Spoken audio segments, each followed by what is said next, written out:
Followed them to the subway connecting Baxter Street and Merton Road. And you struck them with your knife, didn't you? No, it's a lie. It ain't true. Howell struggled, didn't he, Stevens? It was several seconds before you sunk your knife into his back, wasn't it? No, I tell you, no. It wasn't. You mean you stabbed him immediately? No, you're trying to trap me. I never stabbed him. I'm innocent, I tell you. Innocent!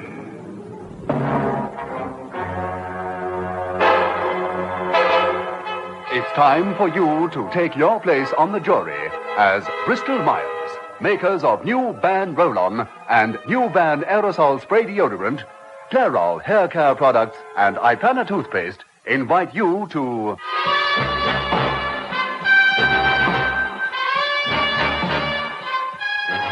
Consider your verdict.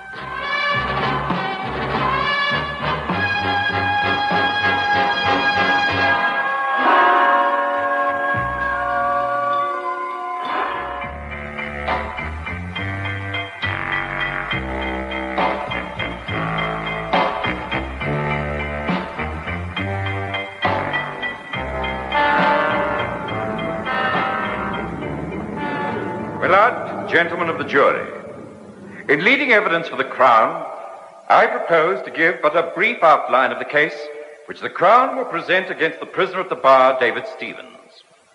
We shall demonstrate how Michael Powell was stabbed in the back in a subway underneath a London thoroughfare. At the time of this murderous assault, a third person was in the subway, not 30 yards distant from the place where Powell was killed. For reasons which will soon become obvious, this eyewitness was not able to identify positively the victim's assailant. But she will nevertheless contribute testimony which, after you have heard all the evidence, will lead you to the inescapable conclusion that Powell was murderously and brutally assaulted by the prisoner. The results of investigations carried out by the police, stories of the relationship between these two men, all will demonstrate the certainty of our case that Stevens plunged a knife into the back of Powell in order to kill him. The Crown does not think it necessary to elaborate further on the background to this case. That being so, with the court's permission, I'll call my first witness, Miss Vera Laxted. Miss Laxted, did you know Michael Powell? Yes, sir, I knew him very well. How long had you been acquainted with this man? About 5 years, sir. You were very good friends? Yes. Why don't you ask me? I'll tell you. I was in love with him. Yes. Well, am I correct in saying that in January of this year, your friendship with Powell was, shall we say, temporarily suspended? Yes, it was. Why was this? He'd gone to jail. He got a month's hard labour. I see. And while Powell was in prison, you met Stevens? Yes. I knew I was a fool. I shouldn't have had nothing to do with him, but I was upset and lonely. You say that you knew you shouldn't have had anything to do with the prisoner. Now, why do you say this? Well, everybody knew he was a carver. Just one moment. This expression is strange to me. What is a carver? I was coming to that, my lord. A carver is an expression used by members of the underworld. It denotes someone who is known to wield a razor, either for extortion or for revenge. I see. Does the witness agree with this definition? Yes, sir, I do. Carry on, please. And now, Miss Laxted, how did you come to meet Stevens? Oh, he started coming to the pub where I work. And where is that? Baxter Street. And that's in Canonbury, is it not? Yes, sir. Now, you say you met Stevens in January. That's right. He came into the Bunch of Grapes. He was just someone I knew. A fellow called Maurice Stark. Yeah, what you gonna have, Maury? Half a mile. 2 halves, please. And a drink for yourself. Right, thanks. What do you do in your spare time? Hey, Emma, don't talk to her about time. Her boyfriend's doing time. So funny about that. Nothing, dear, nothing. Oh, bad luck. What'd he go in for? Drunk and incapable while in charge of his truck. That's a good one. I thought he was one of the boys, drunk and incapable while in charge of a truck. Come on, gentlemen, free. Come on, guys. Come on, gentlemen, free. Look, why don't you have a bit of supper with me, eh? Murray won't mind pushing off, will you, Murray boy? What do you expect me to say? I can take a suckling when I'm not wanted. Would I mind pushing off?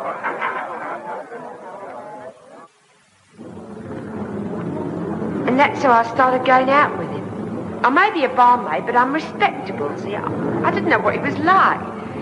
Then I found out. When and what did you find out? He soon started telling me. Telling you what, Miss Laxton? He started telling me some things that... Well, I've been brought up in a tough district. I'm not pretending that I'm a blue-eyed innocent. But I never knew such things went on. Such as? Slashing a man's face with a razor if he don't pay his gambling debts. Did Stevens tell you he was engaged in such an activity? Yes, he did. And you continued to be his companion? Yes, well, what could I do? I went in fear of my life. He used to come to the pub, to my flat. He used to tell me what he'd do to me and to Mark if I didn't go with him. I was afraid of him. And so, out of fear, you continued seeing Stevens? Yes, I did. Until Powell came out of prison. You stopped seeing Stevens then? Yes, of course I did. And now, Miss Laxton, were you with Stevens on the night of the 17th January? Yes, I was. Did not the prisoner threaten the life of Powell? Yes, he did. How did this come about? I told him and the doc, that Mark was coming out of jail on the 27th of January. He got a week's remission. Like another cup of coffee, kid? No, thank you. Look, I'm going home. Okay, let's go. I'm going home, not we're going home. Hey, what is this? I just heard from Mark. What with remission, he's coming out on the 27th. Look, I want to end it now. I'm not going to see you again. That's what you think. You think I'm going to allow this mug of a truck driver to come between you and me? Don't you talk about my Mark like that. Listen, Vera, I'll be very patient with you. My pals tell me I'm screwy. Well, screwy or not, you got under my skin. Haven't I treated you right? Now, listen. No, you listen. Hey, don't call me the Carver for nothing. You better keep out of my sight. Look, don't you start your threats all over again. I'm telling you, girl, I want you and I'm going to have you. Even if I have to do things to your truck driver to get you.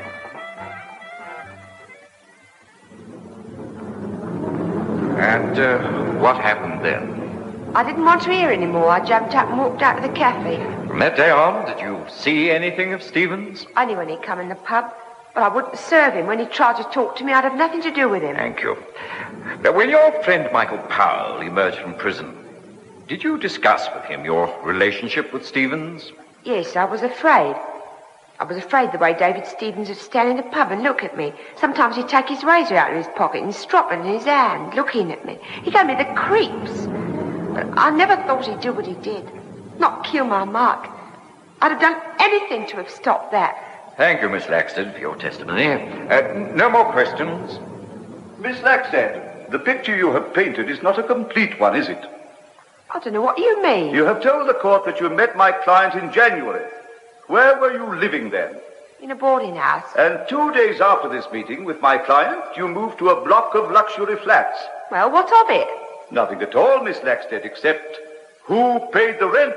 I did. Who do you think? How much was the rent? Well, Miss Laxton, how much rent did you pay? £12 a week. And what were your earnings as a barmaid? Come now, what were your earnings? £14 a week. That didn't leave you much of a financial leeway, did it? My lord, I object to the manner with which counsel is attempting to impugn the character of witness. Not a bit of it, my lord. My purpose in putting the question is to demonstrate that the young woman was not coerced into a relationship by means of threats. Yes, I was. Did you possess a silver fox fur? Yes. Given you by my client? Yes. Do you not possess a wristwatch given you by my client? In fact, is that watch not now on your wrist? Yes, it is, but you that... continued to live in this luxury flat until the very day Michael Powell left Brixton Prison. Yes. Why did you not leave after that scene in the restaurant you so vividly described? The scene where you told my client you wanted nothing more to do with him. Why did you not leave the flat? There didn't seem to be any point till Mark came out. I submit, Miss Laxton, that you were fully prepared to accept the material gifts bestowed upon you by my client. He made me take them. I submit that this story of a sinister byplay with a razor is the story you gave to Powell when he came out of prison. That isn't true. You needed an alibi for those jewels and fur.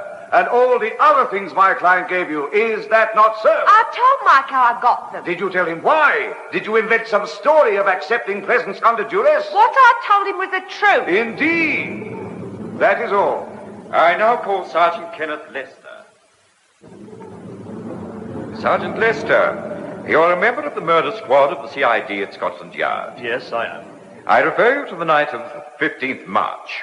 You were called to a subway in Canonbury, linking Baxter Street and Merton Road. Yes. We received a signal from Canonbury Station that a man had been found stabbed to death. I, in the company with the district surgeon and constables Conley and Foster, arrived on the scene at 11:50 p.m. He was lying face downwards. There was a knife in his back. According to Dr. Todd, he'd been dead about 20 minutes. He was known to the police as Michael Powell. That is so, sir. Other than his conviction for drunken driving, was anything else known against him? Nothing to his discredit, sir. In fact, because of the Canonbury probation officer's report, he received the minimum sentence. The child he ran down was severely injured. It was his first appearance in a police court. I see. Now, I understand that there was a witness to this murder. Yes, sir. We'll not elaborate on that further, since the lady in question will be called upon to testify. As a result of your investigations, you were led to the man now being charged. That is so. You see, despite an intensive search, we could find no one who bore any animosity against the deceased. And no one, that is, other than Stevens. We knew him to be a man of violence.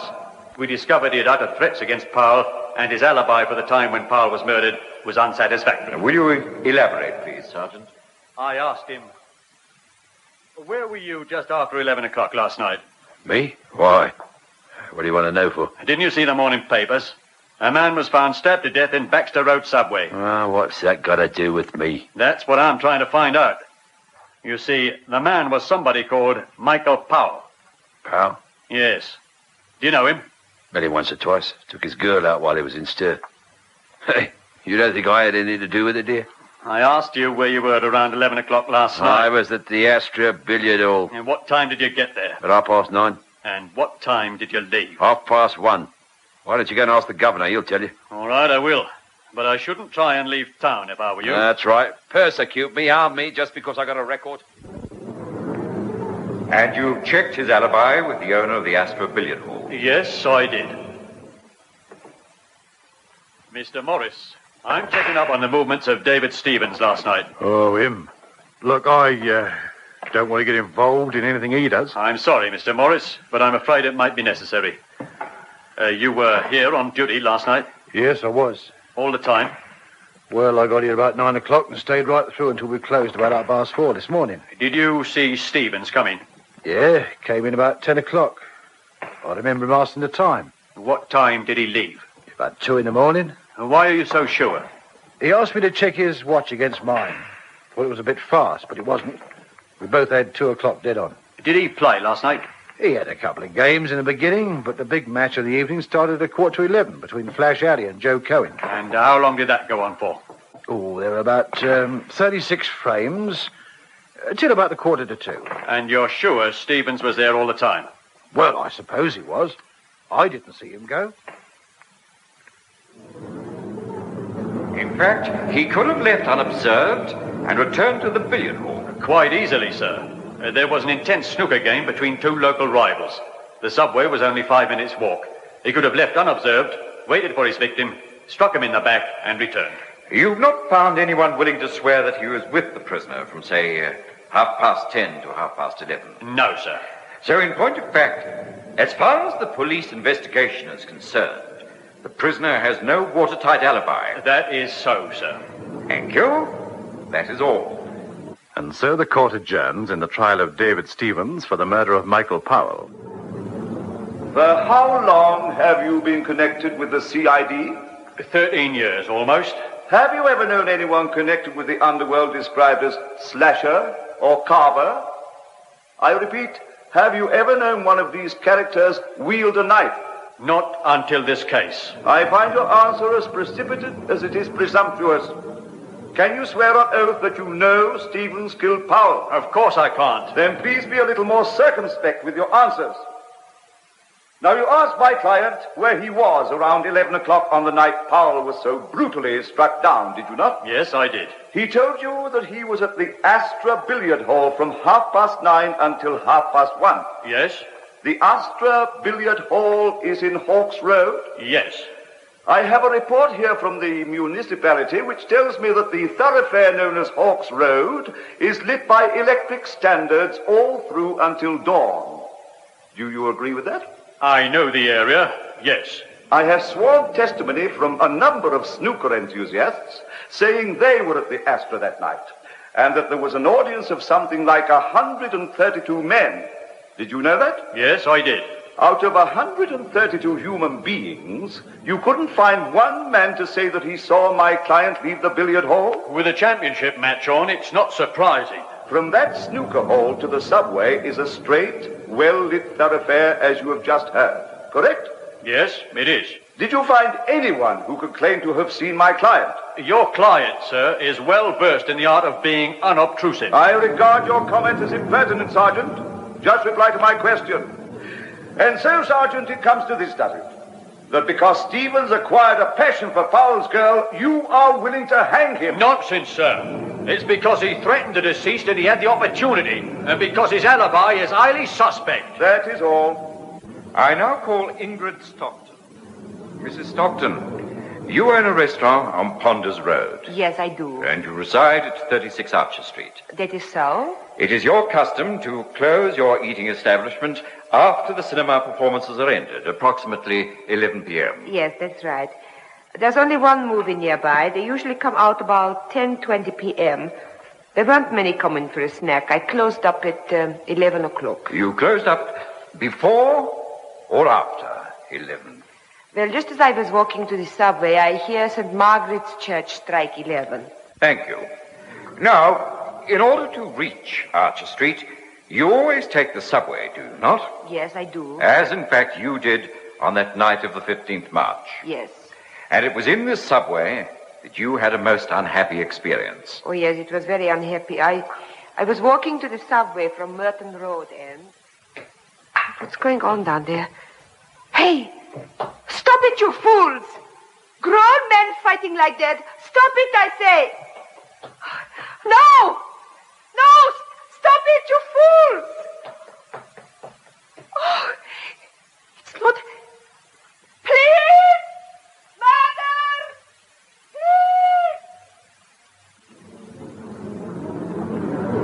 Please! It was terrible. He was lying there. There was a knife in his back. He tried to say something, poor boy, and then he gave an awful noise, and I knew he was dead. I rushed up the stairs into Archer Street, and there was a policeman. I can't forget it. I hope to one day. A terrible experience for you, Mrs. Stockton. Now, you saw them struggling in the distance, and then the man slumped to the ground. Yes, I did. And that was at approximately 5 minutes past 11. That's right. Thank you. That is all. Mrs. Stockton, did the police ask you whether you could recognize a photograph they showed you? Yes, they did. Was it a photograph of the man now in the dock, my client? Yes, that's right. In fact, the face was completely unknown to you. Yes. Thank you. That is all. A point of re-examination, my lord. The struggle you witnessed in the subway was some 50 yards distant. Yes, it was. The subway is rather dimly lit with what is known as anti-fog lamps, is it not? Yes, that's true. As you approached, the assailant ran away. Yes, he did. So it would have been impossible for you to have got a clear description. Certainly impossible for you to have seen the murderer's face. Well, it all happened so quickly, I can't say. Thank you. I now call Mr. Malcolm Fraser. Mr. Fraser, you are the manager of the Wellington Knife and Steel Works. I am. You examined the knife used to kill Powell. This knife here, marked as Exhibit J. I did. Did your company manufacture this knife? It did. It is a common or garden kitchen knife. We sell them in large quantities. There's a serial number, FQ1798473. Is that of any significance to you? Yes, sir. It does tell us that it was sold in the Canonbury district sometime in the last 6 months. But over 100 shops and bazaars stock this knife. It does not tell us which stockist sold it. I see, but it was sold in Canonbury. Yes, sir. Thank you. That is all. No questions? That concludes the case for the Crown, my lord. Does the defense wish to call any witnesses? Thank you, my lord. Yes. With the court's permission, I would like to call my client, David Stevens. Mr. Stevens, were you in love with Miss Laxted? Oh, yes, I was. And she's lying when she said I threatened her with a razor. I worshipped her. I wouldn't harm a hair in her head. So help me. In fact, you worshipped her to a degree where you installed her in a luxury flat, gave her clothes and jewels, and asked nothing in return? Asked nothing in return. I wanted to marry her. On 2 occasions, you met the now deceased Michael Powell. Did you threaten him? Threaten him? Of course I didn't threaten him. Just told him that she was too good for him, that's all. You are an expert snooker player. Yes, that's right. And it was natural for you to attend the needle snooker match between Flash Harry and Joe Cohen? Of course it was. I had 20 quid on Flash. He'd have won too if he didn't go in with the Right. Mr. Stevens, I wish to place on record that I am horrified at some of your antisocial activities in the past. In fact, I hesitated in taking this case. I did so because I believe in your innocence. Thank you, sir. Tell me, have you ever wielded a knife as a weapon of injury? Never, I swear it, never. And you were at that Astra billiard hall from 10 o'clock until 2 a.m. the following morning? Yes, I was. Thank you. Stevens, have you ever been a respecter of human beings? I don't know what you mean. Haven't you always got your way with the aid of sharp steel? It's a liberty. You killed Powell because you desired his woman. I did not kill him. You entered the billiard hall and asked Morris the time to establish your alibi. I don't know what you're talking about. When you left at 2 a.m., you asked the manager to check watches so that the time of departure would be indelibly printed in his memory. I thought my watch was fast, that's all. You chose a night to waylay and kill Powell. A night when over 100 snooker enthusiasts would be so engrossed in the game as to not observe your mission of murder. What are you trying to say? I'll tell you what I'm trying to say. You followed him to Baxter Street and into the subway, and then you struck him with the knife. It's a lie. It's all lies. Powell struggled, didn't he, Stevens? It was several seconds before you sunk the knife in his back, wasn't it? No, I tell you, no. It wasn't? You mean you stabbed him immediately? No, you're trying to trap me. I never stabbed him. I never. I'm innocent, I tell you. I'm innocent. And so, my lord, gentlemen of the jury, there can be no doubt in your minds as to the guilt of the prisoner at the bar. He had the motive, his desire for Powell's girlfriend, the opportunity, seized when he slipped from a crowded snooker hall. There was his attempt to create an alibi. A very unsubtle attempt, if I may say so. And above all, you must bear in mind that this, the prisoner at the bar, is a man used to getting his own way. A man accustomed to carrying a razor and using it. No, my lord, gentlemen of the jury, there is no need to look any further than the prisoner in the dock. What are these so-called facts against my client? That he threatened Powell. And from whom does this information come? From a girl who willingly accepted presents, and expensive ones too, from the accused. From a girl who was frightened to tell her boyfriend of her relationship formed whilst he was in prison. And bear this in mind, my lord, gentlemen of the jury, no one, not one single person, has been able to place my client anywhere near the scene of the crime. Not one single person has been able to say he even left the billiard hall. He may have a record for previous violence, but do not let this confuse you and blur this particular issue. Well, you have heard all the relevant facts in the case. Would you say that David Stevens was guilty or not guilty of the murder of Michael Powell? In just a moment, we shall bring you the verdict recorded in the actual trial upon which this dramatic presentation is based.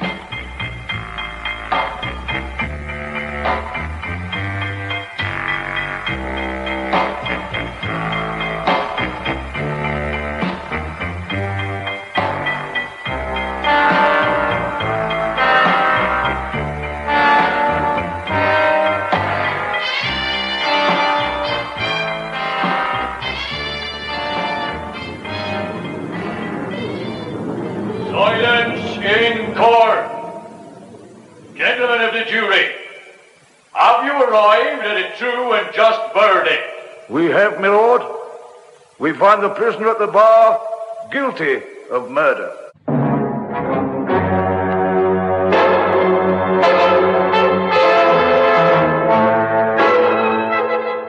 Myers, makers of new Vote toothpaste, hope you enjoyed tonight's presentation of Consider Your Verdict, produced by Michael Silver. On Friday evening at 8:30, you're invited to listen to Medical File, another great dramatic series also brought to you by Bristol Myers. So, goodbye until next Tuesday, when it will be time once again to take your place on the jury of...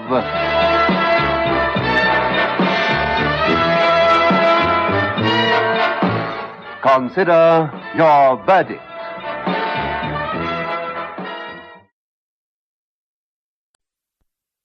Dr. Fuller, I've called you in as a consultant. What do you think of Mrs. Thomas's condition? Yes, no doubt about it, Dr. Mortimer. I think she's suffering from arsenical poisoning. Then you agree with my diagnosis? Oh, I do. And I recommend that the patient should be transferred to the Plymouth Hospital immediately. I believe you, Miss Hale, have been acting as nurse. That's right, Doctor. Have you got any arsenic in any form in this house? I don't think so. Perhaps Mr. Thomas might... Does weed killer contain arsenic? Aye, indeed it does. Well, we've got weed killer in the house. But I don't see how she could have got hold of that. Bristol Myers, manufacturers of Ingram and Vitalis men's toiletries, the Mum range of toilet preparations, and nice and easy hair coloring, invite you to consider your verdict.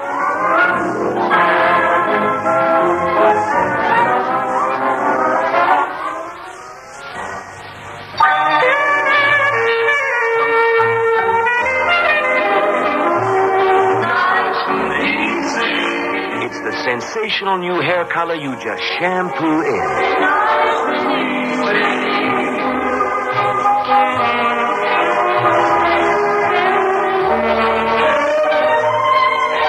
Enriched with special conditioners, nice and easy leaves your hair silky, bouncy, beautiful. Want hair lighter, darker, to cover gray? It's new from Clairol of America. Nice and easy shampoo in color gives your hair that really natural look. The closer he gets, the better you look with nice and easy.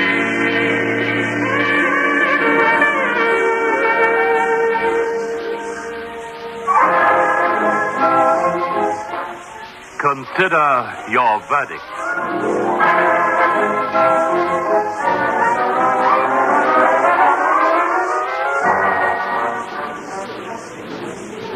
My lord, gentlemen of the jury, in the autumn of last year, the deceased and her husband, Graham Thomas, moved from the Midlands to Cornwall for the sake of the deceased's health.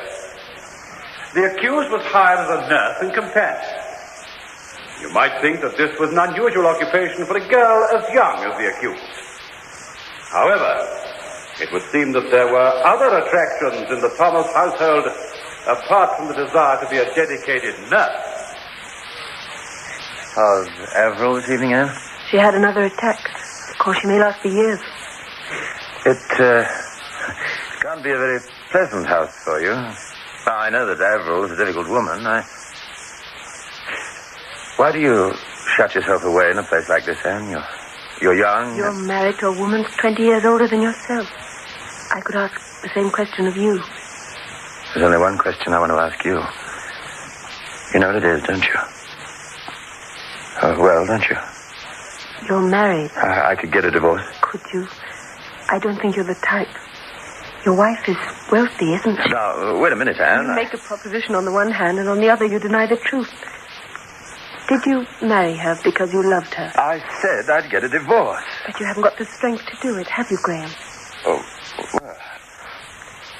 That's all the answer I need. So you see, it'll never work out unless Avril dies or you get a divorce. On October the 18th, the Thomases invited Anne Hale to accompany them on a picnic. Graham Thomas asked the accused to make the sandwiches. She filled them with tinned salmon, as she had often done on similar occasions. They set off at about 3 p.m. and arrived at the picnic spot about an hour later. It started raining shortly afterwards, and the three people retired to a cafe and ordered tea. While the waitress was in the kitchen getting their order, the accused opened the packet of sandwiches and put them on the table. You will hear evidence to the effect that the waitress saw them there when she returned with the tea tray. She will also tell you that the three stayed in the cafe for about half an hour and did not leave any of the sandwiches behind. At about 6:45, they began their return journey. After a short while, Mrs. Thomas felt ill and was sick several times in the car. You will please note that neither her husband nor the accused was sick. When they got back to the house, Mr. Thomas helped his wife to bed. She was now suffering from extreme pains and had abdominal pain and cramp in her legs. Her husband, therefore, fetched Dr. Mortimer, and he arrived at about 9:30. Dr. Mortimer had not attended the deceased before. Well, Doctor, is it serious? I don't think so, Mr. Thomas. She had tin salmon sandwiches, you say? That's right, Doctor. I made them. Well, her symptoms are consistent with food poisoning. This prescription should help her. One can't be too careful these days. Oh, I'm not blaming you, Miss Hale. It could have happened to anyone. However, if she doesn't improve, I would suggest you get a nurse. She needs someone to do the cooking for her. No, that won't be necessary. Miss Hale here is a qualified nurse. Ah, excellent. I'll call round in a few days' time. I'm sure that we'll find she's improved considerably. However, when Dr. Mortimer called again, he found that she had made little improvement. After repeated visits, Mrs. Thomas did continue to make progress. On Sunday, November the 2nd, he omitted his usual daily call. The next day, when he called, he found her critically ill. She was delirious and unable to move her legs, and her reflexes had gone. Dr. Mortimer therefore suggested that a consultant should be called in. As a result, Dr. Fuller from Plymouth arrived in the evening and insisted that Mrs. Thomas be taken to hospital immediately. She was taken there about midnight, but died shortly after admission on the morning of November the 4th. A post-mortem examination was ordered. You will hear from the city analyst that certain organs were found to contain a total of 0.85 grains of white arsenic. The results of these post-mortem investigations were not made public, but Mr. Thomas was naturally informed that such an investigation would be held. He, in turn, informed the accused. You see, frankly, Anne, I don't like all this gossip. I wish they'd get it over and done with. But, Graham, they know that her illness was due to the tinned salmon. Yes, well, I'm not so sure. 2 days later, Miss Anne Hale disappeared. She wrote a letter before she went. My lord, I would like to enter it as Exhibit A and read it to the court. It reads as follows. Dear Graham, it's time to say goodbye. I'm innocent, but I can't forget the gossip in town, or your insinuations. The fact is that she's dead, and she did eat the sandwiches I prepared. When I'm dead, they will be sure I'm guilty, but you, at least, will be cleared. Yours, A.H. Mr. Thomas took the letter to the police. They traced Anne Hale as far as the cliffs on the Cornish coast. There they found her coat, but that was all. The police search was intensified, and they found Anne Hale at last working as a saleslady under an assumed name in Brighton. She was arrested on the 18th of January and charged with the murder of Averell Thomas. You are, of course, aware that she appears before you charged with murder. My lord, gentlemen of the jury, as the first witness for the Crown, I would like to call Dr. Eric Walton, the Home Office pathologist. Dr. Walton, would you please describe the post-mortem examination you made on the body of the deceased, Admiral Thomas? Well, sir, I found arsenic in all the organs. Most of it was in the muscles, nails, and hair. I took the longest lock of hair I could find and found arsenic in it from root to tip. As the hair was 4.5 inches long, and we can presume that the growth of hair is approximately ½ an inch a month, I deduced that the arsenic must have been absorbed for at least 7 months before death. Can you amplify that statement, Doctor? Yes, sir. I cut the lock into 3 equal portions and calculated the approximate amount of arsenic in each. My estimate in parts per million was 10 in the portion furthest away from the scalp, 15 in the middle portion, and 23 in the portion nearest the scalp. From these figures, I've come to the conclusion that the dose was increased in frequency, or in amount, or in both, in the 2 or 3 months immediately before death. And your conclusion, Dr. Walton? That the doctor who was in charge of the case was correct. It is my opinion that she died of arsenical poisoning. What was the total amount of arsenic in the organs? It was 0.501 of a grain. The rest was in the muscles and hair? Yes, approximately 0.2 of a grain. You therefore found 3/4 of a grain of arsenic? Yes, a fatal dose in its original form. Would you describe the symptoms prior to Mrs. Thomas's death typical of arsenical poisoning? Oh, yes. If the final and fatal dose was administered by way of the sandwiches, what would your estimate of that dose be? 10 grains of arsenic. If weed killer was used, 14.3 grains of arsenic. Thank you, Doctor. I have no further questions. My Lord, I represent the prisoner at the bar. Dr. Walton, have you ever attended a patient suffering from arsenical poisoning? No. Where have you obtained your information and your learned exposition of the subject? By reading, but that does not make my evidence any less valid. Quite, Doctor, quite. Dr. Walton, did you examine samples of earth taken from above and below the coffin? I did. What did you discover? Was there arsenic in the soil? Yes, there was. I found that the soil from above the coffin contained 125 parts per million, and the soil below is 62 parts. This is typical of the soil in Cornwall. Yes. What precautions did you take against contamination by dust when you conducted your post-mortem? Why, the usual. The usual? The post-mortem was conducted at the graveside. Yes. Were the glass jars covered immediately? Well, obviously not. It took me some time. The jars were covered about an hour later. And during that time they were exposed to contamination by dust raised from arsenic-impregnated ground? Now, Doctor, you've told the court that in the case of Mrs. Thomas, you discovered a total amount of 3/4 of a grain of arsenic in the body. Yes, sir. Was this quantity not arrived at by a process of multiplication? Yes.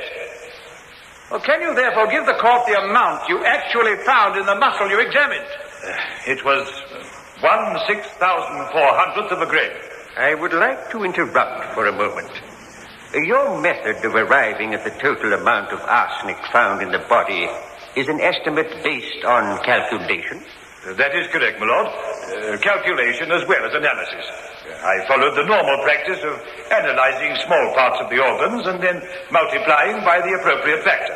And most of the arsenic, you said, was found in the muscles? Yes, my lord. I see. Will you continue your cross-examination, Sir Patrick? Yes, my lord. Now, Dr. Walton, I referred you to your post-mortem examination. You told the court that arsenic was found in the muscles. That's correct, sir. 0.2 of a grain. How did you arrive at this figure? By analyzing a sample of muscle weighing 1/8 of an ounce, in which I found 1/6400th grain of arsenic, and then multiplying on the assumption that the muscles accounted for 40% of the total weight of the body. And what did you estimate the total weight of the body to be? 80 pounds. You therefore assumed that the total weight of the muscles was about 32 pounds. Yes. Doctor, I put it to you that an adult weighing only 80 pounds is obviously in a very emaciated condition. Yes, that is correct. And in a badly nourished body, the muscles are the first to lose weight. Should not the weight of the muscles have been 12 or 15% of the weight of the body instead of 40%? I'm afraid not. If the muscle wasted, so would the other parts of the body in proportion, so that the 40% would still apply. But is it not a fact that this woman was ill for a considerable period? And that after 7 months of weakness and illness, there is bound to be a natural waste? Some muscles waste. What is this factor you used in multiplication to arrive at the total amount of arsenic? The factor was over 4,000. Indeed. So the slightest error you might have made would have been multiplied 4,000 times. I must agree. In other words, if one speck of arsenical dust landed on the material that you were examining, material which had been exposed in the churchyard for over an hour, that would account for all the arsenic you found.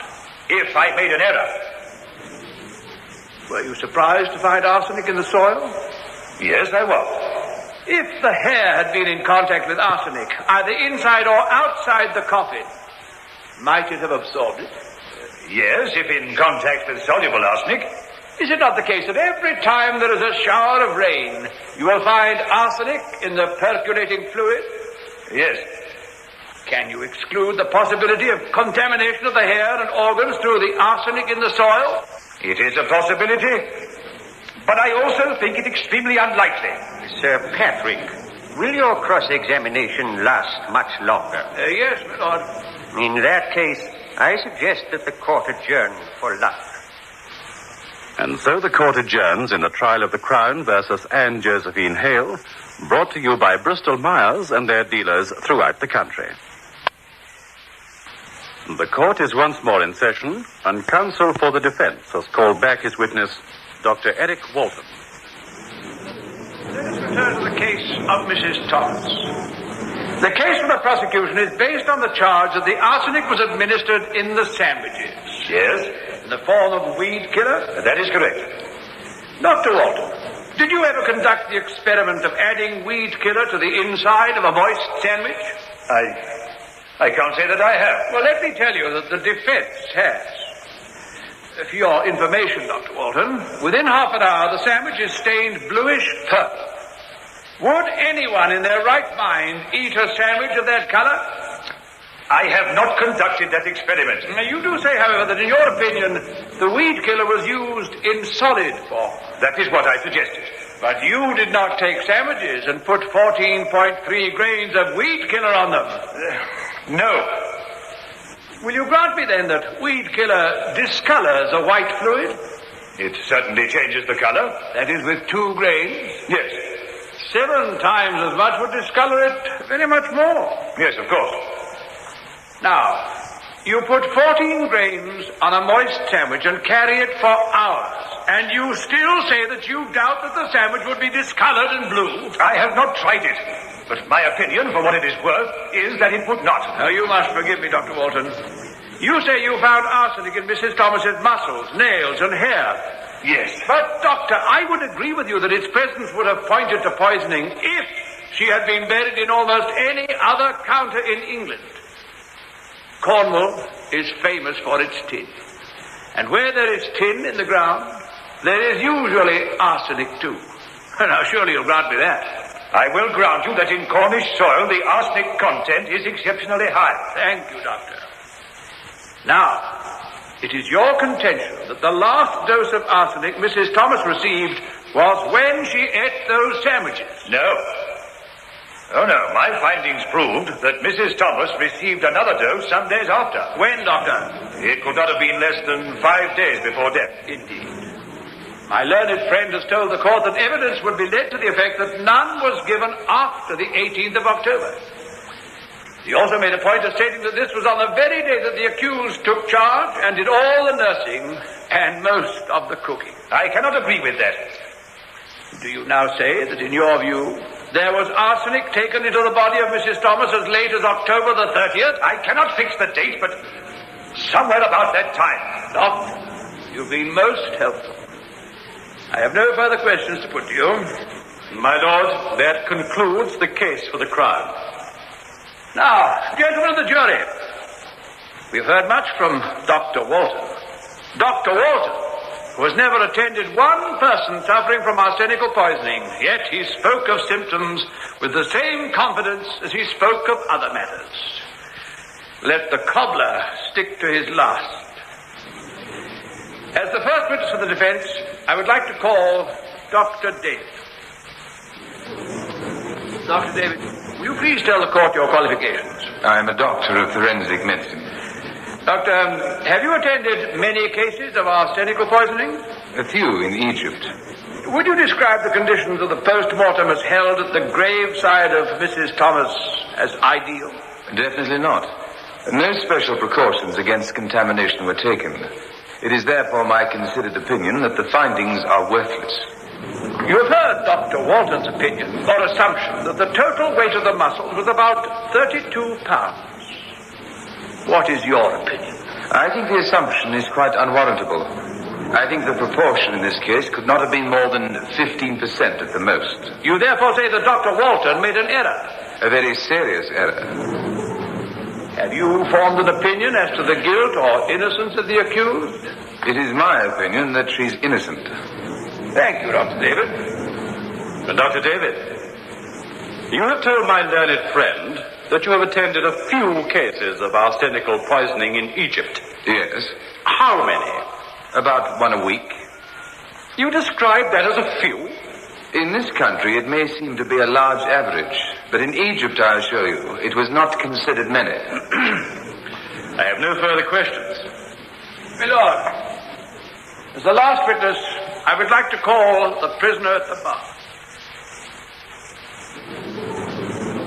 Anne Hale, did you kill Avril Thomas? I swear I did not. My learned friend has told the court in his opening address that apart from the doctors, you were the only one who looked after Mrs. Thomas during her illness. Yes. No one else attended on her? Well, there was Mr. Thomas. Yes, of course, Mr. Graham Thomas. Why did you decide to run away? Because Graham, well, he almost accused me. I realized then that he didn't really love me, and so I decided to leave, to put an end to it all. So it was your intention to commit suicide, not because you feared a police investigation, but because you realized that his love for you was at an end? Yes. And then I couldn't go through with it. I went down to Brighton to try and forget it all. Did anyone eat any of those sandwiches apart from Mrs. Thomas? Yes, I did. And you had no after effects? No. Did Graham Thomas have a sandwich? No, he did not. My lord, that concludes the case for the defense. It was never the defense's intention to decry the ability of an analyst with the reputation and stature of Dr. Walton. Dr. Walton is eminently qualified to express opinions as an analyst. But, gentlemen of the jury, he is human, and therefore fallible. Now, you've heard the evidence of Dr. David. Arsenical poisoning is rare in this country, but commonplace in Egypt. Are you prepared to accept the evidence of Dr. Walton in preference to that of Dr. David?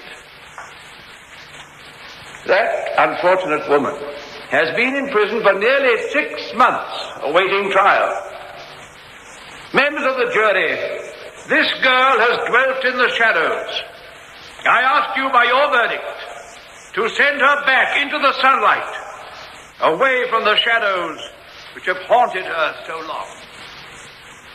Well, I want to tell you I'm lost. They should have called somebody else in on this jury, not me. I didn't understand half of what they were talking about. I must confess a lot of the conclusions and statements made by the two medical witnesses had me rather confused, too. Well, it seems to boil down to this. Neither the prosecution nor the defense is denying that arsenic was found in Dr. Walton's jars, or whatever he was using to do the post-mortem. Well, that's right. The point at issue is, was this arsenic actually in the dead woman's body, or did it find its way into the jars from the surrounding soil? Well, I don't see how we're expected to decide that. How could we, anyway? Well, there's no doubt that this woman, Anne Hale, had a motive. I'm not so sure about that either. either. Look, this woman was not in the best of health anyway. A dead woman, I mean.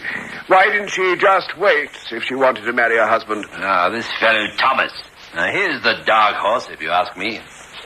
I don't know why he isn't on trial instead of the woman. Obviously because the Crown wasn't able to make out a case against him, that's why. Well, if you ask me, they haven't made out a case against the girl either. I don't believe she killed her. What'd she stand to gain? The fella isn't exactly an oil painting, is he? Oh, we mustn't get sidetracked by personalities, you know. Now, the Crown obviously thinks the motive is strong enough. Well, that should be good enough for us. But why should it? The judge told us to sift every little bit of evidence. Remember that.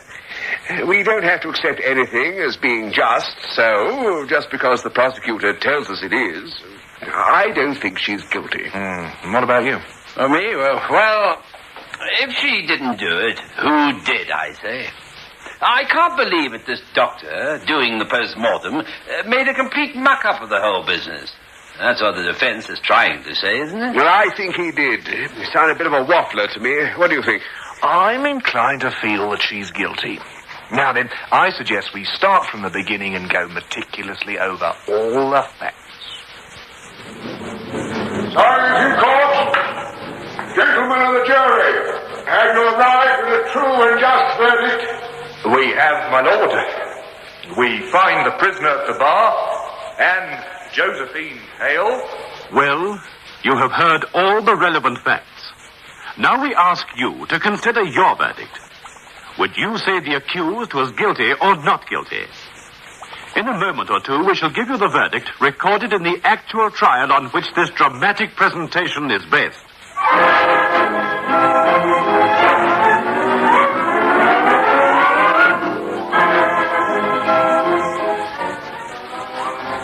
Hey, Dad, do you mind? You've got my shaving cream. Yes, I ran out of mine, but I must say I like yours better. What is it? Ingram. Stays nice and moist. Somehow my razor seems twice as sharp. Well, that's why I like it, Dad. Gives me a smooth, comfortable shave. And you'll like the refreshing, cool feeling it gives you afterwards. Well, I'm glad I ran out of mine. I'm going to use Ingram in future. You youngsters seem to know everything these days. Sure, Dad. But buy your own next time. Ingram's the name. Research shows Ipana cleans teeth and helps protect them, too. Ipana has a barrier against decay that will not rinse or wash away. Ipana has a barrier against decay that will not rinse or wash away. Brush your teeth regularly with Ipana. Consider your verdict.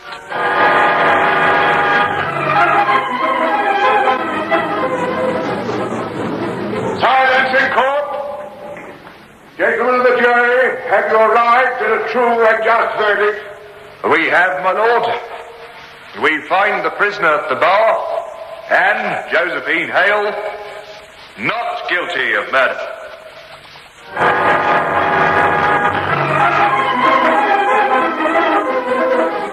We hope you've enjoyed tonight's presentation of Consider Your Verdict, which was produced by Michael Silver for Bristol Myers, manufacturers of Ingram and Vitalis men's toiletries, the Mum range of toilet preparations, and nice and easy hair coloring. Listen also to City Hospital, the dramatic Bristol Myers series featuring Dr. Marlowe on Friday evening at 8:30. And be sure to be by your set next Tuesday evening, when you will again be asked to consider your verdict.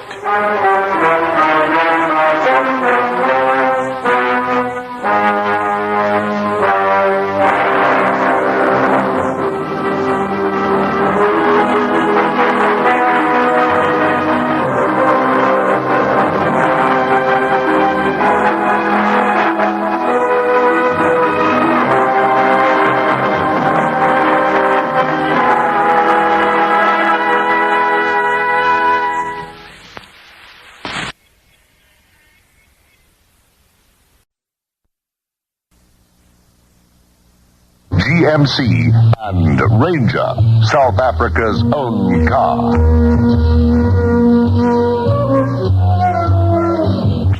The time is 8:30.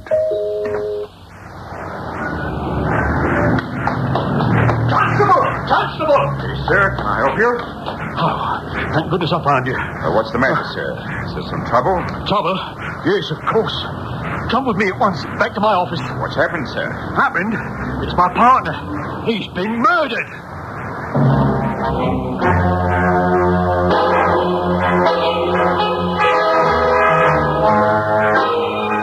It's time for you to take your place on the jury as Bristol Myers, makers of new Vote toothpaste, invite you to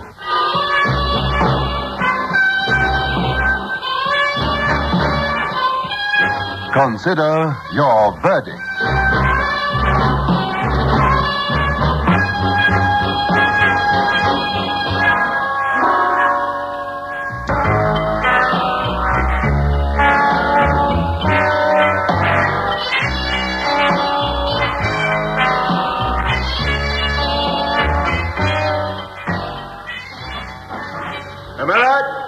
Gentlemen of the jury, it is with a degree of reluctance and sympathy that I rise to open the case for the Crown against the prisoner at the bar, Henry John Howell, for the murder of Roger Spencer.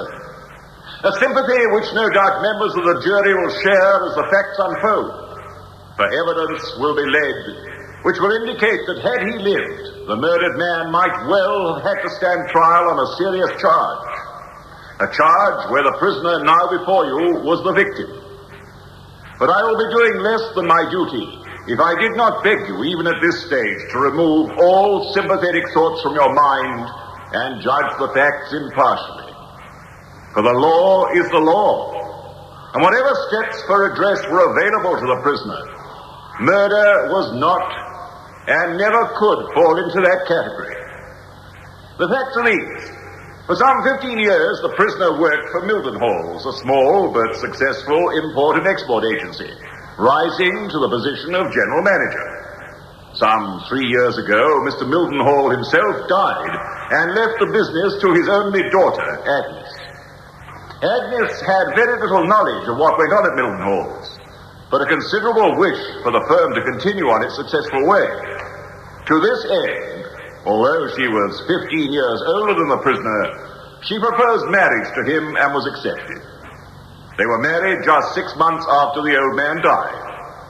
All might have been well despite the difference in their ages, had it not been for Mrs. Howell's extreme jealousy and unfortunately well-founded suspicion.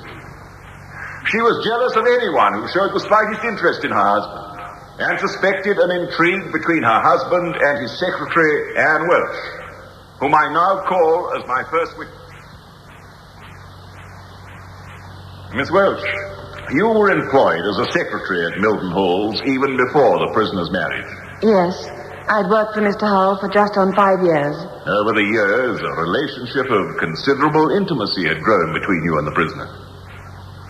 Miss Welsh, I realize that my question may well cause you embarrassment, but the prisoner stands in grave peril, and it was in the best interests of justice that you agreed to give evidence in this case. Yes. Well? Yes, we were lovers. Both before and after the accused's marriage? Yes. Will you please tell the court of a visit you received from the deceased, Roger Spencer, in May of 1966? It was about 7 o'clock in the evening. Henry, Mr. Howell, had just left. He sometimes used to come to my flat for an hour or so, if he could get away from the office early before he went home. I wasn't expecting anyone, and when the doorbell rang, I thought he must have come back for something.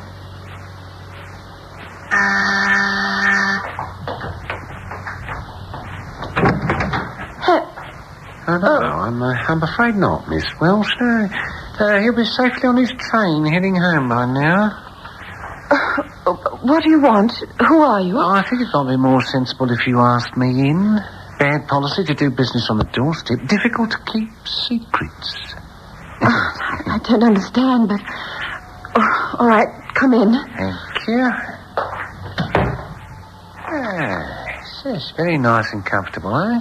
And pretty, too, yeah, just like you, Miss Welsh. But you're a naughty girl. Yes, a very naughty girl. Who are are you? And what are you talking about? There's no need to bother about my name. The point is that I know yours and Henry John Howell's.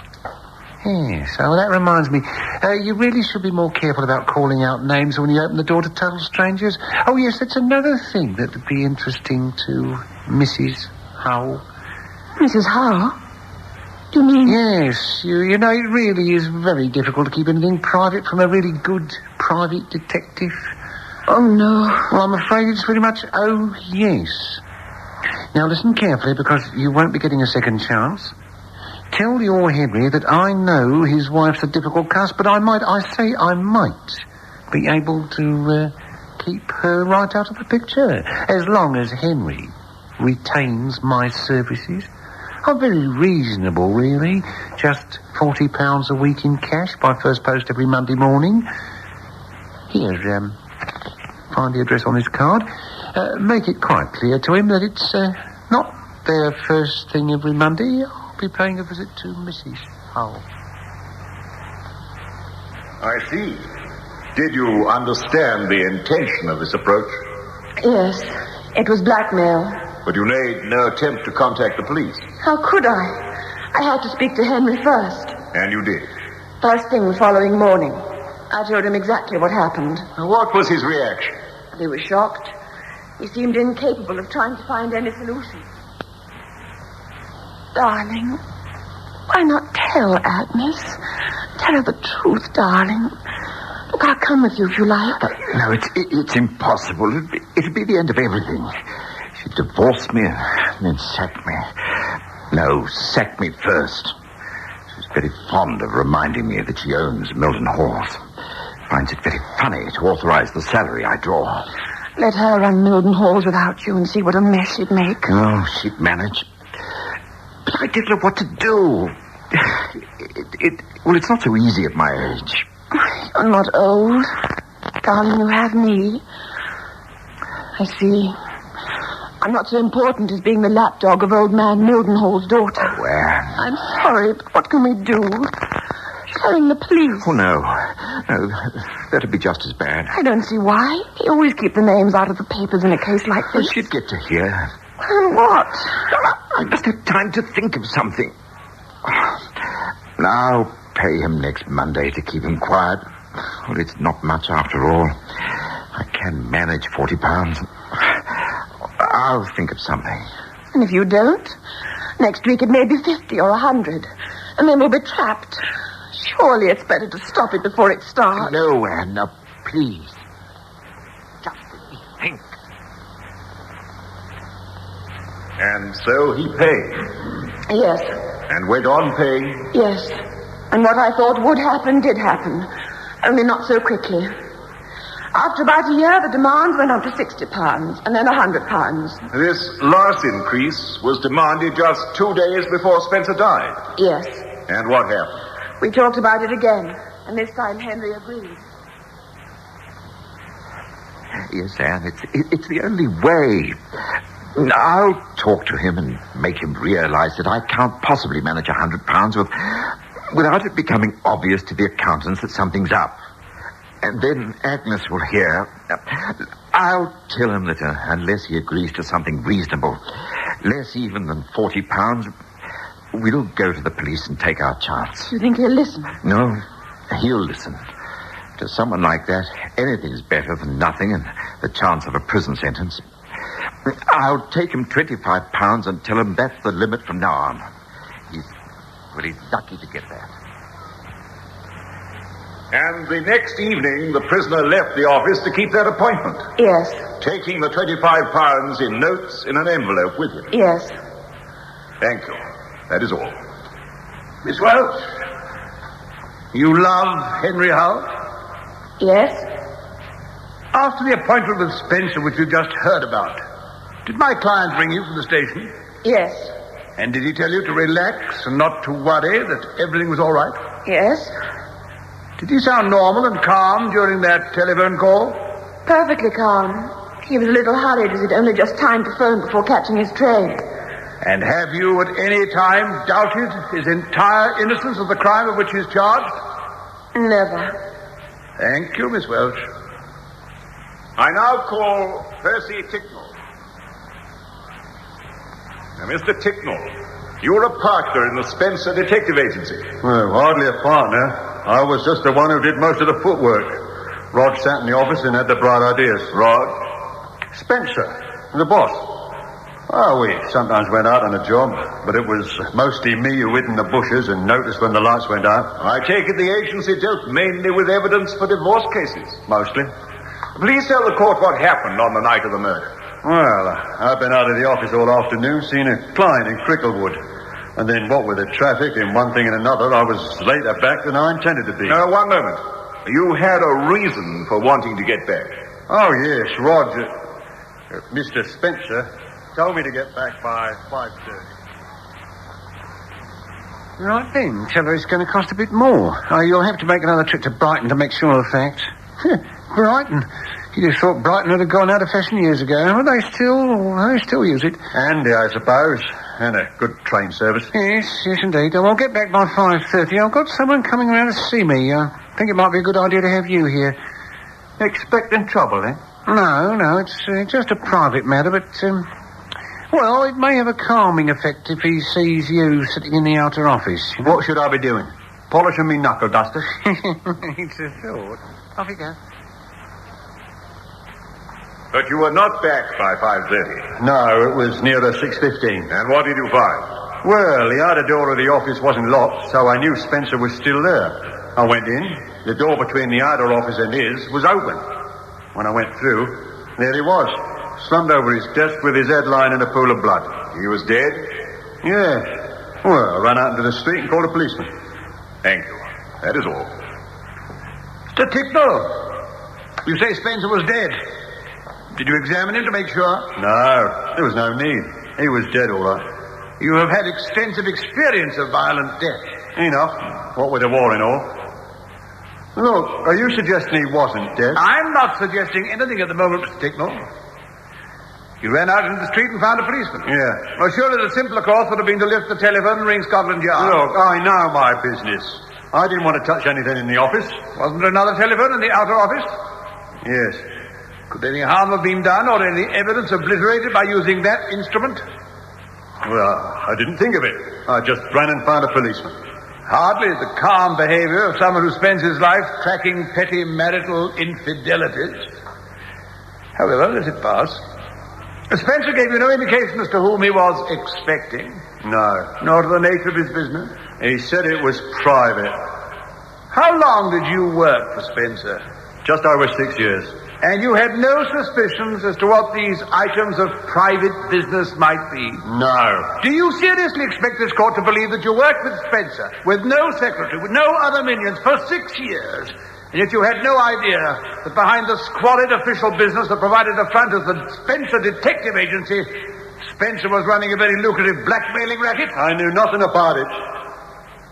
Such blindness can hardly be a recommendation in your profession. I do my job and I draw my pay for it. And bonuses? Sometimes. Did not those bonuses reflect the occasions when there had been an exceptionally successful shakedown, I think the phrase is? I tell you, I knew nothing about that. Spencer just used to give me a bit extra when there was good profit from a job. In cash? Yes. Tax-free? Did you declare these cash payments to the receiver of revenue? No. And that is all, Mr. Ticknell. In that case, the court will adjourn. And the court adjourned. We remind you that this dramatic Bristol Myers. Inspector Robbins, you're in charge of the investigation into the death of Roger Spencer. Yes, sir. Please tell the court what you found. Well, I was informed by the constable on duty when I arrived at the office of the Spencer Detective Agency that nothing had been touched since his arrival. The body of Mr. Spencer was lying forward across his desk, and the base of his skull had been smashed in by a steel bar about 2 feet long. This bar had been on Spencer's desk and had been used either as a ruler or a paperweight. The medical report later confirmed that only one blow had been struck, and that this had been the instantaneous cause of death. You questioned Mr. Ticknell? Yes, I did. He told me that the dead man had been expecting a visitor. On examining the pockets of the dead man, I found a diary which had an entry, Hull, 5:30 for that day. Hull. Do you know anyone named Howell, Mr. Ticknell? Oh, I don't think so. Well, no, wait a minute. I think we did an investigation for a Mrs. Hull a year or so back. Well, the file ought to be here. Oh, well, that's odd. Doesn't seem to be here. I'm sure it was that name. Well, he might have taken the file out of the drawer if his visitor had anything to do with the case. Yeah, that's possible. But there was a locked drawer in the desk, which I opened with a key from Spencer's ring. There were some 16 files in the drawer, including one marked Howell. Pinned to the reports in the file was a piece of paper with various dates and sums of money written on it. You any idea what this is all about? Thought you said you finished the investigation some time ago. That's right, we did. Yeah, but these dates, they go right up to last Monday, and the cash amounts. Oh, I don't understand it. Seems to be reasonable divorce evidence. Yes, I remember now, but I was never called. I suppose they patched it up. Oh, that's one explanation. Let's look at these other files. All the other files had similar entries on the first page, and I became sure that besides a murder, I'd uncovered what looked like a blackmail racket. What did you do there? I listed all the names on the files I'd found in the desk, but because of the diary entry, there was only one which seemed urgent. Early the following morning, I called at the prisoner's office. Well, Inspector, what can I do for you? Mr. Howell, I'm investigating the death of a private inquiry agent called Roger Spencer, and I have reason to believe that you called at his office late yesterday afternoon. Really, Inspector? What makes you think that? Mr. Howell, don't speak about the bush. Perhaps it'll help if I tell you that I think you were being blackmailed by Spencer. Oh. And also you had an appointment with him yesterday at 5:30. I see. Well, yes, those are the facts, but... Wait a minute. Did you say something about Spencer's death? He was murdered somewhere shortly before 6:15. 6:15? Well, that's impossible. It must have been almost 6 when I left him, and, well, he was very much alive then. Can you prove that? Are you accusing me, Inspector? No, I'm not accusing anyone, but you admit you were there sometime after 5:30, and he was dead at 6:15. You see, it is rather a narrow gap. But he was alive. He was hoping to go on living very comfortably out of me for years. Did anyone see you leave? I don't know. I mean, there was no one else in the office, but other people in the building might have seen me. You don't remember anyone? No, I was very upset, but there must have been someone. You were upset? Yes, I'd gone there intending to call his bluff. Yes? He'd been bleeding me week after week for months. It started quite small. But then he began to demand £100 a week. I told him that all he'd get in the future was £25.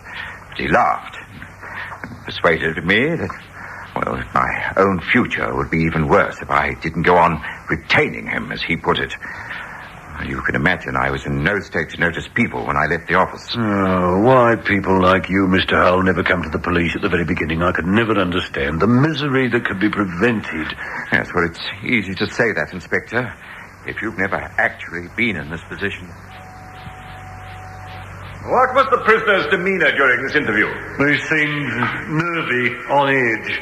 In fact, he'd been fiddling with some envelopes on his desk, and at this point, in a manner which struck me as being not quite normal, he dropped several of them into a wastepaper basket. I walked round the desk, and looking into the basket, I noticed that one of the envelopes appeared to contain something. Oh, that's careless, Mr. Howell. There's something in this one. Oh, money. £25. Careless? Yes, but this whole business has reduced me to such a nervous state that I hardly know what I'm doing. £25. Yes, Inspector, you've guessed it. That's the money I tried to offer Spencer last night. He just handed it back to me and told me to produce the right amount by tonight. He handed it back to you? Yes.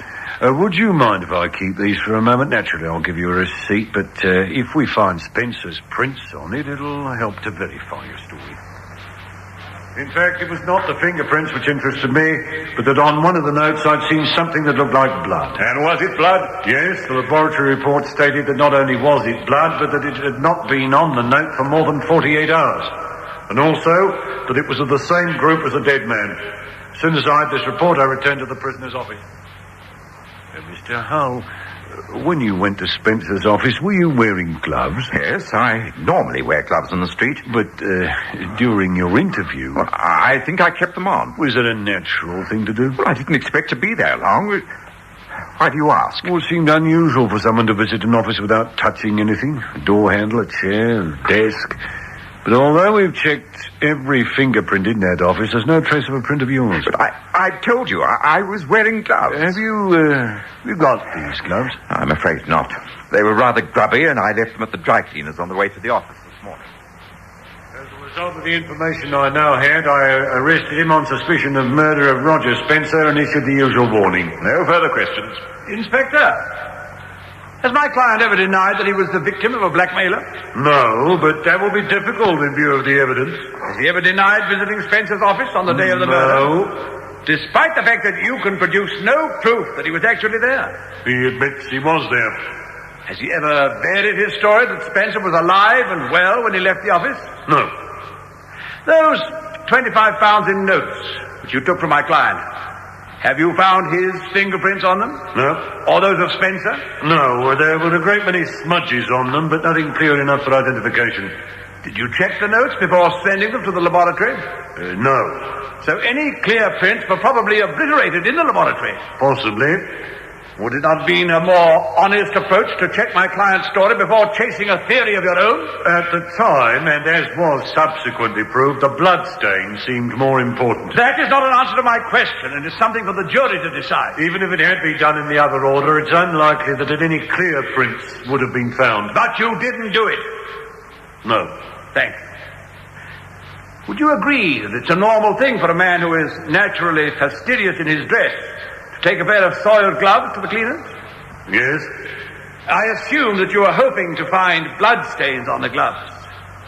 When you checked with the dry cleaners, had they noted any abnormal marks on them? They had made no note of any. They had just accepted them as a pair of ordinary gloves soiled by normal wear. They made no special record. Now, let us return to the 16 files that you found in Spencer's desk. You allege that all these involved victims of the blackmail racket? It is a very delicate matter. Oh, I'm sure it is. But were they all victims? I think that can be assumed. Assumed. Do you mean that they have not all been checked? No, it is a delicate matter. Inspector, is this court to believe that there are 15 other people walking around today who in all probability had an identical motive to that of my client, and you have not taken the trouble to check? They didn't have appointments with the deceased on that day. Well, how can you be sure? If you have not checked with the living, have you been in contact with the dead? Do the police now use Ouija boards or tarot cards? I'm sure the court will be interested to hear. No matter. Finally, the question of the bloodstained note. Have you any idea of how many notes bearing a bloodstain are in circulation in this country at the moment? No. No, neither have I. But the point is that you haven't checked. Was Spencer's blood group common or rare? Common. And for all your laboratory tests, you have been unable to pinpoint the time when the note became stained more accurately than within 48 hours. That seemed accurate enough. See! Inspector, your whole investigation would seem to lie in the realm of conjecture. That is all. The facts are there for all to see.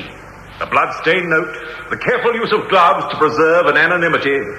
Had the prisoner cared to search his victim and take away the diary and remove the file from the locked drawer, this might well have been added to the list of unsolved crimes. But how could he guess that in death his victim would point a finger directly at him? What then is the picture of the truth? The interview. The prisoner begging to be released from these incessant demands. The brutal refusal. In desperate fury, the prisoner snatches up the steel ruler from the desk and delivers the fatal blow. The victim slumps forward, spattering the pile of banknotes with his blood. Quickly and without noticing their condition, the prisoner takes back his money and flees the office. That is the sad story which has been proved in court, and on which you can return no other verdict than that of guilty. What in fact has been proved by the Crown? Nothing? Is there proof that the blood on the note could have come only from Spencer? No. Is there proof that none of the other 15, yes, 15 possible victims of blackmail entered the office in the afternoon in question? No. Their stories, let alone their alibis, have never been checked. Is there proof that Ticknell did not commit the crime? You yourselves are the best judges of the character of this man and the value of his evidence. I need say no more concerning the investigating methods of this officer who found one slender straw and grasped it, ignoring all other possible leads. All this can only lead to a condition of doubt in your minds, and my client is entitled to that doubt. Well, you have heard all the relevant facts in the case. Would you say that Henry John Howell was guilty or not guilty of the murder of Roger Spencer?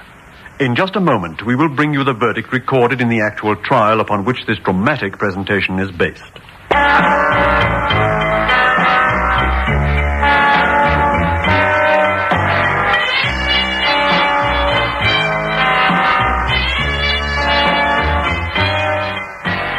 Well, what was your verdict? In the actual trial, the prisoner, Henry John Hull, was found guilty of murder.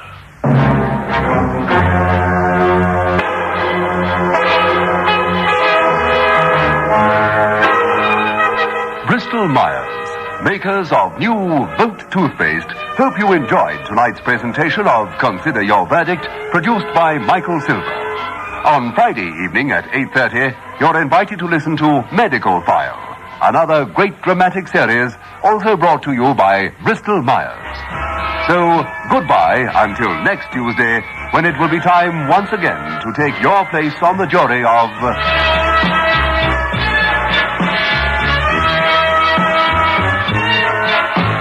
Consider Your Verdict.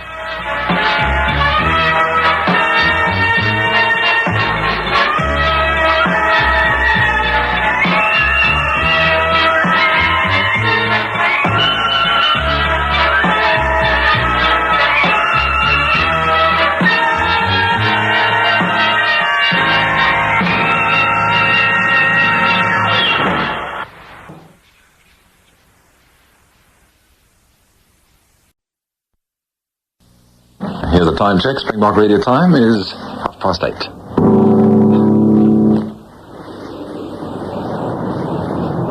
Harry! Oh, yes, Albert? It's no good you standing there. Go on, get busy. We haven't got all day. You don't think I'm going to clean the blooming up myself, do you? All right. Keep your hair on. Just testing a cradle. Well, hurry up!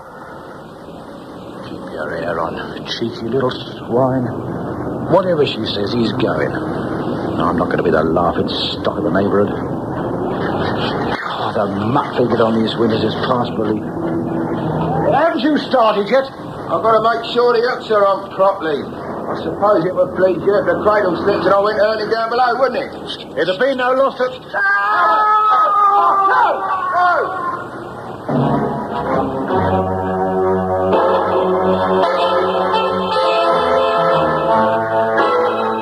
It's time for you to take your place on the jury as Bristol Myers, makers of new Vote toothpaste, invite you to...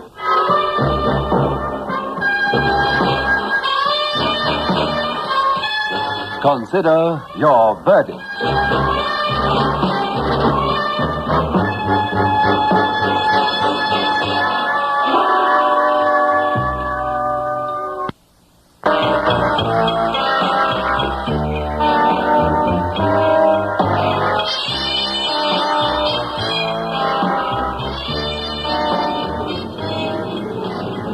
My lord, gentlemen of the jury, the woman you see in the dock hardly appears to be the type of person who would plan to destroy the life of her husband. Yet it is our submission that that is precisely what she did do. Although she failed in her ultimate object, the results of a diabolical act will be seen when we call upon her unfortunate husband to testify. Look at the benign appearance of the prisoner with her grey hair, twinkling blue eyes, fresh complexion. And then you'll ask yourselves, is it possible that this woman, Phyllis Mullins, could cause her husband to become crippled for life? A paraplegic whose broken spine means that he will need constant attendance for as long as he lives? You, sitting there, whose onerous task it will be to pass verdict on this woman, will seek from the Crown a justification for this charge of attempted murder. Will want to know whether Mrs. Mullins had motive, opportunity. The answer is yes. Motive. You will hear evidence that this middle-aged woman was so besotted, so infatuated with a 28-year-old assistant of her husband's that she attempted to do away with what she considered the one obstacle acting as an impediment, Albert Mullins. Incredible, you might say. No, gentlemen of the jury. A glance through the records of these courts, and page after page will tell of the desperate lengths resorted to by middle-aged and elderly women in order to satisfy their lust for men much younger than themselves. It is common cause that on January the 27th, 1968, Mr. Albert Mullins, who owns a window cleaning business, was engaged in cleaning the windows of a block of offices situated at Montrose Street in the town of Guildford. Blimey, look at this room. You think it's a junkyard? Never mind that. Get all those grappling irons. I want to finish this lot today. Oh, we'll finish it, but you don't have to go on riding me all the time. I've told you it ain't true what Fred and I said in the car. True or not, you watch your step, young man. You sure she's firmly fixed to that grating? Yeah, that's it. Shut up, all right. Give your hand over. Righto.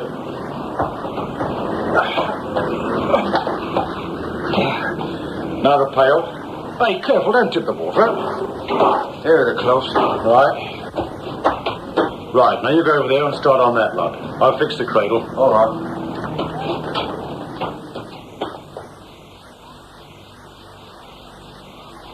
However, the windows of the top story of Majestic Building were not destined to be cleaned that morning. For as Mr. Mullins went about his task of washing the first window, the rope holding the cradle upon which he was standing snapped, and the unfortunate window cleaner was sent hurtling to the pavement below. You will hear medical evidence that will say that Albert Mullins' injuries were so severe as to make his present existence on earth almost a miracle. Miracle or not, this unfortunate gentleman, innocent of all wrongdoings, a decent, hard-working artisan, will suffer pain, discomfort, and an incapacity to do the things that normal human beings can do without any hope of recovery. With the court permission, we shall hear Albert Mullins' own story as he's wheeled into the courtroom. Mr. Mullins was made clear to you that no one can force you to give evidence against your wife. I want to give evidence. I want her to suffer as I've been made to suffer. I wouldn't do it, Albert. Honest, I didn't. Don't give me that. Silence, in court. This trial will be conducted in an atmosphere that is expected of a British court of law. The solemnity of the proceedings will be respected by all participants. Now you, madam, being indicted on this terrible charge, will be given full opportunity to protest and to demonstrate your innocence. I do not wish to hear any further outburst from any quarter. My client is somewhat overwrought, my lord. I apologize on her behalf. My lord, Let us not pursue this matter any further. The matter is considered closed. Are you in a position to conduct your examination, Mr. Heathcliff? I am, my lord. Good. And you, Mr. Mullins? Are you sufficiently comfortable to be able to withstand the rigors of examination? I'm all right, my lord. Oh, then please let the trial proceed without let or hindrance. As you know to please it. Mr. Mullins, I want to refer to that terrible morning. I know you've been asked these questions many times, but it is necessary for you to reply to them again for the benefit of the jury. Now, will you explain the procedure when you set off to commence your duties? You were commissioned to clean the windows of a building known as the Majestic. Yes. What happened? I assume that you get all your paraphernalia ready beforehand. That's right. Well, my assistant comes round. By assistant, you're referring to someone named Harry Sneesby? Yes, that's right. Carry on, please. Well, young Harry usually calls round about 8:30 in the morning. And we loads up the tackle and goes off on the job. You say load up the tackle. By that you mean ropes, pulleys, cradles, ladders, and so on? That's right, sir. Cleaning the top windows of Majestic Building would mean that you were working many feet above the pavement. Oh, yes, the building's 12 stories high. Therefore, safety must be an important consideration in your preparations. Well, very much so. When do you test your equipment? On the job, as it were, or before you depart? I always do it at night. Saves time in the morning. Where? Well, I keep my equipment in my garage. It's been specially built to keep the station wagon, the ladders, the lot. And ropes? Yes, sir, and the ropes. Thank you. Now, sir, you met with your terrible mishap on the morning of January the 27th, is that right? That's right, sir. When did you test your equipment, especially your ropes? The night before. You sure about this? Oh, I'm positive. You examined and tested the ropes thoroughly? Thoroughly. There was nothing wrong with those ropes when I tested them. I always get everything ready after supper. Means there's no time wasted in the mornings. Now, all this tackle on view here in the court belongs to you. You were given an opportunity to examine the exhibits before they were brought into court? Yes. Hand over that rope, please. Thank you. Now, Mr. Mullins, this is a section of the rope that snapped. You know that it was cut in two and then joined together by insulating tape on which were glued strands of rope. Unbelievable, isn't it? They showed me the rope when I was in hospital. Such camouflage must have taken quite a considerable time. Now, Mr. Mullins, you're absolutely certain that when you prepared your material to load onto your van the following morning, all the ropes were in good order? I'm certain of it. I want to refer to the night, or rather the early morning of January the 27th, 1968. You were awakened, were you not? Yes, I heard a strange noise in the backyard. And then I noticed that my missus wasn't in bed.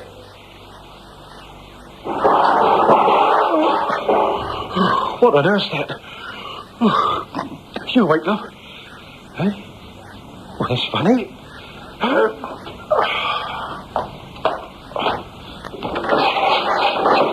Who's there? Oh, it's you. What on earth are you doing down there? Sleepwalking or something? Oh, it's all right, dear. Go back to bed. I thought I heard somebody trying to get at the van. Come back up and you'll catch a death of cold. Hey, why didn't you wake me? Won't you? Restoring fit to wake the neighbourhood.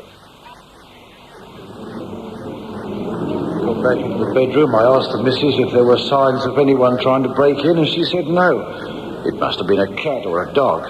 Upset the dustbin lid. Thank you. What happened just prior to the rope snapping? There were cradles, were there not? Yes, sir. You see, we took all our stuff up to the roof, and then Harry Sneesby and me, we fixed the two cradles to do the top floor windows first. We sits on them cradles, then we lets ourselves down to the next floor with a kind of pulley. Well, I hadn't been cleaning more than a few seconds before... Well, I had a sensation of falling, and I didn't remember anything else. When I came to, they told me I'd been in hospital 5 days, and that my spinal cord was damaged. 75 fractures I had. Terrifying experience, Mr. Mullins. Now, may we go back to the day when you were made aware of the gossip concerning your wife and Harry Sneesby? You were in a public house, were you not? Yes, I'd called in at the Surrey Arms. The fellow that runs it's a great pal of mine. There was nobody in the bar except the two of us, and he says to me... Oh, but look, I know you're going to tell me to mind my own business. I mean, you might even want to punch me on the nose, but... Oh, what's the matter with you? You've been drinking all your profits away, Fred? No, I'm sober, Albert. Look, I talked it over with the missus. She says I'm a fool to interfere. Huh? Oh, you and I have been friends for far too long. No, I can't stand all this sniggering and laughing at you behind your back. What are you trying to say? Harry Sneesby. Why should people laugh at me because of Harry Sneesby? Phyllis? Phyllis? Oh, no. She's old enough to be his mother. Look, I'm going to give it to you straight, Albert. Look, I don't blame the boy. But you should watch her when you're not around. Not around? While you were away at Liverpool, I was in here every night. Well, I know that. Phyllis told me. Well, I mean to say... Look, you're not trying to tell me that while I was in Liverpool attending our mother's funeral and things... Oh, no, I can't believe it. Look, it wasn't anything. I mean, how about the number of times he was taken to the cinema and things? But it was at my suggestion. You know I don't like going to the pictures. And he, living alone as he does.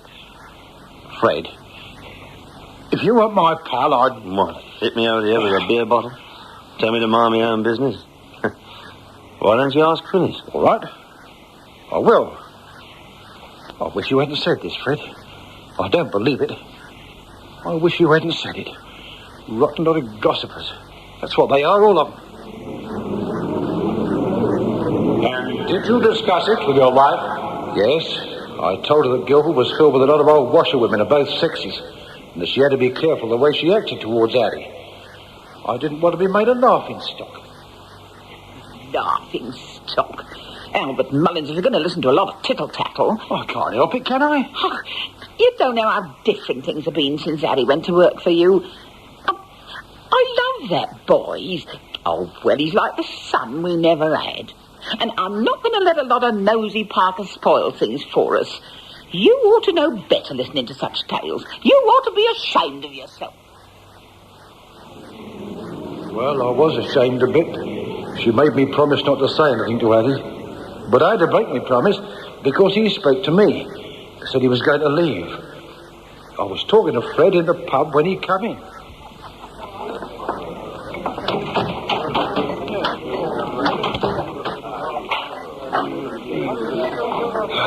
Pint of mile, please, Fred.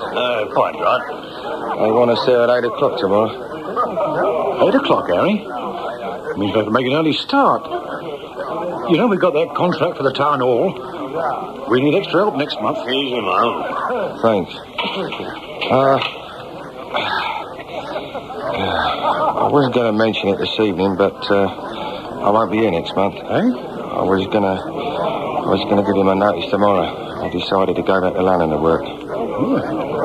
Well, you know best, but why? Aren't you happy with your wages? Mrs. Mullins told me what you said.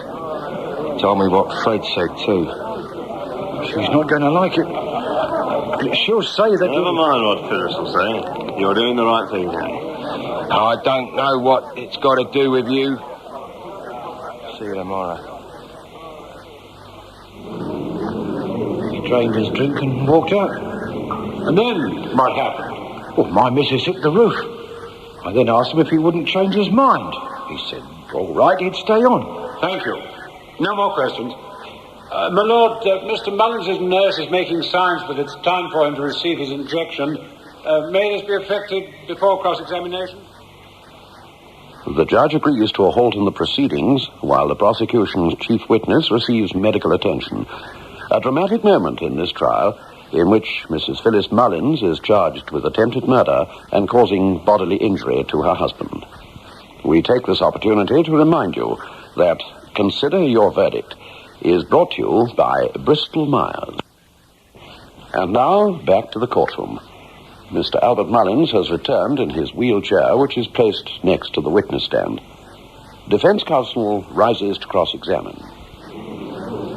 Mr. Mullins, how long have you been married? We was married on the 3rd of April, 1942, just before I went in the army. Thank you. That means you've been married for 27 years. That's right. Have you ever doubted your wife's loyalty and fidelity? No. Never? Not even when your friend the publican pointed out that you, your wife, and my client were subjects of malicious gossip? No, never. Somebody cut that rope and camouflaged it so that it appeared intact when you placed it in the van. Can you really, in your heart of hearts, see your wife acting so fiendishly? I don't know. It's all so confusing. Mr. Mullins, your window washing material was kept in the garage alongside your van, correct? Correct. And was the garage door locked? No. So anybody could have entered your garage and tampered with the rope? I suppose so. Your wife readily admitted she had developed a love for the man who came to work as your assistant. That he took the place of the son you both wanted but never had. Yes. Can you see your wife indulging in a carnal relationship with this 28-year-old, someone nearly half her age? An unfair question. Let me carry on. Mr. Mullins, until the police came to visit you in hospital, did you think for one single second that your wife had planned your death? No. When they came and told me their suspicions... Their suspicions, not yours, Mr. Mullins. Yes. Mr. Mullins, I won't prolong your ordeal any further. That is all. I now call Mr. Harold Sneesby. Mr. Sneesby, were you having an affair with the prisoner at the bar? Well, sir, were you? I wouldn't call it an affair, no. What would you describe it as? Well, sir, at first I thought it was a bit of a laugh. You know, she began to mother me like. Where's the governor? He won't be long, dear. He's just gone up the road to get some baccy. He said for you to wait. Sit down here, dear. Oh, thanks. He won't be back for about half an hour, because he said he was looking in at the Surrey Arms. He said you could join him there if you like. But, this is the first time I've had an opportunity of having a proper chat, like. Oh, you know, you're so like my nephew Cyril that was killed in the war. Oh, dear. What is it, Mrs. Mullins? You've got stains all down your tie. Now, you take it off, and I'll see if I can get them out for you. Haven't you got any parents, brothers or sisters? Oh, yeah, but I left home as soon as I could. Don't you get on together? Well, it's not that. It's just that I like my independence. Oh, of course. I can see you're a young man with spirit. Well, I'm sure you're going to be happy working for Albert. And I want you to look on me as... Well, just regard this home as your own. Well, sir, as I say, well, it was useful to have someone to look after your laundry and darn your socks, that sort of thing, so I began to chat her up, like. Chat her up? What do you mean by that? Well, pretend I thought, I used to compliment her when she came from the hairdressers, that sort of thing. But I never dreamt... just a moment, Mr. Sneesby, I'm coming to that. When did you first realise that your relationship with Mrs. Mullins was a subject for local gossip? Oh, it was about a fortnight before the accident. You see, Mr. Mullins had gone to give a quotation for some window cleaning, and Phyllis invited me in for some tea. Another cup, dear? No, thank you, Mrs. Mullins. Oh, now what's this? You've not been listening to all that gossip, have you? Mrs. Mullins, indeed. What do you mean, gossip? Oh, we've been calling each other Phyllis and Harry for months now. Who's been talking to you? Has Albert? Talking to me? Well, it didn't just seem right calling you Phyllis in your own house, like. Oh, now, Harry, dear. We mustn't keep secrets from each other, must we? I suppose it's that rotten Fred Barnes. He's mind his own business. All he's done is upset Albert. But you don't need to worry, dear. I've been able to hide our true feelings for each other. Albert doesn't suspect a thing. Oh, what's there to suspect? Oh, listen, Mrs. Mullins, Phyllis, you can't mean... it's crazy. You're a married woman. I respect your principles, really I do. But I know what a battle it's been for you, for both of us. No, don't say anything. Tell me this. If I were free, would you want me for your very own? But you're not... I must go.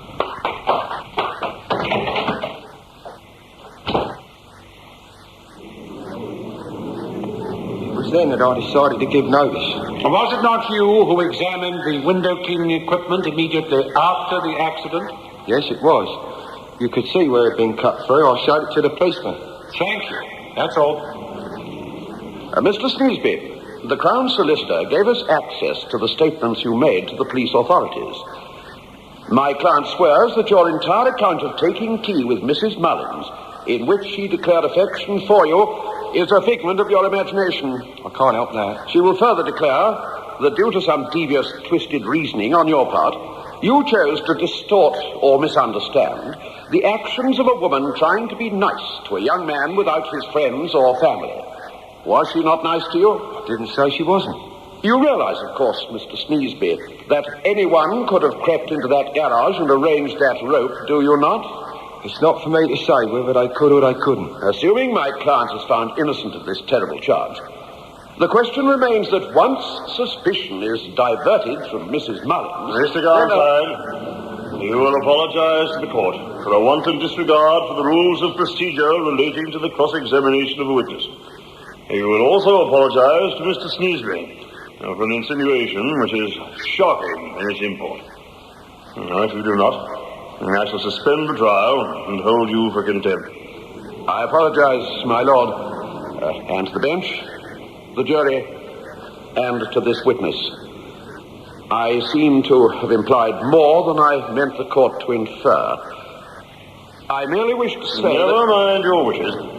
If you wish to continue, you may do so. But please, look to your line of questioning. My lord. Mr. Sneesby, 2 cradles were used on the morning of the accident. Yes? Was there any previous understanding between you and your employer as to who uses which cradle and rope? Not an understanding, no. You don't seem very sure. Well, Mr. Mullins always goes first, and then I hands him his pail of water and the cleaning material. I see. And who hands you yours? I does it myself. Mr. Sneesby, think back. Are you sure that on every occasion when you and Mr. Mullins worked together from the top of a building, your employer went onto the cradle first? I can only think of once when Mr. Mullins remembered something he had to do, and I started the windows. So there was a chance that you could have stepped onto that platform and been sent crashing to the ground below. Yes, I suppose so. Yet, you have suggested that Mrs. Mullins was in love with you. That's what she said. So much in love with you as to risk your life. All right, Mr. Sneesby, that is all. That closes the case for the Crown, my lord. Defense? My lord, what witnesses can I bring to rebut such vague and devious innuendos? For a time, I thought to put my client in the witness box. But what could she say other than she did not cut that rope? I would suggest... Mr. Garnside, you know perfectly well that this is not the moment to address the court. I take it you have no witnesses you wish to call? No, my lord. Then, Mr. Heathcliff, perhaps you would care to commence your summation. You have seen the mangled, misshapen body of Mr. Mullins, the terrible results that stemmed from the tampering of the rope. Only one person had the opportunity. That strange, lovesick woman, now on charge for attempting to murder her husband. What motive had my client? The Crown admits that Sneesby had no intention of becoming emotionally involved with a woman twice his age. Oh, yes, somebody cut that rope. But can you, in your heart of hearts, solemnly declare that you're sure, positively sure, it was Mrs. Mullins? Well, you have heard all the relevant facts. What is your verdict? Would you say that the attempted murder of Mr. Albert Mullins by Mrs. Mullins was deliberate? In a moment or two, we shall give you the verdict recorded in the actual trial on which this dramatic presentation is based.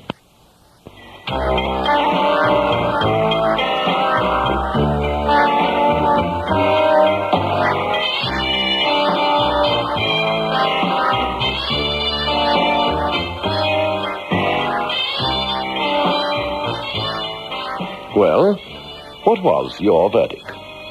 In the actual trial on which this dramatic presentation is based, the jury found that Mrs. Phyllis Mullins was guilty of the attempted murder of her husband, Albert Mullins.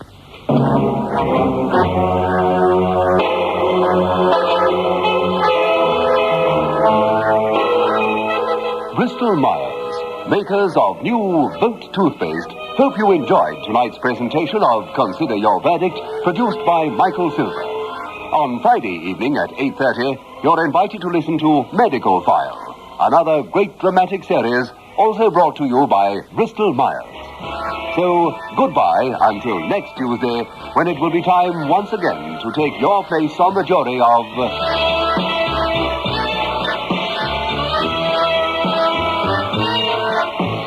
Consider Your Verdict.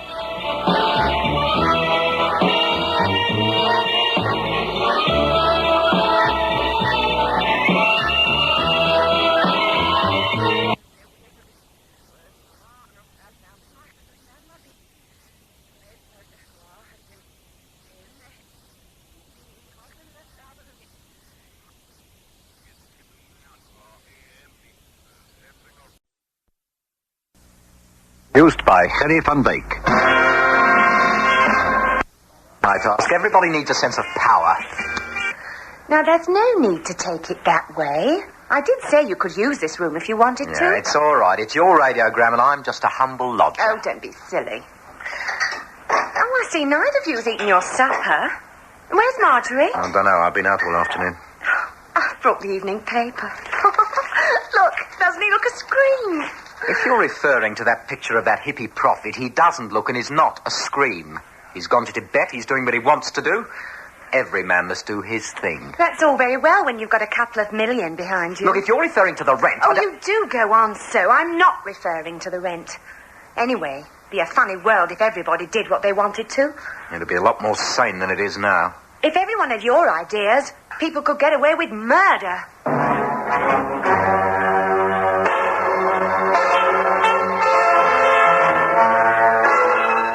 It's time for you to take your place on the jury as Bristol Myers, makers of new Boat toothpaste, invite you to...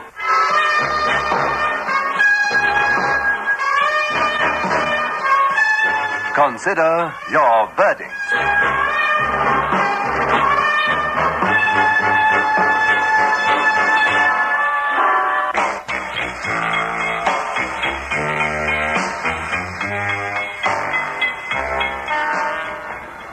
My lord, gentlemen of the jury, I rise to lead evidence for the Crown in the charge against Martin Peter Russell, that he did feloniously, willfully, and with malice aforethought, kill and murder his wife, Marjorie.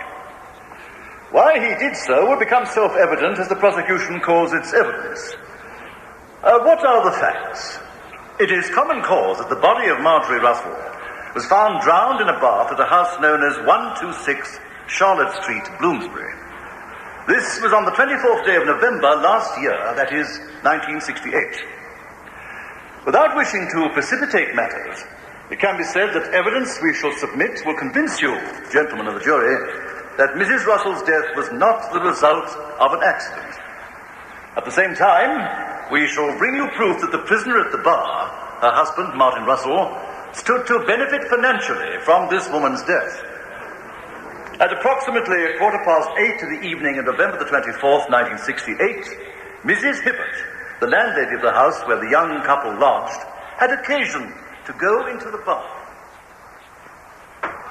What do you get when you... Him and his hippies. Indeed. Tibet, huh? I don't know why Marjorie puts up with him, I really don't. Oh, you should really look...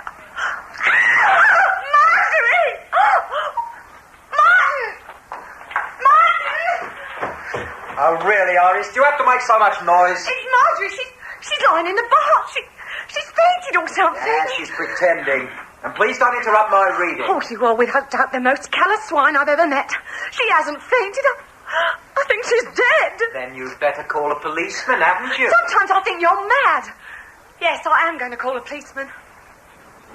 And so the landlady summoned help from the police constable, who happened to be in the vicinity. And it needed little medical knowledge to realize that the young woman was dead.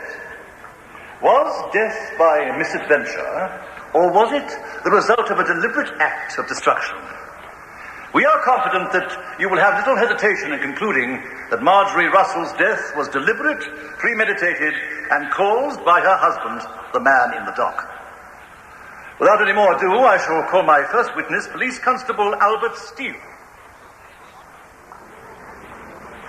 Constable Steele, I have here the occurrence book for Bloomsbury Police Station, in which you state that you were summoned to a drowning case at 126 Charlotte Street, Bloomsbury. That is so, sir, yes. Will you tell the court about this, please? Certainly, sir. Well, whilst proceeding in a northeasterly direction along Charlotte Street, a woman came running out of one of the houses. Just a moment. What time was this? Approximately 8:20 in the evening, sir. Go on. The woman, who later identified herself as Mrs. Hibbert, said that one of her lodgers had been drowned in the bath. I went into the house, number 126, and she took me upstairs into the bathroom. There I found a woman lying in the bath. Her head was under the water. Was the bath full? No, sir.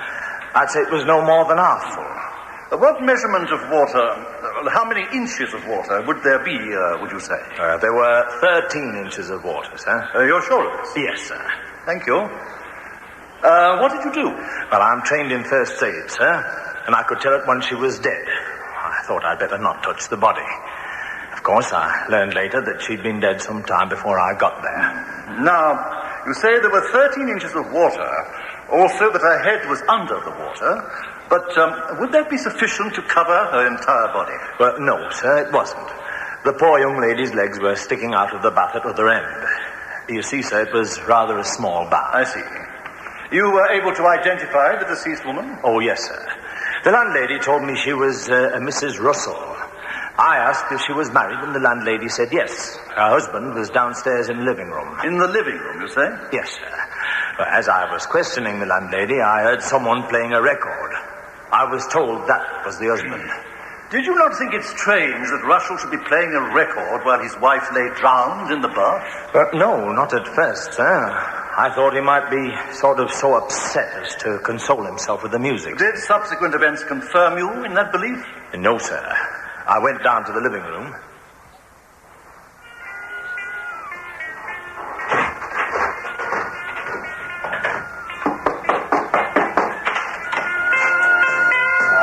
Mr. Russell? Yes, I'm Russell. There's nothing I can do for you upstairs. I'm afraid she's dead. Yeah. And one of her fainting fits, I expect. Well, we'll soon know, sir. Is this place on the telephone? No. Well, look, the station's only round the corner. I'll nip round and report it. Huh? Report what, the accident? Well, the police surgeon will be here as soon as I can reach him, sir. How long have you been married, Mr. Russell?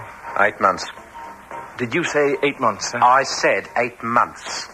Now, look, I've got a dead wife lying upstairs. Do I have to be asked silly questions? I'm just doing my duty, and you're the husband. That makes you next of kin. You don't seem very put out, by the way. Well, I hurried to the station and reported the occurrence. Thank you. That is all. Constable Steele, you say you found my client composed? Yes, sir, I did. There was no violent expressions of anguish? Oh, no, sir. In fact, Russell made no attempt of simulating shock and horror? Not at all. No false manifestations of grief, as one would expect from a murderer trying to hide his crime? That's not for me to say, sir. His attitude was as calm and as different as he appears now in the dock, although faced with the prospect of being put away for the rest of his life. I've never quite met anyone like him, sir. That is a most interesting comment, Mr. Steele. Why do you say that? Well, sir, there's his wife upstairs in the bath. You'd have thought he'd have run up to see what happened. I took a statement from the landlady. It was her, the landlady, that found Mrs. Russell lying in the water. And she tells me that the prisoner said that... Hearsay. Oh, I'm sorry, my lad. I know I mustn't give evidence as to what a person tells another person. I don't think any harm has been done, Constable Steele. How long have you been in the force? 6 years, sir. And you say you have never met anyone quite like the man now standing in the dock. Are you prepared to stand by that statement? I certainly am, sir. He seems to have no feelings at all. Precisely. Did you know that Russell is a disciple of Krishnamurti, who says that all thoughts and feelings must be kept in one's inner self and to one's own private world, and to which no outsider is to gain access? I don't know what you mean, sir. I sympathize with the witness's sentiment. All you're asking this witness, Mr. Darlington, is whether he knew your client practiced rigid control over his feelings, are you not? Oh, yes, my lord. Yes. Well, I regard the introduction of some obscure Eastern mysticism as totally unnecessary. Neither is the witness to be expected to give testimony as to the prisoner's philosophy. Sorry, my lord. I have no further questions for this witness. I now call Dr. Dennis Chalmers. Dr. Chalmers, on the 24th of November, 1968, you were called to examine the body of a dead woman you now know as Marjorie Russell. Yes, I was. Were you able to ascertain the cause of death? Death was caused by drowning. Would you describe to the court what you saw on your arrival? Her head was under the water, and her feet and legs protruded from the opposite end of the bath. Now, if the woman had suffered some kind of fit or seizure whilst in the bath, would you expect the position she was in? Indeed not. Why do you say that, Doctor? Well, you see, we've measured the length of the bath. This was a number of inches shorter than the height of the deceased. This means that if she had suffered, say, a fainting fit while seated in the bath in a normal position, her head and upper trunk would be supported by the bath. It seems strange that her leg should be protruding from the other end, and her head resting on the base of the bath. What further conclusion did you come to, Doctor? I felt convinced that someone held her feet above water, causing her head to sink, which resulted in her death by asphyxiation. That is all. Doctor, are you seriously telling this court that it would have been impossible for this unfortunate woman to have fainted while in a bath? I would say it was highly improbable. Therefore you admit the possibility? No, sir, I do not. Had Mrs. Russell fainted while in the bath and fallen so that her head was under the water entering her mouth and nose would have had a marked reviving effect. Can you say this with certainty? Our doctor never deals in certainties, but he has to take into account probabilities, cause and effect. So you are not certain. Thank you for the admission, Doctor. Now, what facts can you produce to substantiate your theory that the woman's legs had been lifted out of the bath?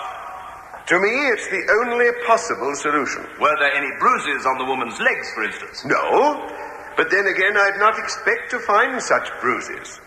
If the woman were taken by surprise, force would be unnecessary. Without any corroborating facts, your testimony can only be regarded as conjecture. I would rather use the word theory. But I insist that there is no evidence to support your theory. I can only repeat that my examination showed the woman to have been in a healthy condition prior to her drowning. I maintain that my theory is the only possible answer to the facts as we have them. Are you quite sure that you were in possession of all the facts? Reasonably sure. Did you know that Mrs. Russell was subject to fainting fits? As police surgeon, I consulted Dr. Levis, who attended the young lady when that fainting fit took place. Yes? When Mr. and Mrs. Russell moved into Charlotte Street, she applied to become Dr. Levis's panel patient. Apparently, the young woman fainted once, and once only. I do not regard that as someone chronically addicted to fainting. Do you know why Mrs. Russell fainted? I'm given to understand that she went without food for 2 days. A number of people have been without food for 2 days without becoming unconscious. Since you examined the body, would you not agree that Mrs. Russell appeared to be of delicate physique? I didn't know her when she was alive, but I'm prepared to accept that. You realize, Doctor, that your evidence is of paramount importance. It is you who has put forward the theory. Notice I use the word theory and not conjecture. That someone had lifted the woman's legs out of the bath. Could you, knowing the possible consequences of making such a statement, and I ask again, could you repeat that? Not just as a theory, but as something without any shadow of doubt, always remembering that this is a trial of murder. I've already made it clear that a doctor cannot deal with certainties. I would ask the members of the jury to make special notice of this question and answer, bearing in mind that a man is considered innocent unless he is proved guilty beyond all doubt. I have no further questions. That being the case, I think that this is a fitting moment to adjourn for lunch. And so the court adjourns in the trial of Martin Russell for the murder of his wife, Marjorie. The dramatized version of the case against Russell is brought to you by Bristol Myers. Back to the courtroom. The trial proceeds as the prosecution's next witness is called to the witness stand. You are Mrs. Iris Hibbett, and you rent a house at 126 Charlotte Street, Bloomsbury. Yes. The prisoner is known to you. He and his wife lodged with me. How long have you been letting rooms, Mrs. Hibbett? My husband was a regular, you see. We'd been married 6 years, and he got killed in an accident while they were holding manoeuvres on Salisbury Plain. You mean your husband was a regular soldier? Yes. He died 4 years ago. What with my compensation money and my widow's pension, I thought I'd rent the house and take in lodgers. I see. So 2 of your lodgers were a couple named Mr. and Mrs. Russell? Yes, sir. How long did they occupy rooms? By that I mean, when did they first move into your house? Oh, they moved in August last year. Well, this means, does it not, that they were in residence for nearly 4 months? That's right, sir. Did they pay their money regularly? Well, they gave me 1 month in advance, and I never saw a bean out of them after that. Did Mr. Russell give any indication as to the nature of his work? Yes, he told me he was a copywriter with an advertising agency. Said he wrote advertisements. And his wife? She used to be a model, you know, for taking pictures, that sort of thing. You say that you received 1 month's money in advance and no further payment. Did you not question him? Yes. He said he'd turned in his job. I'm sorry, Iris, you'll have to wait for your money. Now, look, Martin, I don't want to appear grasping, but you've been here 3 months now. Look, you know I chucked my job. I'm not going to dish out any more platitudes. Then what are you going to do for a living? Write my book. Write your book? I haven't seen you do any writing. You haven't seen me do any writing because I haven't started. Oh, but don't worry. If you'll pardon an old Victorian phrase, I'll raise the money on future expectations. What do you mean, expectations? Money, you silly goose, money. What do you think I mean? By the end of this month, I shall be able to raise a large sum on certain future expectations. What a nice word that is, expectation.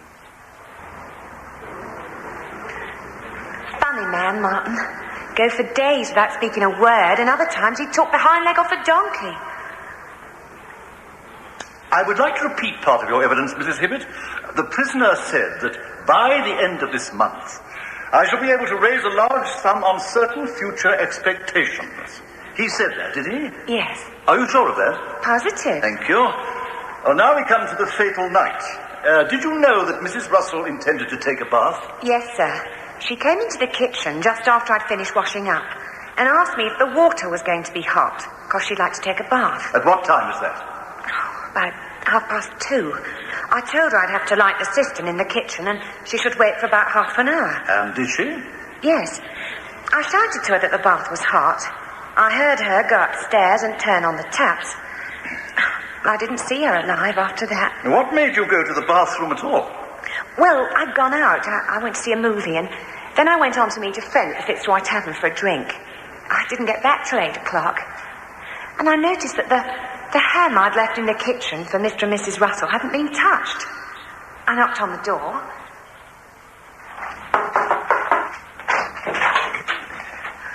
I see you've not had your supper. Oh, I'm not hungry. But what about Marjorie? She's not eaten anything either. No, I don't know. I've just come in. I haven't seen her.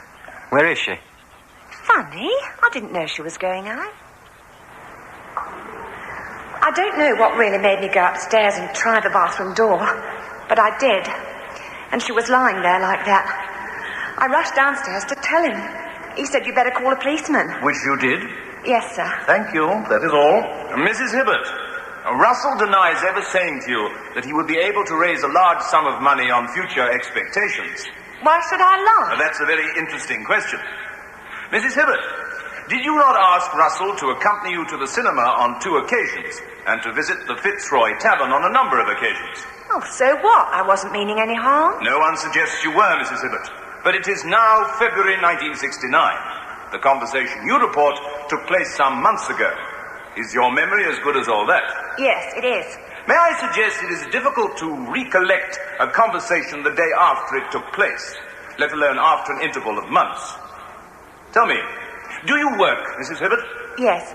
Could you tell us what sort of work you do? What's that got to do with it? Please, madam. I work at the Trident Club. Well, you don't think an army pension and having a couple of lodgers who don't pay their rent's going to keep me? What sort of work do you do at the Trident Club? If you must know, I'm a stripper. A what, Mrs. Hibbert? A striptease dancer. And let me tell you, there's nothing wrong in being a striptease dancer. When you're left a young widow without a husband, beggars can't be choosers. I'm sure they can't, madam. Now, where was Russell when his wife asked if there would be hot water for a bath? I don't know. They had lunch, did they not? Yes. Did not Russell say that he was going out immediately after 2 o'clock? Yes, he did. So when Mrs. Russell asked about a bath, he wasn't in the house? I don't know whether he was or not. That is all, thank you. I now call Detective Inspector Desmond Johnson. Inspector, as a result of the Home Office pathologist's report, you took over the investigation into the death of Mrs. Russell. Yes, I did. Certain other insurance aspects came to light, did they not? Yes. We discovered that when she was a young child, Mrs. Russell's parents had taken out an endowment and life insurance policy. Should the young woman die before the age of 55, an amount of £25,000 would fall due to the beneficiary. Who was the beneficiary? We discovered that a week after their marriage, Mrs. Russell had drawn up a will, leaving everything to her husband. Anything else? Yes. We also learned that Russell had gone along to his bank and inquired as to the possibilities of raising a loan on these expectations should his wife die. I don't think that's very clear, Inspector. Do you mean raise a loan in the event of his wife's death? Yes, I do. You see, it would take some months for probate to be proved, but Russell was told that a loan could be raised on the basis of his expectations. Thank you. Then what happened? Well, I called on the prisoner. I'm sorry to bother you, Mr. Russell, but there are certain aspects of your wife's death that need clearing up. Oh, here I am, trying to write, trying to be myself, and nobody will let me. Everyone clawing at me, trying to tear me to shreds. No one's trying to tear you to shreds.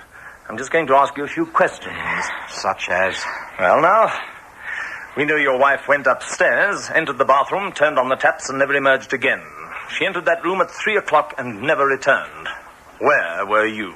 All over the place. I'd be a little more precise if I were you, Mr. Russell.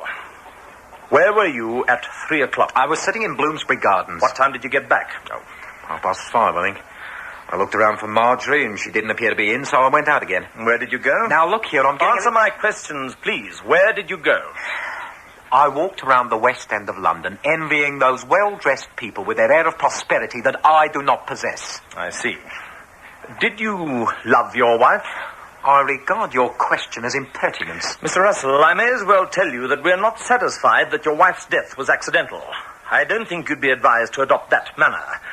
Now, you say you walked around the West End. What time did you get back? About 8 o'clock. And then what did you do? Nothing. What do you mean, nothing? Didn't you wonder where your wife was? Oh, why should I? I wasn't expecting anything tragic to happen. Mr. Russell, what precisely did you do when you got home? Did you have some food? Oh, I went and played some records.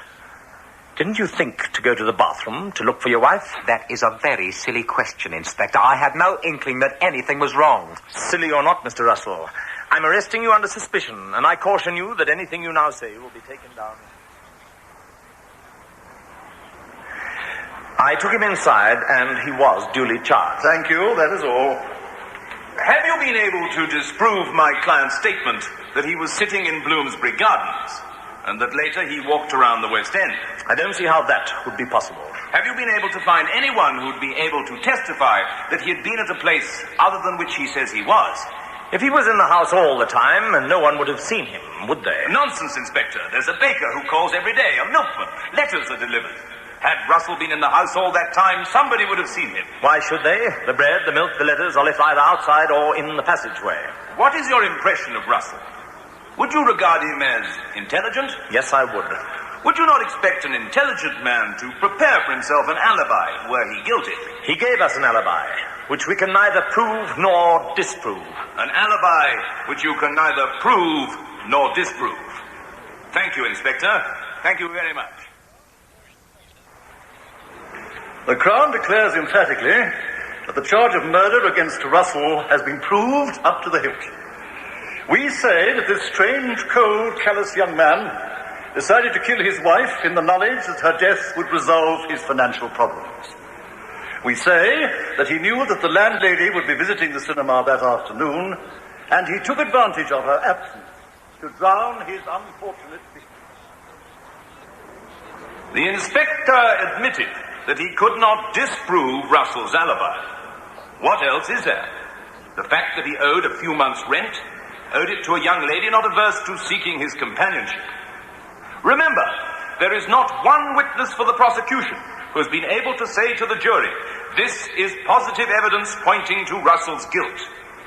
Are you going to convict him because he has strange modern attitudes to life and his responsibilities as a married man?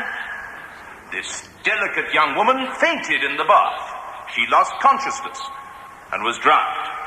And the prosecution can try to turn these simple facts upside down, but you should not let their attempts cause an innocent man and a bereaved husband to suffer further. Well, you have heard all the evidence.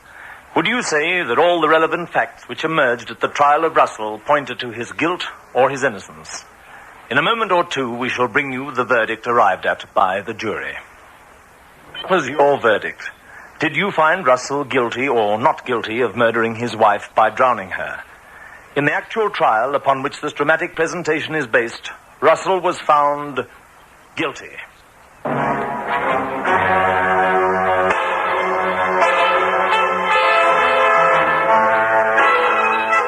Bristol Myers, makers of new Vote toothpaste, hope you enjoyed tonight's presentation of Consider Your Verdict, produced by Michael Silver.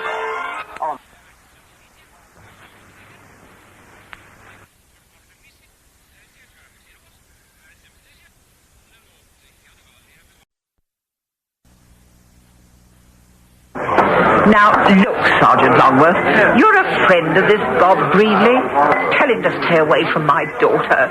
He's not in love with Beryl. In the first place, Mrs. Harris, Bob Greenley doesn't happen to be any particular friend of mine. We just belong to the same club, that's all. In the second place, I think you're being a bit unfair to your daughter. And in the third place, it's got nothing to do with me. Hasn't it? After all, you belong to the CID, don't you? Don't tell me you want to bring police proceedings against him. I know that my daughter is besotted with the man. She won't listen to reason. A married man with 3 children. No, my only hope's to get this fellow Greenley to leave my daughter alone. If he doesn't, I'll kill him, even if I have to swing for it.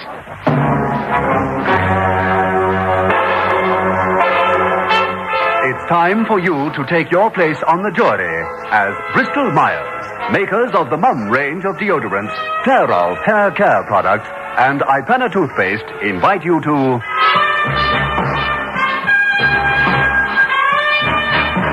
Consider your verdict.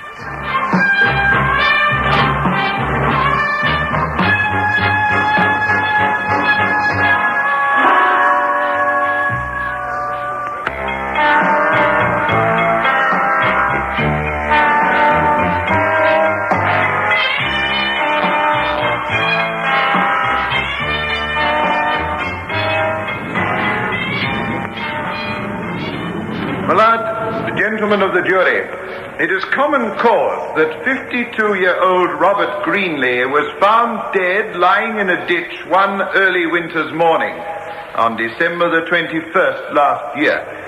That is 1967.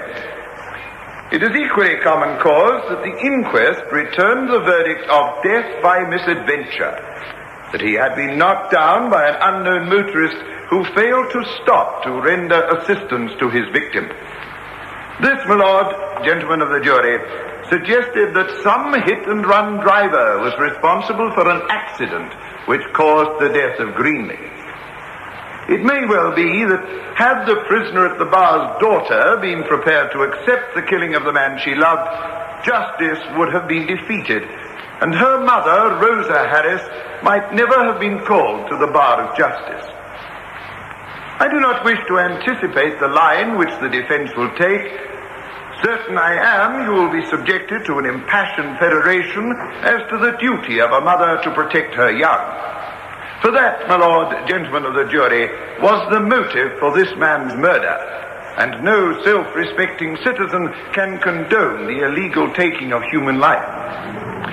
It is on that note I will call my first witness, the prisoner's own daughter, Beryl Harris. Miss Harris, it was you that visited Sergeant Longworth at the Buxton police station and declared that the death of your friend was not the result of an accident, but the deliberate act on the part of your mother. Yes, it's true. Mummy killed him. She said she would. You wicked, wicked girl. It isn't true. It's all lies. They're not lies. You knocked him down and killed him. Silence! Silence in court. As judge presiding over the proceedings, it is my duty to see that the evidence is led in a calm and dignified manner. And the prisoner at the bar must be under great stress. By the same token, it is a unique experience for me as judge of many years' standing to listen to a Crown witness who is a daughter of the accused. All murder trials contain an atmosphere charged with emotion. It is impossible for me to expect for this situation to induce a calmness and objectivity. Nevertheless, prisoner will restrain herself as best she can in the knowledge that she has an eminent jurist to safeguard her interest. Counsel may proceed. Thank you, my lord. Miss Harris, I want you to tell the court what happened on the evening of the 21st of December last year. Of course, the information we seek deals with the events which you feel relate to the death of your friend. He was more than my friend. We were going to get married. Now, Miss Harris, there was an office party, was there not? Yes. Bob and I worked for Seaton & Co. They're printers in High Street. Mr. Seaton had made his speech and gave out the Christmas bonuses. And we were all breaking up for the annual Christmas holiday when Mummy arrived. Well, the boss has done his stuff. We don't have to stay. Come on, I'll take you home. Gary, we can catch the 7 o'clock bus. All right. We better stay to say goodbye to Mr. Seaton. Oh, no. Don't look now. But the tigress has arrived to protect her young. What you... Oh, Mother, what are you doing here? What do I look as though I'm doing? I've come to take you home. Mummy, you shouldn't have. Why not? Have you become ashamed of your mother? Be silly. It's just that it wasn't necessary. Bob would have... Bob would have what? Mr. Greenley, I understand that you've persuaded my daughter to accompany you on some sort of weekend over Christmas. It's all perfectly respectable, I assure you, Mrs. Harris. I've warned you enough time. Keep away from my daughter. Mummy! Oh, look, Mrs. Harris, it's near Christmas time. Peace, goodwill, and all that. I love Beryl. Indeed. So my daughter tells me. And what about your wife and 3 children? Have you enough love left for them? Please, Mummy, not here. Oh, and why not? Frankly, I've come to speak to Mr. Seaton. If I can't persuade you to leave my daughter alone... You're too late. Mr. Seaton's made his speech and he's gone. Are you coming with me or are you not? Well, look, you may as well, Beryl. You know, I've got to attend the annual general meeting of the Printers and Kindred Trades Association tonight. What time will it finish? Oh, about 10. There's no point in us catching a bus now. You might as well go home with your mother. How kind of you. Now, look here, Bob. All right, Greenley. Mother, let's go. You've humiliated me enough.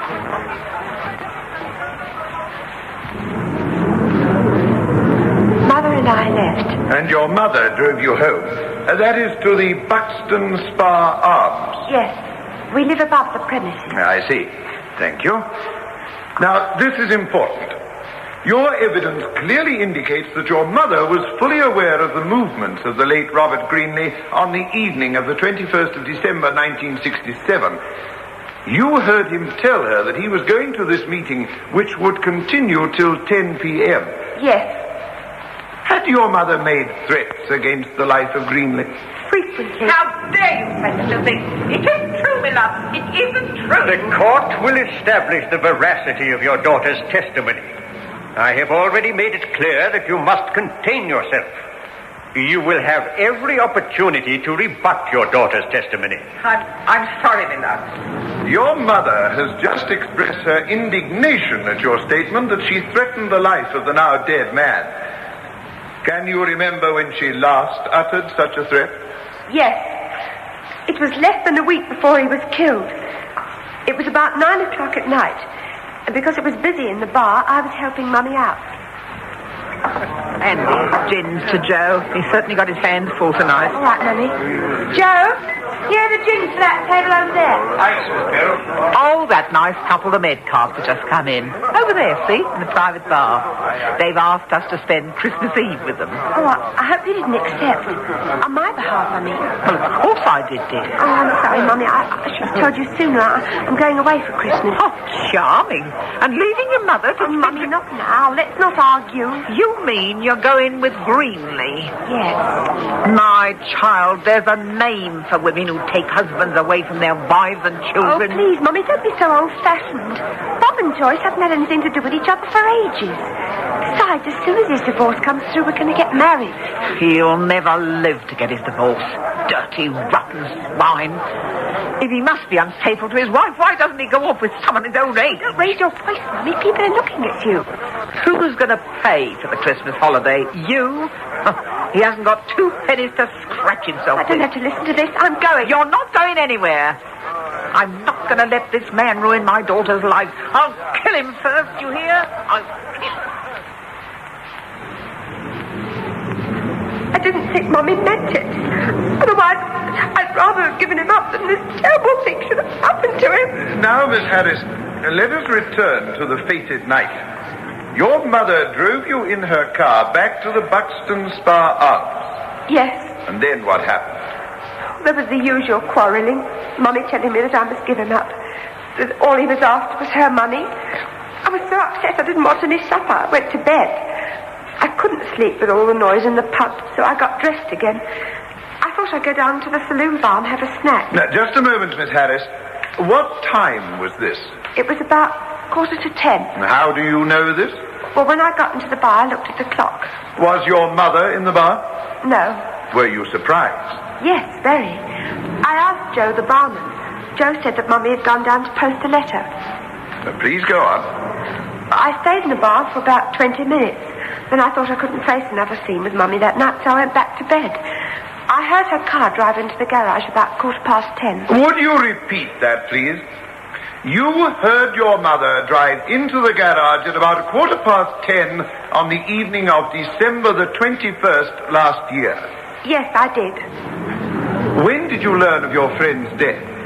The following day, when Sergeant Longworth came in the bar to tell us that they found Bob's body lying in the ditch. I had a feeling that Mummy had something to do with it. And when I attended the inquest and heard all the medical evidence, how there were signs on the road that he'd been dragged into the ditch, I knew then that my mother had killed the man I loved. I also knew that I had to tell the police. Thank you, Miss Harris. No more questions. Miss Harris, you say that you also knew you had to tell the police. Yes. What had you to tell the police? I don't understand. I'll try and make it a little more simple for you, young lady. It was you that was directly responsible for the arrest and the charge of murder preferred against your mother. Well, were you or were you not? If my mother killed Bob... Do I detect a change of tone? Am I to understand that you're using the word if, that you now have some doubt? I see you do not wish to answer. Miss Harris, do you feel that you have vouchsafed information to the police that otherwise would never have achieved the light of day? In other words, Miss Harris, did you rush along to get your mother labeled as a murderess in case they missed something? If you want to put it that way, yes. Your loyalty as a daughter is most touching, Miss Harris. What about my loyalty to the man I loved? The man you loved, indeed. How old are you, Miss Harris? 21. And the late Robert Greenley? 52. And you think it shocking that your mother should attempt to prevent an alliance between you? That's got nothing to do with it. We shall see about that. Miss Harris, there was only one way for Greenley to get his divorce from his wife, and that was to persuade the unfortunate Mrs. Greenley to divorce him on grounds of infidelity. Is that true or not? Yes, but we... For her to prove that her husband had committed adultery with you, a 21-year-old girl. No. Oh, you mustn't talk to my daughter like that. She didn't. She's been foolish, but she wouldn't do anything wicked. My lord, it is rare for a defense counsel to seek protection from his client. But I would ask this court to restrain the prisoner at the bar.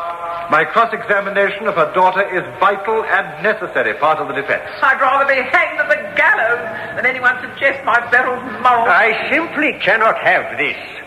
Unusual as the case may be, I would like to see both leading counsels in my chamber. Immediately, my lord? Immediately. As your lordship pleases. And so the trial of Rosa Harris is halted.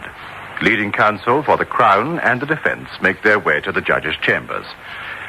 During this recess, we should like to remind you that this dramatic presentation is brought to you by Bristol Myers.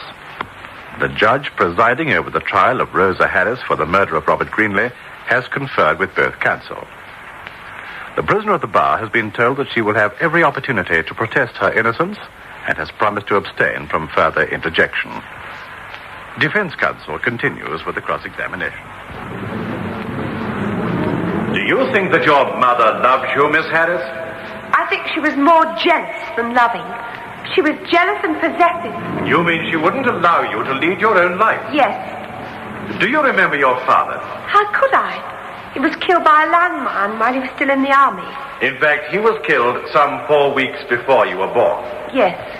And so your mother brought you up. Worked to feed, clothe, and educate you. Well, I was her daughter, wasn't I? That, Miss Harris, I find difficult to believe. Now, your mother has stated publicly she would kill Greenley rather than let him destroy your life. Do you think she meant that figuratively? Well, she said it, didn't she? May I say to you, Miss Harris, that in a long and checkered career, I too have said that I would rather kill someone than witness a certain course of action. But I'm no murderer, I assure you. You can say what you like. Bob was murdered, and the only person who wanted him dead was my mother. I don't think there's any point in cross-examining you further. You may go. I now call Detective Sergeant Mark Longworth. Sergeant Longworth, when did you hear of the death of Robert Greenleaf? At approximately 9:10 a.m. on the morning of December the 22nd, I picked up Dr. Wrigley and we drove to Cleveland Lane. Sure enough, lying in a ditch was someone I knew very well, Bob Greenleaf. I took a statement from Mr. Burrows, the postman. He'd been delivering letters and saw the body as he was cycling down the lane. Dr. Wrigley said that the man had been dead for over 12 hours. And then I noticed something strange. You see, although it was very cold, there hadn't been any rain for over 24 hours. There were distinct marks of the dead man's body having been dragged from the side of the road into the ditch. What is more, there were specks of blood confirming this. An examination of the back of the man's heels revealed dirt from the road. And what did you conclude from this? That he had been knocked down by a motor car and then dragged into the ditch. Why motor car in particular? Whoever had done this thing actually ran over the man. There was a tyre track spreading diagonally across the back of the jacket he was wearing. So it wasn't just a hit-and-run driver, but a driver who hit, ran over his victim, and then dragged the body into the ditch? Yes, sir. Carry on. Well, sir, the tyre mark on the jacket, as well as on the road, gave us clear indication as to the size and make of the tyre. It was a Forsyth 252 tyre. There's no question of this? None at all. Carry on, please. Well, sir, on the basis of the clues in our possession, we sent out a circular asking all garages to notify the police should any car containing Forsyth 252 tyres arrive for repairs. In this, we were unsuccessful. At that time, we had no indication that Greenleaf was a victim of a premeditated murder. As the result of a visit by Miss Beryl Harris and her signed statement, as well as a statement made to me by the prisoner some weeks before Greenleaf's death, I decided to question Mrs. Harris. Mrs. Harris, Robert Greenleaf was killed as he was walking home from a Printers Association meeting. Now, that meant walking along Cleveland Lane. What's that got to do with me? Did you know that Greenleaf would be walking along that lane at that time of night on that particular evening? No, of course not. Look here, are you suggesting It's not what I'm suggesting, Mrs. Harris. It's what has happened. Someone knocked Greenleaf down. It was pretty vicious. Having knocked him down, they ran their car over him and then shoved him in a ditch. Now, you say you didn't know he was going to be walking along that particular thoroughfare on the evening of the 21st of December last year. But your daughter says you did know, and she also Never mind what my daughter says. That horrible man has bewitched her. She'll say anything. I might as well tell you I've had a look in your garage. I see that you use Forsyth 252 tyres. Well? Well, Mrs. Harris, the man who drove that car, or the woman who drove that car... I've had enough. Mark Longworth, if you're trying to tell me that I killed this wretched man, you must be out of your mind. I see you've got a dent in the near side mudguard. How did that happen? Not by knocking down Greenleaf. I skidded and hit a tree about 3 weeks ago. Supposing I tell you that your daughter said... Never mind what my daughter says. I'm neither a liar nor a murderer. Oh, to think that my baby, the flesh of my flesh, say such things about me. What were you doing on the evening of the 21st? Working in the bar. You know as well as I do, Mark Longworth, what I was doing on the 21st. You yourself came in for a drink that evening. That was about 8:30. Your barman tells me that you left just before closing time. I went to post a letter. Did you take the car? No, I didn't. Supposing I tell you that your daughter heard the car return. Then all I can say is that she dreamt it. Aren't you glad he's dead? After all, you told me that if Bob Greenleaf didn't leave your daughter alone, you'd kill him. Don't you remember that? Of course I remember it. I wanted to frighten him away. Oh, Mark, you know I wouldn't do a thing like that. I found her answers unsatisfactory, swore out a warrant for Mrs. Harris's arrest, and pulled her in. Thank you. That is all. Sergeant Longworth, take a look at that table. That's the mudguard, isn't it? You've examined it. You know it does belong to my client's car? Yes. The defense brought this mudguard to court. Why didn't you? Objection, my lord. Witness is not responsible for the conduct of the prosecution of this case. Really, Mr. Mortimer, you should know better. I suspect that you do. Please look to your line of cross-examination. With respect, my lord, there is not a tittle of evidence against my client, other than the statements made by her daughter and the witness. Since this witness has chosen to place emphasis on the significance of the dent in the mudguard, I would have thought that somebody would want to impress the jury with this vital exhibit. Nevertheless, you know only too well that the sergeant in charge of the investigation has little or no influence on the conduct or method the prosecution is to employ. I stand rebuked, my lord. May I humbly crave your lordship's permission to show this mudguard to the jury? Permission is granted, but I will not be subjected to any impertinence. You are bordering on contempt. In which case I apologize, my lord. Show it to the jury. Pass this around, will you? Gentlemen of the jury, you will observe that this indenture has not broken the enamel. Therefore, there is no rust, and because there is no rust, it is impossible to determine whether the mudguard was injured a week, 2 weeks, or even a year ago. You will observe that it is less than 6 inches in length, and at its widest point no more than 3 inches laterally and half an inch in depth. Remember that the car that struck this man must have been going at a terrific speed to have knocked him down and killed him. Remember also that the nature and size of this dent in the mudguard is of such insignificance as to have been unnoticed unless it had been pointed out. Now, Sergeant, my client denies using her car that evening. The Buxton Spa Hotel is on the main high street. It is possible for Miss Harris to have been mistaken, that some other car might have driven and stopped nearby the public house. I don't think so. It's strange to me that no one had noticed the dent in the mudguard before. Yet, Sergeant, I would remind you that Miss Harris was arrested 3 days after the inquest, 10 days after the finding of the body. Neither you nor anyone else had commented on the injury to the car. That is all. That concludes the case for the Crown, my lord. Does defense wish to call any witnesses? Only one witness, my lord. The prisoner herself, Rosa Harris. Mrs. Harris, did you threaten the life of Robert Greenley? I may have done. I wondered where I went wrong, that my baby should imagine she was in love with... Oh, a chancer like that. Why did you tell Sergeant Longmouth you had no idea that Greenley would be walking down Cleveland Lane that evening when he was knocked down and fatally injured by a motor car? Oh, do you think I remembered or cared what he said when I called to fetch my baby from the firm's Christmas party? Do you think I plotted to do a dreadful thing that... Oh, it isn't true. It isn't true. I am convinced that it isn't. Thank you, Mrs. Harris. And I'm convinced it is true. Who else wanted Greenley out of the way? I wanted him out of the way, but I didn't murder him. I submit you did. I submit you were so desperate to save your daughter from this man that you decided to take your car out of the garage, wait for him in the knowledge that he would be walking along Cleveland Lane, and then accelerated at great speed with the deliberate intention of causing his death. No, it isn't true. I suggest that in your desperation you lost all sense of proportion, that you were determined to carry out the threats you have frequently made. I am sorry for you, Mrs. Harris. Sorry for your diseased mind. Diseased but not insane. Sorry for the fact that your hate for Greenley turned you into a killer. Would an ordinary hit-and-run driver pause to get out of his car in order to drag the unfortunate Greenley into a ditch?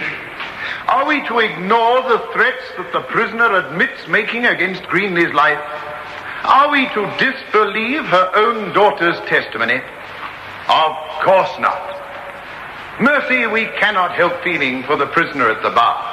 But mercy must be tempered with justice. And because of this, you cannot help but find Rosa Harris guilty of murder. It is not my client who possesses the diseased mind, but her daughter. I suggest, my lord, gentlemen of the jury, that this poor, unfortunate young girl has become so obsessed by Greenley as to lose all sense of love and loyalty for her mother, all sense of decency and proportion, and because of this, her evidence has become distorted, colored to the point where it cannot be believed. I am not asking for mercy. I am asking for a verdict in accordance with the evidence you have heard and in accordance with the laws of this country. You have seen Rosa Harris, watched her anguished expression as her daughter sought to defame her mother's character. This woman is not entitled to mercy, for that suggests guilt, and she is not guilty.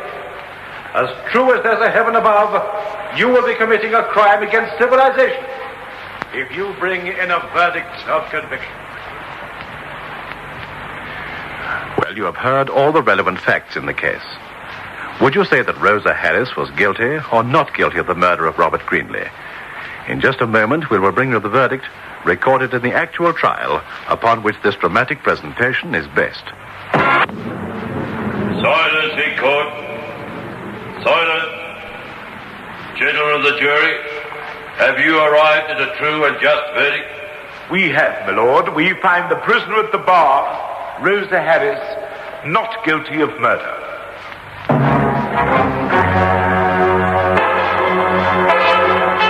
Bristol Myers, makers of the Mum range of deodorants, Clairol hair care products, and Ipana toothpaste, hope you enjoyed tonight's presentation of Consider Your Verdict, produced by Michael Silver.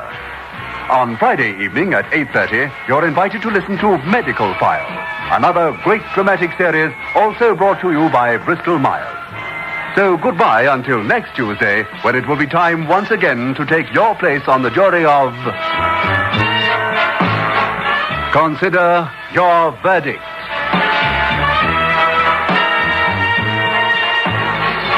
Springbok Radio it is, and in a few moments you'll be able to hear General Motors on.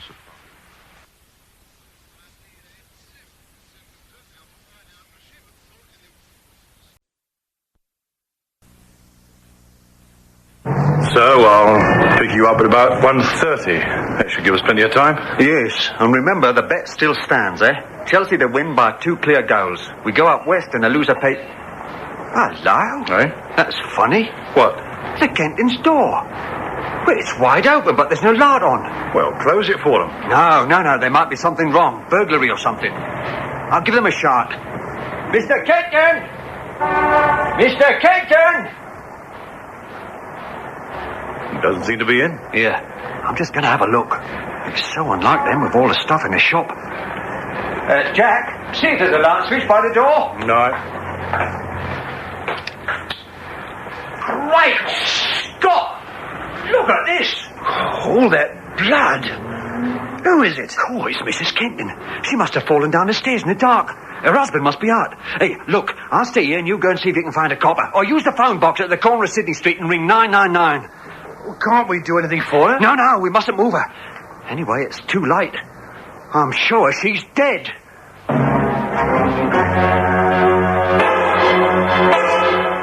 It's time for you to take your place on the jury as Bristol Myers, makers of new Ban Roll-On and new Ban Aerosol Spray Deodorant, Clairol hair care products, and Ipana toothpaste, invite you to...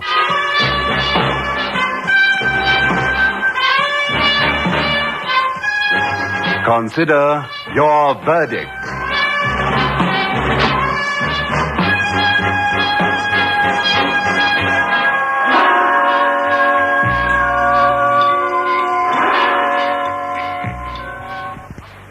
If you're a woman who colors her hair, here's important news. Exclusively formulated Clairol shampoo is now available throughout South Africa.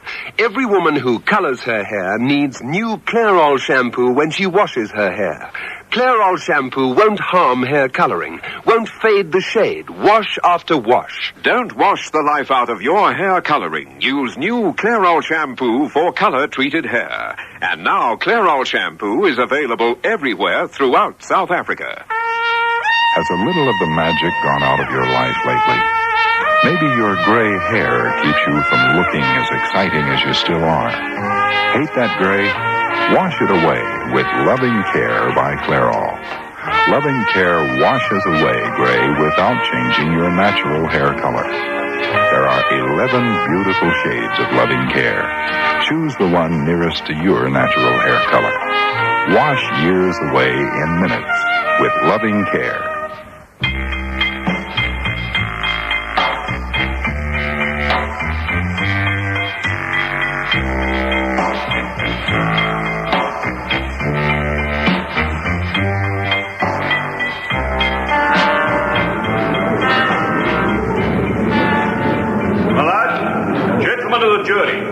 The charge against Roger Kenton is that on the evening of Friday, March the 17th, 1967, he did cause the death of his wife, Isabel Kenton, by hitting her on the back of the skull with a blunt instrument, causing her to fall down a flight of stairs, and then leaving her to die of the injuries sustained.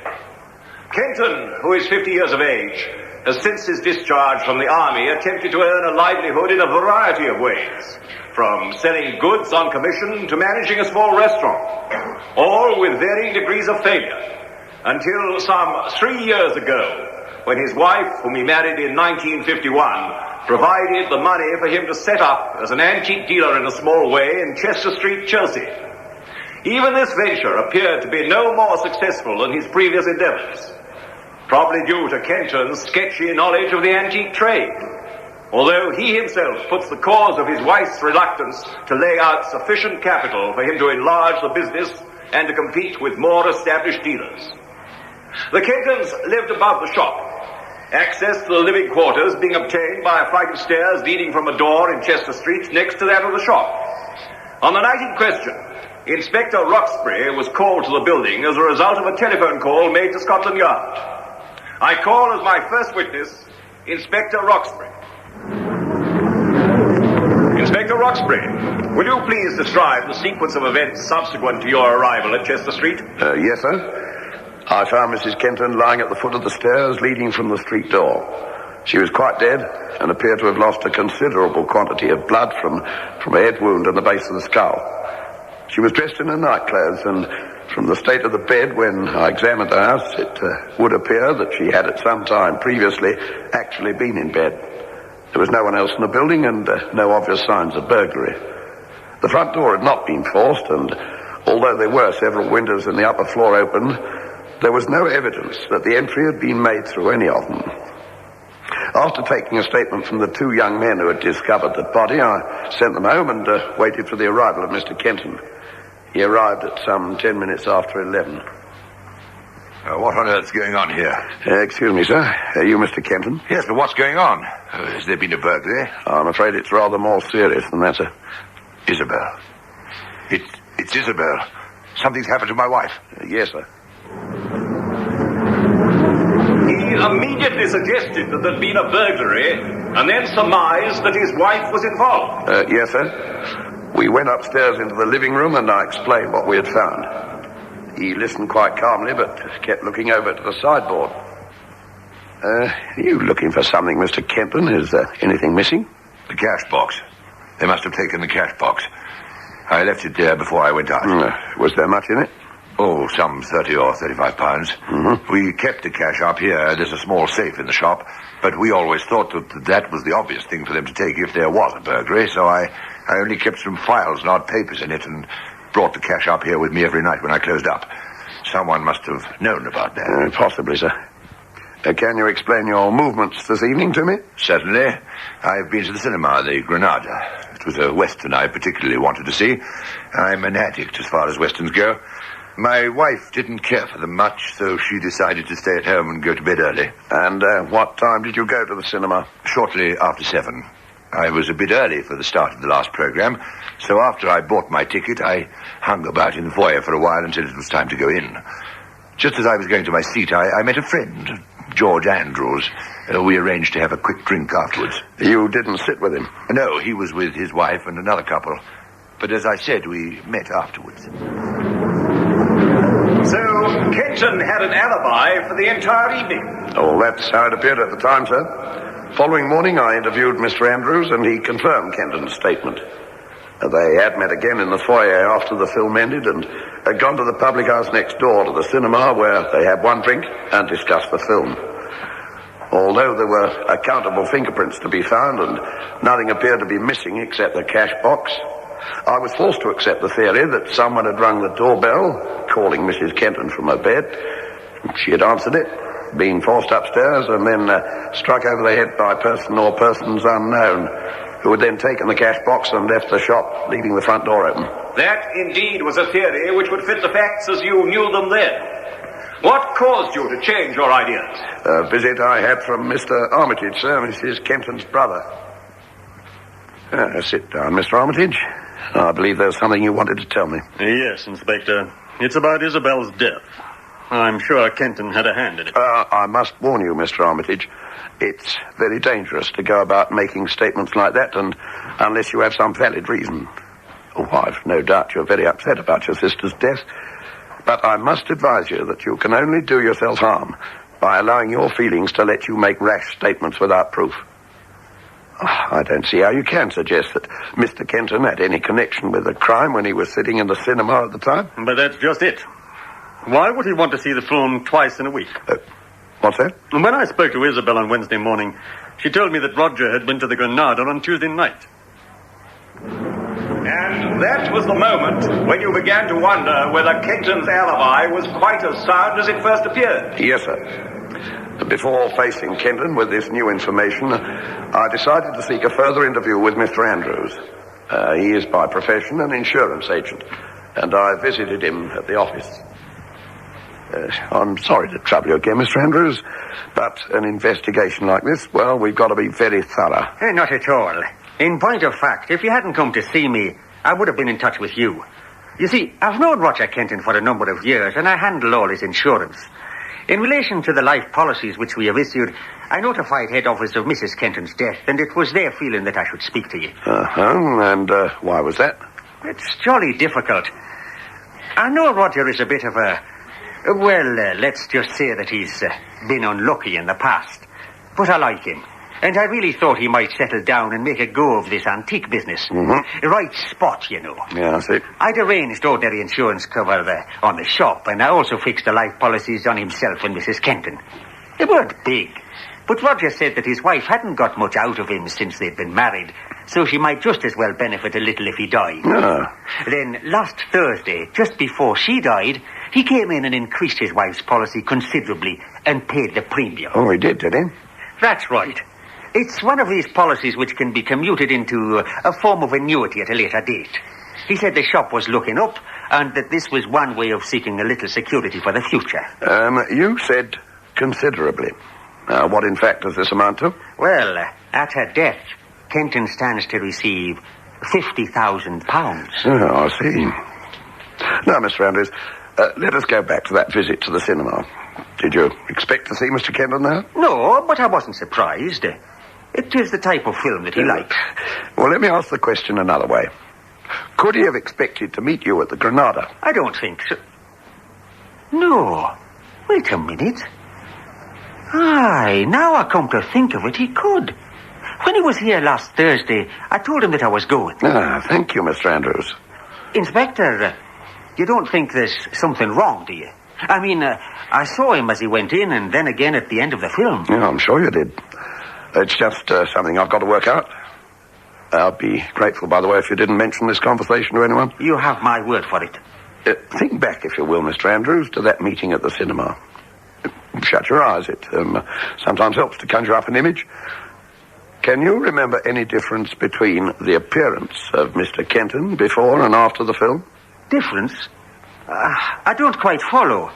He certainly seemed to be very animated while we were in the pub. He kept on talking about the film. Mind you, it was a good one. But I'm not so devoted to westerns as Roger is. I just like a well-made film. His appearance. I'm thinking. You know, Inspector, you're right. Shutting your eyes, I mean. I can see him as clearly as anything. I've got it. I am sure of it. Before the film, he had a raincoat over his arm, and I can't remember seeing him with it afterwards when we were in the pub. Kenton had no raincoat with him when he arrived home on the night of the murder. And when I questioned him, he reaffirmed his statement regarding his movements on the night of the murder and denied having visited the Granada on the Tuesday. I then asked permission to remove the clothing he had been wearing on the Friday night. He made no objection to me taking his suit and shoes, And the shirt and the underclothing which he had worn had already gone to the laundry. Then, at a later date, as a result of further investigation into the veracity of his alibi and the report of the police laboratories and the government pathologist, you charged Kenton and took him into custody. Yes, sir. Thank you. That is all. Inspector, is it a habit of yours to ask people to shut their eyes and dream dreams? Not to dream, sir. Sometimes helps to clarify the memory. Or to see pictures which you are painting? No, sir. Let us consider this alleged missing raincoat. When you examined my client's wardrobe, did it contain a raincoat? Yes, sir. A brand new one. I asked him about it. Oh, I see. You've got a new raincoat, Kenton. Yes, I bought it a few days ago. Why? Oh, really, Inspector, why does one buy a raincoat? Because it's needed. What happened to the old one? I don't remember having mentioned an old one. But in fact, I did have one. It was very old. Proofing had perished, and I threw it away. It had been raining on the Friday afternoon. Why didn't you take your raincoat to the cinema? It may have been raining in the afternoon, but it wasn't when I went out. And it didn't look as though there would be any further rain.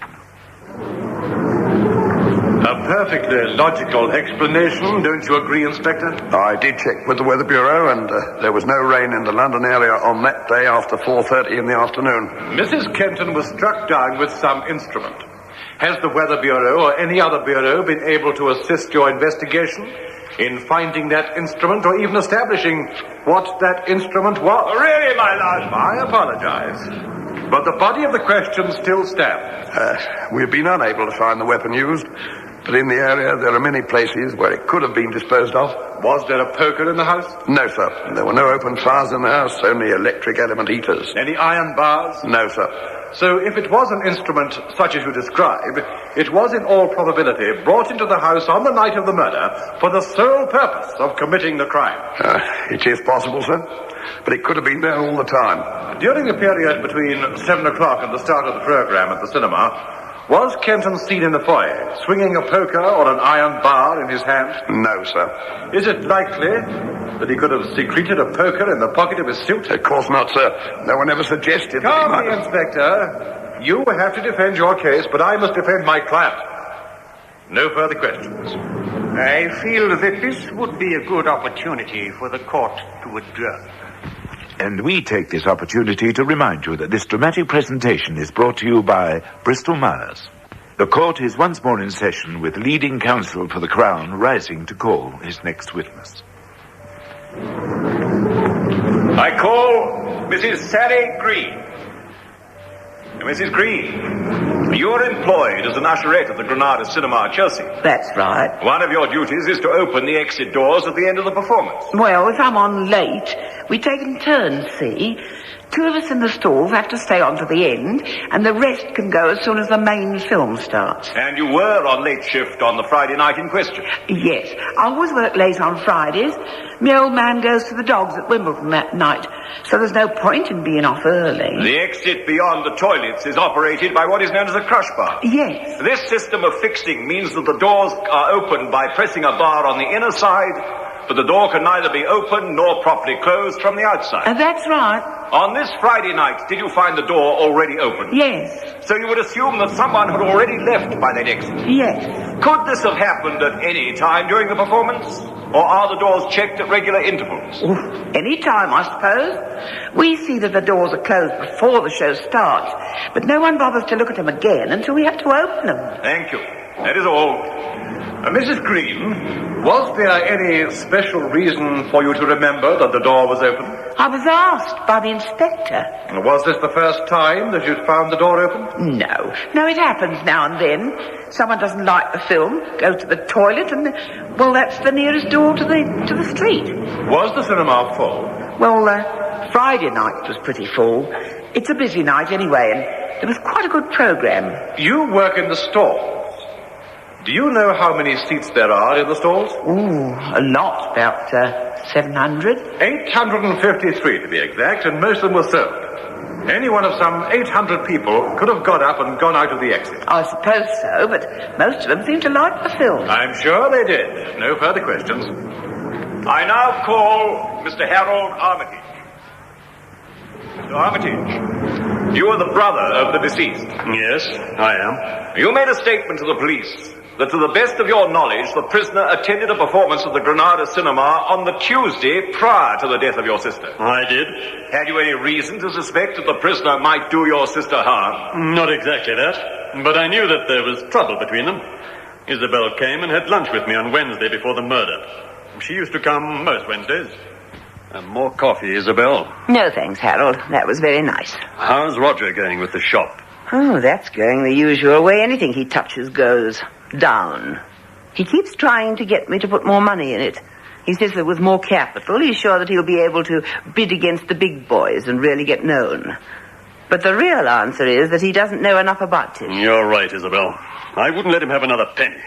Uncle George would turn in his grave if you didn't take some care of the money he gave you. I've said it before and I'll say it again. I cannot understand what you see in Roger. Perhaps you can't, and I'm not going into all that again. It's been quite a few years now, and if you live with someone for some time, you get used to things. Even his liking for those rubbishy westerns. He loves them. He went to the Granada to see one last night. I just stayed home and read a book. You're too easy with him. Make him take you out more and enjoy yourself. Put your foot down. Don't worry, Harold. I'm happy enough. But I tell you one thing. Not another penny does he get from me for the shop. Now, let's change the subject. How's Amy doing at the Tech? So, on oath, you assert that the prisoner had already seen the film he alleges he saw for the first time on the night of the murder, and that there had been money troubles between Kenton and your sister? Yes. Thank you. Mr. Armitage, do you like Roger Kenton? What? I asked you a simple question. Do you like your brother-in-law? Well, I never thought that much of him. I didn't think he was good enough for Isabel. You didn't like him? I thought he was a failure. Successful men do not always make the best husbands. However, let that pass. Mrs. Kenton didn't enjoy Western films. No, they bored her. So she would not necessarily pay much attention to where they were showing. She knew that Roger went to the one at the Granada. Did she know there was also a Western showing at the Forum? She didn't mention it. She said the Granada. But taking so little interest in that kind of film, might not she have assumed it was the one at the Granada? She said the Granada. But isn't it possible? We don't know what is possible, do we? All we do know is that she said the Granada. No further questions. I now call Dr. Eustace Freeman. Dr. Freeman, as government pathologist, you were called to examine the body of Mrs. Kenton and also various articles of clothing submitted to you by the police. Yes. In words that can be readily understood by this court, will you describe what your examinations revealed? Mrs. Kenton had received a blow on the base of the skull from a heavy rounded object, which must have been approximately 1 inch round in diameter. The blow was delivered with considerable force, and a fracture of the skull resulted. Her left forearm had also sustained a multiple fracture, which would be consistent with a fall down a flight of stairs. But neither of these fractures would necessarily of themselves have resulted in her death. The blow on the skull was severe, and in fact, in a state of unconsciousness, she had literally bled to death. With regard to the clothing, apart from the usual soot and general dirt, which one would expect to find in clothing worn in London, there was evidence of various polishes and varnishes which were consistent with the wearer being occupied in the antique furniture trade. But no trace of bloodstain? On the suit, no. With regard to the shoes, although they'd been well polished and even probably washed at a recent date, traces of blood were found embedded in the joint between the sole and the upper of the left shoe. Was it possible to identify this blood? It was human blood of the group O. And Mrs. Kenton's blood? Group O. Thank you, Dr. Freeman. That is all. Dr. Freeman, in your profession and in your position as government pathologist, you are most highly esteemed. In fact, there are those who have voiced the opinion that you are infallible. That would be a foolish opinion. None of us are infallible. Thank you, sir. You've saved me asking the question.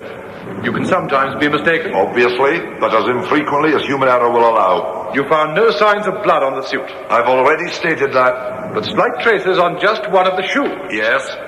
Having regard to the manner of the assault, would you not have expected to find more blood on the shoes and at least some signs on the suit?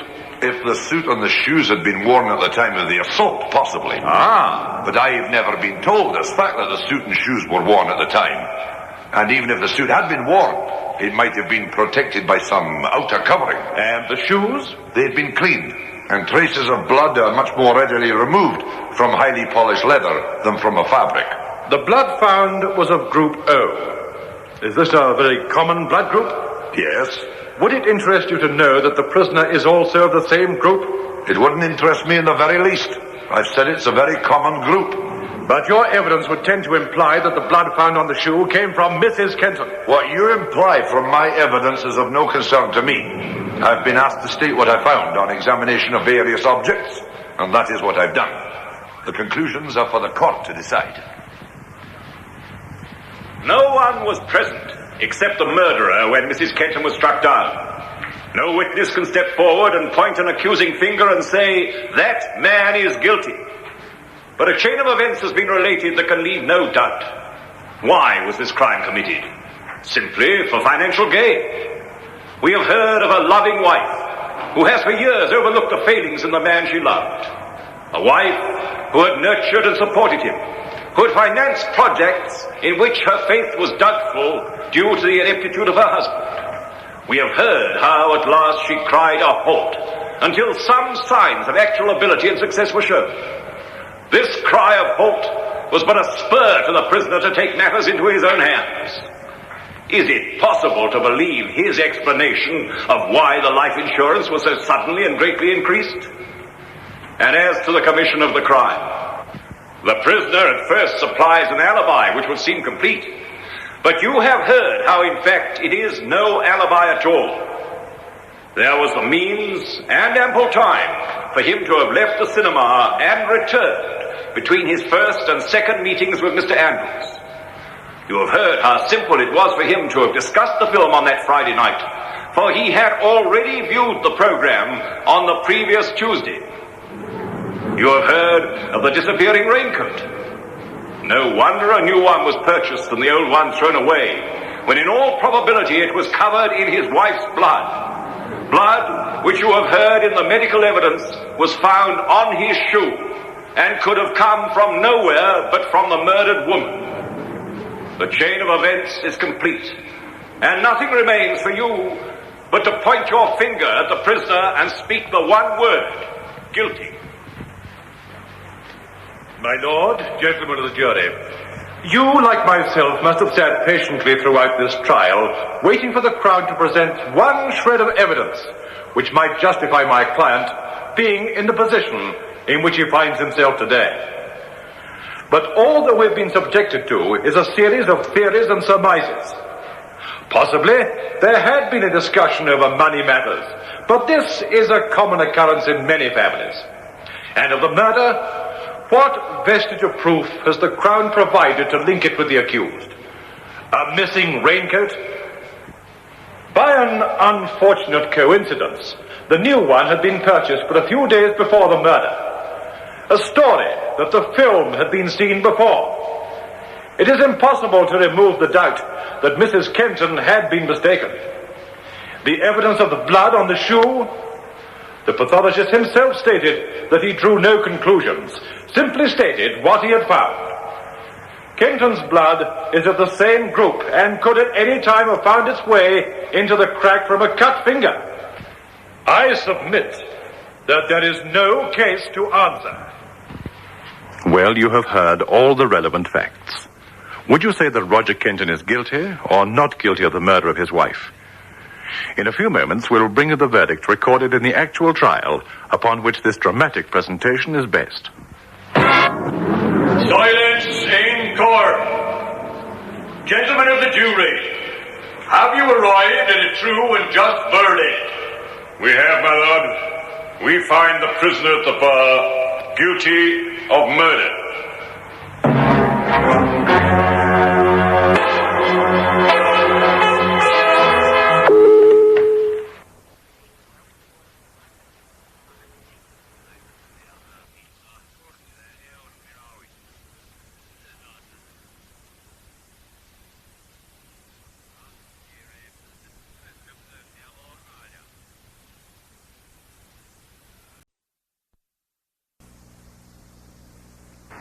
You're tuned to the national network of Springbok Radio. We are operating on FM, medium wave, and shortwave transmitters in the 90 and 120 meter bands.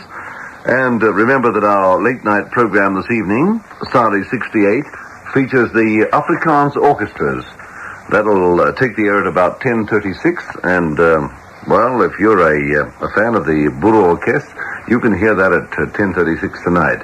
I can see our operator outside who's controlling me at the moment with all sorts of little needles and meters and so on and so forth. He is, and he'll be tuned in. He has to be. He can't get away. He's working. Anyway, that's at 10:36 tonight. Springbok Radio time right now is 8:30. The court is now in session. Silence in court. Ernest Archibald Pearson, you're charged that on the 7th day of April this year, that is 1967, you did at a place known as Blagden in the county of Somerset, unlawfully and with malice aforethought, take the life of one Brian Richfield. How say you to this charge? You plead guilty or not guilty? This whole thing is a nightmare. Of course I didn't do it. Record a plea of not guilty.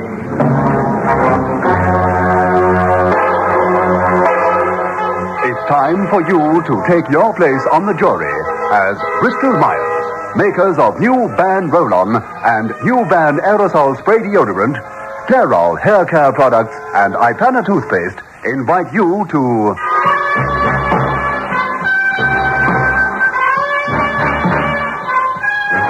consider your verdict.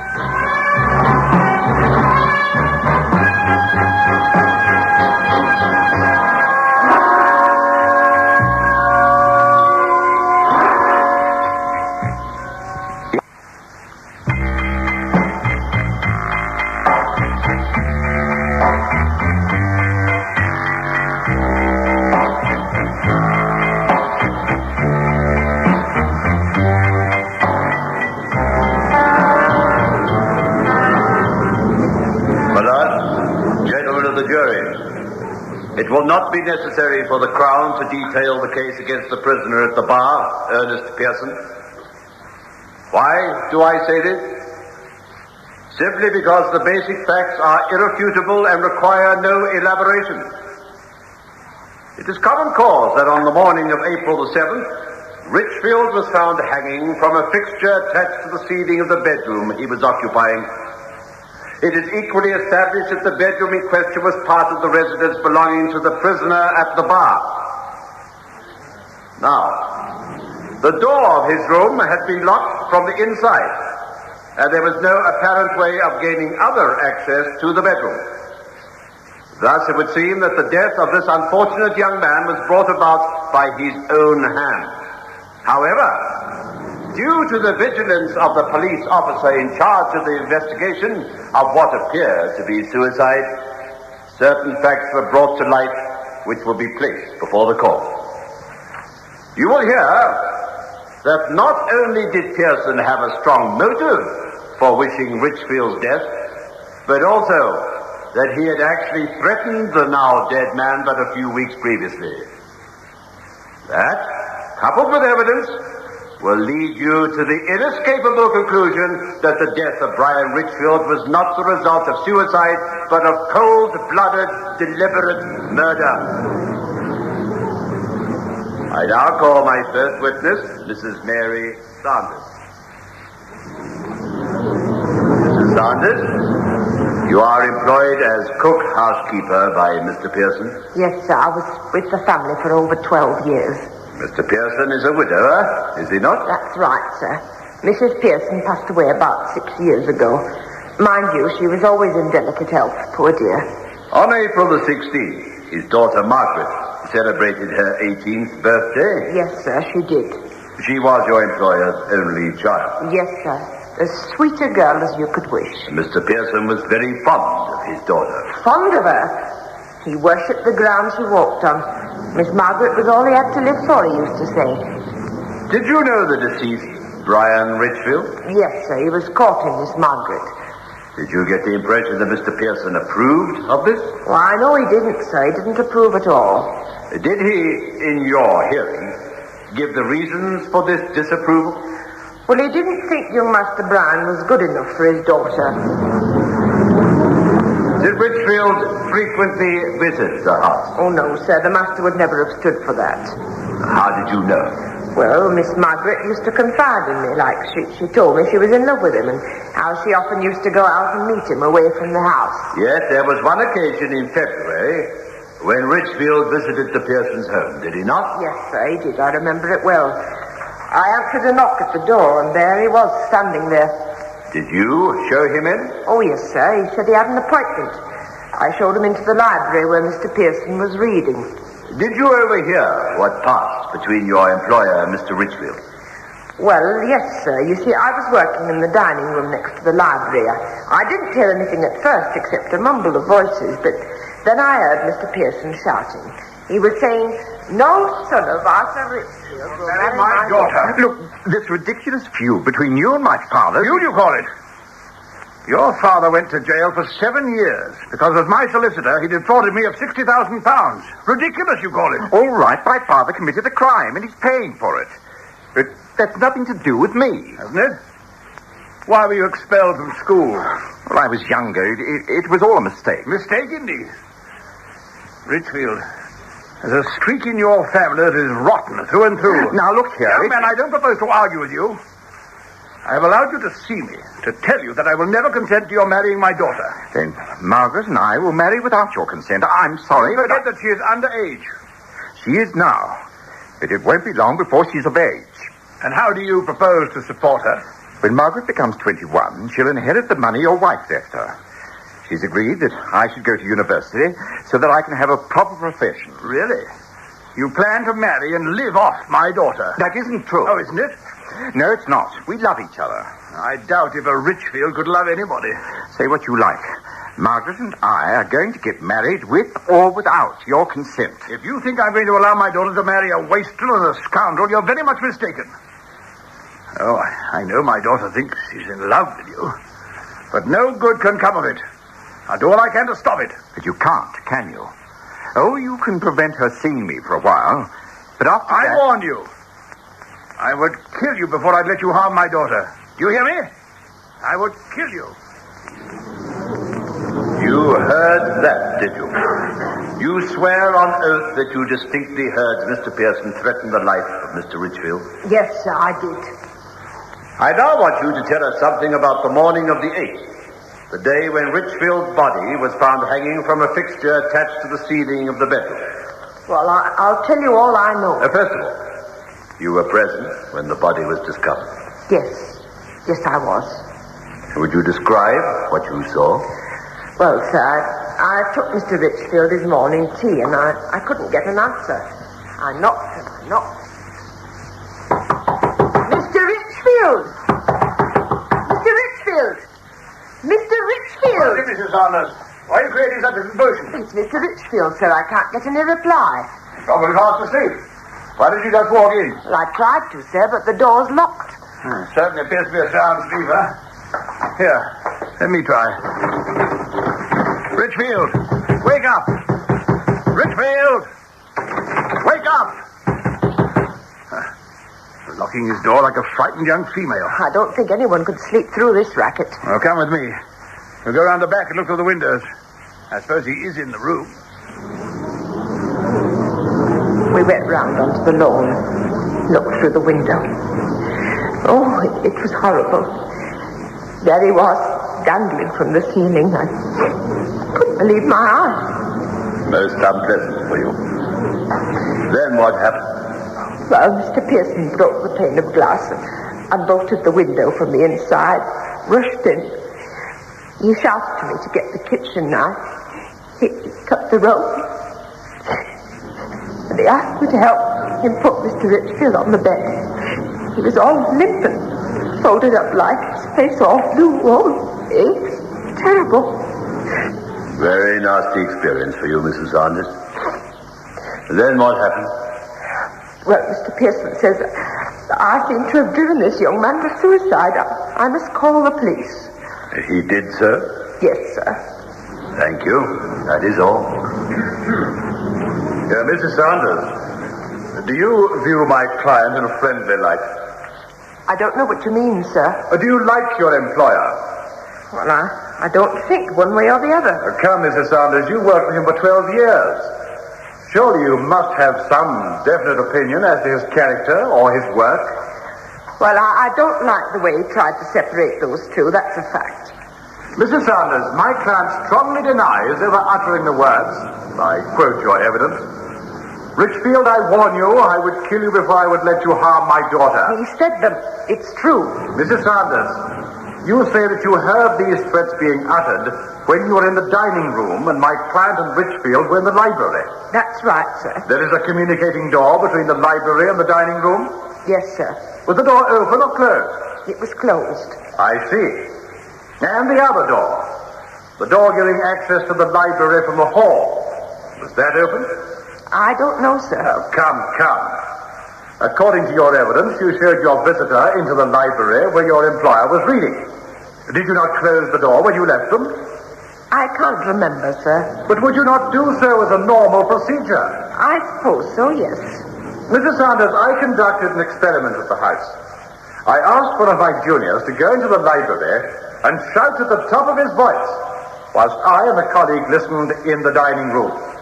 It was impossible to distinguish what was being shouted in the library. Well, I don't know about that, but I heard it, I tell you. You did you? On discovering the body, Mr. Pearson suggested that you accompany him to the back of the house. Yes, sir. It was he who cut the young man down and suggested calling the police. Yes, sir. Would you say that your employer was shocked? Yes, I would, sir. You've known him for 12 years. You've made it pretty evident that you do not regard your employer in a favorable light.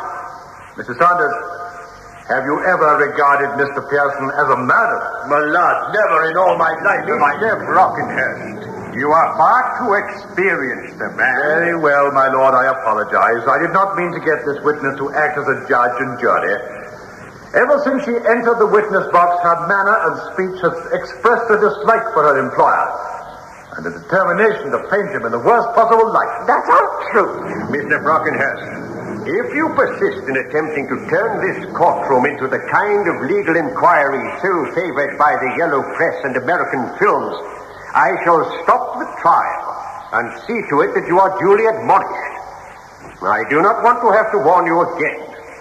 This witness has a right to be protected, and she will be. Now, sir, the least you can do is to apologize to the court and to this witness in particular. It would seem, my lord, that whatever I say now can only prove prejudicial to my client. I apologize to the court and to this witness. My lord, you are not preventing me from commenting, I trust? The question is unworthy of you. I apologize for the question. I merely wish to make the comment that this witness's story of overhearing such a damaging conversation, damaging to my client, that is, has no corroboration whatsoever. Is my learned friend accusing Mrs. Sanders of perjury? No, I am not. I am, however, diagnosing a psychological state in which, like the celebrated young Frenchwoman and her voices, which did not exist, Mrs. Sanders may not be a Joan of Arc, but has a vivid sense of the dramatic.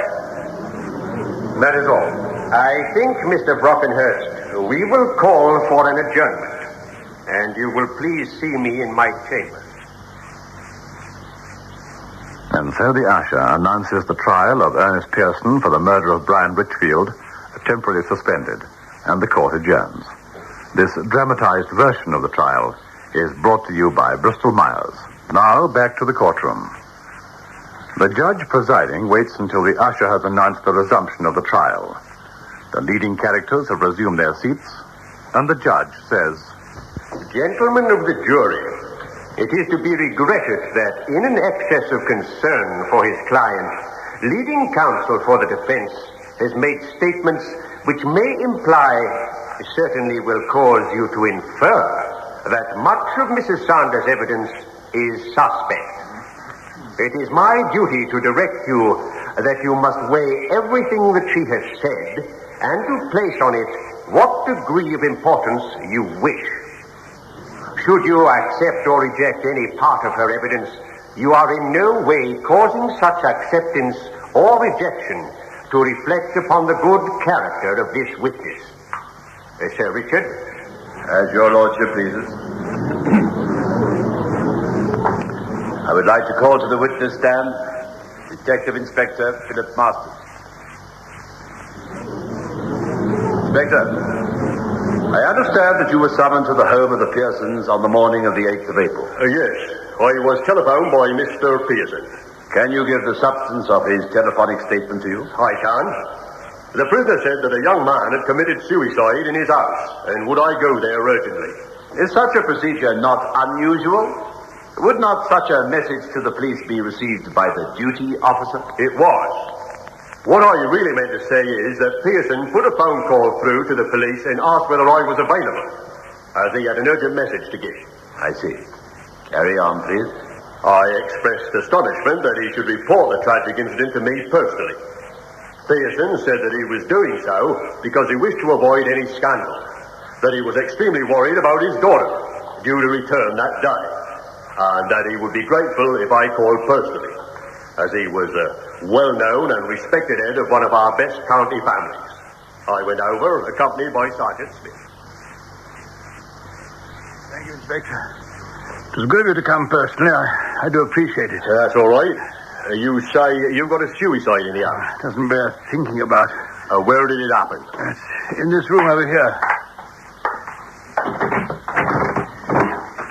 Young Richfield? I cut the rope and I put him on the bed. Well, I didn't know that he was a friend. He's hardly a friend, Inspector. He wanted to marry my daughter. Now, this is going to be a great shock for the poor child. What made him commit suicide? I don't know. I suggested he stay here while Margaret was away. I wanted to have it out with him once and for all. I wanted to show him our standard of living compared with what he would provide, even with her mother's inheritance. Well, the prospect depressed him so much that he took his life. There's no other explanation. But why here, under your roof? Well, I'll tell you why. I find it difficult to speak ill of a man whose corpse is lying in front of me. He was neurotic to a degree. It is my view that he committed suicide in my house rather than in his own, in order that my daughter might hate me for the rest of my life. And our neighbors point an accusing finger. There can be no other explanation. Daddy, they're coming.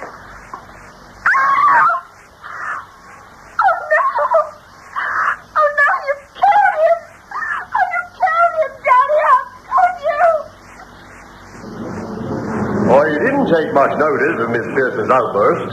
She had been informed by Mrs. Saunders, and the shock of seeing a young man lying there could have caused her to say anything. Nevertheless, it remains in your memory. Naturally. Of course. Now would you describe the scene as you first saw it when you entered the room? The dead body of Richfield was on the bed. Around his neck was the rope. It had obviously been cut from a rope that was suspended from the ceiling. In the center of the floor, by the dangling rope, was an upturned chair. The French windows leading to the lawn were open. One pane had been shattered. Your first impression was that the young man had stood on the chair while attaching the rope to the chandelier fittings screwed to the ceiling. Then he tied the other end of the rope around his neck and committed suicide by kicking the chair from beneath him. That was my first impression, yes. What made you change your mind? Well, I suppose I began to feel uneasy because of the bedroom being locked. You see, when I arrived at the house, I was shown into the room. And later I inquired from the servant who had unlocked the door. She said that Mr. Pearson had picked up the key off the dressing table and proceeded to unlock the door when he left the room to telephone the police. Carry on. Well, sir, I asked Mr. Pearson if Mrs. Saunders was correct, and he said yes. He said that the key was not in the lock and that he found it on the dressing table. Did you find this strange? Under normal circumstances, sir, no. But for a would-be suicide to carefully lock the door on the inside and place it on the dressing table struck me as being rather peculiar. Did this fact cause you to suspect Mr. Pearson? Not that single fact, no. There were other contributory factors. Such as? Well, the bed had obviously been slept in. When I arrived, the young man was still in his pajamas. It didn't add up. In my experience, it is unusual for a person who has reached such a stage of mental unbalance as to want to commit suicide. It is unusual for them to retire to their bed after carefully undressing and putting on their night attire. And when one adds to the fact that the precise way in which the door was locked and the key removed, well, sir, I began to suspect that the young man had not taken his own life and decided to investigate the matter further. An investigation that was to lead to the arrest of the prisoner. Yes, sir. You see, it didn't add up. There was no doubt that Miss Pearson was determined to marry the young man when she came of age. She was to receive an annuity of £1,500 a year after tax for the rest of her life. Diaries left by the young man revealed that far from being depressed, he was scornful of the father's inability to stop the marriage. You sought medical advice? I did. The county surgeon's sworn affidavit declares that it is his considered opinion that Richfield was rendered unconscious and then so suspended from a rope as to cause his death. Did you receive explanations justifying this principle? Yes, sir. 2 grams of xylitol were found in the deceased's body, indicating that he must have been unconscious within a few seconds of swallowing this drug. Xylitol is a barbiturate. Yes, sir. It's most potent, and given only in extreme cases and in very small doses. Carry on, please. Examination of the neck of the dead body showed 2 distinct horizontal marks. One indicating very clearly that Richfield was strangled by means of the rope. The other indicating that the mark was made by the weight of the body causing pressure on the rope. Thank you, Inspector. That is all. Inspector, you've known my client for a number of years. Would you describe him as a highly intelligent man? Yes, I would. Would you have regarded it as an intelligent act to ask for the most senior CID policeman in the county to call if he were guilty? I do not see the relevance. Suppose he made just a routine telephone call. The visit would have been made by a sergeant or someone of lesser rank. Yes, sir, it would. Is it not a fair assumption that the dangling cord, the upturned chair, the locked room, I repeat, is it fair assumption that the average policeman would have satisfied himself that it was a case of suicide? Possibly. Was not calling the most experienced detective in the county indicative of my client's innocence? No, sir. I think that the accused hoped to convince me of the young man's suicide and wished to use my authority to keep the matter secret from the public. Why should he want to do that? In view of his known antipathy to the young man. For his daughter's sake. Medical testimony, Inspector, says that prior to the man's death by hanging, he had swallowed 2 grams of xylitol. Were you able to trace where this came from? No, sir. During the course of your investigation, were you able to reveal one instance where my client had purchased such a drug? No. You made every attempt? You questioned pharmacists, doctors, and so on? Yes, of course I did. And the house?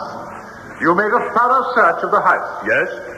You found no trace of xylitol, or for that matter, a container that might have held the drug? No, I didn't. Did you question the rest of the household, the daughter, Mrs. Sanders, whether they knew anything of a xylitol capsule or container? I did. Without any success? That is so. Inspector, do you find it peculiar that a man should want to lock his door and remove the key and place it on the dressing table? Yes, sir. Why? Do you not regard it as normal that a man sleeping in a strange house should want to lock the door? It is the removal of the key and the placing of it on the dressing table that I find strange. Really, Inspector? Would it surprise you to learn that when I am on circuit, I invariably lock the door of the hotel room and remove the key? Does this surprise you? A little.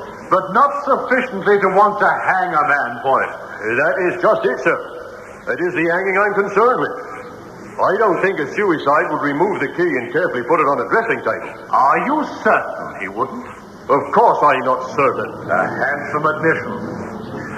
Now, this xylitol found in the deceased's body, did you attempt to find out whether the young man was taking such a drug? There was no point. He was unconscious when he was hanged by the neck from the ceiling. You are not a medical man. You know I'm not, sir. As a senior detective, you have been involved in many trials where expert medical opinion has been stated. Yes. Have you not known cases where leading medical authorities have violently disagreed with each other? I have. Were you not failing in your duty to determine whether the young man had ever had xylitol in his possession? Even if he had, the dose taken was a lethal one. He would not be in a position to hang himself. Have you not thought that a young man so depressed at the thought of losing Miss Pearson might make doubly sure in his suicide attempt? First, he swallowed the xylitol, and then prepared a rope for himself to hang himself. You forget, sir, that a man would go into a coma within 3 or 4 seconds of swallowing the drug. You were told this? By experts. And you are prepared to believe it? Yes. Do you not know that for every drug used, somewhere there is a human being who has an allergy or resistance to that drug? No, I didn't. I am not a medical man. Thank you for confessing your ignorance. I now call Dr. Robert Morgan. Dr. Morgan, you are quite convinced that there were 2 distinct marks on the deceased's neck, clearly indicating that he was choked whilst lying in a horizontal position, while the latter mark was caused while he was hanging from the rope suspended from the ceiling? Aye. Would you care to elaborate on that? Well, certainly. In the first instance, the marks were those suggesting that the rope was cutting into the neck deeply. There were no skin tears or abrasions. In the second instance, the marks revealed distinct traces of abrasions caused by the tearing of the skin as the weight of the body dragged against the rope. Thank you, Doctor. Your sworn affidavit tells of the finding of over 2 grams of xylitol in the deceased's body.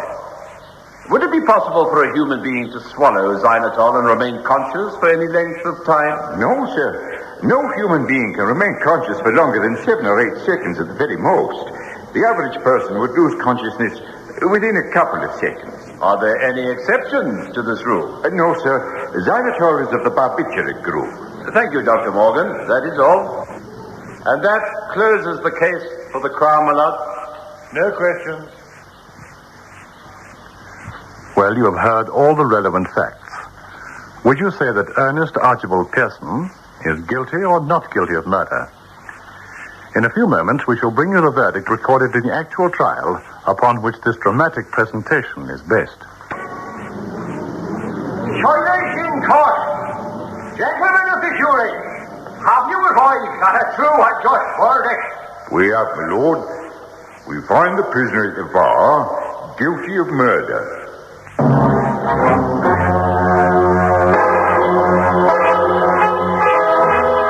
Bristol Myers, makers of new Ban Roll-On and new Ban Aerosol Spray Deodorant, Ipana Toothpaste, and Clairol Hair Care Products, hope you enjoyed tonight's presentation of Consider Your Verdict, produced by Michael Silver.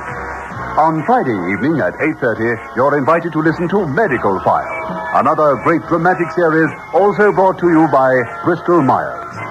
So, goodbye until next Tuesday, when it will be time once again to take your place on the jury of... Consider Your Verdict.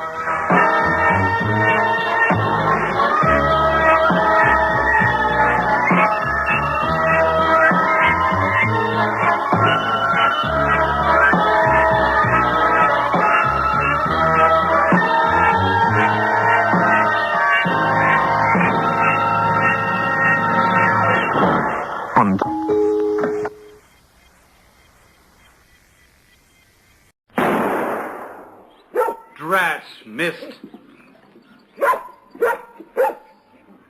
All right, old boy, all right. I'll get one soon. Ah. Got it. Over there, you idiot.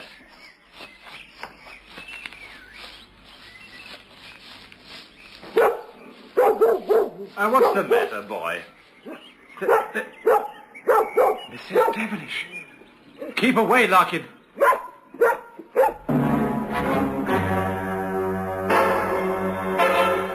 It's time for you to take your place on the jury as Bristol Myers, makers of new Ban Roll-On and new Ban Aerosol Spray Deodorant, Clairol Hair Care Products, and Ipana Toothpaste, invite you to...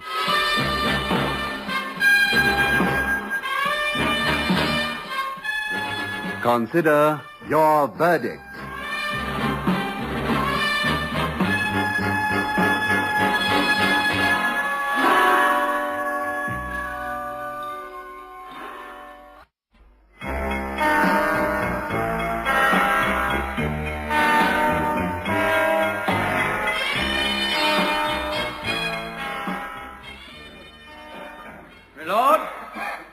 gentlemen of the jury. I have appeared for the Crown in many murder trials, but never in all my experience at the bar have I led evidence for the prosecution in a case of murder so fiendish in its planning and so horrifying in its execution. What are the facts? Mary Devenish, a kindly, harmless old lady with one eccentricity, if an extreme compassion for dumb animals can be regarded as such. It was indeed a very sad day for this lady when she first encountered the man you see before you in the dock, Frederick Smith. You will hear how Smith obtained employment at the home of Mrs. Devenish, how he was to win the lady's confidence to such a degree that their relationship became that of mother to her son, rather than employer to an employee. Smith had comfortable quarters, good food, and a reasonable wage. In fact, that does not tell the full story, for this 70-year-old spinster bestowed on Smith all the affection of which this generous lady had so much to offer. And yet, she was found trapped by the teeth of one of the most horrible anti-poaching devices ever manufactured. She was found dead with one of her feet almost amputated. It is our charge and our conviction that Frederick Smith was responsible for this poor woman's terrifying end. On that note, I call my first witness, Mr. Harold Gormley.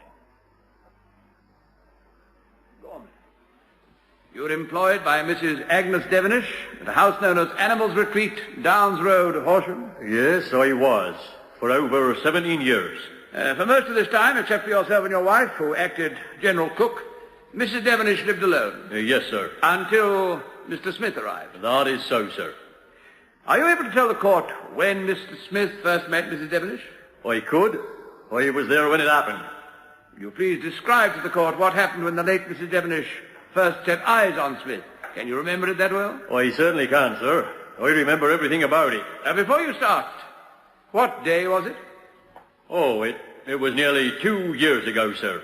On August the 24th, 1964. Thank you. Now, describe the meeting, please.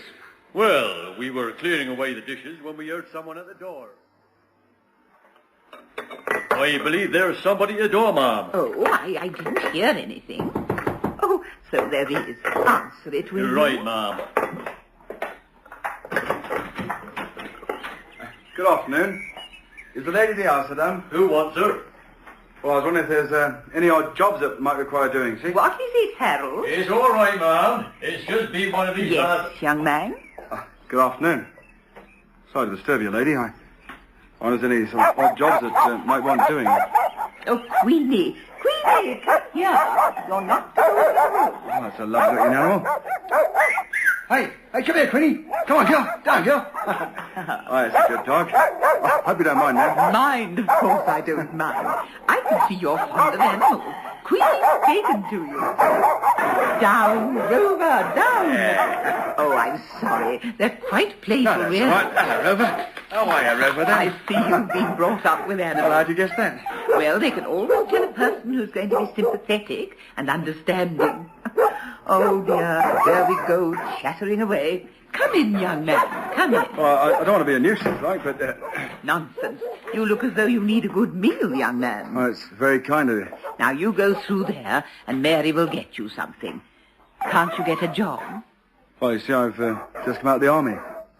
I thought I'd best go home. Home? Here in Horsham? I used to live in Church Lane when my parents was alive. Oh, an orphan, too. How wretched for you. Harold, ask Mary to see what we've got in the kitchen. I see, Mr. Gormley. Then what happened? Mrs. Devenish didn't just give him an odd job to do. She gave him a full-time job. I see. Did Smith live at the house? No, sir. There weren't enough room. He lodged with Mrs. Ponding down the road. Tell me, what were Smith's duties? Well, looking after the animals mostly. What animals? Well, sir, there were never less than 20 cats and a dozen dogs, most of them strays. Oh, I see. She couldn't bear to see a lost or strayed animal. Dear lady, she used to bring them home, feed them up, and try and find a home for them. I would like now to refer to October the 16th of last year. You and your wife were away for the weekend, were you not? Yes, sir. My wife's mother was taken poorly the week before, and Mrs. Devenish told us we could have a few days off. I'm sorry to hear she's so ill. Why don't you two catch the 3 o'clock to London? Stay with her for a few days. Well, that'd be very good of you, Mrs. Devenish. But who will take care of you while we're away? Fred will take care of me, won't you? Yeah, I suppose so. There's no point in sulking. You have behaved disgracefully, and I've still not made up my mind what I'm going to do about you. Now you run along and attend to Boxer while I discuss this with Mr. Gormley. We called at 3 o'clock and never saw the poor lady again. Thank you. That is all. Now, Mr. Gormley, apart from Mrs. Devenish's activities on behalf of stray cats and dogs, she was well known as head of the Horsham branch of the Anti-Snare League, was she not? Yes, she was. Mrs. Devenish frequently inspected Horsham woods to remove any snares that might be lying there, or release any trapped animals. That's right, sir. And Frederick Smith used to accompany her on these errands of mercy. Yes, he did. Tell me, do you dislike my client? I don't dislike him. I don't like him either. Your evidence paints him in a rather bad light. For instance, the way in which you testified as to the circumstance of his employment. Did Smith ask to be employed? No, sir. Mrs. Devenish suggested it. Thank you. During the whole of their relationship, did you ever hear my client express a dislike for his employer, or threaten her in any way? No, sir. Now, you say that Mrs. Devenish said, "You have behaved disgracefully." Can you tell the court what was the reference? How had he behaved disgracefully? There was some money missing. How much money? Mrs. Devenish said about £48. What money was this? Well, whenever the tradesmen used to be paid, she used to put the change into a jar. It was for her anti-snare leave fund. I see. And this money was missing? Yes, sir. Did Mrs. Devenish accuse my client of taking this money? Yes. She got us all together and... I've sent for the 3 of you because I've gone to the jar in my sewing room and the money has been taken. Now, it must be one of you 3. Did you take it, Harold? I swear, Mrs. Devenish, I didn't take it. What about you, Fred? Oh, why pick on me? I didn't take the money. I think you did, Fred. All right, you two, you go. No, stay here, Fred. Was there any concrete proof that my client took this money? Do you know? No, sir, I don't. So it could have been... I didn't take it, nor did my missus, I can tell you that. I'm not saying you did. But as far as you know, my client could have been as innocent of the misdemeanor as he could have been guilty. And that applies to you, too. I suppose so. That is all. I now call Mr. Robert Anderson. Mr. Anderson, it was you who reported the finding of the dead body of Mrs. Mary Agnes Devenish? Yes, it was awful. Will you describe what you saw? I understand that you were out rabbit shooting. Yes, I'd taken my dog into Horsham Woods. Larkin began to bark furiously. I went up to investigate, and there she was. I'll never forget the scene as long as I live. It was horrible. I'd be grateful if you described the scene as you saw it then. How was Mrs. Devenish lying? She was lying on her side, I understand. Yes, one foot was nearly severed from the leg. It had been caught in a Roxley trap. Will you please tell the court what a Roxley trap is? Well, it's a man trap. My parents and their parents before them used to use these traps to catch poachers. Would you look at Exhibit C on this table? Is that the man trap in question? It certainly looks like it. What a fierce-looking implement. It looks like some medieval means of torture. It almost is, my lord. I am advised that these traps were hidden in grass and covered by leaves, and left about on a dark winter's night, so that if a poacher was intent on stalking for his prey, his foot would get caught in this trap, a spring would be released, and these iron teeth would hold it in a fierce grip. Are such methods still employed? No, my lord. They had been declared illegal. May I make a statement, my lord? Please do. I have admitted to the ownership of this trap. As you can see, it's old and encrusted. There have been such traps lying around my property for more years than I care to remember. But they were closed and constituted no threat to anyone. That I swear. Thank you, Mr. Anderson. Counsel, proceed, please. What did you do when you found the body? I rushed to the house and telephoned the police. That is all. Mr. Anderson, although these traps are no longer in use, is it not a fact that poachers are still setting traps for game? Yes, it is. And because of this, Mrs. Devenish frequently visited the woods to look for snares set by poachers? Yes. You say that to your certain knowledge, this particular trap was closed? Yes, I do. May I suggest you think about your answer again, Mr. Anderson? How can you be sure? Many people visit the woods during the course of the year, do they not? Yes, they do. Can you be sure that it was not someone who came across this trap, opened it out of curiosity, and left it open? It would be a very difficult thing to open. But it was open, was it not? Yes, I suppose so. That is all. My lord, before I call my next witness, may I plead for an adjournment? And so the court adjourns in the trial of the Crown versus Frederick Smith. This dramatic presentation is brought to you by Bristol Myers.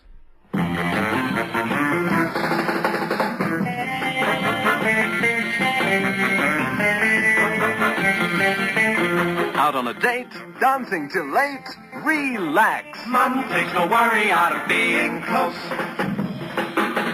Mum deodorants are the proven way to stay cool, calm, and dry night and day. Mum aerosol, Mum roulette, Mum cream. Mixing a lot, feeling hot. Mum takes no worry out of being close. Join the anti-cavity campaign. Join the Ipana Brigade. New anti-cavity Ipana toothpaste has a secret weapon against decay. Its unique tooth defenders set up a germ-proof defense around each tooth. Ipana's germ barrier stays put for hours, won't rinse or wash away.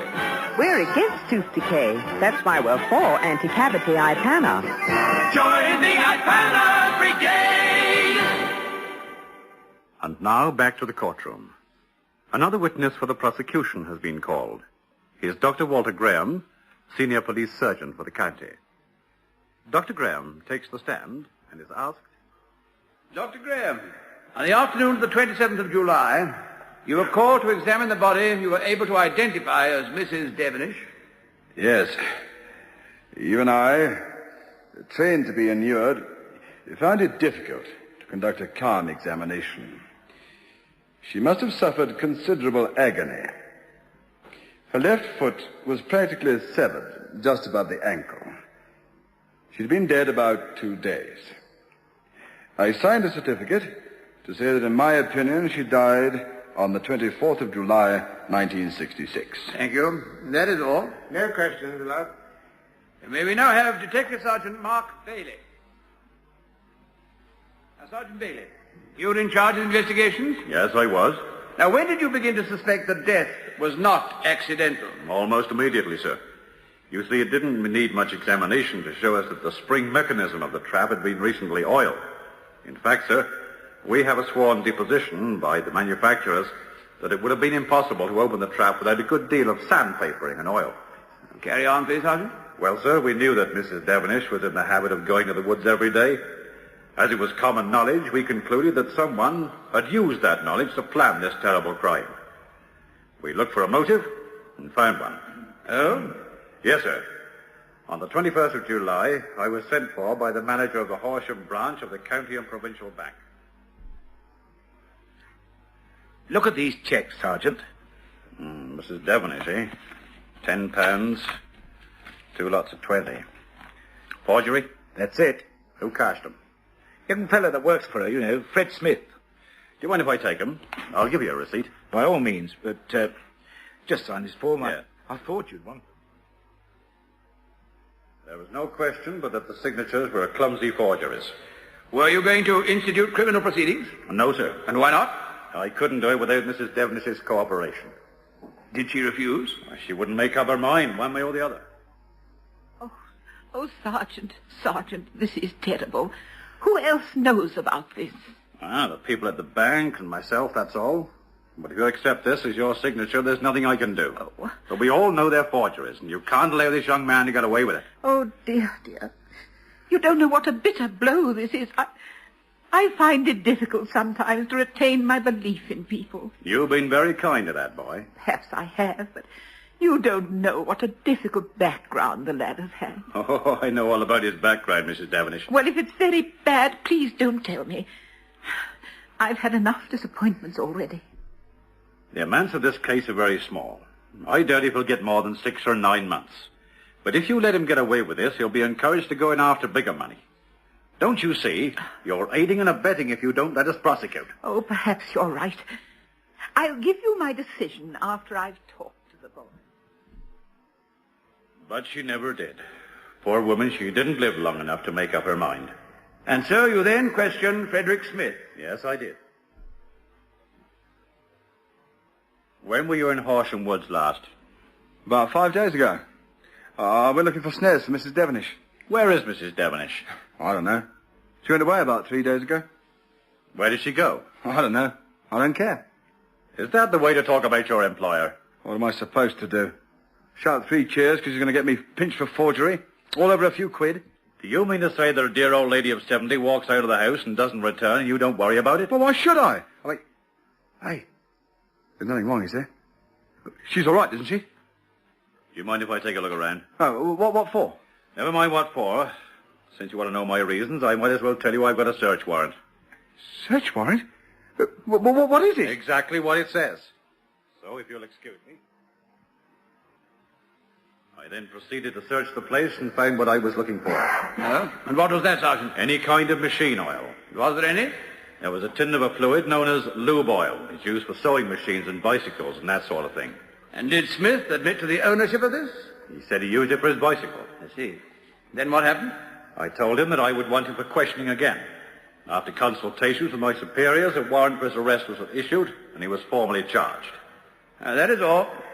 Sergeant, is it your contention that a possible prosecution for forgery was the motive for taking Mrs. Devenish's life? Yes, it is. Is it not true that with the death of Mrs. Devenish, it's possible for you to prosecute my client for forgery? As consent for such a charge can be given by the executors, who are in fact the bank themselves. Yes, that is so. So, if Frederick Smith leaves this court cleared of the charge of murder, he still has to face the charge of forgery. Yes. Well, where then is the motive for killing this woman who had so befriended him? I doubt very much if the accused is aware of the legal position. I doubt very much, but you don't know. No. Would you describe my client as a shrewd and intelligent man? He's shrewd, all right. He's shrewd, all right. Thank you. Have you tried to ascertain the movements of my client on the day this poor lady died, and on subsequent days? Yes. Have you been able to find anyone who can swear to seeing Frederick Smith anywhere in the vicinity of Horsham Woods? No. Would it not be fair to assume that someone, some stranger or a Horsham resident, or anyone at all, would have seen him? Not at all. There are not many people around that part of the way. He could have gone there at night. Gone where? To have laid this terrible trap, as you say he did, he would have to go to Horsham Woods while Mrs. Devenish was there, still alive. What guarantee would my client have that his employer would put her foot on that particular spot where the trap was? We don't think he did it that way. We believe that he crawled up behind her and started suffocating the old lady.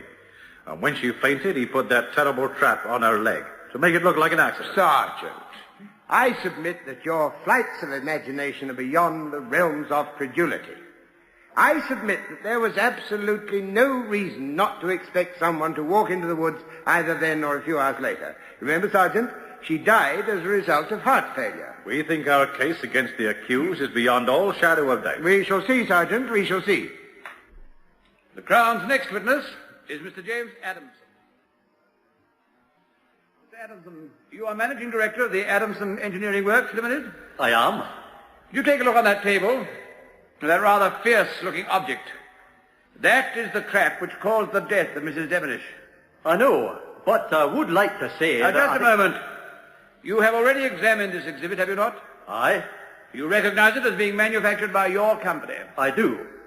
But it was manufactured long before I was born. The year is still visible.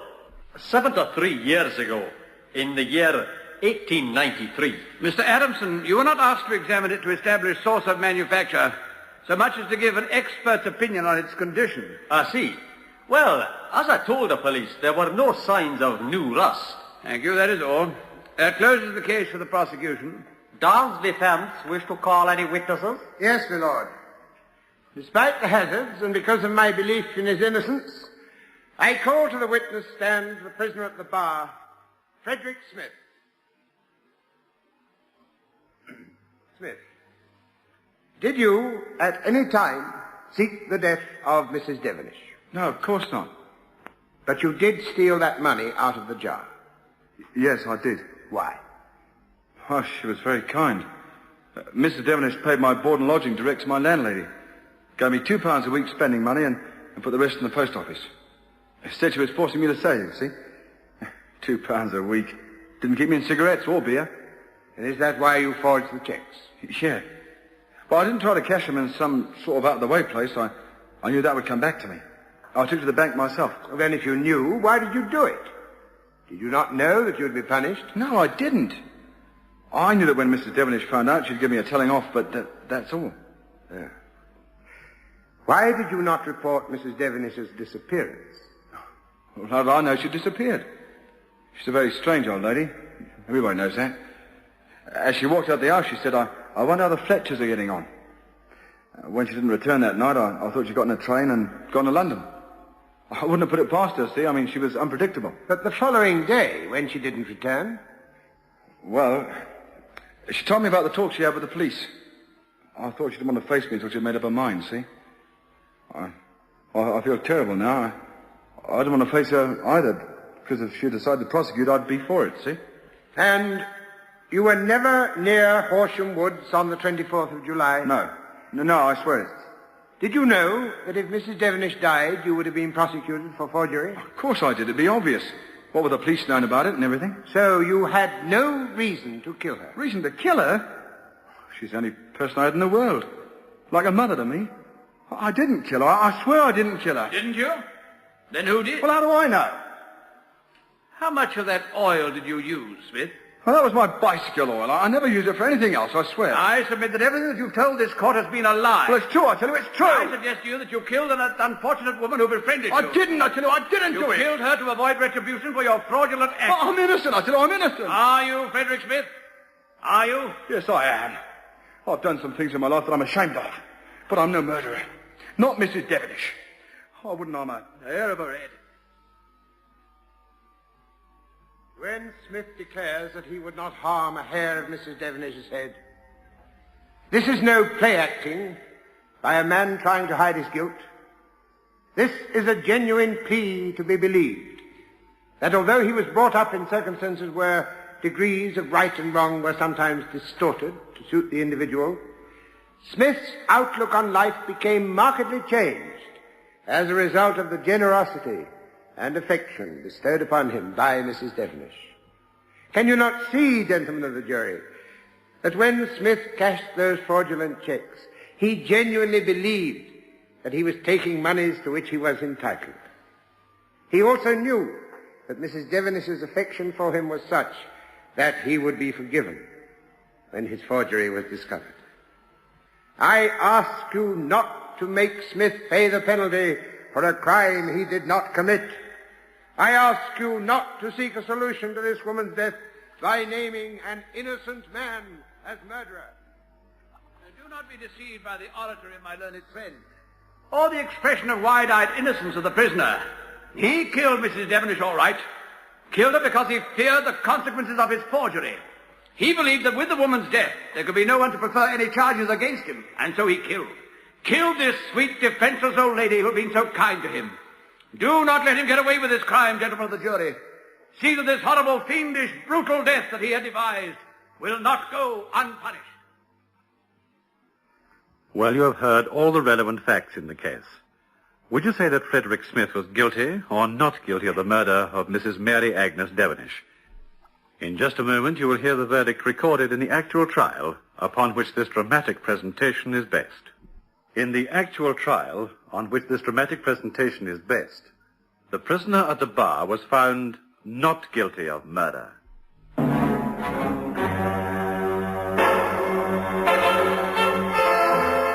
Bristol Myers, makers of new Ban Roll-On and new Ban Aerosol Spray Deodorant, Ipana Toothpaste, and Clairol Hair Care Products, hope you enjoyed tonight's presentation of Consider Your Verdict, produced by Michael Silver. On Friday evening at 8:30, you're invited to listen to Medical File, another great dramatic series also brought to you by Bristol Myers. So, goodbye until next Tuesday, when it will be time once again to take your place on the jury of... Consider your verdict.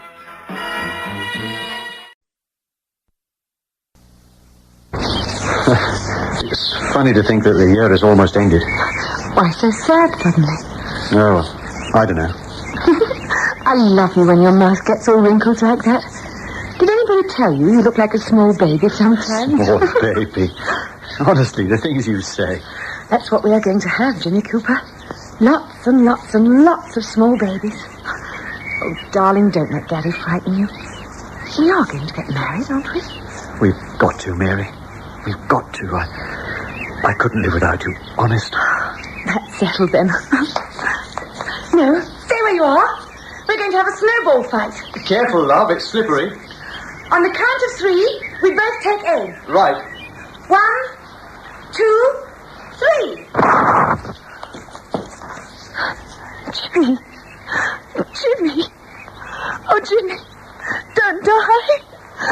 Don't die.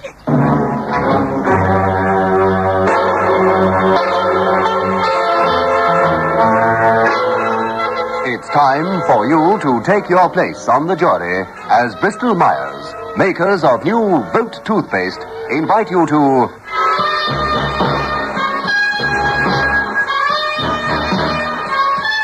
Consider your verdict.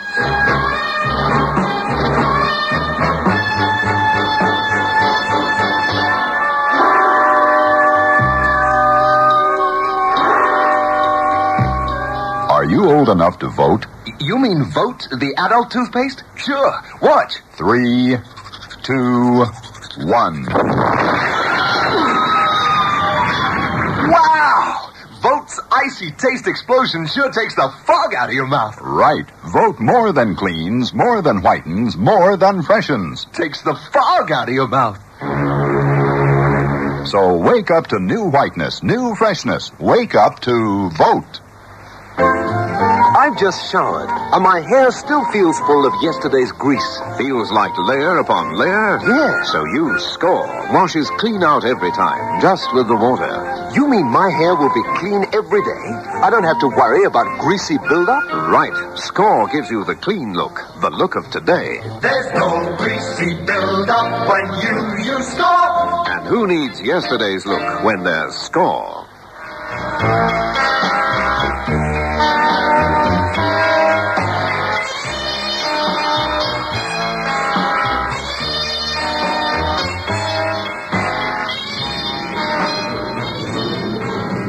Lord, gentlemen of the jury, in rising to lead evidence for the Crown, I think it incumbent upon me to confess that I spent many hours searching into my conscience before I accepted the brief offered. Why? Because the prisoner at the bar, Gordon Hamilton Ballentine, is known to me socially. In fact, he's a member of at least 2 clubs to which I happen to belong. However, were I to refuse this brief, then, my lord, ladies and gentlemen of the jury, there would be the implication that while I did not condone the killing, I had no wish to see the prisoner punished for his crime. That he should be punished, if he is indeed guilty, as I think he is, goes without saying. Heaven forbid that society allows the individual to judge and wreak punishment on their fellow men, for then we revert back to the law of the jungle. Let me say at the outset that the victim was a decent young man, 28 years of age. It's common cause that he died from a gunshot wound. Now, why did Ballentine shoot James Cooper? We are convinced that after you've heard all the relevant facts, you will have no doubt in your minds that the man in the dock committed murder rather than allow his daughter Mary to marry the man she loved. For you will hear from this young woman's own lips that her love for Cooper was deep and decent and true. And what was the obstacle? Why did Ballentine object to the marriage? It seems extraordinary that in this year of grace, 1968, Ballentine should refuse to accept Cooper as a prospective son-in-law. because of his different social and economic background. I do not propose at this stage to elaborate on the opportunity the accused had for killing his victim, nor will the Crown introduce the question appertaining to the means of the killing. All three, motive, opportunity, and the means, will be self-evident as the trial proceeds. With the court's permission, I now call my first witness, Miss Mary Ballentine. Miss Ballentine, your very arrival in the witness stand has created a most unusual situation. May we establish the fact that you are a voluntary witness for the prosecution, charging your father with an act of murder? Yes. He killed the man I was going to marry. Why don't you believe that this is all a mistake? I did not kill the boys. Silence, in court. No one is more conscious of the charged atmosphere in this court. An atmosphere that is inevitable when the chief witness for the Crown is the only child of the prisoner at the bar. Nevertheless, the proceedings will be conducted calmly and dispassionately. Mr. Ballentine, you will refrain from interjecting while evidence is being taken. And may I suggest to you, Miss Ballentine, that you do not attempt to prejudge your father. Let the court resolve the problem of your fiancé's death. It is in your own interest that I suggest that you just answer the questions both counsel will put to you, and let the jury arrive at its own conclusions. Are you ready to proceed? Yes, my lord. Ask your questions, Mr. Makepeace. As your lordship pleases. Miss Ballentine, before we dwell on what must have been one of the most painful experiences in your young life, I refer to the killing of your fiancé, let us establish the kind of relationship you had with the now dead young man. I've known him all my life, except for the time he went to Liverpool and then in the army. How old are you, Miss Ballentine? 23. And your fiancé? 28. When you say that you knew the late James Cooper all your life, do you mean that literally? Yes. When I was born, Jimmy was living with his father. He was 5 years old. His father used to be Daddy's gardener. He lived in a cottage at the end of the drive.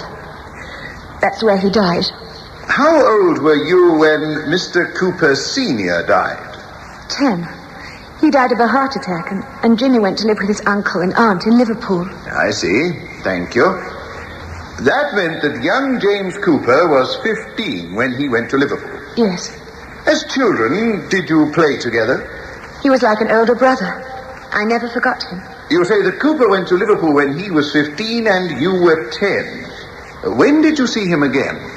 I didn't see him again until he returned to Guildford. Did you correspond in the meantime? No. How did you know that Cooper had returned to Guildford? It was such a surprise. There was a funny noise in my car, and I took it into a garage I'd never been in before. It said, Surrey Motors Limited.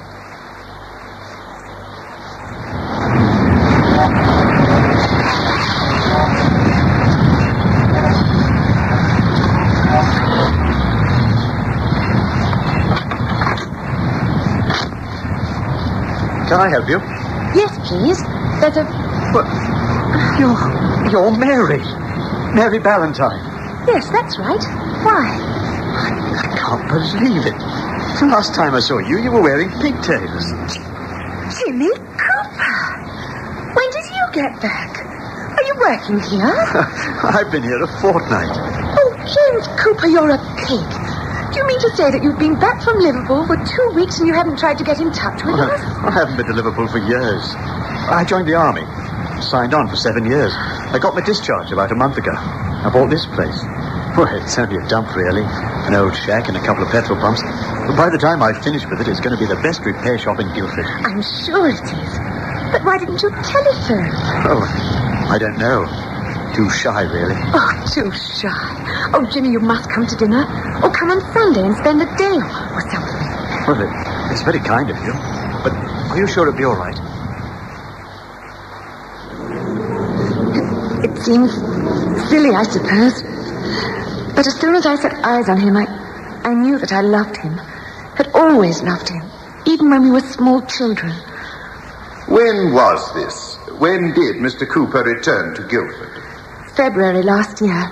About the 2nd or the 3rd. And from that day on, you saw each other frequently? Every day. Every single blessed day. Until he was shot. Thank you. I want now to refer to the day when James Cooper accepted your initial invitation to visit you at your home. He called the following Sunday, did he not? Yes. He came to lunch. It rained solidly all day, and we spent most of the afternoon by the fire reminiscing.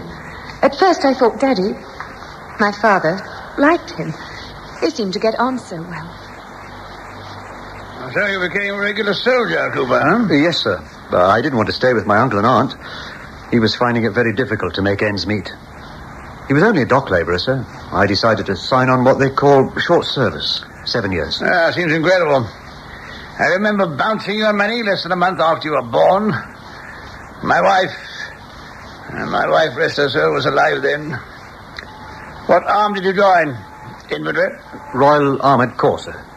That's where I learned all about driving and maintenance and the like. Driving and maintenance and the like. Tell Daddy about your commission. Commission? You became an officer? Yes, sir. What rank did you achieve? By the time I left, I became temporary captain. Well, your father would have been proud of you, Cooper. In my day, it wasn't easy for someone with your background to become an officer. You mean not having the right accent and going to the right school? Oh, Daddy, that's awfully snobbish. Nonsense, girl. It's not snobbish at all. It makes your promotion all the more praiseworthy. Oh, good heavens. I don't want to appear churlish as a host, but Michael is fetching us at 7 o'clock, Mary. You know how long it takes you to get ready. It was only then, when my father mentioned Michael Lamprey, that I realized I was revealing my feelings for Jimmy. Michael Lamprey? Lord Lamprey's son. My father was keen that I marry him. When did you get engaged? Soon after you became reunited? Oh, no. Jimmy never once said anything other than express affection. His attitude was that of an elder brother, until last October. He telephoned to say he wanted to see me urgently.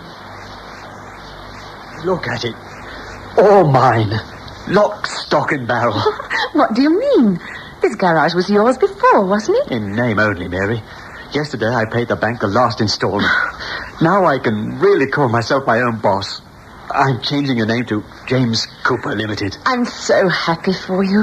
One day, it'll be James Cooper and Sons Limited. That's if you... Oh, Mary, will you marry me? Oh, you know I will. Oh, Jimmy. Jimmy, this is what I've wanted all my life. I know it now. Darling. Oh, say it again. Darling. Do you know that's the first time you've called me that? How soon did you tell your father? I told Daddy as soon as I got back. And what did he say? He said I was sentimentalizing our childhood together. Said he would horsewhip Jimmy. Said he was a fortune hunter after his money. He said some terrible, terrible things. I know how painful all this must be for you, Miss Ballentine. But I must bring to your mind what is probably the most painful experience of your young life. You mean the day Jimmy was shot? Yes, I do.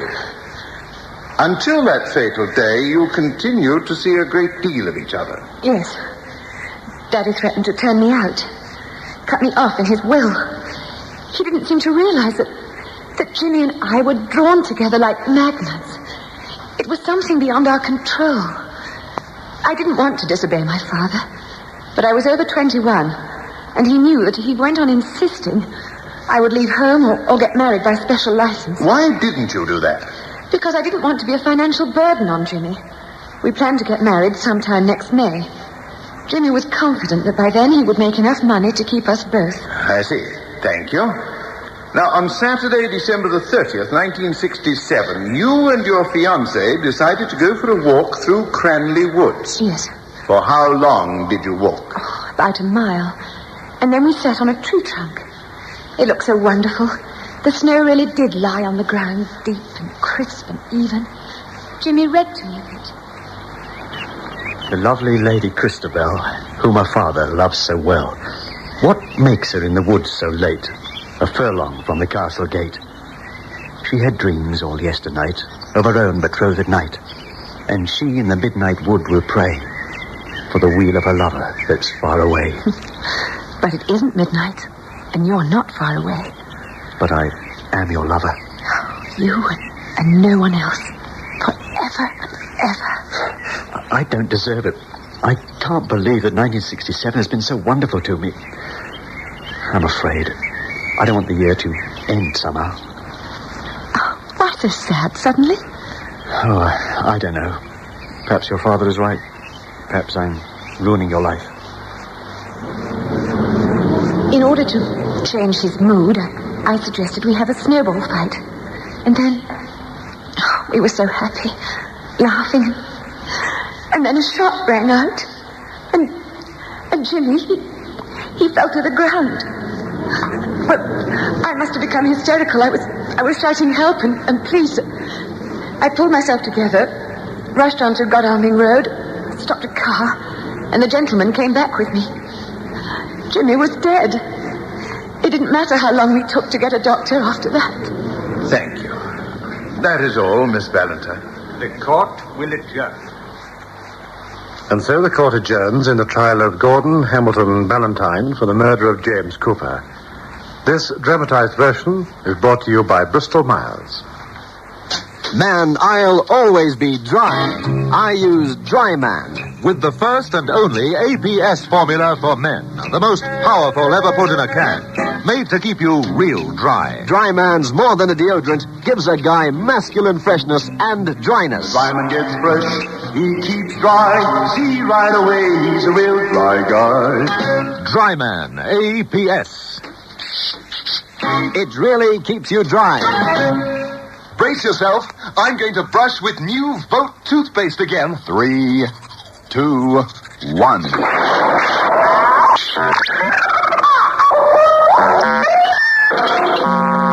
Boy, Vote's icy taste explosion sure gives your mouth a workout. Right. Vote more than cleans, more than whitens, more than freshens. Gives your mouth a workout. So wake up to new whiteness, new freshness. Wake up to Vote. If you're old enough. Vote. And now, back to the courtroom. The trial is once more in session. Counsel for the defense commences his cross-examination.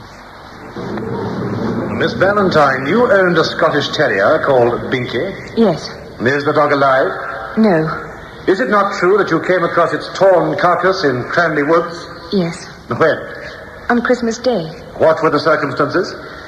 After our Christmas dinner, my father and I went for our customary walk through the woods. What a magnificent Christmas day it is. Quite picture postcard. You haven't said a word since you left the house. You could at least have allowed me to invite Jimmy to spend Christmas Day with us. Now, Mary, we've gone over all that. You've disobeyed me every other day, surely. I'd have disobeyed you today if you hadn't brought up the memory of the Christmas days we've spent when Mummy was alive. Do you think your mother would approve of you throwing your life away on a garage hen? Look, Daddy, it's Christmas. Peace on earth and good heavens. What? Oh, it's Binky. No, don't touch it. We've got to find that mad dog. Oh, look at her. Poor Binky. It was generally agreed that your pet had been savaged by a mad dog that was known to be running wild in Cranley Woods. Yes. Did not your father say that they must capture the dog and destroy it before a human being was killed? Yes. Miss Ballentine, your father says that he fired at this dog that had been a danger and had no intention of hurting any human being. Why cannot you accept his version of the incident? Because I think he shot Jimmy deliberately, that's why. That is all. I now call Inspector Benjamin Keeler. Inspector, when did you first hear of the shooting of James Cooper? On the afternoon of December 30, 1967. And who was your informant? The prisoner, Gordon Hamilton Ballentine. Will you tell us of the circumstances? Certainly. I was at Guildford CID headquarters when I was told I was wanted on the telephone. Inspector Keeler here. Oh, Inspector, something dreadful has happened. I had to get through to you personally. This is Major Ballentine. Oh? Accident? You say something dreadful. Yes, a shocking accident. I was after that mad dog in Cranley Woods. Did you get him? Oh, that's just it. My daughter's come home to say that her fiancé has been shot. I would never forgive myself if... You see, I was in that area of the woods. I heard no other firing, other than from my rifle, that is. I could be responsible for that young man's death. Well, at first it seemed a likely explanation. Major Ballentine was out shooting. His daughter and her fiancé, unaware of this, go for a walk, and the boy gets shot. At worst, gross carelessness on the part of Ballentine. Then we begin to hear a thing or two, until it adds up to murder. Go on. Well, it seemed to me that Ballentine was a little too brazen. He telephones me as head of the division, knowing that the bullet found in the man's body will be traced to his rifle. Besides which, when I spoke to Miss Ballentine...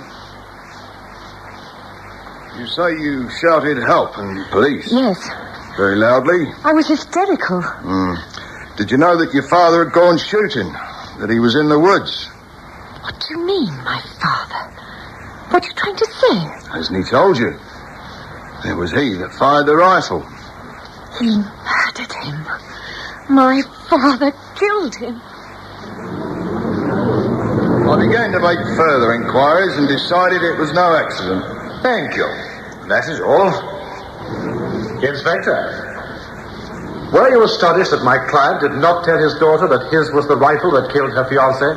Well, you'd think it would be the natural thing to do. Come, Inspector. His bereaved daughter in an overwrought condition. Now, supposing Major Ballentine had not telephoned, supposing he had quietly gone home and cleaned his rifle and awaited developments, could you have proved that there were no other guns in the area when Cooper was killed? We think so, sir. Miss Ballentine heard one shot. Only one shot had been fired from her father's rifle. Are you not forgetting that my client did not know whether he was responsible or not?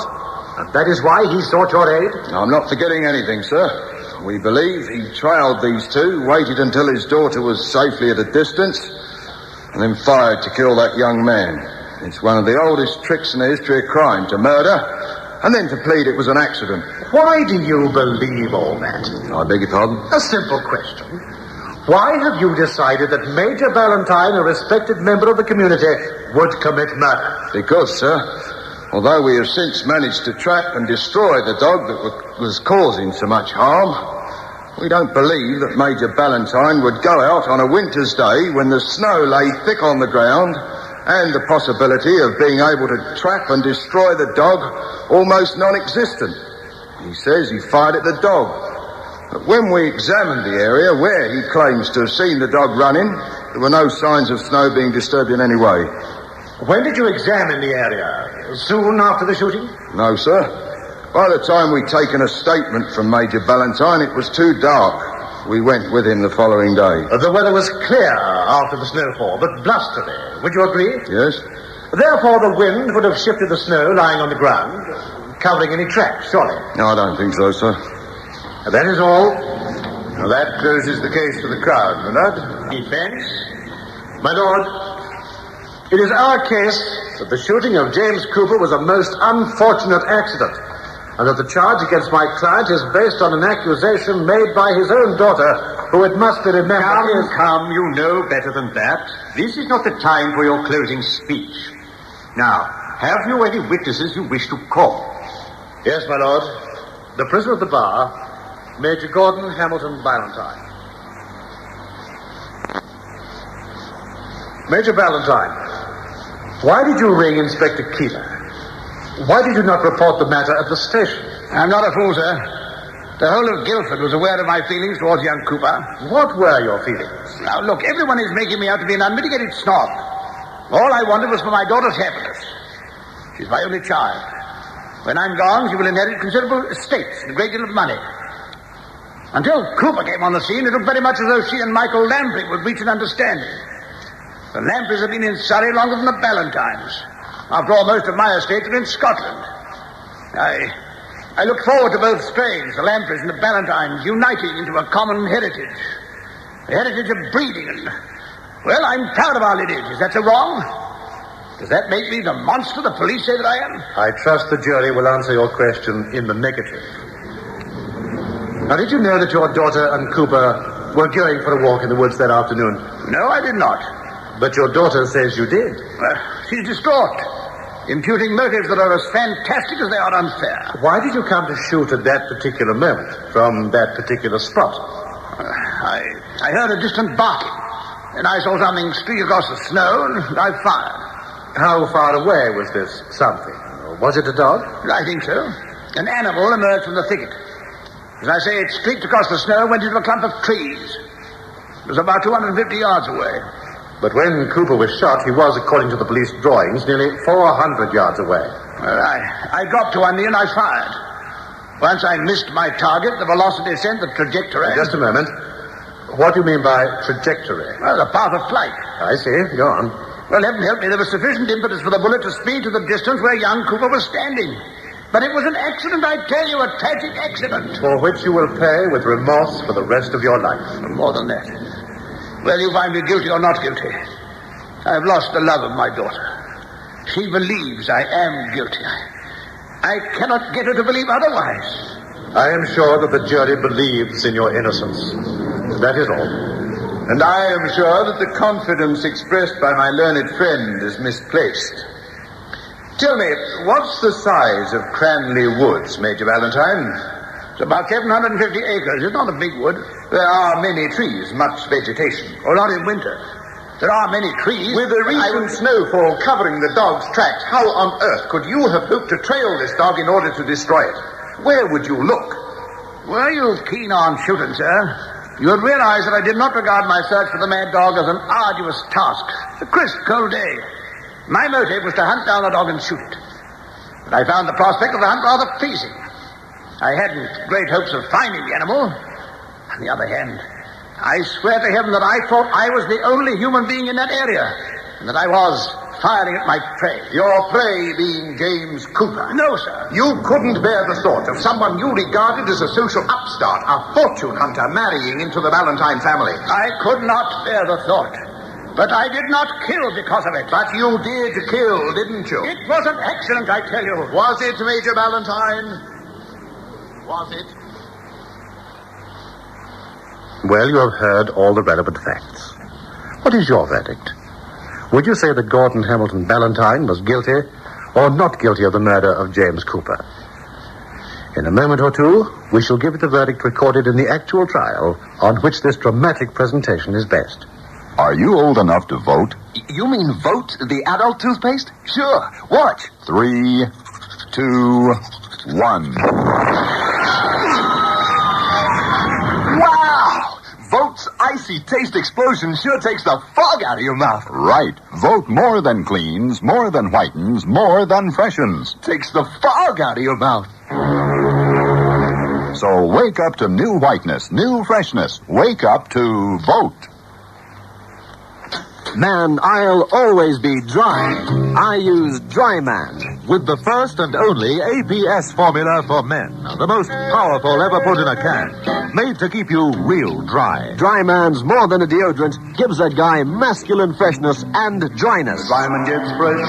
He keeps dry. See right away he's a real dry guy. Dry Man, APS. It really keeps you dry. Well, what was your verdict? In the actual trial on which this dramatic presentation is based, the jury found that Gordon Hamilton Ballentine was not guilty of the murder of James Cooper.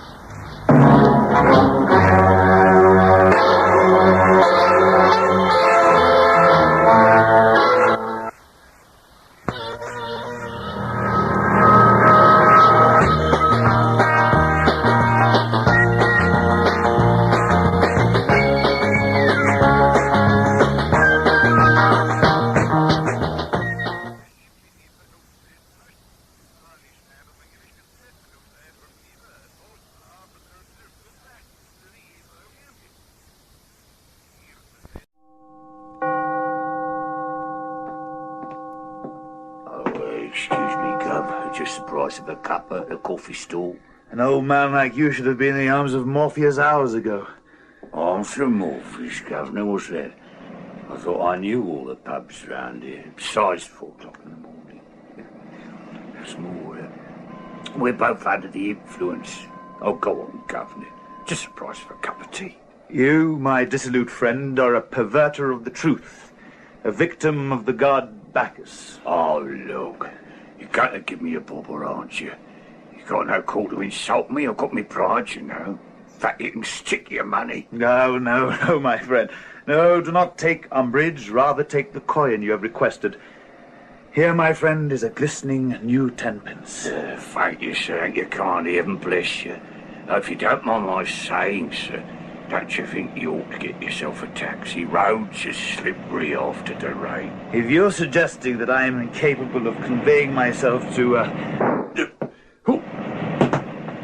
Blimey, he's been done in. Help! Murder! Police!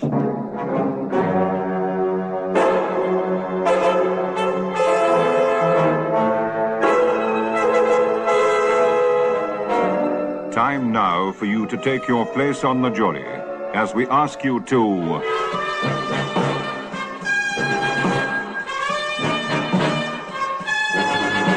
consider your verdict.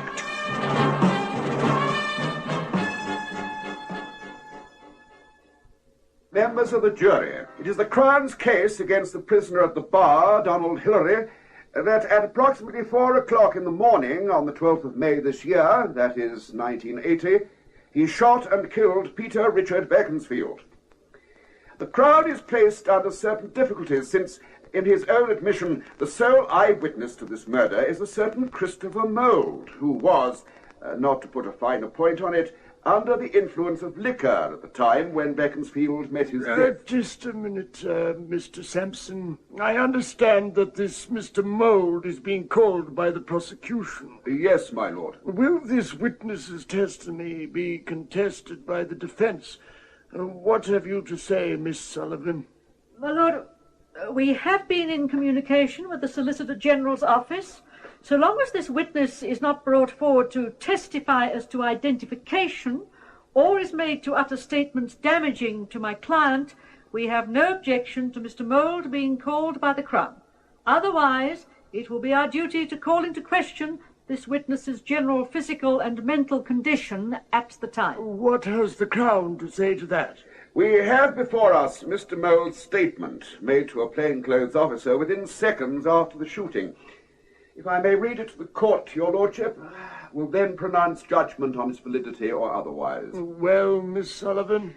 Defence has no objection, my lord. Then I suggest that before you continue outlining the Crown's case against the prisoner, Mr. Mould's statement be read to the court. Certainly, my lord. If I may be given a second or two to rearrange my documents. Yes, here we are. Now, this statement was made to a Detective Inspector Julian Walker, who was on the scene of the shooting within a matter of seconds. In fact, the unfortunate Mr. Beaconsfield was still alive when this senior police officer sent for medical help. However, here is Mr. Mould's statement. It says, "My name is Christopher Mould. I have no permanent address. A few minutes ago I saw a tall walking down Swallow Street towards Piccadilly Circus. I stopped to give him the usual spiel, asked him for a price of a cuppa, that sort of thing. I could see that the gentleman had more liquor under his belt than was good for him. He gave me 10 new pence. I was suggesting to him that he ought to take a taxi as he wasn't very steady on his pins when just then a car drove slowly by. A shot rang out and the gentleman was talking to fell to the ground. I shouted blue murder call for the police, when another gentleman ran up, told me he was a plainclothes officer, blew his whistle, sent for the ambulance. I was not able to identify the person in the car. In fact, I must admit, I'd had a bit too much to drink to remember what the car looked like or the bloke what was driving it. Signed Christopher Mould. It is countersigned by Detective Inspector Walker and the sergeant on night duty at Vine Street Police Station, Neville Fowler. Now, my lord, members of the jury, we are grateful to the defence team in that they did not contest Mr. Mole's statement, which they had every right to do under the circumstances, since the necessity for this person's evidence becomes apparent when we hear testimony from a certain taxi driver named Ernest Gosling. Now, it is common cause as to the approximate time that the deceased, Peter Beaconsfield, met his death by shooting. It falls upon the Crown to briefly outline our case against the prisoner. It is this. Less than half an hour before the quiet of that street was shattered by the noise of a pistol shot, Beaconsfield and the man now standing in the dock were seen to quarrel violently. It would appear that the deceased, Peter Beaconsfield, was entertaining that distinguished actress, Harriet Tamworth. Desperately, deliciously, extravagantly happy. Don't look now, but I think we're being followed. What on earth do you mean, darling? Look who's standing by the entrance. It's your ex-boyfriend. Oh, no. Don't tell me he's back in London. He telephoned me from Paris, said the plane was delayed by fog. I tried to tell him it was all over. Oh, dear. He's coming over. Looks in a filthy mood. Oh, please, don't quarrel. Of course I won't quarrel. He seems to be unable to make up his mind what to do. Wonder how he knew I was at Millionaire's Club. Ah, charming. So, you didn't even bother to meet me at the airport. Well, really, darling, you did say the plane was going to be hours late. You couldn't expect me to hang around that ghastly airport. Why should I? I told you we were through. But now that you've heard the explanation, old boy, please don't interrupt our tete-a-tete. Who told you I was here? I took a taxi to your flat. The night porter told me he got a taxi for you, or rather, he got this Casanova a taxi. As soon as my back is turned... You had no right to follow us here, particularly after what I told you earlier this evening on the telephone. Harriet, you can't do this to me. Not after... Oh, darling, you look grimy, unshaven, and you really shouldn't come in here without a dinner jacket. Now, let's not have a scene. There's a problem. Scene? A scene? I must know what's gone wrong between us. You're washed up, old boy. Finished. Kaput. Now, why don't you do what Harriet says and go away? You keep out of this. Keep out of it? I like that. Here I am, entertaining my guests for a quiet, intimate little... Come on, Harriet. Oh. Come with me. Oh, you're hurting me. You'd better go away, otherwise you aim to get hurt. I'll get hurt. I've had enough of you. No! You shouldn't have done that. What did you go and do that for? Waiter, get a bucket of water. Throw it over this gentleman so that he might recover. Stop it, Peter, stop it. They'll have the police here in a minute. Gentlemen, please. I want a large double brandy. I'm going to get out of here. I wish I hadn't seen either of you. Mrs. Tamworth will tell you that she stormed out of the Millionaires' Club, fearful of the possible adverse publicity she may receive as a result of the incident.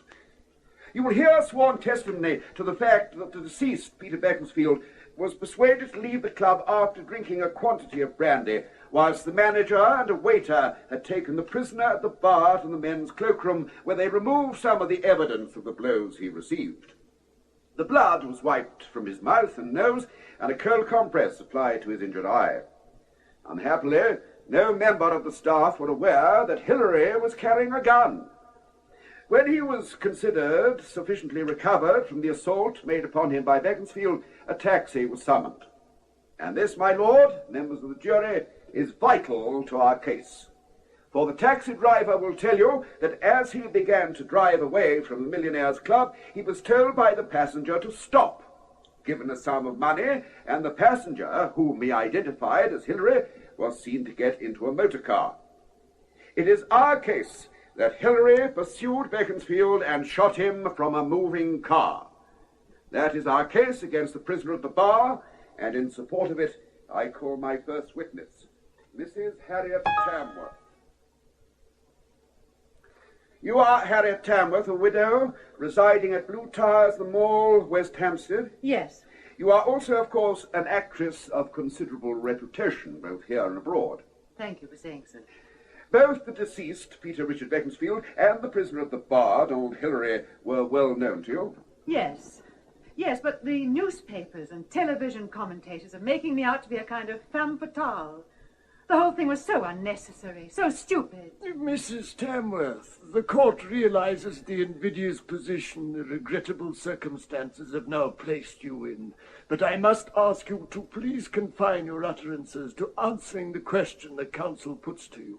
Sorry, my lord, it was just that... You don't have to explain, Mrs. Tamworth. I sympathize with you in the situation you find yourself in. Please continue, Mr. Sampson. My lord. I understand, Mrs. Tamworth, that Mr. Hillary and yourself have been close friends for a number of years. I wouldn't say a number. I met him about 3 years ago. It was he who put up the money for Children of the Sun? Yes, that's how I met him. He was the angel, as they say. Would it be true to say that a close relationship, a friendship, developed between you? Yes, until he became too possessive. Jealous, do you mean, Mrs. Tamworth? Yes, that's exactly what I do mean. And the dead man, you knew him well? Look, there was no eternal triangle, if that's what you're asking me. Please, Mrs. Tamworth. Yes, he was a dear friend of mine. May I say something further, my lord? If it amplifies the answer, you may. Some of the newspapers are saying that I was mistress, if that's the right word, to Mr. Hillary standing there and to Mr. Beaconsfield. It's absolutely untrue on both counts. And when Mr. Hillary started talking in terms of marriage, it was then that I decided to end our friendship, and not because he refused to finance my new play. What happened on the night, or rather, should we say, the early morning of May the 12th? May I go back a few hours? It will help me answer that. Yes, please do.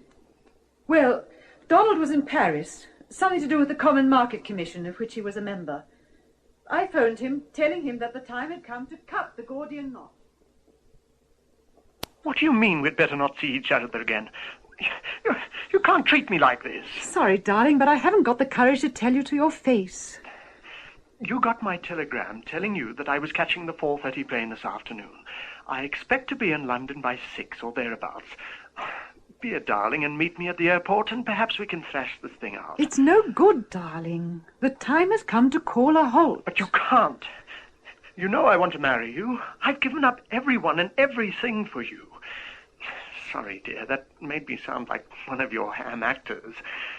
I'll be awfully disappointed if you don't meet me at the airport. We'll see. Darling, the line's getting very bad. I must hang up on you. I didn't have the courage to say that I wouldn't meet him, or that I'd arranged to go out with Mr. Beaconsfield. His plane was delayed by fog, and so he went chasing after me. If that wretched caretaker or night porter, whoever he is, hadn't told Donald where I'd gone, none of this might have happened. And so he arrived at the Millionaires' Club? They quarrelled. Peter hit him. Donald was knocked unconscious. I ran out of the club. I was afraid of the publicity. And what time was this? About 3:30 in the morning. I made a full statement to the police, every word that was said between us, and signed it. Do I have to go over it again? No, madam, you do not. That is all. My lord, before I commence to cross-examine Mrs. Tamworth, may I ask for a short recess in order to consult with my client? Just to remind you that you're listening to Consider Your Verdict. And now, back to the courtroom. Mrs. Tamworth, would you not say that Mr. Beaconsfield's assault on the person of Donald Hillary was brutal and unprovoked? Well, I wouldn't say it was unprovoked. After all, Donald did come chasing me at the Millionaires' Club, and I was having dinner with Mr. Beaconsfield. Nevertheless, Mr. Beaconsfield had a reputation of being a champion amateur boxer in his student days. In fact, got his half-blue at Oxford. Oh, yes. But I must say that Peter was rather drunk when he hit Donald, and he was provoked. And would you not say that your summary dismissal of Mr. Hillary, after 3 years of close friendship, was a provocative act? Would you not say that Hillary's hope that you would meet him at the airport was a reasonable one? I didn't see the point. Besides, the plane was delayed for hours anyway. I wasn't to know that the plane was going to be delayed. If the plane had been on time, and I had gone to Heathrow, I would still have kept my appointment with Peter Beaconsfield. I'm not responsible for what happened. No one says that you are, madam. The case against your one-time friend and my client is that he deliberately shot and killed Mr. Beaconsfield. Can you possibly see him in the role of murderer? I was shocked when I was told that Donald Hillary had been arrested. I could hardly believe it. May I ask you to be more particular in your answer? Few people know Hillary as well as you. Can you see him in the role of murderer? No. No, I can't. Thank you. That is all. I now call Mr. Leo Phillips. You are Leo Phillips, and you're manager of the Millionaires' Club, situated at 46 Upper Brook Street, London, W1. Yes, sir, I am. Do you recognize the prisoner? Yes, but I only saw him once. Came into the club one night, or rather, morning. Now, I could see he was looking for someone, and then he walked over to Mr. Beaconsfield's table. Of course, I didn't have any idea that they were going to come to blows.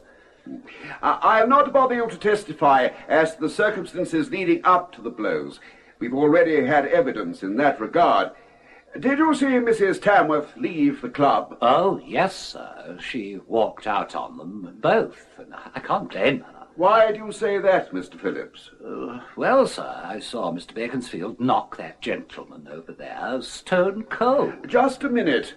By gentleman over there, you mean the prisoner between those two policemen? Yes, sir. Carry on, please. Well, sir, Mr. Beaconsfield had quite a few drinks, but I wouldn't say he was drunk. Not at that time. As I say, Mrs. Tamworth started to leave.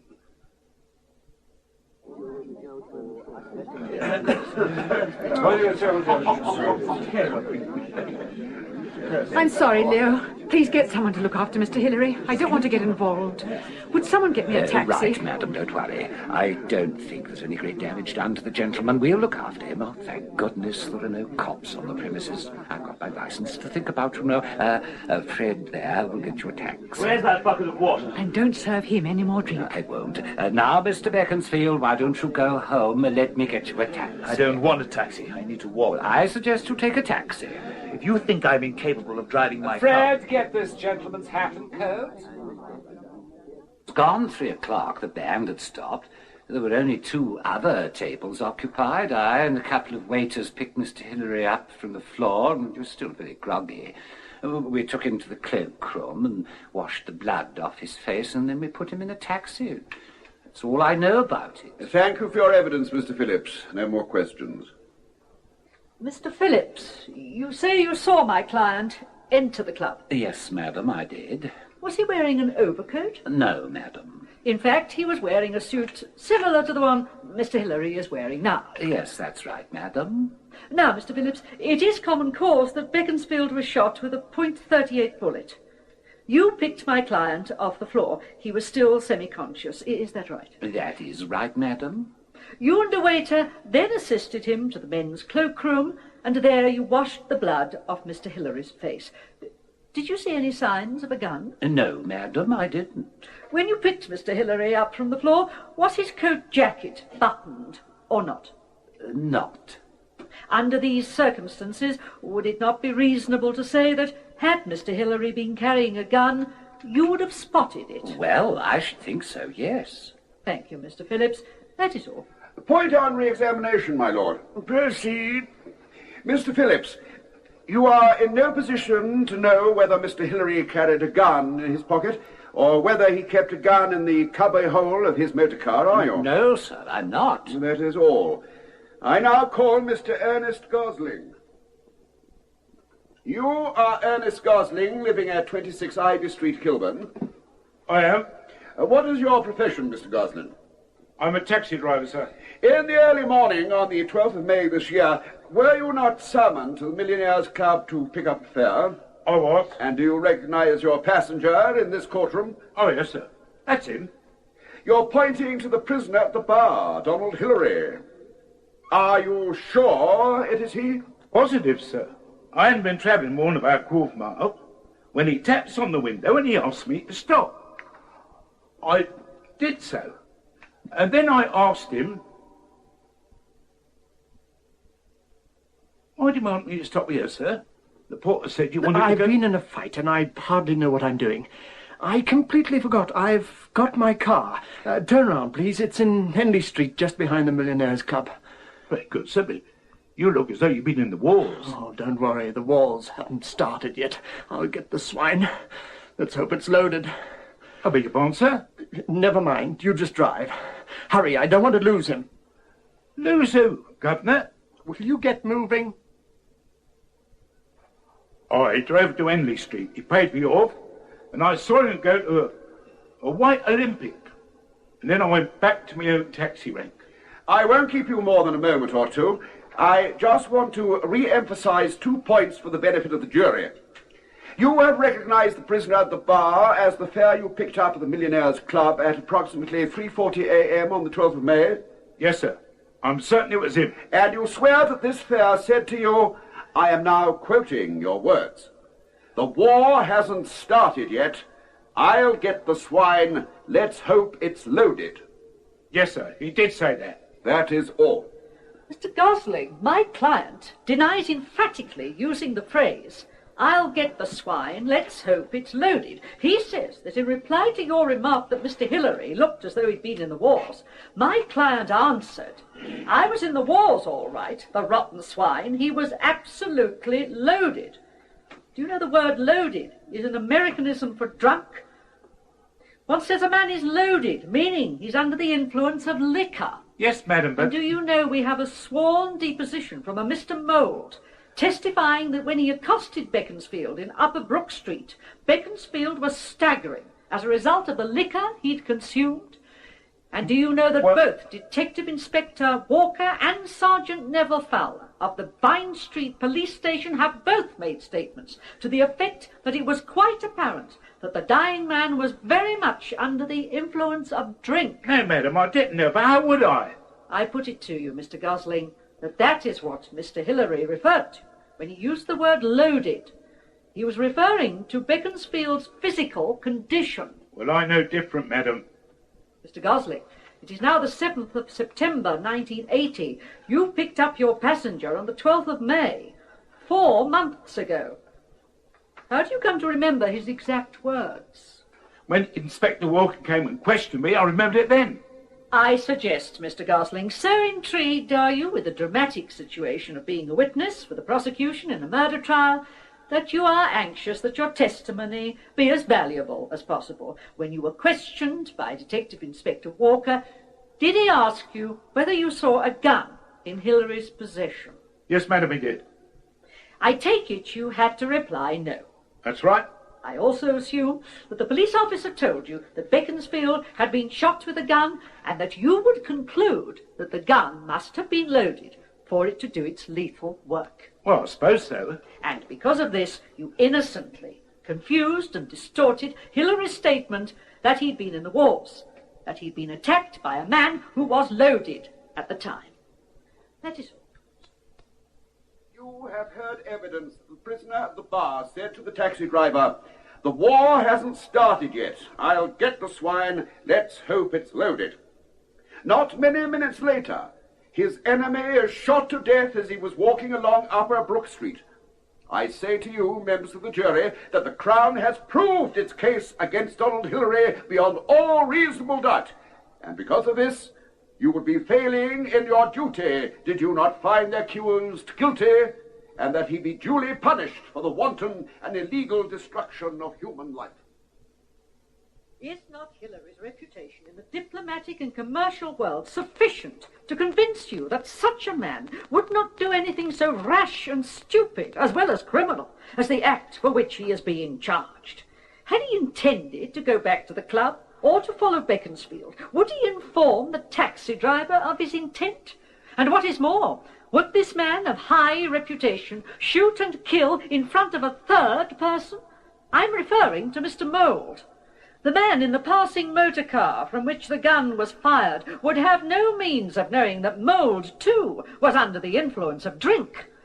No, members of the jury, Beaconsfield was assassinated by some person or persons unknown, and if justice is done to Hillary, it will be in the nature of a verdict which declares him innocent. Well, what is your verdict? Do you find the accused guilty or not guilty? In a moment or two, we shall bring you the verdict as recorded at the trial.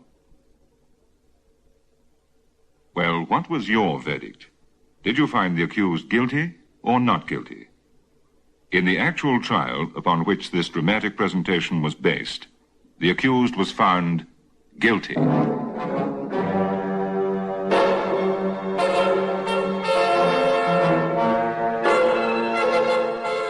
Consider Your Verdict is written and produced by Michael Silver for Springbok Radio. Don't forget to join us next Wednesday morning at 11:45 when we shall again invite you to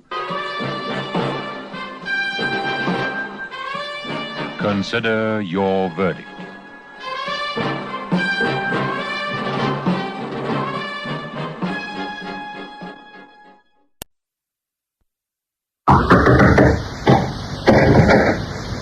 That was quick. They were expecting me. Expecting you? I can smell a copper a mile away. You better keep a civil tongue in your head. Where's your father? No, it's no good, Tourney. We know he's in there. And I want to question him about a house that was broken into in Berry Road. You don't know nothing about it. You know nothing about anything. Why don't you leave the old man alone? Why are you always hounding him? I've got a search warrant, and you better stand aside, young man. Look, Inspector. If you send the old man up, it'll kill him. He's not well. Honest. Look, I've got my duty to do. What do you want to mess around? Breaking and entering job. You're still looking for the Standish girl, aren't you? You know she's done in. Now, listen, I've not come here to... Look, I'll deal with you. Leave the old man alone. I'll make a statement. It was me what did him in. Angela Leech, I must warn you that anything you will say will be taken down and might be used in evidence.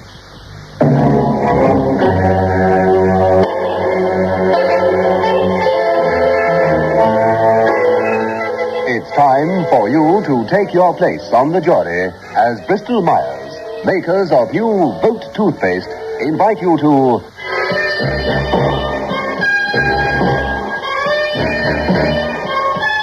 Consider Your Verdict.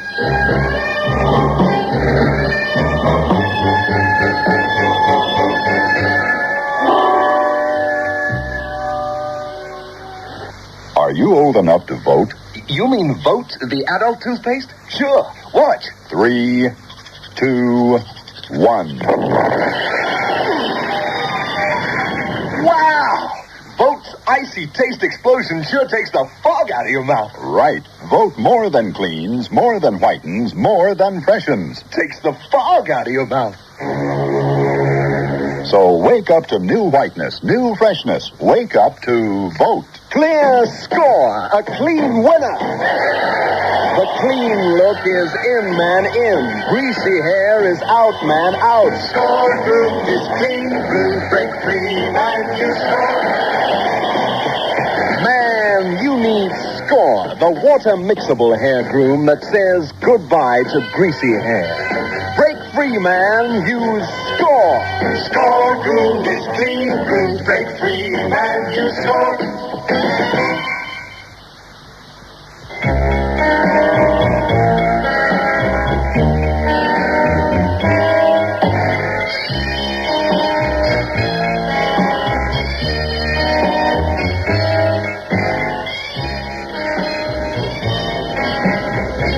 My lord, gentlemen of the jury, in March of last year, that is 1966, Detective Inspector Young was engaged in investigating a series of robberies in the Lewisham area, as well as the disappearance of a young lady named Angela Standish.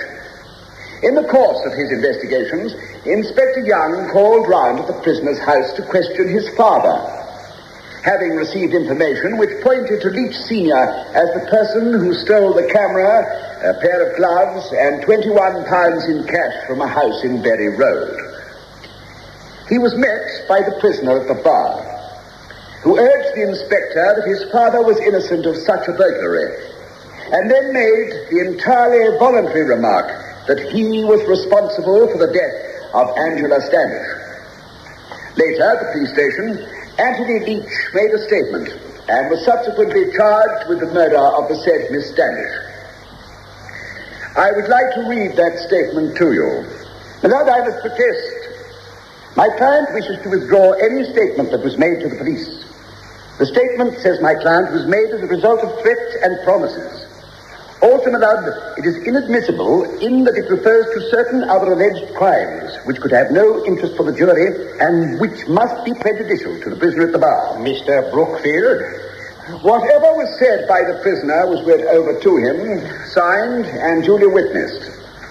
We are aware that it is part of the defense's case that Leech was threatened by the police and tricked into making this statement.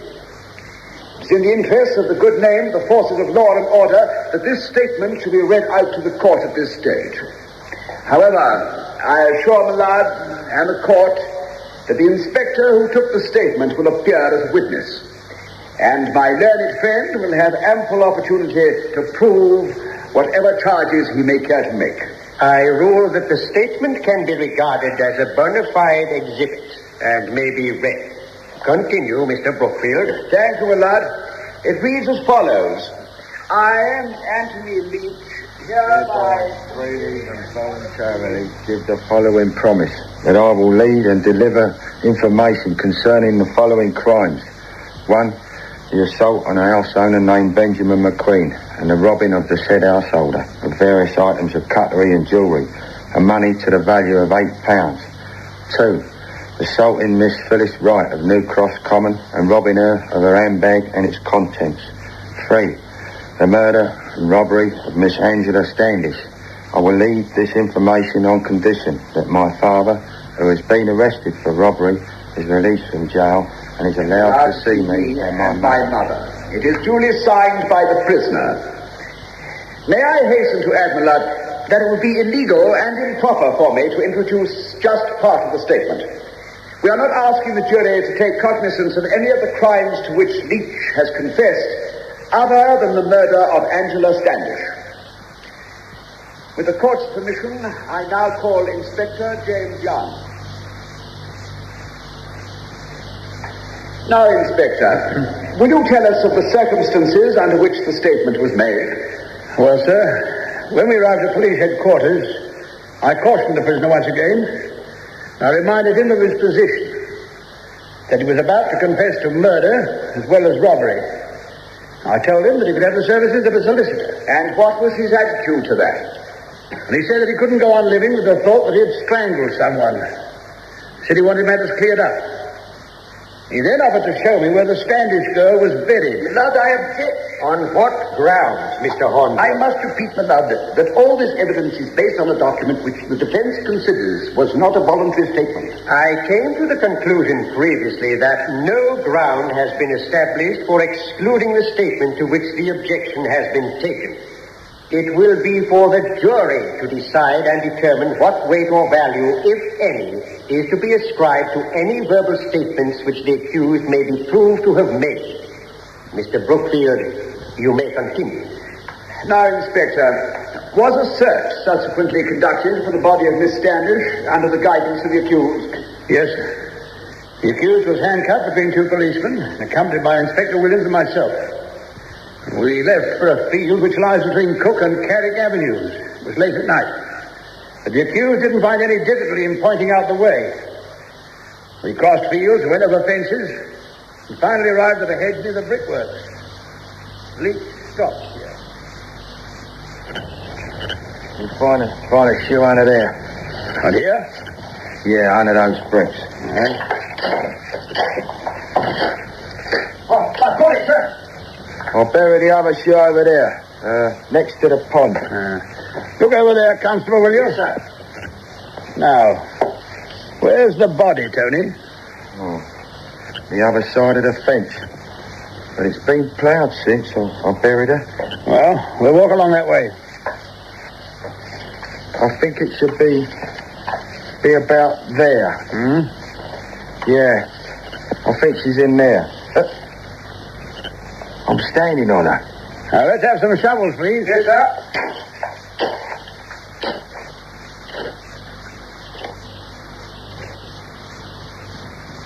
And was the girl's body found where the accused had indicated he thought it was? It was. Did the accused say anything? Well, when we left the field, he repeated that he wanted to make a second statement. A full confession that would clear up the lot. The remark was repeated in front of Inspector Williams and the squad car on the way back to police headquarters. When we arrived there, I warned him once again, and he called for pen and ink. Is this the second statement he made? Yes, sir. Will you please read it to the court? Certainly. I am at present in custody at police headquarters, Lewisham, on a charge of murder. I've been informed that I'm not obliged to say anything unless I wish to do so, but that whatever I say will be taken down in writing and may be given in evidence. I have been informed that I am entitled to have the benefit of legal advice before making this statement. I wish to make it. And now you will read the statement itself, please, Inspector. I hereby confess that on February the 27th, 1966, I met this girl as I was walking across Lewisham Green.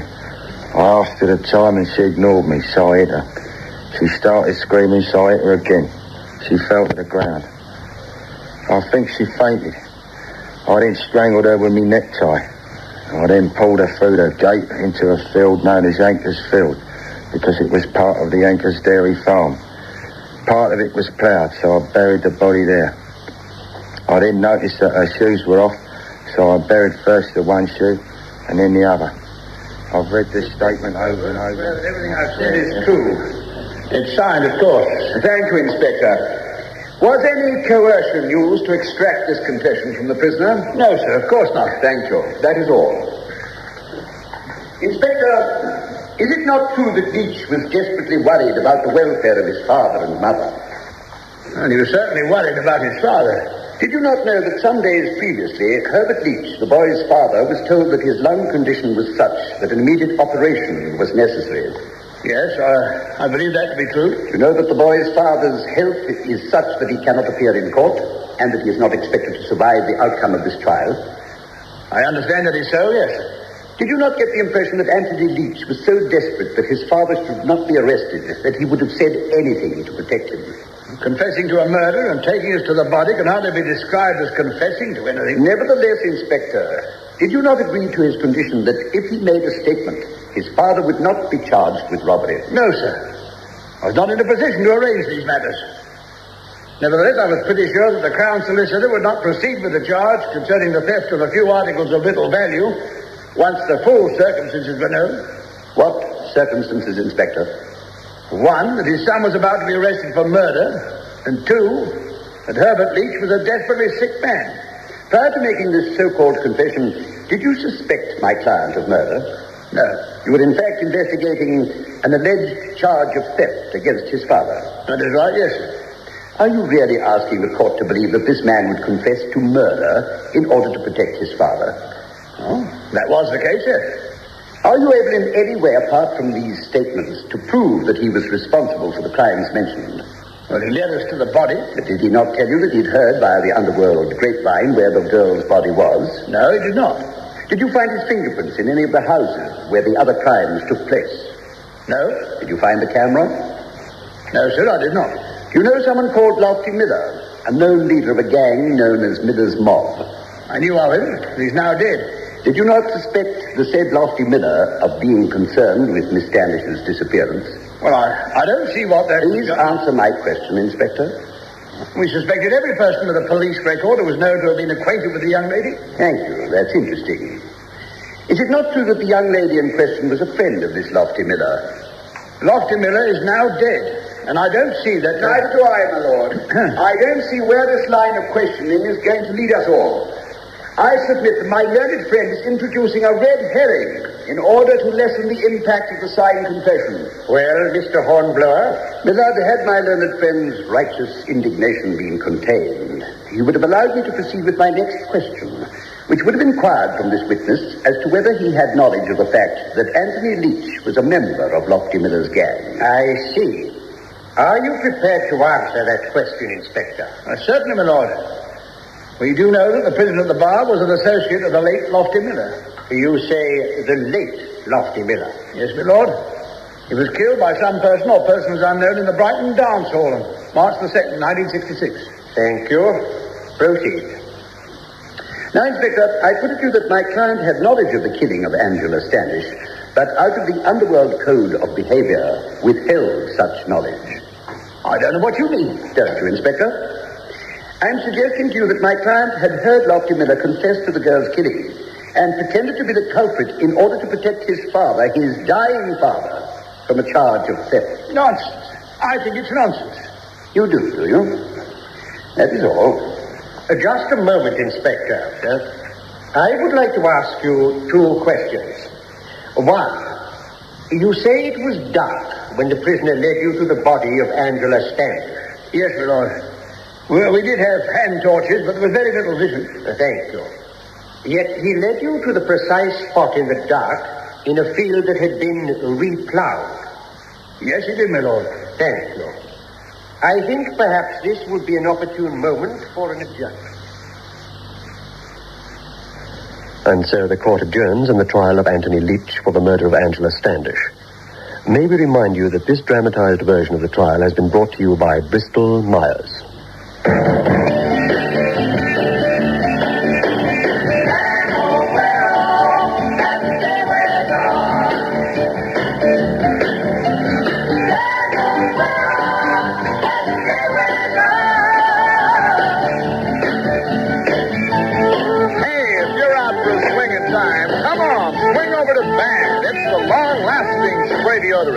Man won't wear off as the day wears on.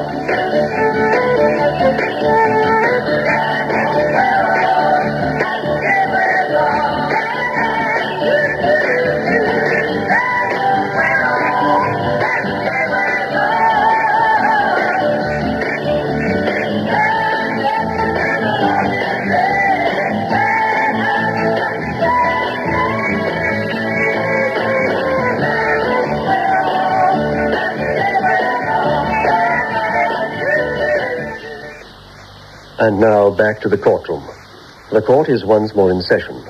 The usher has called to order those present, and the judge says, Do you propose to call any other witnesses, Mr. Brookfield? No, my lord. The prisoner at the bar stands convicted by his own confession. The deceased body has been recovered and given a decent burial. We feel the case against Anthony Leech has been proved up to the hilt. I see. Thank you. Mr. Hornblower? The case against my client stands solely on the confession he made, a confession he now withdraws. Come, Mr. Hornblower, hardly that. He was able to assist the police in the recovering of the body, was he not? My lord, I thought I made it clear in the cross-examination of Inspector Young that my client had knowledge of the murder, but that he himself was neither accessory nor the culprit. However, since your lordship seems to rule that there's a case to answer, I'd like to call to the witness stand Mrs. Elizabeth Leech. Mrs. Leech, how old is your son? 23. And now you stand here facing your boy who's being charged with strangling a young woman. He didn't strangle her. He didn't. He's no murderer. Oh, I know he's been a thief and he's done some things for which he deserves to be punished, but he never killed no one. Yet he confessed to murdering her. It was only to keep the cops away from my bird. He'd come home from off.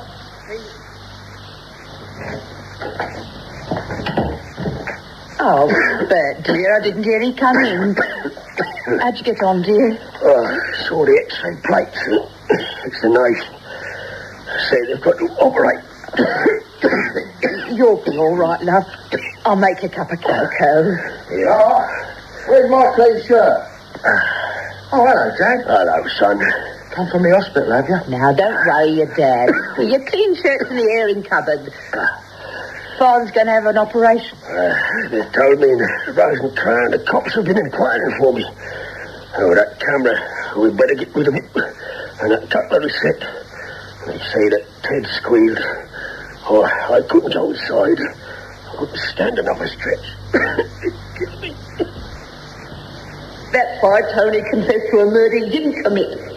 It was to save my bird. And now it ain't any use. Because my bird died anyway. I won't prolong your agony any longer, Mrs. Leech. That is all. Mrs. Leech, no human being with blood in his veins could fail to feel a sense of compassion for you at this particular moment. Yet the fact has to be faced, madam, that your son was brought up in an atmosphere of violence and crime. that on his own admission he was a member of a gang who terrorized respectable, law-abiding citizens. My lord, is this witness to be bullied and intimidated in such a fashion? Mr. Hornblower, a man of your experience would have known the hazard to which your witness would be subjected. You have chosen to call the prisoner's mother in order to substantiate your contention that Leech is innocent. It is the duty of the Crown to refute your submission, and therefore can only do so by questioning the validity of Mrs. Leech's evidence. Please continue. Well, Mrs. Leech, is it not true you had no control over the morals of your son? How could I? You know when Tourney was born?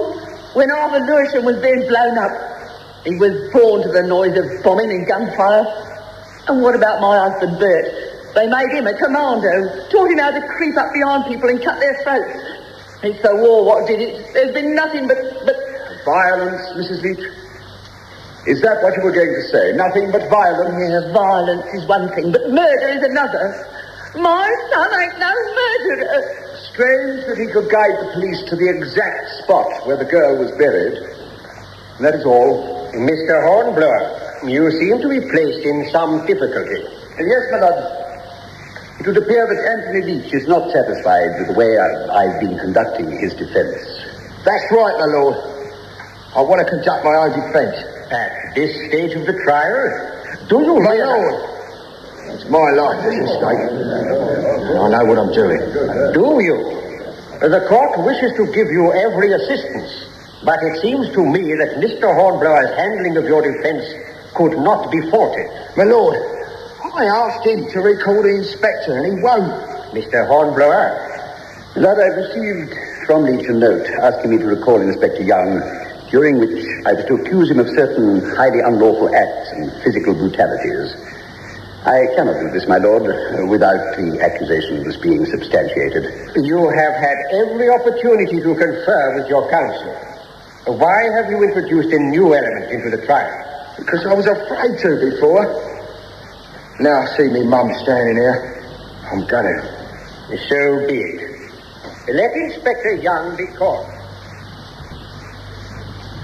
Inspector, didn't you say to me that if I confessed to the killing of this bird, you'd get me off with a plea of insanity, and that my father would be left alone?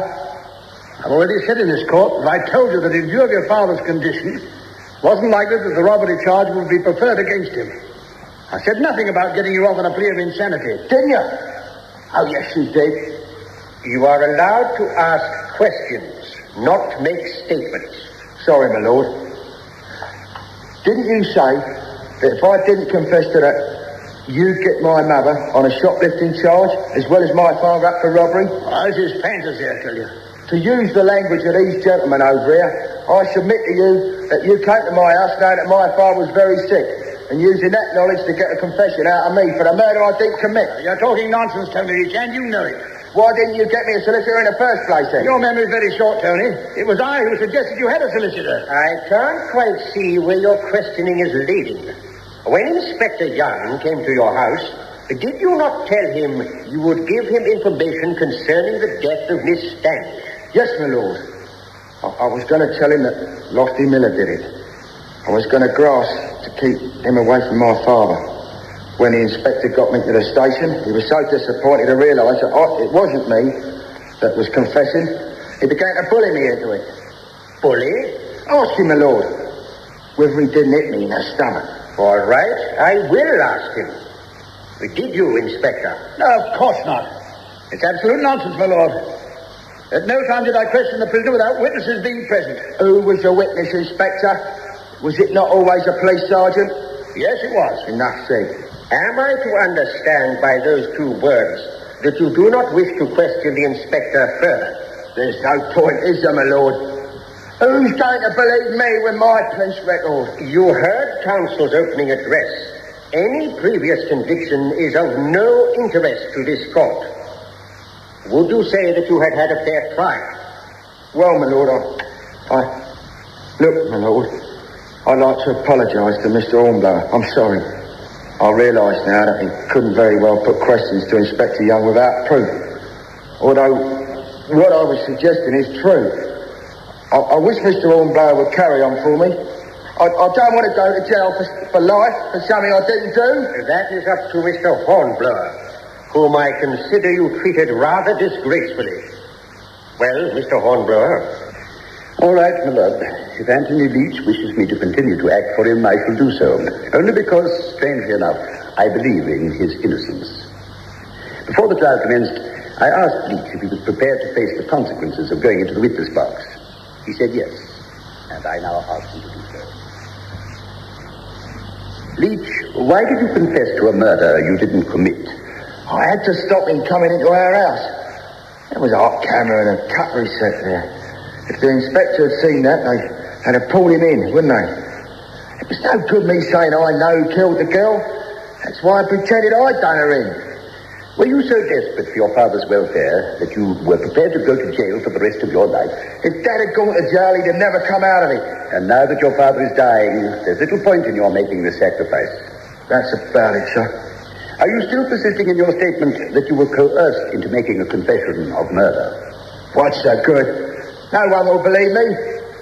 I realise that now. Please answer my question, Mr. Leech. I withdraw that accusation. That is all. How considerate of you, Leech. You withdraw that accusation. Are you asking this court to believe that had you not confessed to a murder, the police would not have been interested as to where the body of Miss Standish could be found? All right. Since you're playing it tough, that's what I'm asking him to believe. That's all they wanted from me, a murder confession. But you replied to your own counsel. Never mind what I replied to him. You're all against me. Everyone's against me. I didn't murder her, see? Lost him in a dig. No one in his right senses can believe Leech's story of police intimidation. Neither can anyone believe that the now dead Lofty Miller would inform Leech as to the exact whereabouts of his victim, let alone that he'd committed murder. The whole thing is a fantasy. The prisoner is trying to escape the consequences of his crime by weaving a thread of lies in the knowledge that Miller is in no position to reply. What caused Leech to confess to a murder when he wasn't in the least suspect? I suggest that apart from his story of police brutality, everything that he has said in this court is credible, and I ask you to believe it.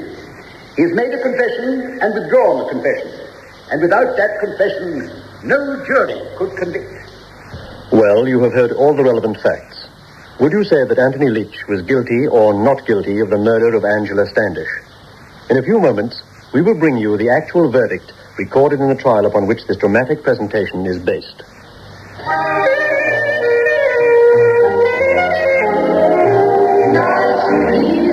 The natural-looking hair color you just shampoo in. By Clairol of America. Makes hair lighter or darker. Even covers gray. Looks so natural it invites close-ups. The closer he gets, the better you look with Nice and Easy.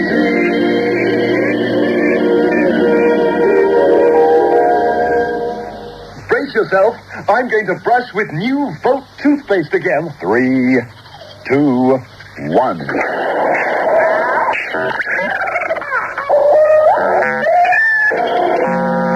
Boy, Volt's icy taste explosion sure gives your mouth a workout. Right. Volt more than cleans, more than whitens, more than freshens. Gives your mouth a workout. So wake up to new whiteness, new freshness. Wake up to Volt. If you're old enough. Volt.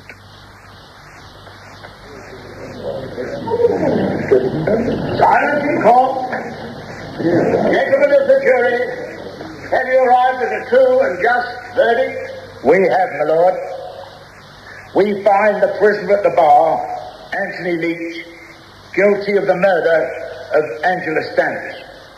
We would like to add a rider, my lord, and that is, it's the unanimous opinion of this jury that the grave allegations against the police are totally unfounded.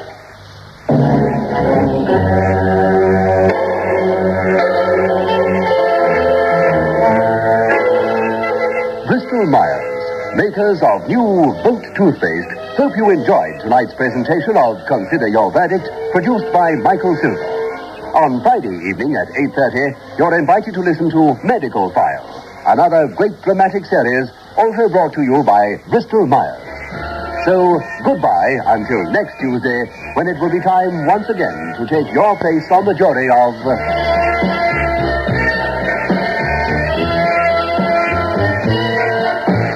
Consider your verdict.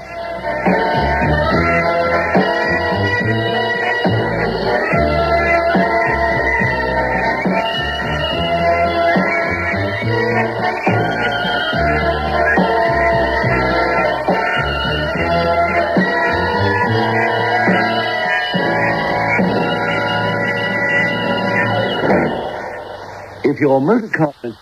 Enjoy brighter radio listening with Blaupunkt Radiogram's automatic pre-select tuning.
Time, gentlemen, please. Sit up, gentlemen. Come along now. Got to lose my license. Fill it up. That's all, Bill. Time's up. Besides, you've had enough for one night, don't you think? No, I don't think. Bill, would you like me to see you home? Who asked you to speak to me, eh? You speak when you're spoken. All right. Keep your hair on. I was only trying to be helpful. Only try to be helpful. Don't think I don't know what you're saying behind my back, what they're all saying. Oh, well, I was just trying to be friendly. Good night, all. Not so fast, Harry, my boy, not so fast. Good night. See these fists? Go on, look at them. If I catch you or anyone else gossiping about me and my missus, I'll ram this fist. No, gentlemen. Let's not have any quarrelling. Quarrelling? I'm not quarrelling. I'm just telling the world, see? The first man that goes and says anything, and I gets proof positive he said it, I'll kill him, you hear? I'll kill him. Or on second thoughts, I ought to kill the man that caused it all. Clairol, makers of Miss Clairol shampoo formula hair color and Kindness instant hair setters, invite you to consider your verdict.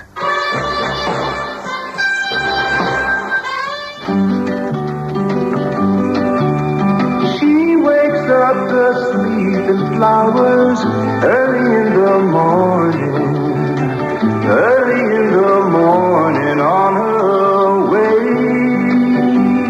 And she lets her head down, the sun comes up, and she lets her head down.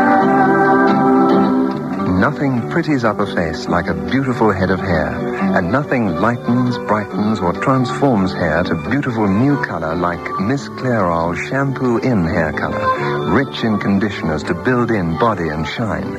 Rich in lasting natural color. And I'll give her my love till the day I die. more and more women are using Miss Clairol's shampoo in hair color.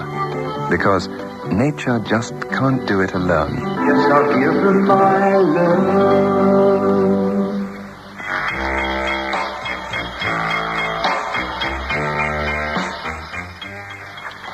My lord, gentlemen of the jury, the prisoner at the bar, William Arthur Harris, stands before you on an indictment that on the 15th of June, 1968, he did willfully, maliciously, and with due premeditation, take the life of Robin Percival Brandon. Now, over the years, I've had to lead evidence in many a murder trial, submitted to the jury motives for the taking of human life, strange, subtle, and devious. And let me say right at the outset that this is not such a trial. In fact, one might say in this modern age, where Freud, Jung, and other analysts of human behavior have influenced jurists, that the motive we shall put forward will be so mundane as to be unacceptable. It is with the greatest emphasis that I express the hope that such will not be your attitude, gentlemen of the jury. The motive, as old as civilization itself. A cuckolded man seeking vengeance. Simply and succinctly, the facts are these. Mr. and Mrs. Harris lived at a place known as Shalden Hill. In view of the extreme housing shortage, Harris, a foreman builder, and his wife occupied a caravan. It may well be that had Harris not been transferred from London by his firm, this trial might never have taken place. Now, you will learn that the proximity of the three main characters of this human tragedy was to cause Brandon to fall in love with Elizabeth Harris and the outraged husband to commit murder. And it is on that note I call my first witness, Mr. Harold Pritchard. Now, you are Harold Pritchard, and you reside at 65 Tinmouth Road, Shalden. Ever since I left Ireland, sir, and that be 4 years ago. Now, the prisoner at the bar, William Harris, is he known to you? Ah, we know each other well enough. And I'm going to refer to the night of the 14th of June last year, that is 1968. Oh, you mean what went on in the pub, like? Yes, Mr. Pritchard, I do. Fair lost his temper, did Bill Harris. Will you tell the court what happened? Well, I kept clear of him all evening. There wasn't any trouble, Just a moment, Mr. Pritchard. May we establish the fact that you are both in a public house known as the Shalden Moor Hotel? That's right, sir. But it'd be more of a pub than a hotel. Yes, thank you. Now, you say that you kept clear of him. Nevertheless, you did speak to each other just on closing time. Well, I meant no harm. It was just that, well, I thought that Bill was a bit under the influence, as you might say. So I offered to give him a hand. Did Harris express gratitude for your offer to assist him? Gratitude? Threatened me with his fist, he did. Accused me of telling tales about his missus and Robin Brandon. Now, we have sworn depositions from the publican and two other witnesses as to what actually transpired and the words used. Now, what I'm trying to establish is this. Do you accept the publican's evidence that in both your presence he said that he would not only kill anyone he hears gossiping, but he went on to say that on second thoughts, and I quote the prisoner's words, I ought to kill the man that caused it all. Oh, yes, sir. He said that to me. Thank you. Now, Mr. Pritchard, I want to move on to the night of June the 15th, the night when Brandon was discovered dead. I understand from the testimonies received that you made a statement to the police in which you declare that at approximately 5 minutes past 9 in the evening of the 15th of June, you were in the vicinity of the Shalden Caravan Park. I did say that, sir, because it'd be true. Would you tell the court how it came about that you were by the park? Why, certainly. I takes the lane just past the camp on my ways home. On your way home from where, Mr. Pritchard? And how did you know the time? Well, I was having a drink in the Moor Hotel, and I hears 9 o'clock strike. And it'd be the Avengers on the telly at 9:15, so I downs my drink and I walks home. Yes, I see. Then what happened? Well, I hadn't been walking very long, and I hears moaning. I says to myself, somebody's hurt, I says. It seemed to come from Harris' caravan. When I gets closer, I see 'tis Mrs. Harris right by her caravan she was, in a dreadful state.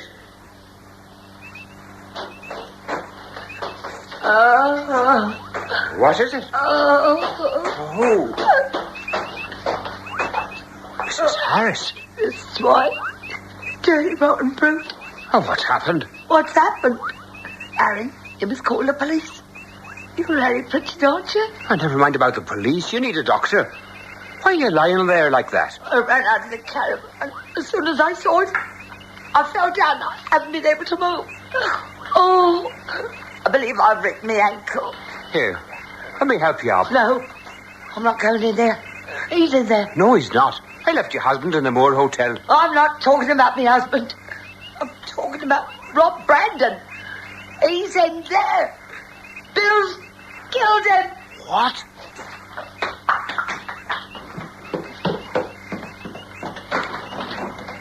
Well, I'll be... Police. I must call the police. I ran out of that caravan as fast as my legs would carry me. Luckily, the station was only up the lane, and I told them that Rob Brandon was lying in Harris' caravan. Thank you. That is all. Mr. Pritchard, my client, William Harris, arrived in Shoulden from London about 10 months ago, did he not? Yes, he did. There was a great deal of discontent among the locals that somebody should be imported to act as foreman. Well, sir, they were building this huge boating station, and all of us thought that the foreman should be promoted from those of us already working on the site. I see. But there was a great deal of resentment? Well, yes, sir, I suppose there was. Thank you. Now, a great deal has been made of the threats uttered by my client. You knew that something had gone wrong with his marriage, that it was a choice morsel of gossip among the locals? I suppose you could say that, yes, sir. Before the incident in the Shoulden Moor Hotel on the evening of the 14th of June, have you ever heard Harris threaten to use his fists on anyone? Well, Mr. Pritchard, why don't you answer? I haven't, no. Thank you for your grudging admission. My client will say that in his misery, he did consume a considerable amount of liquor that evening. He also says that although no one dare speak to him directly, a number of Shoulden men were uttering coarse comments as to his desirability as a husband and the physical qualities of Robin Brandon. Is that true? We meant no harm by it. Just having a joke, like. Just having a joke, like. Now, Mr. Pritchard, you know that Mrs. Harris has made a statement to the police denying categorically that she said to you, Bill's killed him. She is to appear as witness and will swear on oath that the words she uttered to you were someone's killed him, not that Bill's killed him. Well, she would say that, wouldn't she? Say what, Mr. Pritchard? I said, she is his wife after all. Was she not the prisoner's wife when you came across her lying in the gravel by the caravan, having twisted her ankle? Yes, but she was in great pain. She was terrible upset, like. She didn't know what she was saying. Would you please repeat that statement? She didn't what? Well, I just said she didn't know what she was saying. I'd be grateful if the jury would take cognizance of the witness's statement. Now, sir, you say that when you saw Mrs. Harris, she was distraught. She did not know what she was saying. You went into the caravan and you saw Robin Brandon lying there. There was blood on his face, I assume? Yes, there were. Did you examine the man? Look for signs of life? No, mister, I be no doctor. Fair comment. Then why did you not send for one? Beg your pardon, sir? Perfectly simple question. By your own admission, Mrs. Harris was too overwrought to calmly assess the possibilities that Brandon might still be alive. And by the same token, you rushed helter-skelter to the Shoulden police station, whereas Dr. Tregathick's house was less than 50 yards from the caravan site. Why did you not summon medical assistance? That I seek protection for this witness. Surely, none of us is able to account for our immediate reactions when the untoward occurs, particularly when one is told that one is in the presence of death. The nature of this witness's evidence calls for a degree of rebuttal. In the same vein, I don't think that counsel has stepped beyond the bounds of what is proper. Nevertheless, I feel the point has been made and taken. It need not be developed. As your lordship pleases. Mr. Pritchard, I must ask you a question because your answer is vital to the defense. It is this. Did you or did you not have an affair with Mrs. Harris? My lord, this is outrageous. My lord, before you give a ruling, may I point out that we propose to place before the court a letter written by this witness in which he declares his bitter jealousy of the now dead man, Robin Brandon, and goes further, he offers to leave his wife and children to seek a new life with Mrs. Harris. Before I give a ruling to the question, I would like to hear any comment the witness might wish to make concerning the letter on exhibit. My lord, As God is my judge, every word I've said in this witness box has been the gospel truth. Do you admit authorship to such a letter? I do. She bewitched me. Aye, and I wasn't the only one. So you admit to having an affair with the prisoner's wife? It weren't no affair. Bill went out to Tavistock on a job. She were in a pub, and I took her back to a caravan. My lord? Proceed. Did you, or did you not make love to her that night? Well, Mr. Pritchard?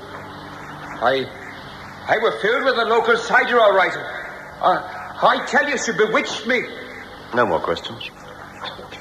I now call Dr. Edwin Tregathick. Dr. Tregathick, you were in practice at Sholden, and you were called to the caravan site on the 15th of June, 1968. Yes, I was summoned by Sergeant Gaynor. Mrs. Harris was sitting on the step of the caravan. She was obviously hysterical and in great pain. I went into the caravan, and there I saw the body of Robin Brandon. He'd been battered to death. His face was like a pulp. Would you say that his injuries were consistent with having been beaten with a fist? It's very difficult to tell. Under normal circumstances, I would be inclined to say no. But having examined the prisoner's hands, then I have no hesitation in saying the injuries were consistent with being struck repeatedly with a man's fist. Were you able to estimate the time of death? I and Sergeant Gaynor, together with Pritchard, went to the scene at approximately 18 minutes past 9. The body was still warm.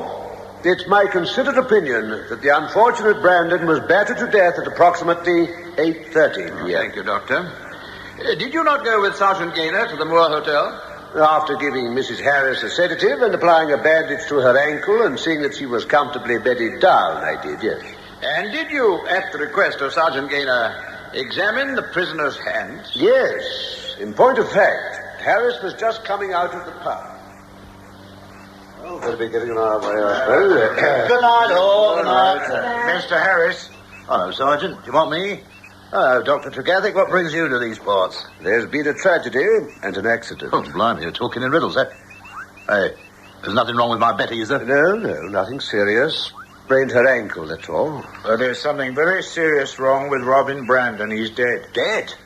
You don't mean my Betty didn't... How did he die? That's what we're trying to find out, Mr. Harris. Do you mind if I have a look at your hands? Oh, bloody, you don't think that I couldn't force you, but I could arrest you. No, not me. I'm no murderer. All right, take a look at my hands. Well, your knuckles are pretty badly bruised, Harris. The skin's grazed, too. So what? What do you think I do with them all day? Try carving No bricks? specks of blood have hardly congealed. When did you do this? Well, I've been working on the site till nearly dusk. I didn't finish till nearly 8 o'clock. Were you, as a doctor, satisfied with Harris's explanation? No, sir, I was not. Thank you. That is all. My lord, I seek an adjournment. There are one or two developments arising from this witness's evidence. This real-life drama of the courts is brought to you by Clairol. She wakes up the sleeping flowers early in the morning on her way. And she lets her hair down when the sun comes up, and she lets her hair down. Nothing pretties up a face like a beautiful head of hair, and nothing lightens, brightens, or transforms hair to beautiful new color like Miss Clairol's Shampoo In hair color, rich in conditioners to build in body and shine, rich in lasting natural color. And I'll give her my love till the day I die. More and more women are using Miss Clairol's Shampoo In hair color because nature just can't do it alone. Yes, I'll give her my love. And now back to the courtroom, where the trial of Harris has been resumed. Leading counsel for the defense has risen, adjusted his silk, and bows to the bench, and proceeds to cross-examine Dr. Tregathick. Are you a local man, Doctor? If by local man you're asking me whether I was born in Sholden, the answer is no. I was born in Torquay, but I started my practice in Sholden many years ago and have been there ever since. Therefore, the answer could be said to be in the affirmative. As you wish. Doctor, would you say that the arrival at Shoredon of Mr. and Mrs. Harris induced in the sleepy village by the sea an atmosphere of tension and violence? Yes, I would. Would you say that Harris was the main instigator of such violence? Well, Doctor, would you? You place me in some difficulty. I regret, Doctor, that my question should place you in an invidious position. Nevertheless, sir, I suggest to you that it is not half as invidious as the position my client finds himself in. Have you ever known Harris to indulge in physical violence? And don't mention a murder. No. No one has come to you and said, I need medical assistance because I have been brutalized by the man from London? No one has come to me, no. Yet you say that the advent of the Harris couple introduced a new atmosphere of violence. Do you still say that? Yes, I do. If Harris did not contribute to such violence, who did? His wife? Let me put it this way. Men have quarreled over her. She was a disturbing influence. In what way disturbing? I see that you insist on my saying it. Her morals left a great deal to be desired. I'm not going to have my wife laid dragged through the mat. The prisoner will contain himself. Millard, I think I should make my position clear to the court. My client sent a note to the defense table protesting at certain questions relating to his wife's character. It was for this reason that I asked for an adjournment. I am convinced of his innocence, but should he attempt to impede me in my conduct of his defense, I must withdraw together with my team. Harris, you are on trial for a brutal murder. Without wishing to comment on this at this stage, I will suggest to you that your defense team have shown that they are so concerned with your interests, and the fact that your wife has volunteered to give evidence on your behalf demonstrates that she is in accord with the way counsel are conducting your defense. I advise you not to interrupt further. Sorry, my lord. I won't interrupt again. Proceed. As your lordship pleases. You say men quarreled over her? I don't want any hearsay evidence, Doctor.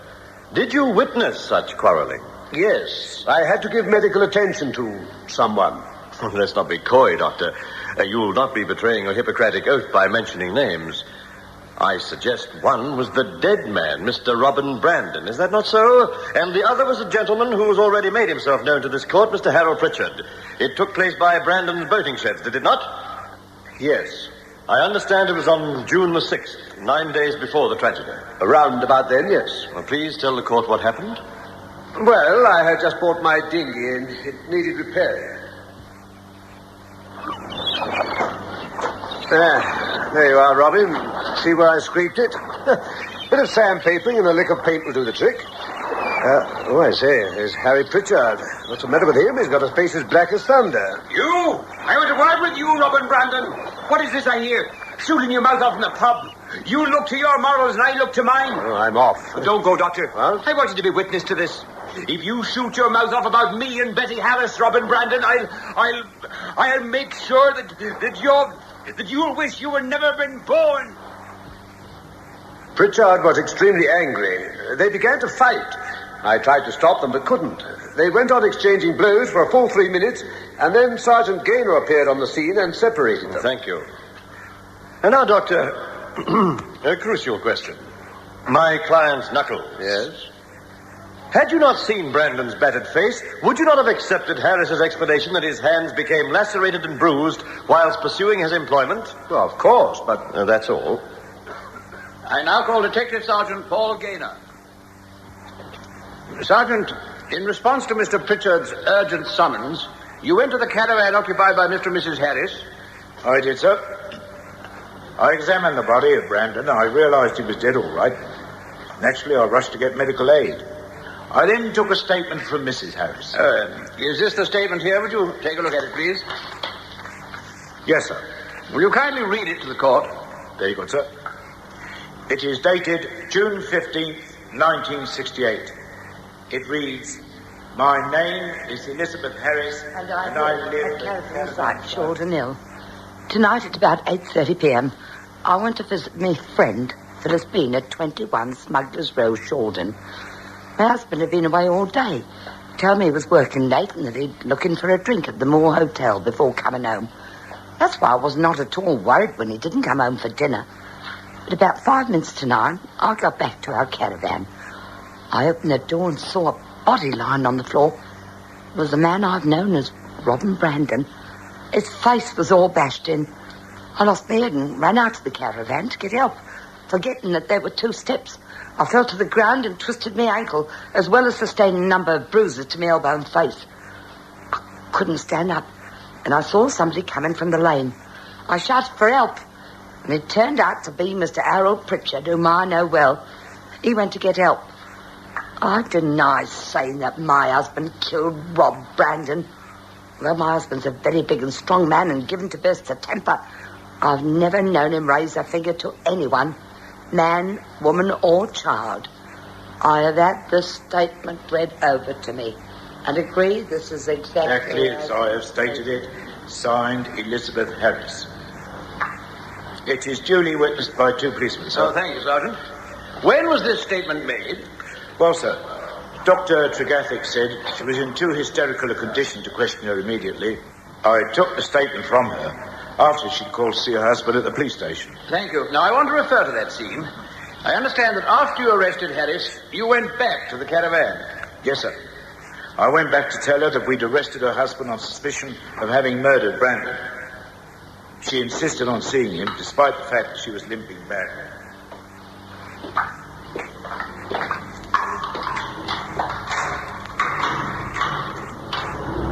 Oh, Bill, why'd you do it? Hey, what are you talking about? What have you been telling them, eh? I didn't touch your lover boy. Have you been accusing me of murdering Brandon? No, darling, no. But when the policeman said you'd been arrested for murder, Get this into your head. I didn't kill him, you hear? And they can't make you testify against me. I haven't seen your lover boy for 2 days. Now, Sergeant, the defense has allowed us to introduce the prisoner's wife's statement, as it is a refutation of what the principal witness for the prosecution declares. Pritchard has sworn that she said that her husband killed Brandon. She denies this in her statement, yet you personally heard her say, why did you do it? Yes, I did.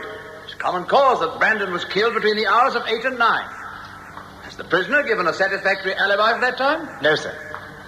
He admits that he left the building site at 8 o'clock. He was seen to enter the Moore Hotel at 20 to 9. He admits walking along the Teignmouth Road.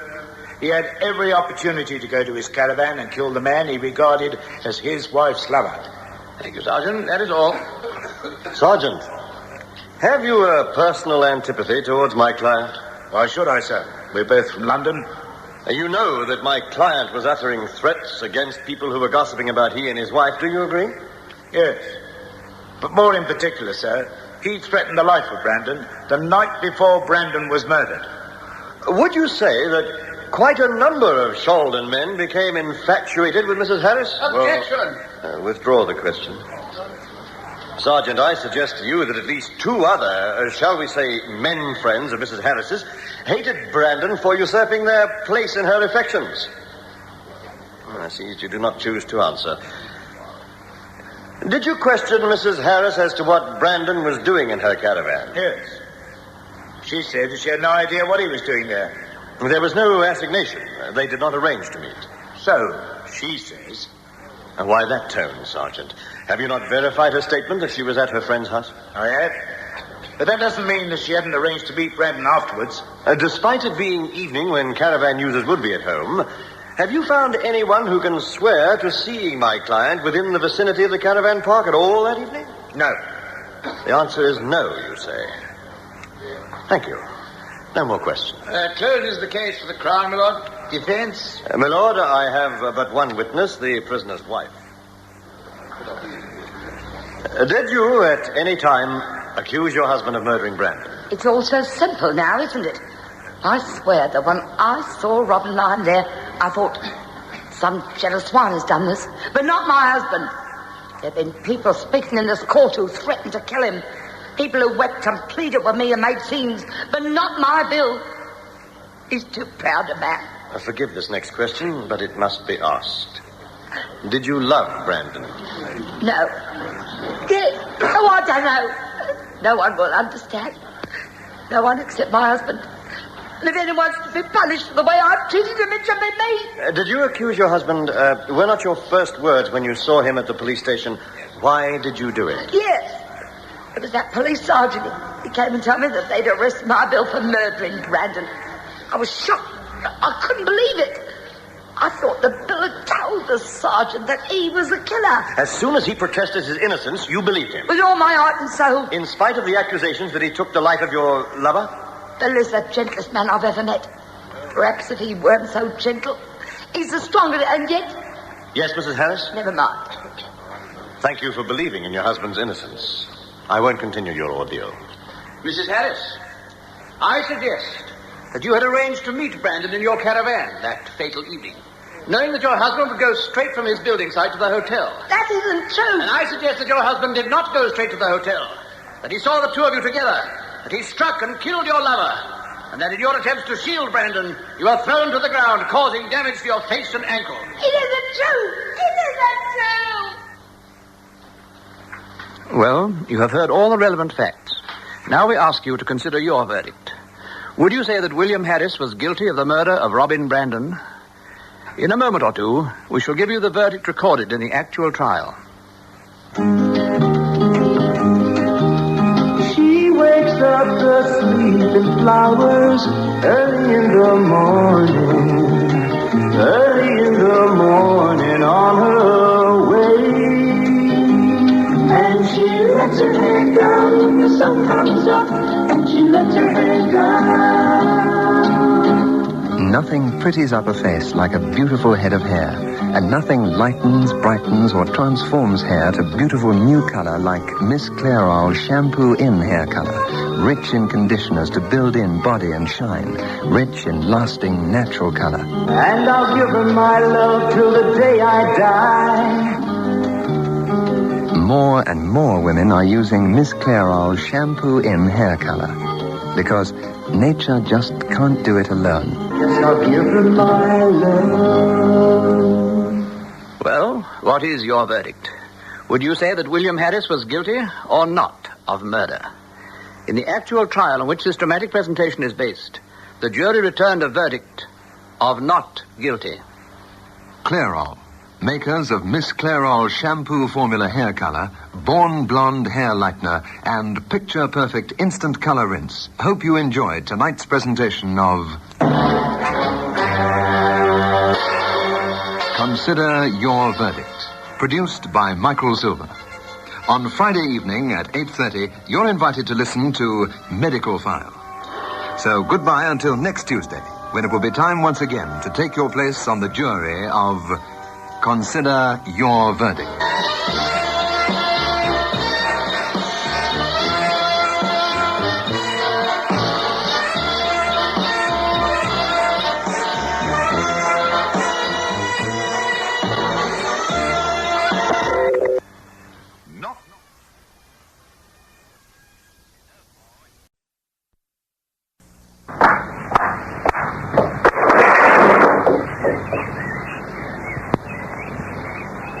Morning, Henry.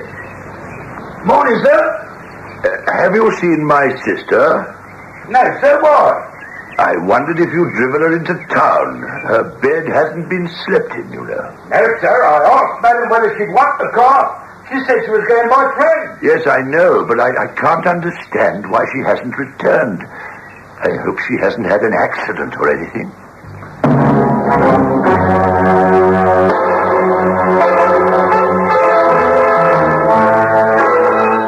It's time for you to take your place on the jury as Bristol Myers, makers of new Vote toothpaste, invite you to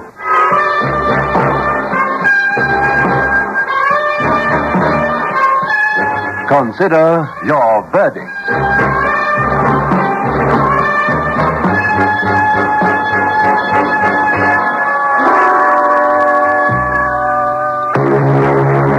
So wake up to new whiteness, new freshness. Wake up to Vote.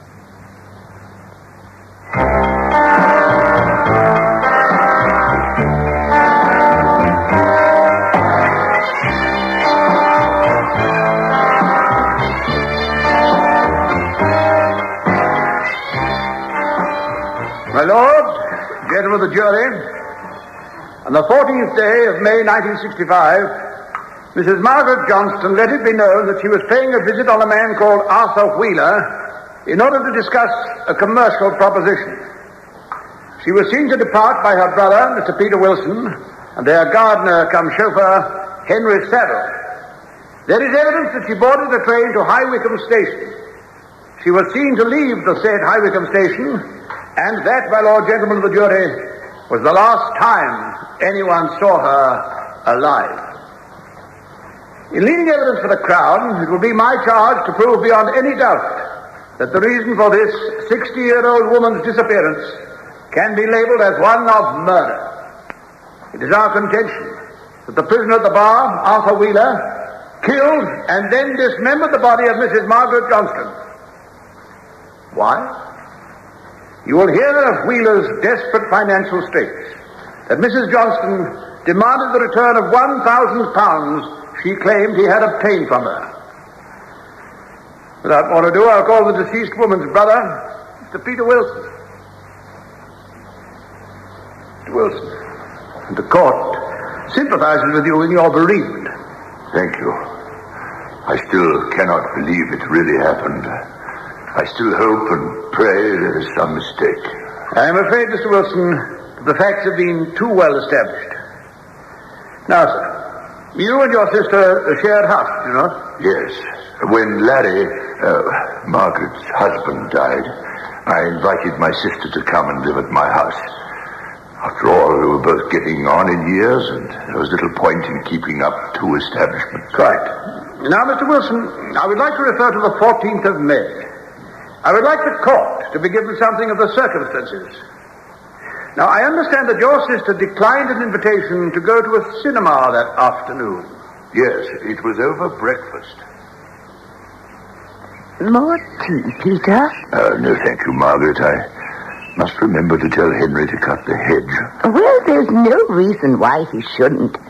You're not using the car this morning, are you? No, we could walk down to the cinema this afternoon. Cinema? Yes, you remember, they're showing that Peter Sellers film. I thought we'd go to the matinee. Oh, it's kind of you, Peter, but I'm so sorry. I forgot all about it. I've arranged to meet that man Wheeler. Wheeler? Oh, the man you met at the art exhibition. Yes. He's putting my money to use in some theft or other, and I don't like the idea of it. Money? Oh, really, Margaret, you are impossible. Giving strangers money. Peter, please, don't question me about it. Anyway, we're talking it over this afternoon. I've arranged to meet him at High Wycombe. So you'll be needing the car? Oh, good heavens, no, dear. Much easier by train. I'd arranged for a cold lunch as Rose is on holiday. Is that all right with you, Peter? Perfectly. What time will you be back? Oh, I don't really know, dear. I'll leave something in a casserole for you in case I'm late. I went to bed about 10, got down to breakfast. Was a little surprised at not seeing my sister. Of course, with our cook general on holiday, our routine was rather disrupted. I thought I'd take my sister a cup of tea, thinking she'd overslept. She wasn't in her room.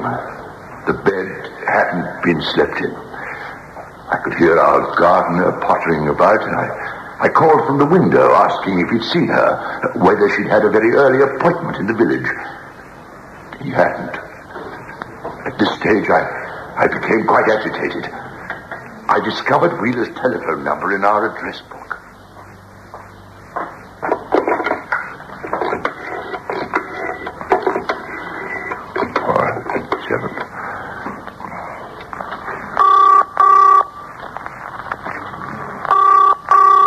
Hello? I'd like to speak to Mr. Wheeler, please. Speaking. This is Peter Wilson. Peter Wilson? Margaret Johnston's brother. Oh, yes. Good morning. What can I do for you? I'm anxious about my sister. She has not returned home. Not returned? I don't understand. Wasn't my sister due to see you yesterday? She told me she was visiting you. Yes, she was meant to meet me yesterday afternoon. I arranged to meet her at High Wycombe Station, but there was no sign of her. Good heavens. I wonder what could have happened. Well, as a matter of fact, I was going to telephone your house today. I hope she hasn't met with an accident or anything. She might be lying hurt somewhere. I don't know what to do. I suggest you get in touch with the police. I telephoned our local police station and notified them that my sister was missing. The police... Thank you, Mr. Wilson. We shall be calling the police officer in charge of the investigation. That is all. Thank you. Mr. Wilson, when you telephoned my client, did he seem astonished and distressed at your sister's disappearance? He appeared to be, yes. Thank you. And it was Wheeler who suggested that you got in touch with the police. Yes, it was. Had he not done so, you might have spent hours attempting to trace your sister. Possibly, yes. Does that suggest the act of a guilty man, a murderer? Objection, my lord. My learned friend ought to know better than to ask witness to pass judgment. I withdraw the question, my lord. Now, prior to this trial, had you ever met my client? Yes. Often? Once. Would you tell the court the circumstances of that meeting? He came to tea last March.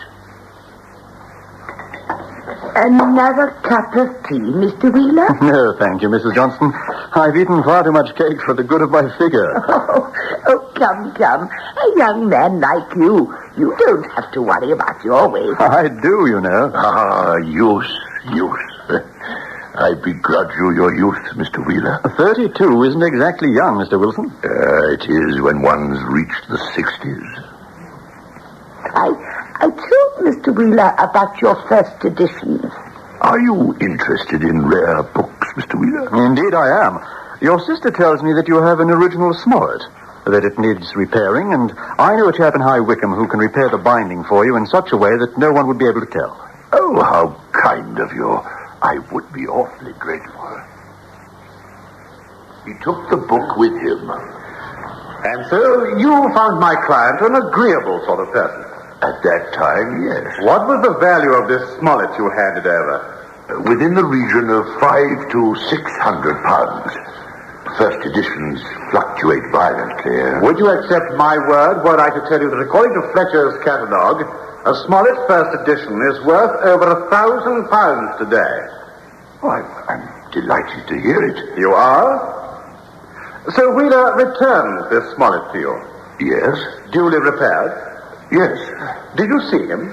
No, I was out. He left the book with our servant, Rosie. Did you acknowledge the receipt of the book? Oh, yes, of course. I wrote a little note of thanks. And in that note you inquired as to the book renovator's fee? I did. What was the answer? Mr. Wheeler replied that the cost was so little, he'd paid it, and trusted that I would accept it with his compliments. So it comes to this. If Wheeler was so desperate for £1,000, he could have sold your book. A far lesser crime than committing an act of murder. I suppose so. That is all. I now call Detective Sergeant George Watson. Sergeant Watson, you were placed in charge of the investigation concerning the disappearance of Mrs. Margaret Johnston. Yes, sir, I was. Now, I said disappearance advisedly. In other words, when it became clear that Mrs. Johnston had been murdered, the case was still in your hands. Yes, sir. Let us go back to the early stages of your investigation. It was the gardener, Mr. Saville, who was able to supply you with knowledge which proved valuable? Yes, sir, it was. You see, as far as we could tell, he was the last person to see Mrs. Johnston leaving the house. Yes, that's right, Sergeant. I asked the lady whether she'd like me to take her to the station in the car, but she said I wasn't to bother. It's only a quarter of a mile from the house. Have you any idea where she was going? To see Mr. Wheeler. Is there anything else you can tell me that might throw some light on your employer's disappearance? Oh, she said something about giving Mr. Wheeler £1,000 to buy some antiques, and he'd put it into a factory, and if her brother found out, there'd be dickens to pay. So Wheeler came into your orbit almost from the beginning, Sergeant? Yes, sir. As a result of my talk with Mr. Saville, I drove over to High Wycombe. I'm absolutely shocked to find she's missing. A nicer person you could never wish to meet. So gracious, so charming. What was the purpose of her visit, Mr. Wheeler? She was coming to my cottage for tea. Oh. For tea? Yes, that's right. I'd arranged to meet the train. It gets in at High Wycombe at 2:45. Wasn't she on the train? No, I waited for her until well after the train had pulled out of the station, but not a sign. So, what did you do? Well, I went back to the cottage. I see. Was there any special reason for Mrs. Johnson to visit you? Yes.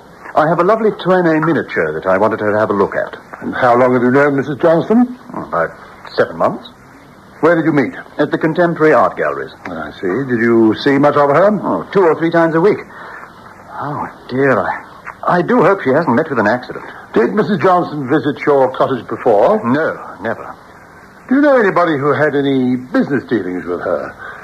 I'm wondering if you might be able to put me on to somebody. She might have changed her mind, you see, and visited elsewhere. No, I'm afraid not. Didn't you have any business dealings with her? Well, I've already told you she was going to look at the miniature.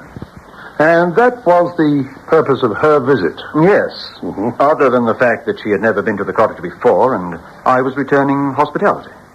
What do you mean by that? Well, she kindly invited me to tea, and I returned the compliment.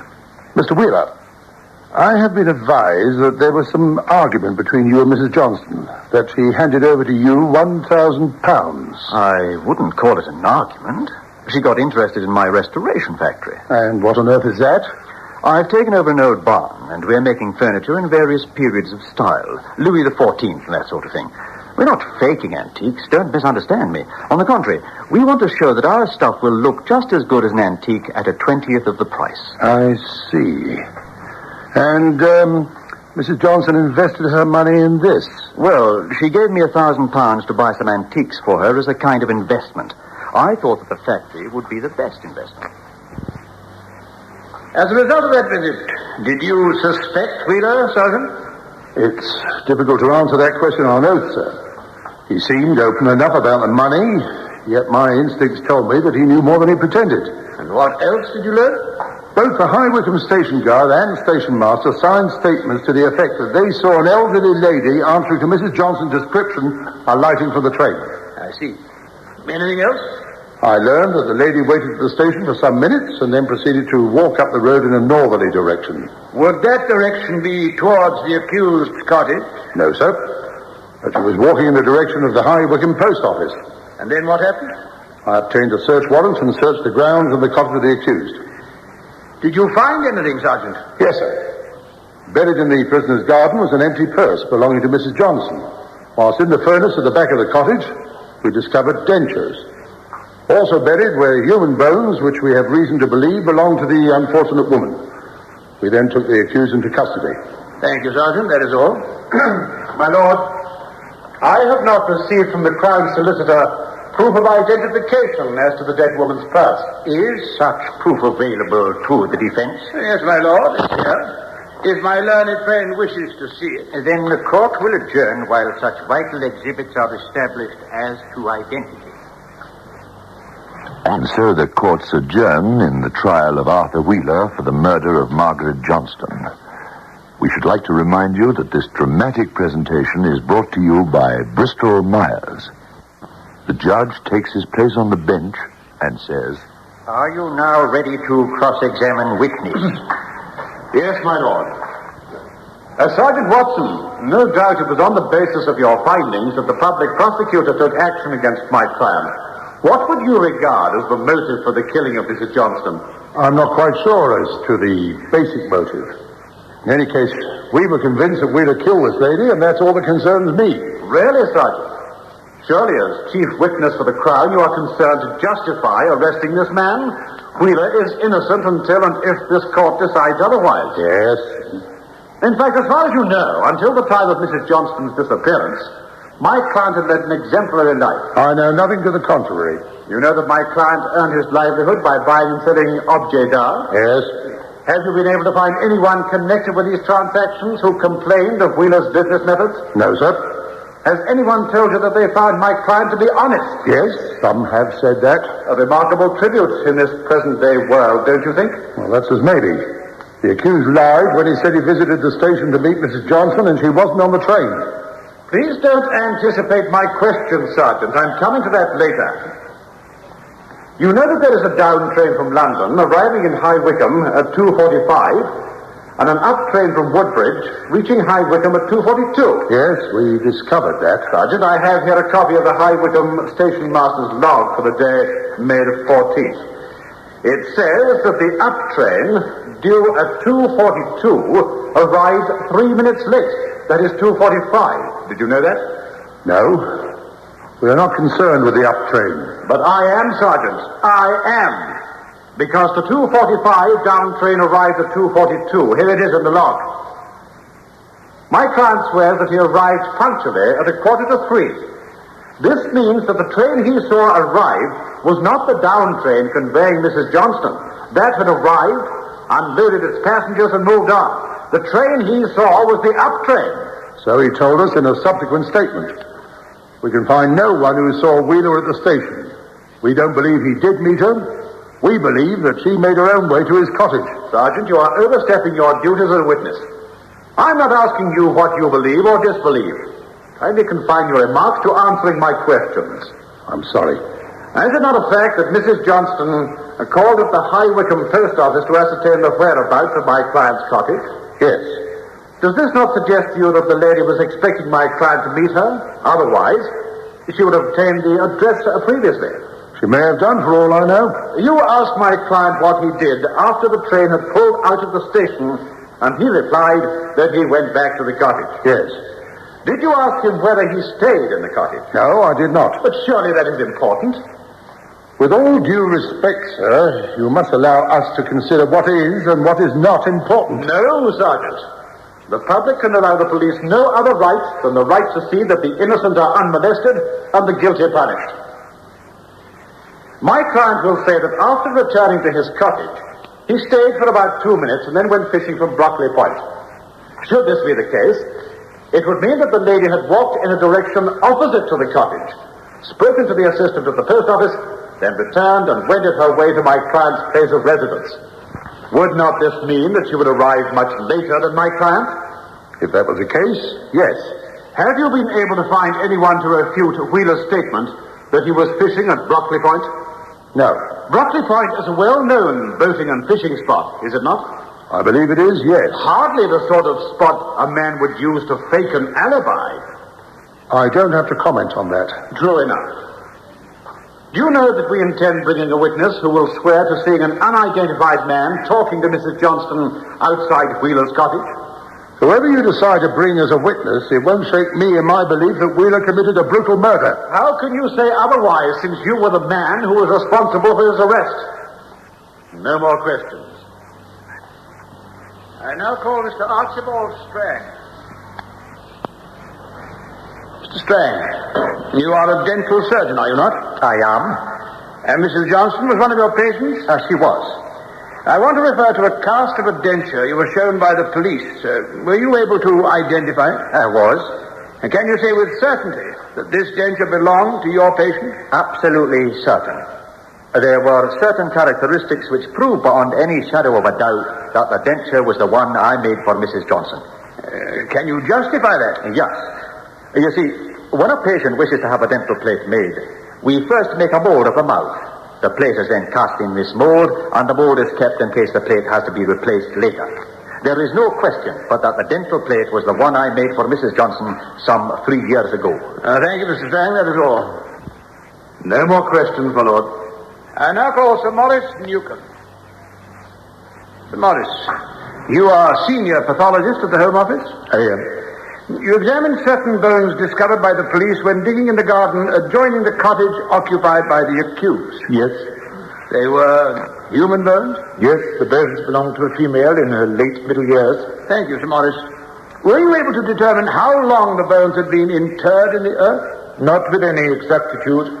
We would say that the bones had been buried from 2 to 7 days.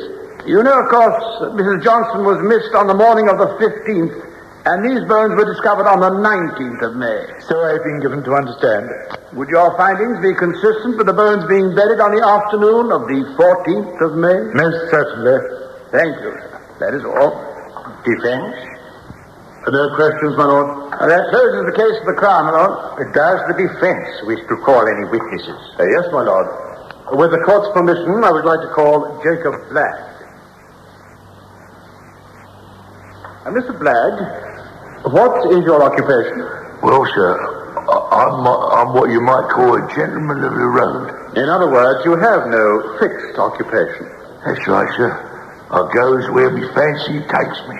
Now, Mr. Blagg, I want you to cast your mind back to Thursday, the 14th of May. You were in High Wycombe that day. Yes, sir, I was, yes. Now, I understand at approximately 3 in the afternoon, you were standing outside High Wycombe Post Office. That's right, sir. I was offering merchandise to them that chose to buy. You know, some laces, that sort of thing. Then what happened? Well, lady comes out of the post office and strike me pink. She presses 2 shillings in the palm of my hand. Of course, I didn't want to take it, but she was insistent, so I didn't want to offend her. Quite. And now look at this photograph. Is this the lady? That's her. Now they say she's passed on, poor thing. But she did her one good deed. She saved me from a night in the ditch.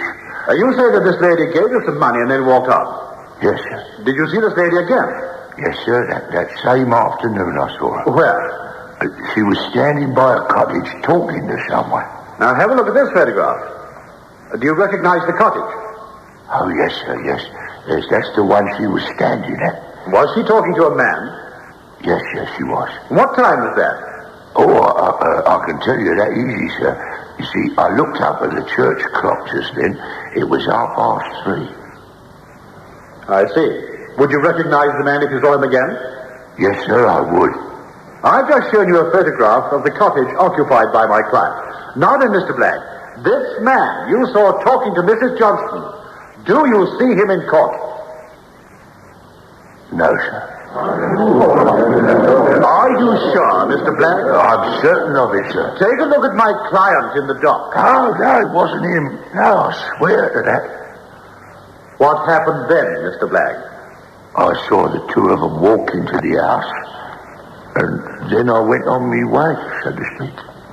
So they walked into the cottage. Thank you.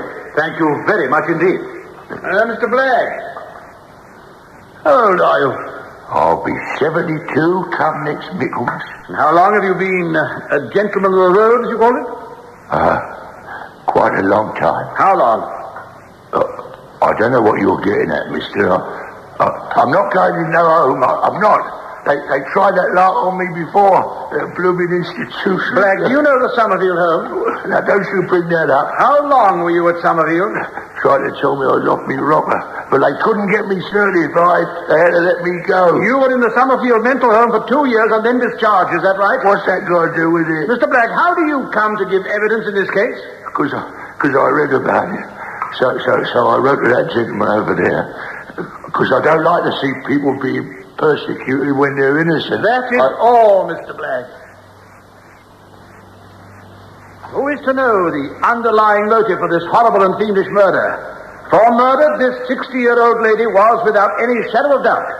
And who else had the slightest motive for killing and then dismembering a charming personality that walked, talked, and enjoyed her full 60-year-old life? What more proof can you ask for than that which has been provided during this trial? Cunningly, the Crown sweeps the question of motive aside. I ask you, gentlemen of the jury, how could the death of this lady have helped my client to extricate himself from his financial difficulties? The Crown chose to pour scorn on the old gentleman who, despite everything, gave his evidence clearly and well. Discount his sworn statement at the peril of your conscience. Well, you have heard all the relevant facts. Would you say that Arthur Wheeler was guilty or not guilty of the murder of Mrs. Margaret Johnston? In just a moment, we will bring you the verdict recorded in the actual trial upon which this dramatic presentation is based. Well, what was your verdict? In the actual trial, the prisoner, Arthur Wheeler, was found guilty of murder.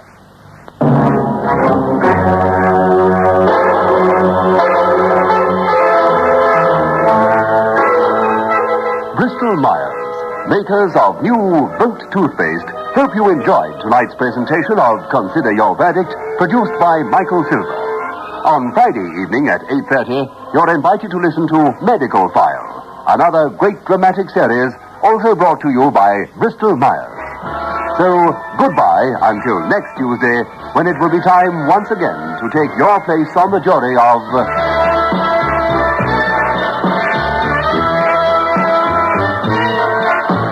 Consider your verdict.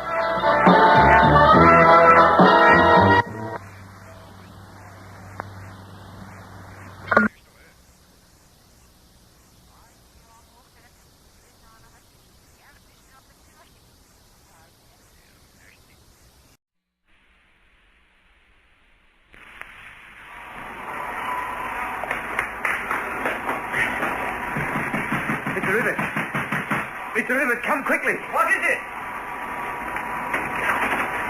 Joe, what on earth is the matter? It's Harry, Mr. Rivers. There's been a terrible accident. Accident? Where? In the yard. I think the brakes on my van must have failed. It ran down the slope and hit him. Hit him? Is he badly hurt? Well, I think he's dead.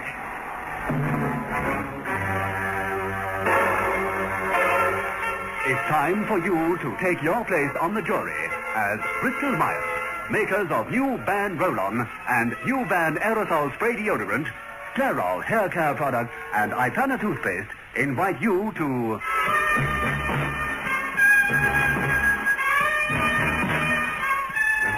Consider your verdict.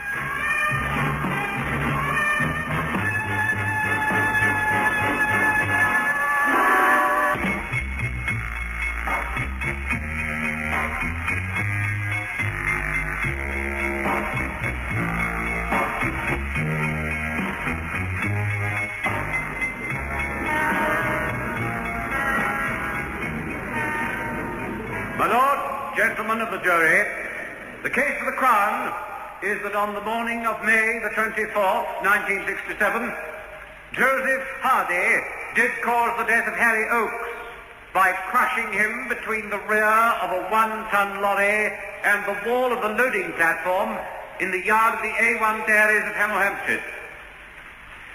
We will bring evidence to show that there had been an intense rivalry between Hardy and the dead man for the hand of Miss Eileen Carter.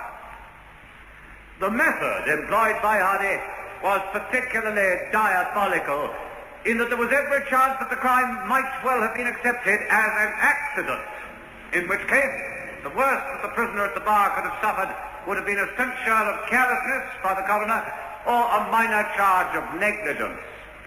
This might well have been the case, and the charge of murder might never have reached this court had it not been for the intensive investigations of my first witness, Detective Inspector Robbins. Inspector Robbins, you were not initially called on this case. Perhaps you would explain to the court how you came to be involved? As a result of a phone call by Mr. Rivers, manager of the A1 Dairies, Sergeant Gerard was sent to investigate. Gerard, by a strange coincidence, is the brother-in-law of the dead man. Having immediately assured himself that Oakes was dead, he contacted me by telephone as he felt that in view of the relationship, he was unsuitable to carry out the investigation. I see. Will you now describe what you found on arrival at the A1 Dairies? The dairy turns off Acorn Lane. Just inside the gate is a building which is a combined storeroom and locker room for the employees of the dairy. The road then declines at the rate of 1 in 6 for some 50 feet into the loading yard. The bottling shed is at the far end of the yard with a platform about waist high in front of it. The crates of bottles are run on rollers from the shed onto this platform in readiness for loading onto the lorries. The normal procedure, then, would be for lorries to drive down the slope, turn in the yard, reverse against the platform, be loaded, and then drive out again into Acorn Lane. That is so. Please continue, Inspector. At the time of his death, Oakes had been standing on the ground in the yard with his back to the slope, using the platform as a desk on which to make entries on his record sheets. When I arrived, the lorry was standing facing up the slope and about 6 feet away from where the body was lying. I questioned Mr. Rivers, the manager. How did this happen, Mr. Rivers? It's a terrible thing. I really can't understand it. And with everyone knowing how Joe felt about Harry Oakes, no one will believe it was an accident. It could be anything else.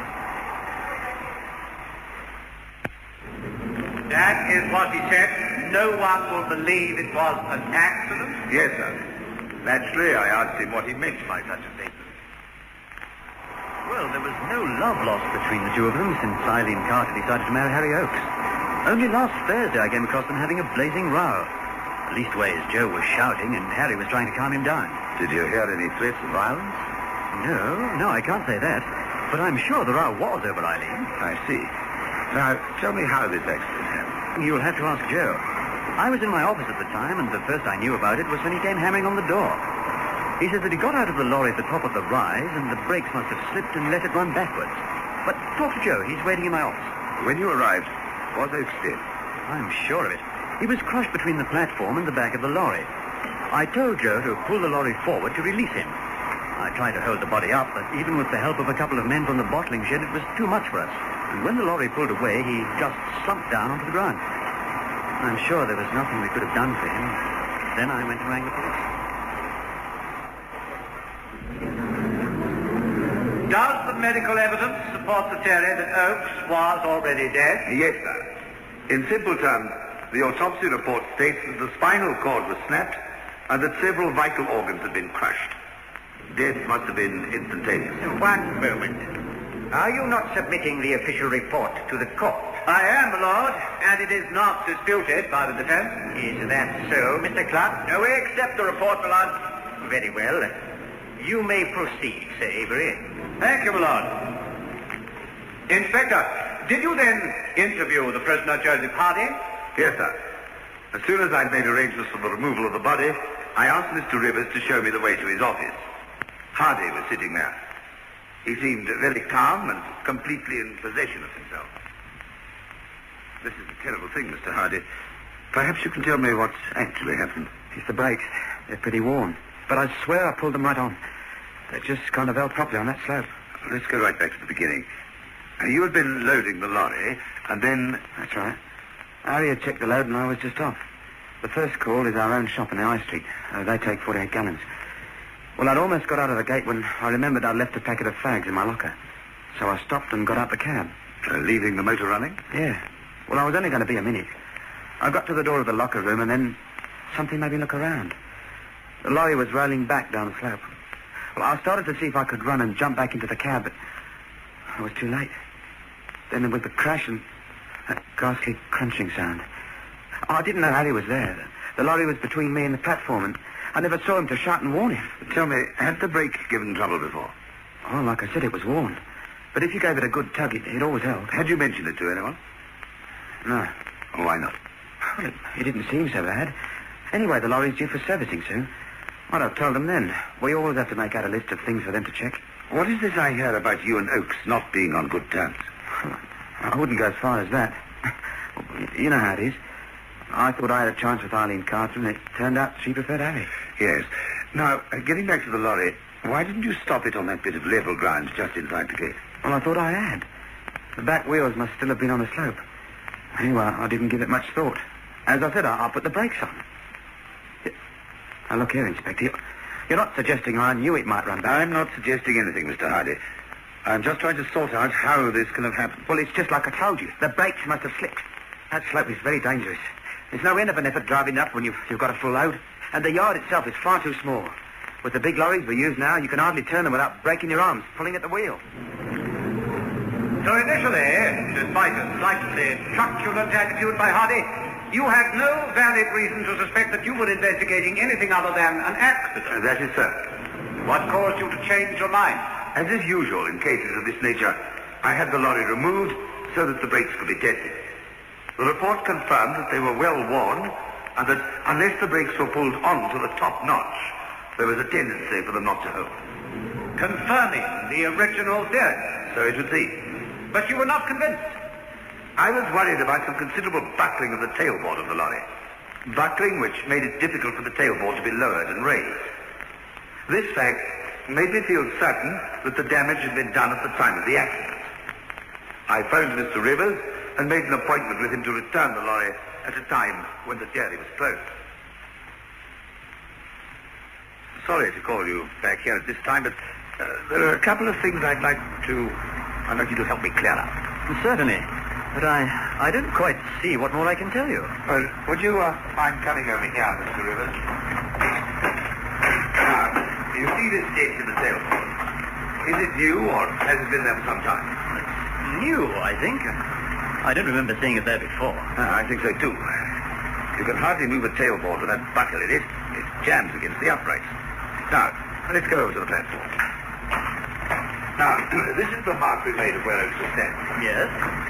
Look at that brickwork on the platform now. It's been hit by something pretty hard and, well, pretty recently. Certainly looks like it. What exactly are you trying to say? Well, I'm not so sure myself yet, but with your permission, I'd like to carry out a couple of experiments. I had a model made up by the laboratory in the lorry. Now, it's made with the same density as the human body. Now, I'm going to lean it just here where Ernest was standing. With your permission, I'm going to risk doing some more damage to the lorry by letting it run back from the top of the slope. I see. Yes, certainly. Carry on. Thank you, Mr. Rivers. This may be very interesting.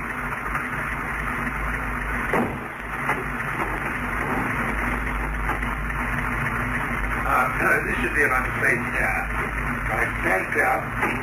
I'm going to take the brake off.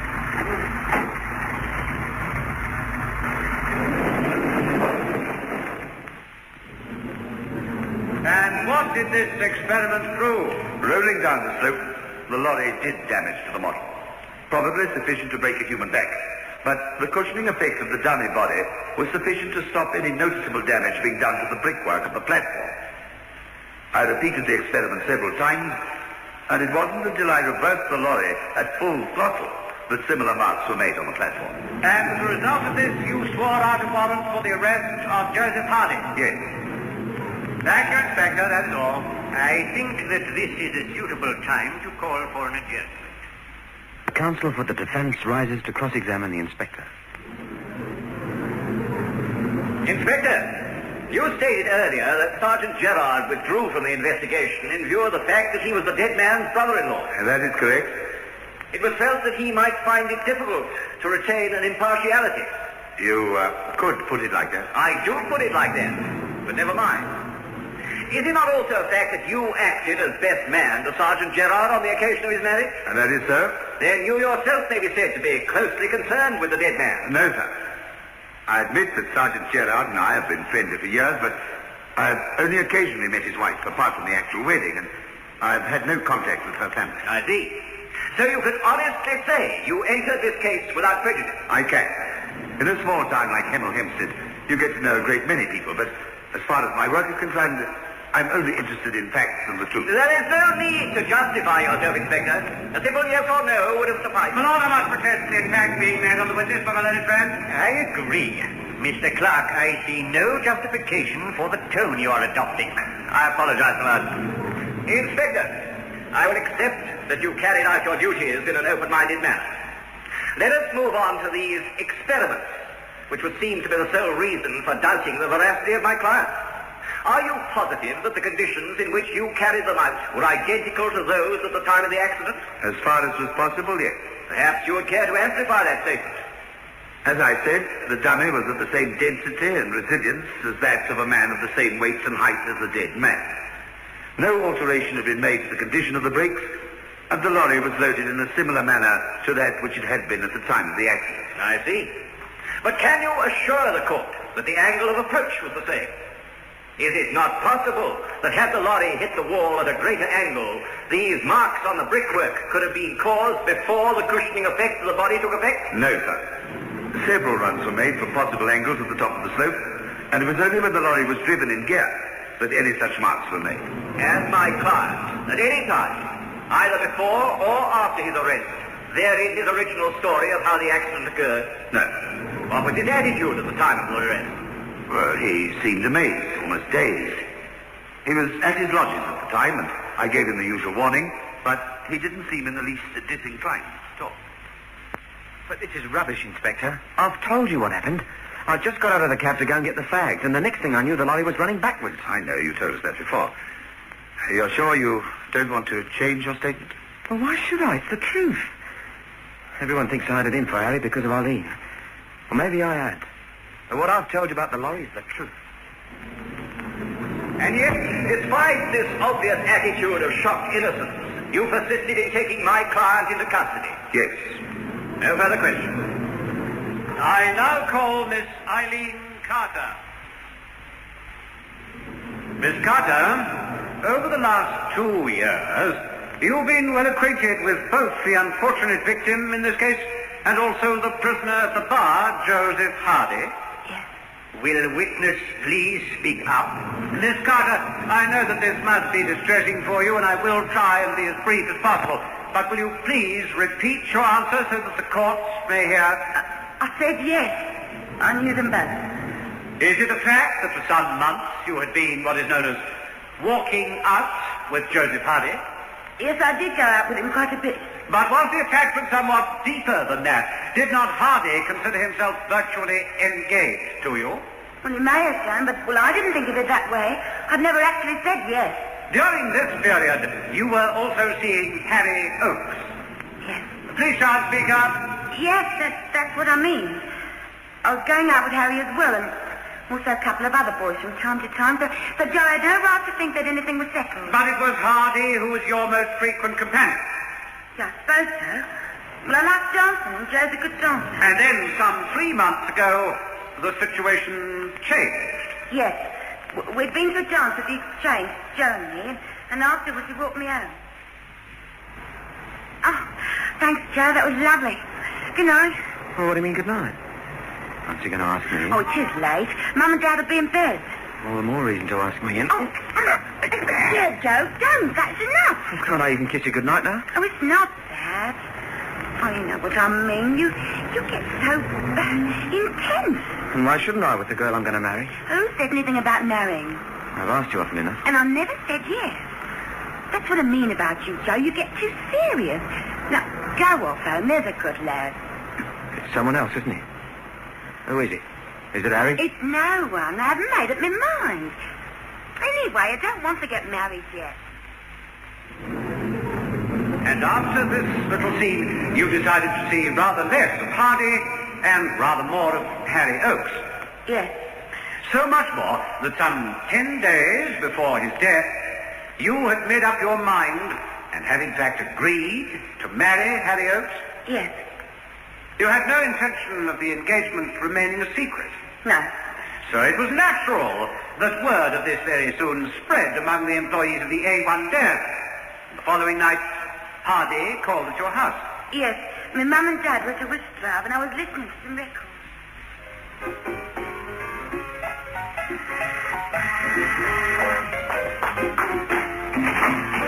Joe? I want to talk to you, honey. Okay. I'm all by myself. Good. What did you want to say? I'll turn that music up. I can't talk with that going. Well? Is it true? About you and Harry? Yes. But why? You can't really be serious. Why didn't you give me another chance? Oh, what was the point? I didn't love you. I love Harry. Since when? Well, it must have been there for months, only I didn't really know it. It must have been the reason why I could never take you seriously all those times you asked me to marry you. I don't believe it. You must have been sneaking around behind my back. Arlene, you know I love you. You know I'd do anything for you. Give me another chance. Oh, don't be silly, Joe. Don't you understand? I love Harry and I'm going to marry him. That's all there is to it. But I love you. Look, Arlene, if you really mean that you're going to marry Harry, I'll stop it somehow. I'll kill him first. Yeah, that's what I'll do. I'll kill him.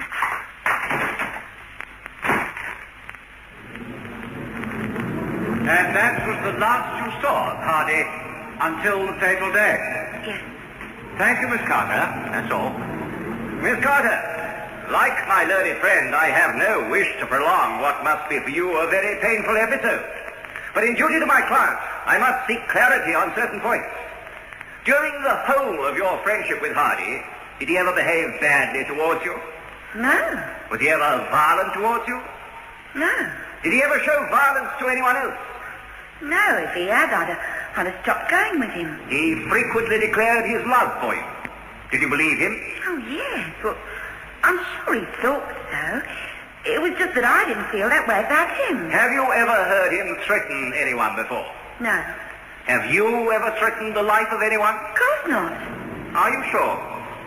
Have there not been times when something has upset you so much that you have said, I could murder him, or I could kill him? Oh, like that? Oh, yeah, I suppose we all have. I don't know about all of us, but you admit that you have. Like that? Yes. Is it not possible that the threats which Hardy offered in your presence were of a similar nature? Sounded worked up and serious. But is it possible? Maybe. Is it possible? Yes, I suppose so. Thank you. It is so possible that in fact you did not believe in the threats at the time. Of course I didn't. You don't expect people to go back killing other people. What I expect is quite beside the point. You loved Harry Oakes? Yes. Speak up, Miss Carter. I have nearly finished. Yes, I loved him. You loved him. Miss Carter, will you be so good as to hold up your left hand for the court to see? Thank you. A very attractive ring. You loved him so much that even after this short period of time, you have again become engaged. That is all. My lord, gentlemen of the jury, the murder for which the prisoner at the bar stands accused must surely be one of the most diabolical ever heard in this court. What diseased mind, you may ask, contrived such a means for revenge? But you will note that the defense did not, and quite rightly did not, as Polonius might have done, suggest that this was the very ecstasy of love. No suggestion has been put forward that the prisoner is insane, or at the time of the crime did not know or understand the consequences of his acts. The police have proved that there can be no truth in the story of a runaway lorry.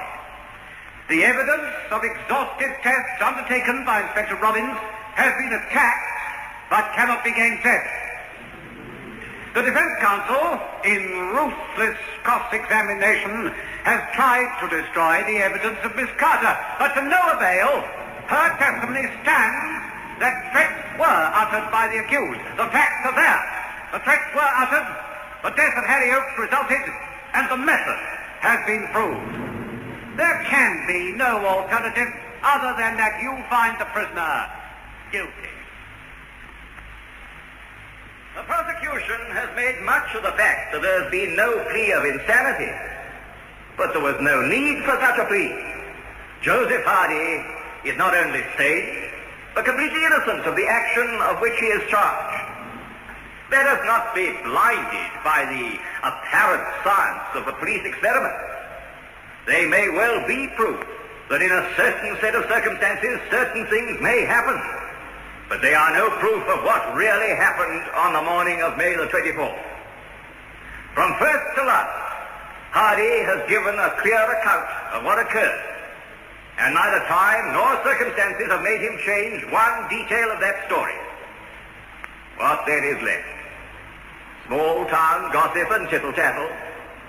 Maybe he has uttered threats, but who under similar provocation has not made wild and pointless statements? It is with confidence that I leave you to pronounce the truth in this unfortunate case, which in my mind should never have been brought before the court. Gentlemen of the jury, you have heard the evidence. The issue is quite clear. The opportunity was there, and if you believe that these wild threats were carried into fact by the method demonstrated by the prosecution, you have no alternative but to find the prisoner guilty as charged.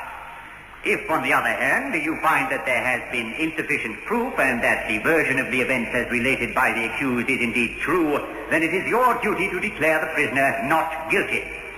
No feelings as to his negligence should cloud your judgment, for these are matters beyond this court and have no relevance in the case before you.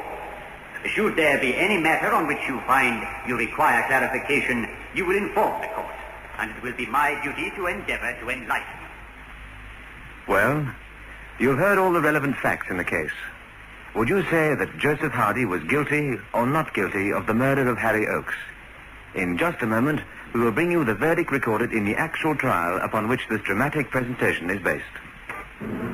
Silence in court. Gentlemen of the jury, have you arrived at a true and just verdict? We have, my lord. We find the prisoner at the bar guilty of murder.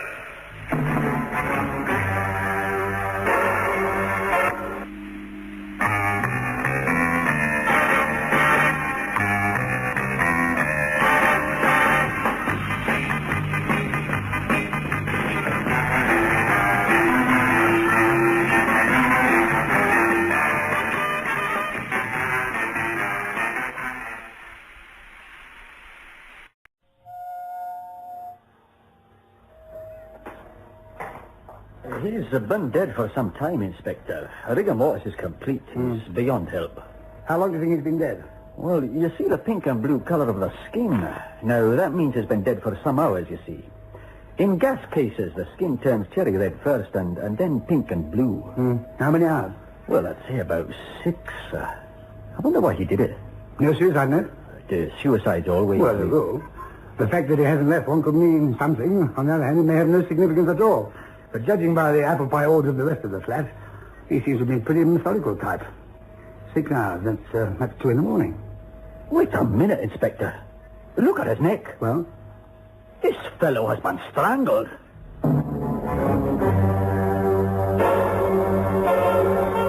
It's time for you to take your place on the jury as Bristol Myers, makers of the Mum range of deodorants, Clairol hair care products, and Ipana toothpaste, invite you to...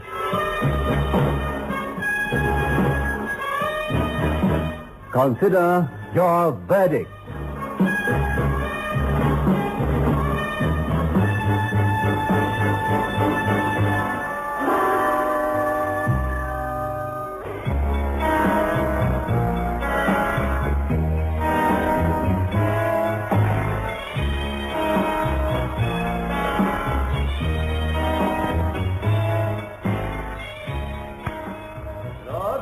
Gentlemen of the jury, on the first day of May, 1966, the body of Michael Nash was found lying on the floor of the living room of his flat. The jets of the gas stove were wide open, and the pilot light extinguished. And from all 3 jets came the deadly gas fumes that were to give the appearance of suicide. The living room window and both doors, the one leading to the kitchen, the other leading to an outer main passage, were closed. Newspaper had been stuffed into the cracks. At first, it would appear that the unfortunate Nash had been sitting in a chair in front of the gas stove, and as he inhaled the gas fumes, became unconscious, and so his body slumped from the chair and lay on the floor. You will say that the scene had every earmark of a man who had planned to end his own life. It was a scene, all right, my lord, members of the jury. A stage had been set by the murderer in order to defeat the ends of justice. Yet you will hear that when Michael Nash was put in front of the gas stove, he was already dead. No, the unfortunate man did not die from inhaling gas fumes, but from manual strangulation. Now let us examine the facts pertaining to the prisoner accused of the crime, Peter Holmes. Holmes has professed love for a ward of Michael Nash named Tamara Keating. Nash refused to give his consent to the girl's marriage with Holmes, and as you will hear, there were several bitter scenes between the 2 men. On the evening of the 1st of May, the evening on which Nash was murdered, Holmes, on his own admission, visited Nash. We shall perhaps never know what words passed between them, but we do know that the prisoner left Nash's flat shortly before 9 o'clock, that he was seen to leave the building walking very fast. Was Michael Nash dead when Holmes left the flat, strangled by Holmes? It is our task to prove the truth of this submission. And I now call my first witness, Richard Hunt. Mr. Hunt, you occupy the flat next door to the one so recently occupied by Michael Nash? Yes, that's so. You were the first to discover the body, were you not? Yes. Perhaps you'd be kind enough to tell the court just how this came about. Certainly. That morning I opened my front door, found the wrong newspaper had been left outside. I always took the Guardian, Mr. Nash the Gazette. I set about to rectify the mistake, but there was no copy of The Guardian outside Nash's door. I thought perhaps he'd taken it in, so I knocked at his door. I received no reply, so I went to the kitchen door, and that was locked too. I suddenly became conscious of a strong smell of gas, and I became worried. Please continue, Mr. Hunt. I went back to the front, knocked again.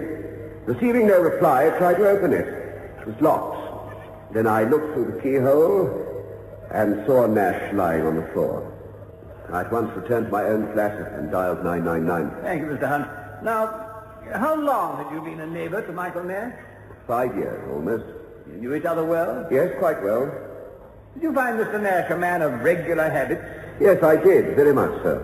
Now, you just said that it was Nash's habit to take the daily copy of the Gazette. Yes.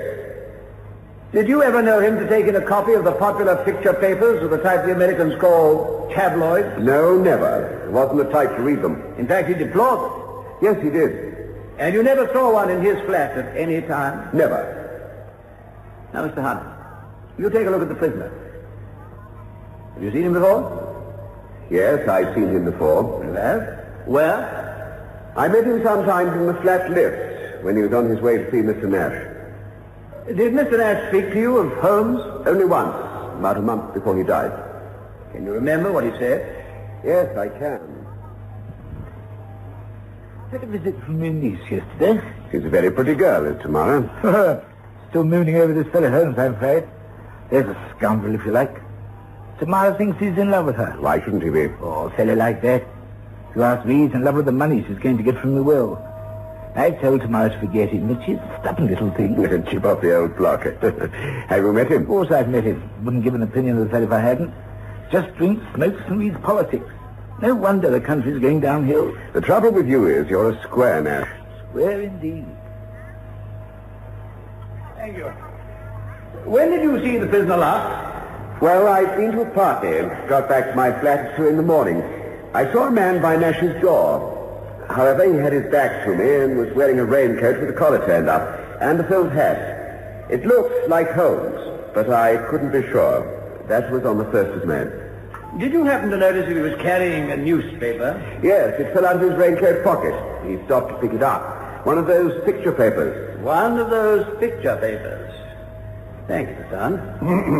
Mr. Hunt, where were you standing when you saw the figure in the raincoat and felt hat on the 1st of May? I was a few yards from the door of my flat. Each flat door gives onto a main corridor, does it not? Yes, it does.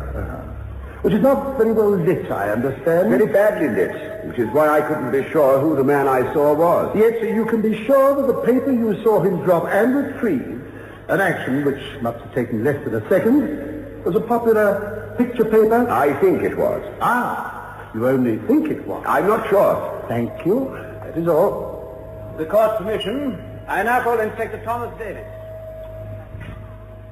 Inspector Davis, when you, together with Dr. Dunn, went to Michael Nash's flat, did you find both the front and back doors locked? Yes, I did. They were locked? Yes, they were. Well, how did you gain access to the flat? By cutting away the lock on the front door. Yes. What happened then? We went into the sitting room, saw Nash's body. I turned off the gas and I opened all the windows. I see. The door was locked from the inside. There was no key on the inside of the lock. I thought at first the dead man might have locked the door, removed the key from the lock, and put it in somewhere else. Well, just then I heard a key being turned in the lock of the kitchen door, and his niece walked in. What on earth? Uncle! What's happened? I'm afraid he's beyond help. Is he your uncle? Yes, I'm Tamara Keating. He's niece. But he's not... You'd better come out into the hall. This isn't a very healthy atmosphere. Now, Miss Keating, how did you get in? Get in? Well, the back door was locked. Yes, I know, but the key was in the usual place. Oh? Well, where's that? Where it's always kept, under the jar of flowers by the door. Why didn't you come in by the front door? I always come in by the back door. What's happened? Oh, please tell me. What's happened? Inspector, that door must have been locked after the murder was committed. Yes. And only someone with full knowledge of the murder, or the murderer himself, could have locked it. That is so. In fact, The door must have been locked and the key put back under the jar by someone who knew where the key was habitually kept. Oh, that's my opinion. Now, the witness Hunt did not know because he could not get into the flat without summoning the police. Miss Keating, the dead man's niece, and Ward knew as she told him. What about the prisoner? Well, he denied all knowledge of the key or the flat. Did you not find evidence to the contrary? Yes, sir. His fingerprints were discovered on the flower pot base. Thank you, Inspector. Now, we come to the manner in which the scene of Nash's death was staged. The cracks where the door and windows did not fit perfectly, they were stuffed with newspaper. They were. You examined the paper? Yes. They were all pages from the Guardian, with one exception. Oh, and what was that exception? The 2 center pages from a paper called Photo Today. A daily picture paper, the type which we had been told the dead man frowned upon and would not have in his flat. Yes, sir. What was the date of that paper? April 30th, 1966. The day before the murder. Yes, sir. Did you have those pages tested for fingerprints? I did, sir. But the quality of the paper was such that, well, prints wouldn't take. On information you received, you questioned the accused? Yes, sir. I went to see Holmes on the evening of May 2nd. Did you, while you were with him, see a copy of Photo Today, dated May the 1st? Yes, sir. It was lying on the floor. You examined the paper? I did, sir. Were the 2 center pages missing? Yes, sir. They were. Did the accused explain what he had done with those missing pages? He said that he didn't know that they were missing. In other words, you could give no explanation? No, sir, none.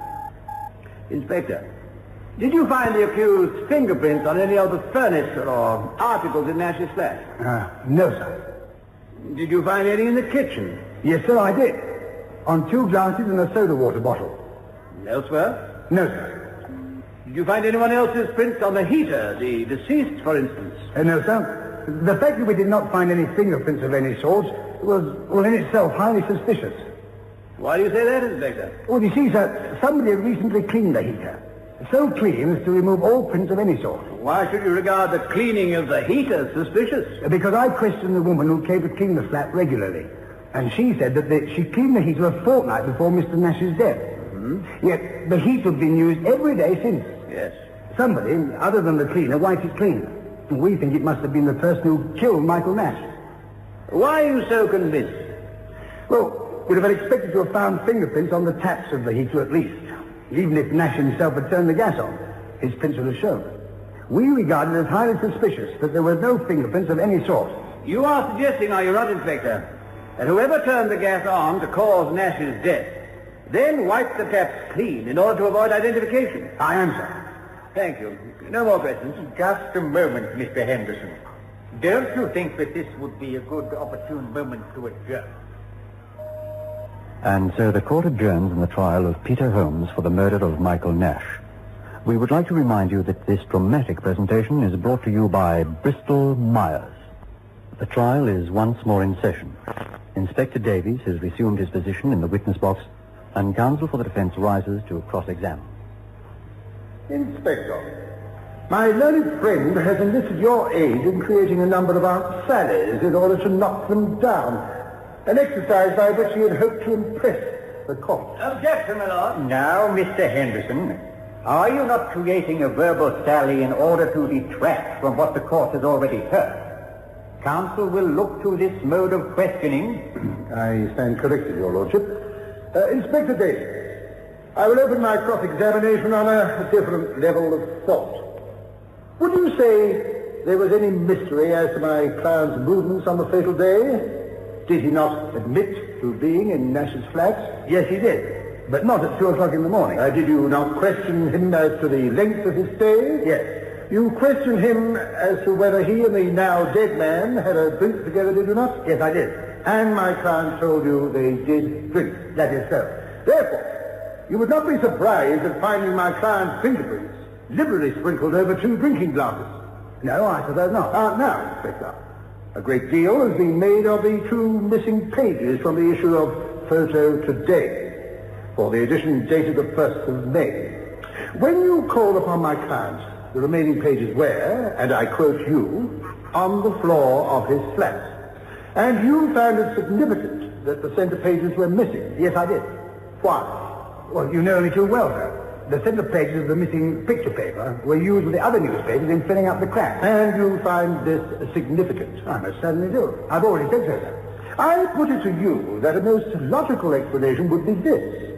My client called upon Mr. Nash. He has his newspaper with him. The center pages fall out, and later, much later, somebody uses these sheets to help stop the cracks between the door and the floor. I don't think it's all that logical, sir. Have you not ever bought a newspaper, put it down somewhere, picked it up again, and later, on examination, found one or two pages missing?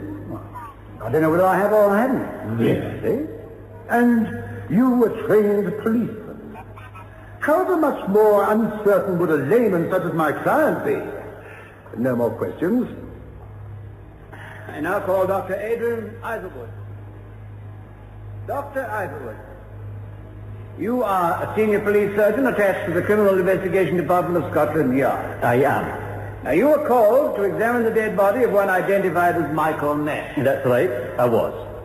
Will you please tell the court the results of your examination? Certainly. First, we merely looked for confirming signs that Nash had committed suicide. However, I noticed something rather peculiar. A slight bruise, and this worried me. Why did the bruise worry you, Doctor? It was no more than half an inch in diameter, and I could not account for it. In attempting to probe into the cause of the bruise, I discovered something much more startling. And what was that, Doctor? I discovered a fracture of the hyoid bone. Will you tell the court what the hyoid bone is? Certainly. It is a U-shaped bone at the base of the spine. Would it be possible for this bone to be fractured without an outside agency? If you're asking me whether the hyoid bone could be fractured without a good deal of physical pressure, the answer is no. And what inference should we draw from that, Doctor? It is a perfectly logical assumption that Nash met his death by manual strangulation. Are you convinced on this point? Perfectly convinced. You see, not only was he strangled, there was clear indication that the unfortunate man did not breathe in any carbon monoxide.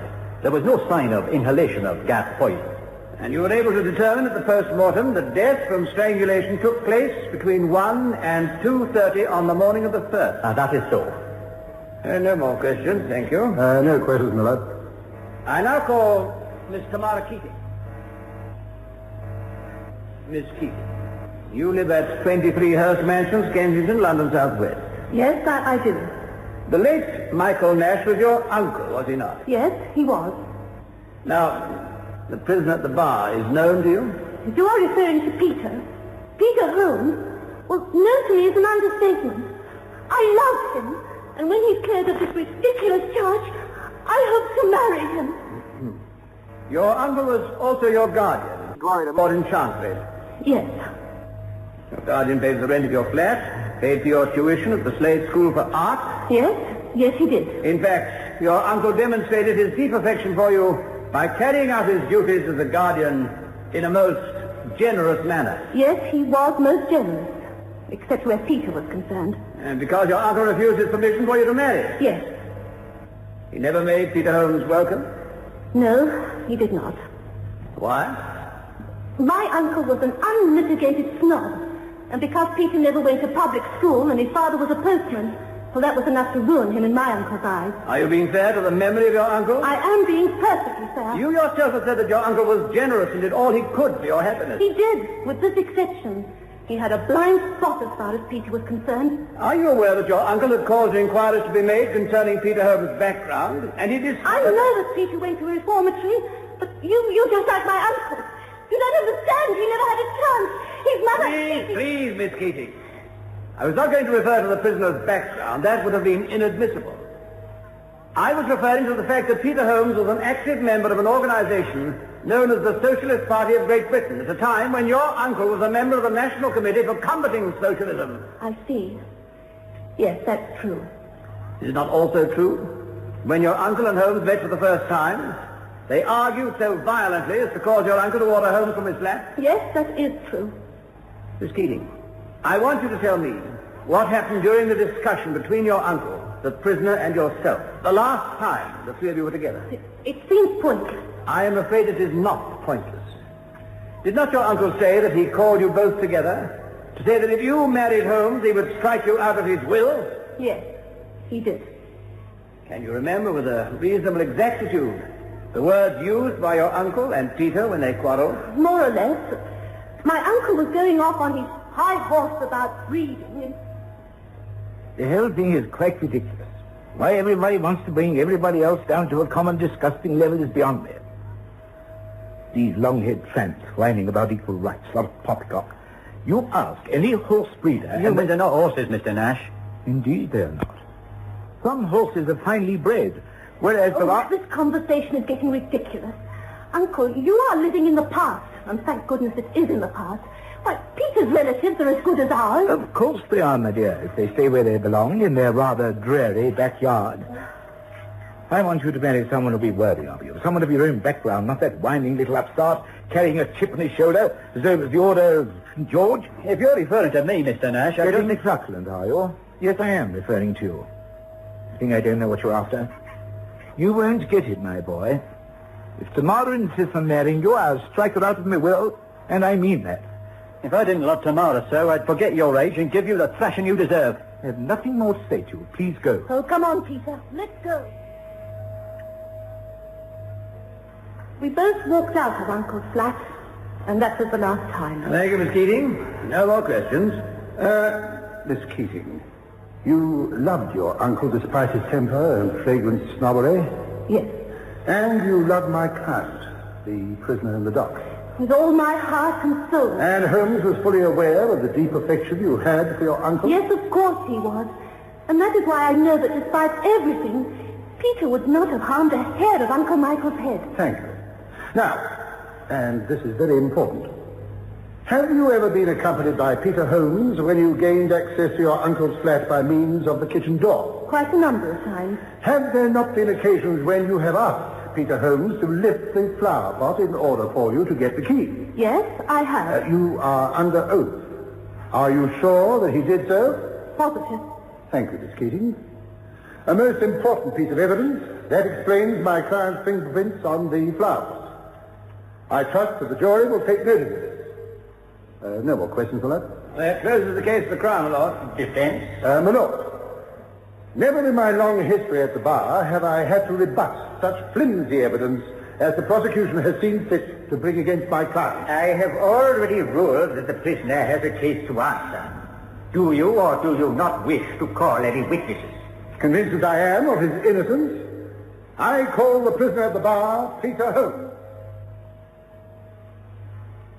Mr. Holmes, you were at the home of Michael Nash on the evening of April the 30th, 1966? Yes, I was. What time did you leave his flat? It was about 10 o'clock. It is common cause that Nash was strangled between the hours of 1:30 and 2:30 a.m. the following morning. Where were you at that time? I will give you the same answer as I gave the police, and that is in bed asleep. Where would anybody be at that time? Precisely. Did you at any time desire Michael Nash's death? No, I did not. Thank you. I trust the jury will accept your word. I certainly do. I do not. You quarreled with Michael Nash that night, did you not? Yes, I did. You hated everything Nash stood for. You thought he was a snob, a member of the upper classes, ever ready to grind the toiling masses into the dust. You needn't use those tactics on me. I may not have your accent, Mr. Prosecutor, but I'm not a fool. Do I have to tolerate the impertinence of this man? The prisoner will confine his observations to answering questions put to him. My lord, I'm on trial for my life. This counsel is trying to say that everyone who wants to overthrow capitalism is a murderer. I put it to you, Holmes, not everyone who opposes the capitalist system is a potential murderer. But you had an even stronger motive than your political beliefs. You had the knowledge that if Nash was destroyed before he could alter his will, you would acquire his niece as well as his money. That's a day stinking lie. I ask the jury to forgive my client for his emotional outburst.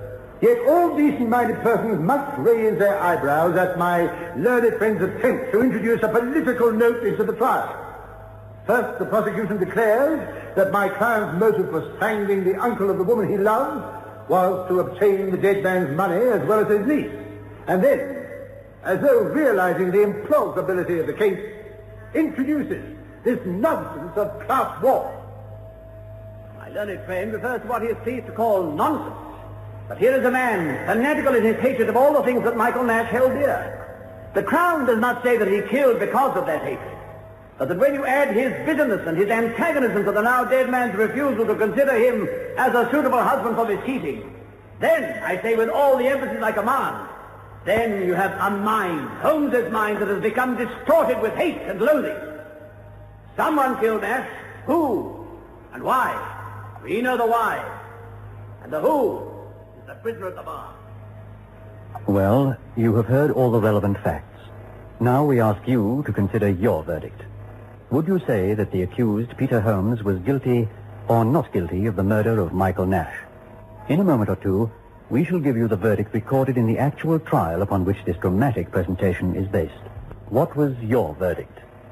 Did you find Peter Holmes guilty or not guilty? In the actual trial upon which this dramatic presentation is based, the jury returned a verdict of guilty.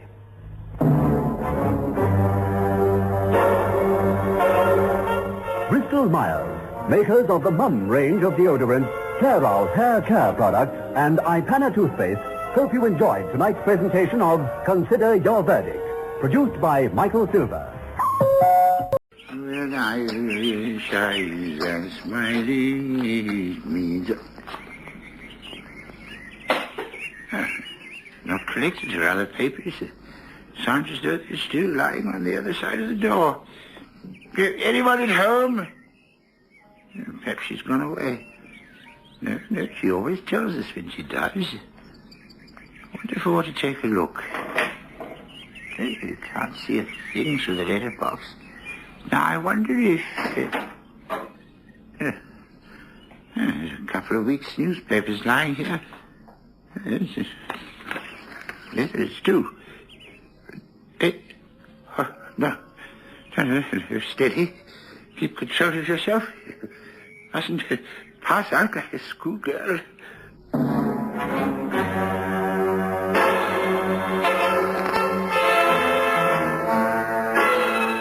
It's time for you to take your place on the jury as Bristol Myers, makers of new Boat toothpaste, invite you to...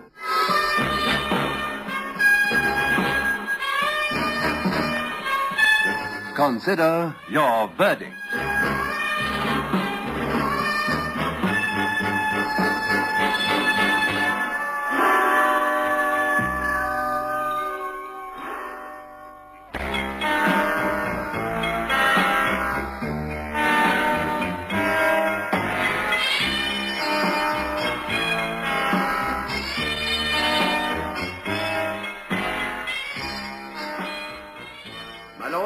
Gentlemen of the jury, Philip Barker stands before you charged with the murder of Miss Elsie Morris, a middle-aged spinster who lived alone in a large house on several acres of ground on the outskirts of Chester.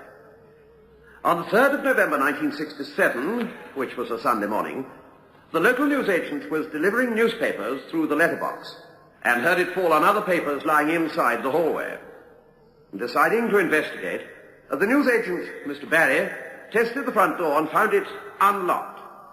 On entering the hallway, he found a quantity of newspapers, letters, bills, circulars, and then, at the foot of the stairs, a sight so gruesome, so horrifying, as to cause one almost to faint. This was the partly decomposed body of Elsie Morris. There was a poker nearby, and it was obvious she had been battered to death. What sort of woman was she? In spite of her years, Miss Morris was accustomed to travelling to London quite frequently. Indeed, the last time she stayed there for some 3 months at the King's Palace Hotel. Why was she killed? We do not know. Robbery can be discounted, for when Miss Morris's body was found, upon her fingers was a valuable diamond ring. She also wore a heavy gold chain and an antique gold watch. Nothing in the house had been disturbed. You will hear of the extraordinary process by which the police were led to Gresford Prison, where the prisoner at the bar was identified by 2 separate witnesses as the man seen in the vicinity of Elsie Morris's house just prior to her death. The evidence against him, members of the jury, is incriminating in the extreme, and we are sure that you will not hesitate to return a proper verdict, that you will find Philip Barker guilty of murderous assault. And now, with the court's permission, I call my first witness, Miss Margaret Castle. Miss Castle, How are you employed? I'm a domestic help, sir. And where do you work? I work for Mr. and Mrs. Arkwright at Treetop Hill. Miss Morris was a neighbour of your employer's, was she not? That's right, yes. And after you had seen a report in the newspapers in which the police were asking for information concerning associates and friends of Miss Morris, did you not make a statement? Yes, I did. Will you repeat to the court the substance of that statement, Miss Castle? Well, I told them of the man I'd seen on the 16th of October last year.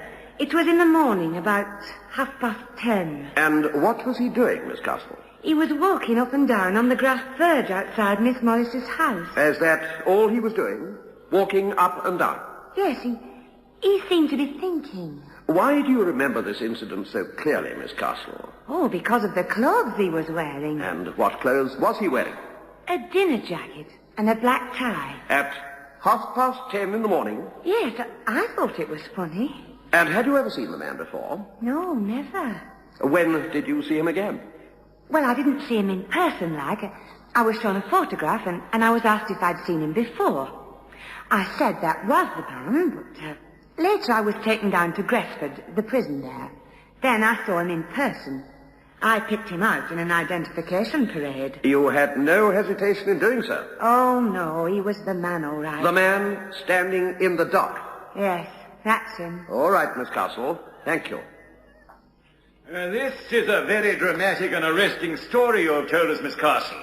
Are you sure it's a factual one? I'm under oath. What do you mean, factual?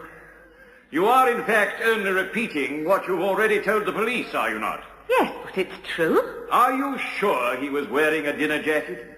It seems an odd attire for a man to be wearing at that time of day. I'm positive. Was he wearing an overcoat, a hat, and a scarf? No. I put it to you, Miss Castle, that that's hardly the sort of clothes for a man to be wearing in order to endure the rigors of a cold October morning. I thought it was strange myself. That's why I remember it so well. Are you enjoying being here in this court?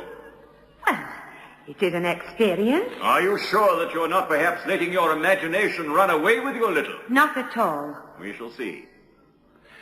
I want to deal now with the photographs which the police showed to you.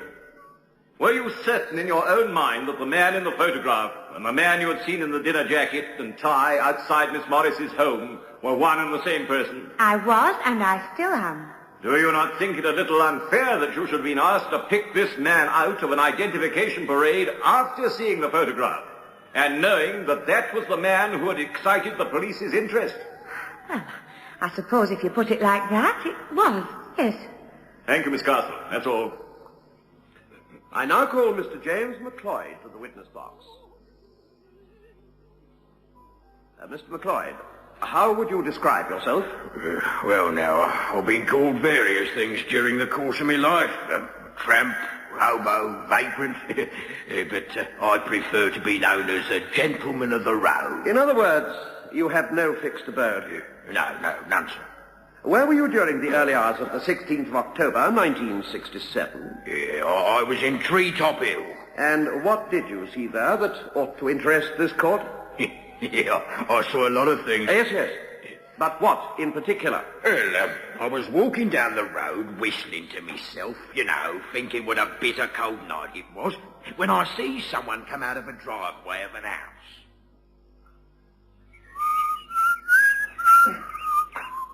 Ooh, enough to freeze one's matters. I should have stayed in that bus shelter.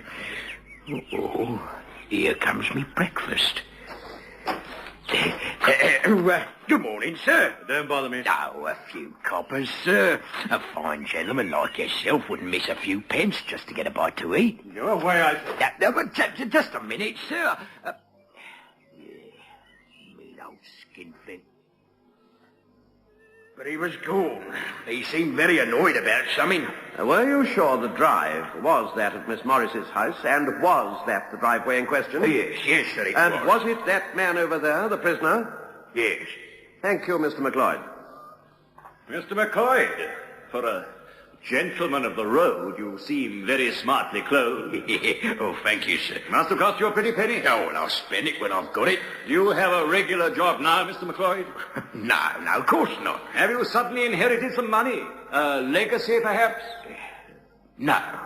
Then where did this prosperity spring from, Mr. McLeod?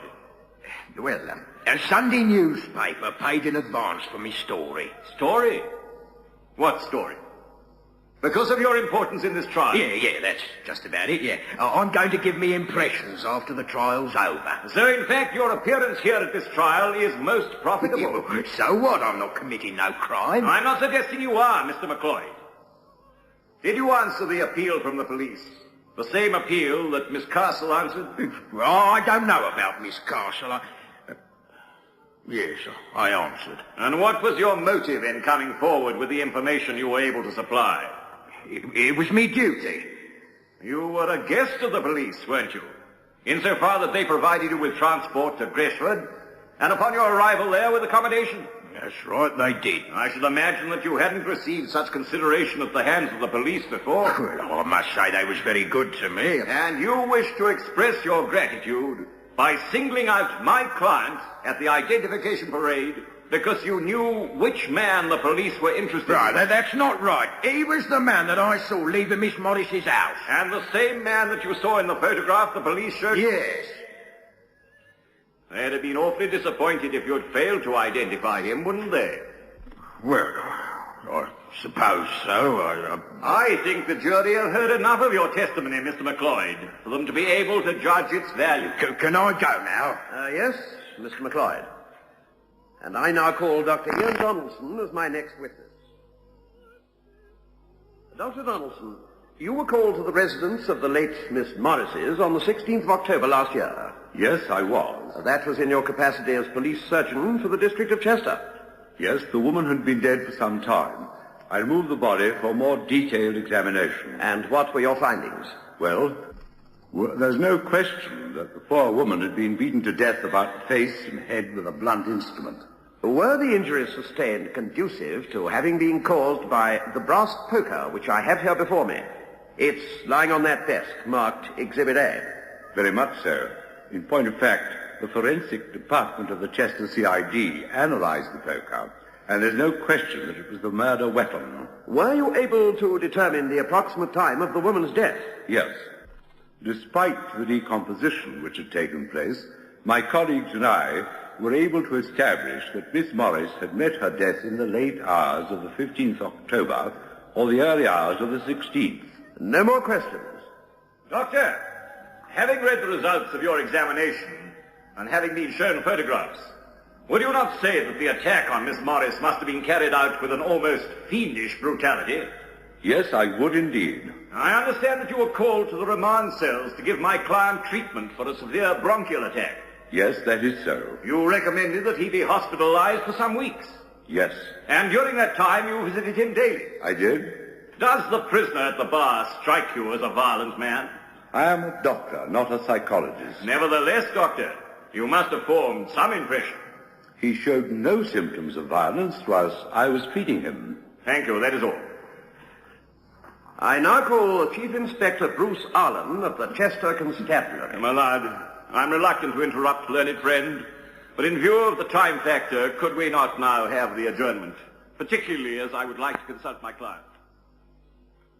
And so the court adjourns in the trial of Philip Barker for the murder of Elsie Morris.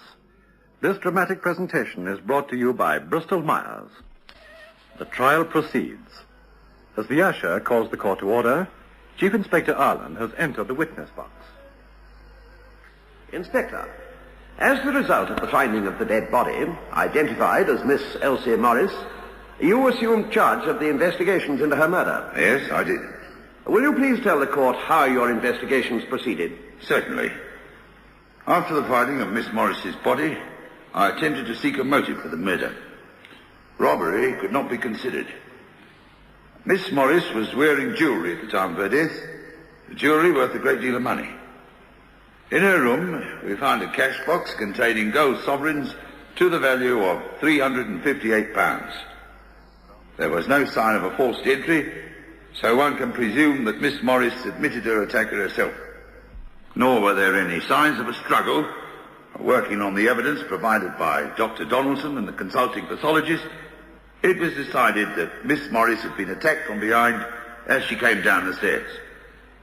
There was evidence that Miss Morris had had a guest for dinner because the table in the dining room was set for two. We sent out a notice asking for information which might help us in our investigations.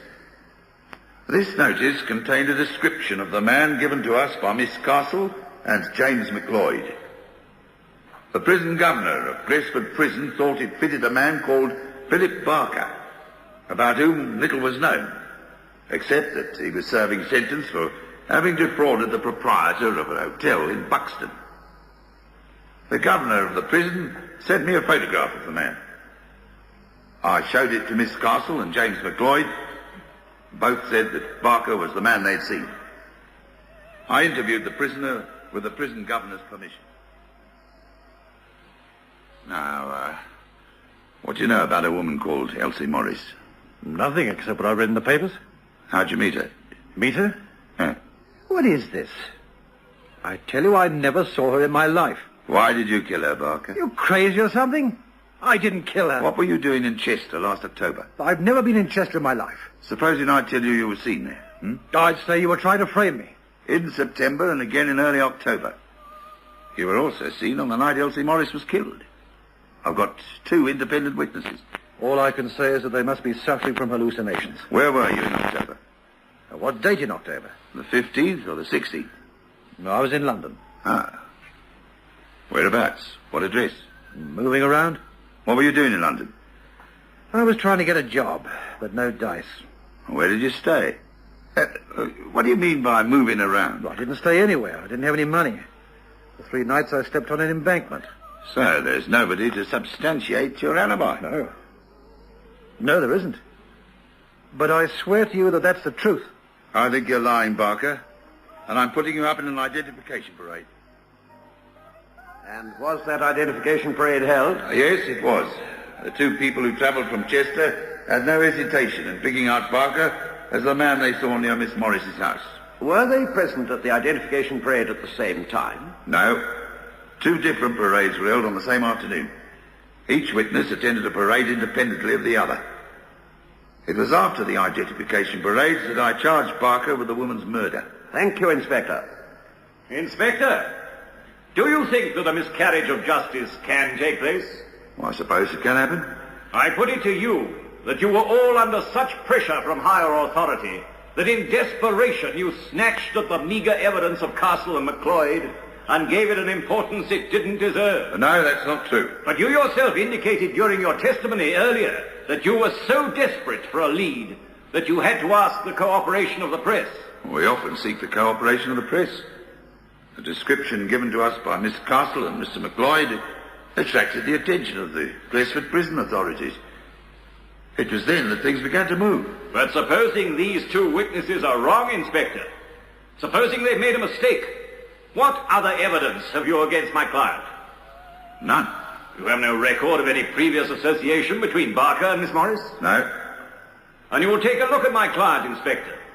He's young, he's tall, he's good-looking. Is he the type of man who would associate with a 65-year-old woman? He was known to be short of money. Yes, he was.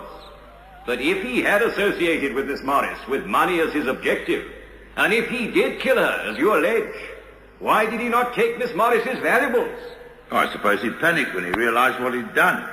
Panicked and ran away. You suppose. Did you find his fingerprints on the poker? No. Did you find them on the door handle? No. Or on the cutlery or crockery in the dining room table? No. No. But you had to make an arrest, didn't you? You needed to solve the case. So I submit you arrested him on insufficient evidence. I'm satisfied that it was he that Miss Castle and Mr. McLeod saw. All right, Inspector. We'll see what the jury think. No more questions. And that closes the case for the Crown, my lord. Does defense wish to call witnesses? Yes, my lord. My first witness, I would like to call Miss Fiona Hayes. Miss Hayes, I want you to look at the man in the dock. Do you recognize him? Yes, of course I do. You say of course. Does that mean you know him well, that you have met him, spoken to him? He came and stayed with me. Oh, don't misunderstand me. It was all very respectable. Stayed with you? At your house, you mean? Well, it's a houseboat, really. I live at a place called Little Venice. That is an area north of the London suburb of Paddington, is it not? Yes. How long did Philip Barker stay on the houseboat? For the whole month of October. Are you telling the court that the man in the dock, being charged with murdering a woman between the late hours of the 15th of October and the early hours of the 16th, was in London, staying on your houseboat at that time? Yes. You swear this on oath? I swear it. Thank you. How did you come to know Barker? Well, sometime last year, I had a row with my boyfriend. He pushed off. He left me with a boat. And it rained during the night. Well, everything was sopping wet, and I was feeling miserable. Well, I was on deck, and I saw a man standing on the footbridge. Crying, lady? On a lovely morning like this, all sweet smelling after the night's rain? Oh, don't talk to me about rain. Look at it, and I can't get the steps to work. Just a minute, lady. What are you going to do? Jump!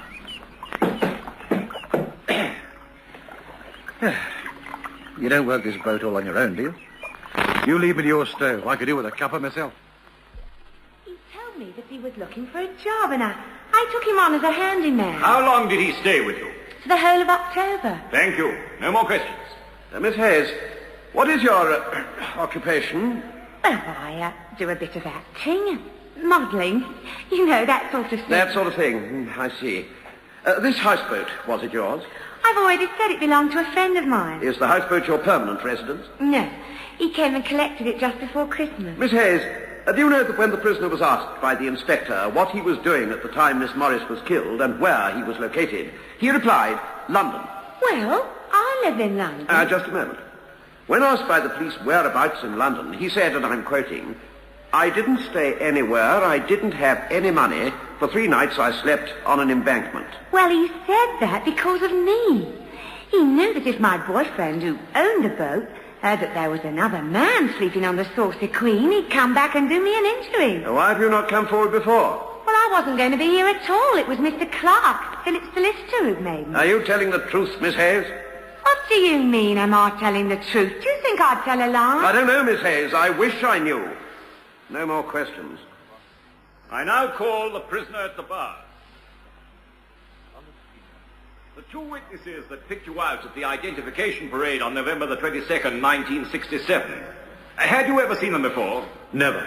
Why did you not give Miss Hayes as an alibi when you were questioned by the police? Well, you see, her boyfriend was a man who... Well, I'd never met him, but I'd heard about him. Known as Ronnie the Cub. If he'd have found out that I was living on the houseboat, I don't know what he'd have done. Is not Miss Hayes still in jeopardy? Is there not a danger that her friend might still express his displeasure after reading an account of this trial? Ronnie the Cub is doing 10 years in Parkhurst jail. I read about the case whilst I was in prison. As soon as I saw it in the newspapers, I told my solicitor the truth. That you had a perfectly good alibi for the 15th and 16th of October? Yes. Have you ever been charged with robbery with violence, or with assault with robbery, or even robbery without violence? No, sir. No, I've been a tramp. I've lived by my wits. I've served 3 terms of imprisonment for fraud when they arrested me for not paying my hotel bill in Buxton and giving a phony cheque. Well, that's the worst kind of crime I've ever committed. Thank you. That is all. Barker, why should 2 persons, each from a vastly different walk of life, be so certain that you were the man they saw coming out of Miss Morris's drive? Don't ask me. The whole thing's crazy. Crazy or not, there are 2 citizens of this country who have sworn a solemn oath as to their conviction that you were that man. I can't understand it. I really can't. Had you ever set eyes on Miss Hayes before she came to this court? I've already told you. I know. You went and stayed on a houseboat that no longer exists at Little Venice. Supposing I tell you that a telephone call from this courtroom to the Paddington police has resulted in the extraordinary fact that no one can say that they had seen you on or by the river during last October. I suggest to you that Miss Hayes is a known associate of members of the London underworld. Oh, I know that. That's why I was afraid to give her name as an alibi. I suggest to you that you, too, are an associate of London's underworld. And for some reason, this young woman has been persuaded to come to this court and perjure herself. My lord, this is outrageous. Outrageous or not, that is my firm belief. The prisoner at the bar has a prison record for fraud and robbery. No one can point a finger at him with accusations of violence, let alone murder. But mark this well, gentlemen of the jury. The unfortunate Miss Morris was not robbed. Who her assailant was, it is not for the defense to determine. You have been given a perfectly reasonable explanation for the late introduction of evidence which supplies my client with a cast-iron alibi, and you can do no other than release him from this terrible predicament. Remember that when Barker was arrested in Buxton, he was less than 40 miles from the scene of the murder. You have seen this man here in this court. Does he seem to be the sort of person who would hesitate to use anything or anyone in order to safeguard himself against the terrible charge of murder? The rules of court procedure inhibit me from referring to Miss Hayes' testimony as I'd like to. Can you believe her story that Barker was with her at the time Miss Morris was being done to death? The witness, Miss Castle, or for that matter, Mr. McLeod. Are you going to disbelieve them? If you feel they're telling the truth, then you must find Barker guilty of a most fiendish crime. Well, you have heard all the relevant facts. Now we ask you to consider your verdict. Would you say the accused, Philip Barker, was guilty or not guilty of the murder of Miss Elsie Morris? In a moment or two, we shall give you the verdict recorded in the actual trial on which this dramatic presentation is based.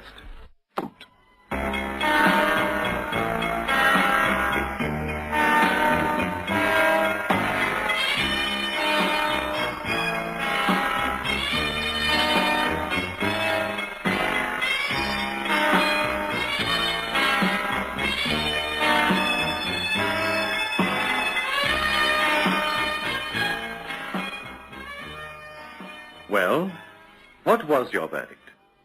Did you find Philip Barker guilty or not guilty of the murder of Elsie Morris? In the actual trial on which this dramatic presentation is based, the jury returned a verdict of not guilty.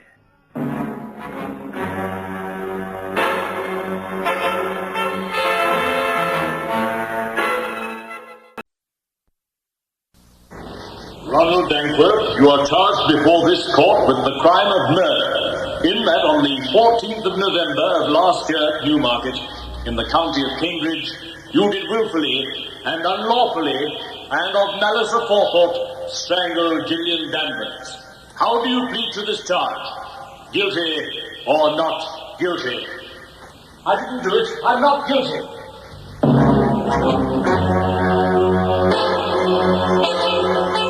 It's time for you to take your place on the jury as Bristol Myers, makers of the Mum range of deodorants, Clairol hair care products, and Ipana toothpaste, invite you to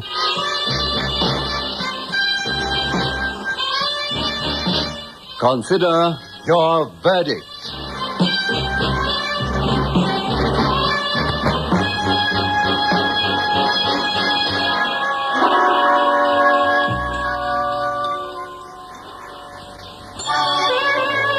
The closer he gets, the better you look with the natural-looking hair color you just shampoo in. For an exciting new lift, try one of Nice and Easy's 4 glorious new shampoo-in hair colors. 2 light blondes, a burgundy, and a chestnut brown. New from Nice and Easy by Clairol. Join the anti-cavity campaign. Join the Ipana Brigade. New anti-cavity Ipana toothpaste has a secret weapon against decay. Its unique tooth defenders set up a germ-proof defense around each tooth. Ipana's germ barrier stays put for hours, won't rinse or wash away. We're against tooth decay. That's why we're for anti-cavity Ipana. Join the Ipana Brigade.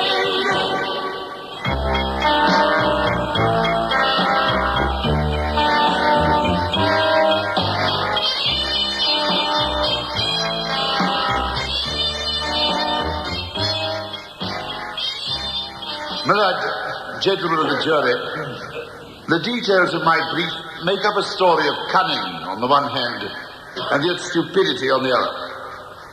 On the morning of the 15th of November, a woman police sergeant on duty at Barton Road Police Station, Newmarket, answered the telephone. The caller was Ronald Dankworth, the accused. I'm terribly upset. It's about my wife. We had a quarrel yesterday, and last night she walked out of the house. She didn't come home. Well, you know how we ladies are, sir. She probably spent the night with friends. Well, no, she didn't. I've checked with them. Well, then she's probably gone home to her mother. No, I've been on the phone to her parents already. Look, I'm terribly worried about her. She may have had an accident. Have you tried the hospital, sir? I haven't dared to. Give me your telephone number, sir. I'll check up and I'll phone you back. Mrs. Dankworth was not listed as a casualty at any of the hospitals in and around Newmarket. Some days elapsed, and then the prisoner at the bar demanded that a full-scale search be conducted for his wife. The police combed the countryside, and some 3 weeks passed before her body was found in a deep pool of water at the bottom of a quarry at Bury St. Edmunds. There was a rope around her neck, and at first it appeared that she had committed suicide by tying a rope around her neck, attaching the rope to a heavy weight, and throwing herself into the water, thereby drowning herself. But this was not the case, as we shall discover as this trial proceeds. It is our intention to bring forward witnesses who will give expert testimony as to the true cause of death. You will also hear facts which irrefutably connect the accused with the circumstances surrounding his wife's death. And now, with the court's permission, I call my first witness, Detective Inspector Lambton. Inspector, you're attached to the Criminal Investigation Department of the Cambridgeshire Constabulary. I am, sir, yes. Will you tell the court how you came to be associated with the investigation into the death of Gillian Dankworth? I have been asked to assist in the search for Mrs. Gillian Dankworth. After a lengthy search, the body was found in a quarry on the outskirts of Bury St. Edmunds. It was thought at first that Mrs. Dankworth had committed suicide, not so? Yes, sir. But an autopsy revealed factors which showed us that she had, in fact, been strangled. My lord, it is our intention to call an expert witness in this regard, so we shall not dwell on the medical facts involved for the moment. Proceed. Thank you, my lord. Inspector, when you had certain information at your disposal, what did you do? I visited the home of the accused and told him that I was conducting a murder investigation. Murder, Inspector? But she committed suicide. No. She was strangled. Strangled? How horrible. Well, that's dreadful. How will you find the man who did it? Oh, we have ways and means, sir. Tell me, do you know where this quarry is? Yes, I know it well. It's a beauty spot. We went there for picnics. When you reported the disappearance of your wife, you told the policewoman at Ballentine Road Police Station that you'd had a quarrel on the night she walked out of the house. What did you quarrel about? A very trivial matter, actually. The housekeeping money. My wife was inclined to be a little reckless with her spending. I see. There wasn't any other trouble between you, was there? Oh, good gracious, no. Now, when she left after the quarrel, was there anybody else here who saw her leave your home? No, we were alone. But tell me, why are you asking me these questions? You surely don't think I did it. My questions are of a purely routine nature at this stage. I see. Now, in the past, when you visited the quarry on your picnics, how did you get there? By car. Do you mind if I have a look at it? Well, what for? Oh, there's no need to adopt that attitude, sir. We're trying to find out who killed your wife. But you're behaving as if you suspect me of having done it. While you've been here questioning me, why, my wife's murderer could be miles away. Is your car in the garage, sir? Yes. But you don't seriously want to examine it, do you? I'm afraid I must insist. Did the accused accompany you to the garage? He did, sir, yes. What was his attitude at that time? He was nervy and upset, sir. Worried and anxious. Did you take something out of the car, Inspector? Yes, sir. In the boot I found a tartan rug, a travelling rug. I took it away for examination. And as a result of that examination, you obtained a warrant for the prisoner's arrest? Yes, sir. Thank you, Inspector. Inspector Lambton, you must have experienced people showing fear of implication in the crime that you've investigated at the time. Yes, sir. Then there can be nothing unusual in the fact that my client showed surprise and dismay when it became obvious that he was suspected of the crime. But in this case, it showed that he had grounds to be afraid. He was nervous and agitated. Inspector, we're not concerned here with your opinion. please answer the questions. We come now to the fact that my client reported the disappearance of his wife. If you've not been concerned with similar cases, you must have heard of disappearances which, when they were investigated, turned out to be cases of foul play. Yes, I have. In those other cases, did the instigator of the crime ever come forward and report the disappearance? I can't remember any offhand. And yet my client phoned the police quite voluntarily and reported the fact that his wife was missing and had not returned home. Is that the action of a guilty man, Inspector? Well, it doesn't seem to be. In fact, my client has been most helpful to the police, has he not? Yes, he has. He's not impeded your investigations in any way? No. I put it to you again, Inspector. Would a man who is guilty of a crime of which my client stands accused, would he have put himself in such a compromising situation? Some strange things happen in the criminal mind. That's been my experience. I remind you again, Inspector, we are not concerned with your observations. Will you please answer my questions? I apologize. Thank you, Inspector. I asked you if it's been your experience that people who have ever interfered from the police go out of their way to help them? And that's not been my experience, no. Thank you, Inspector. That is all. I now call Winifred Banks to the witness box. Mrs. Banks, would you tell the court how you're employed? Well, I'm a daily helper. I go out to several homes once or twice a week to help out, washing, ironing, general domestic chores. And one of your employers was the deceased, Gillian Dankworth? That's right, yes. Were you in court when Inspector Lambton gave his evidence? Yes, I was. You heard it all very clearly? Yes. Did you hear him say that when he first visited the accused at his home, the accused, when questioned, said that there'd been no trouble between his wife and himself other than quarrels about money? Yes, I heard him. Was that true? No, it certainly wasn't. There was trouble between them, big trouble, and it was all his fault. Are you pointing to the man in the dock? I am. You spent quite a bit of time in the Dankworth's household in the course of your duties. Yes.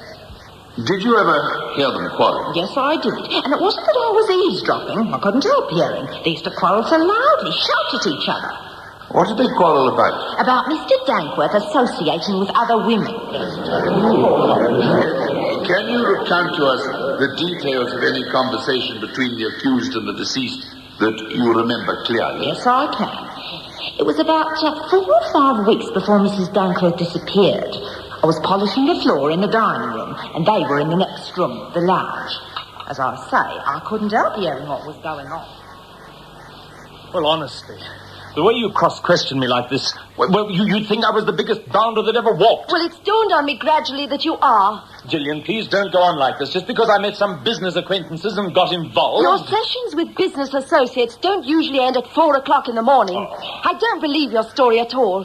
You were with some woman again. You're not being fair. Not being fair? I think I've been remarkably patient. I was out with Tommy Ralston last night, and I can prove it. Tommy Ralston? He's as bad as you are.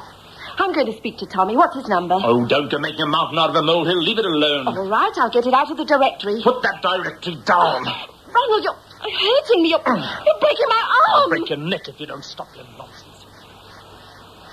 And did he strike her? Yes, he did. He hit her. She cried like a baby, poor little thing. Well, what did you do? I couldn't stand it any longer. I went into the lounge and I told him to leave her alone. And did he? Yes, he did. He didn't know that I was in the dining room.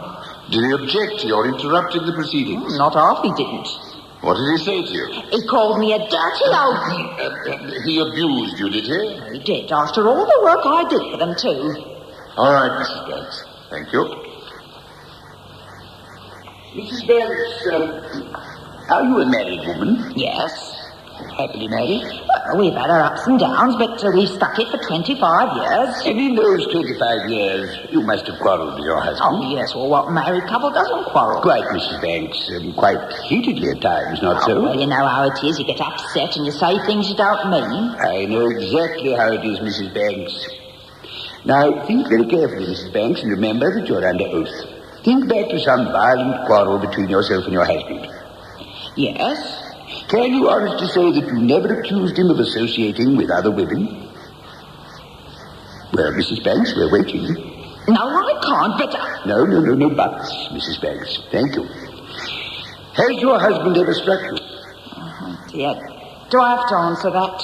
I'm afraid you do, Mrs. Banks. All right, well, we've had our fights, but my husband didn't mean it. And perhaps, Mrs. Banks, my client didn't mean it either when he quarreled with his wife.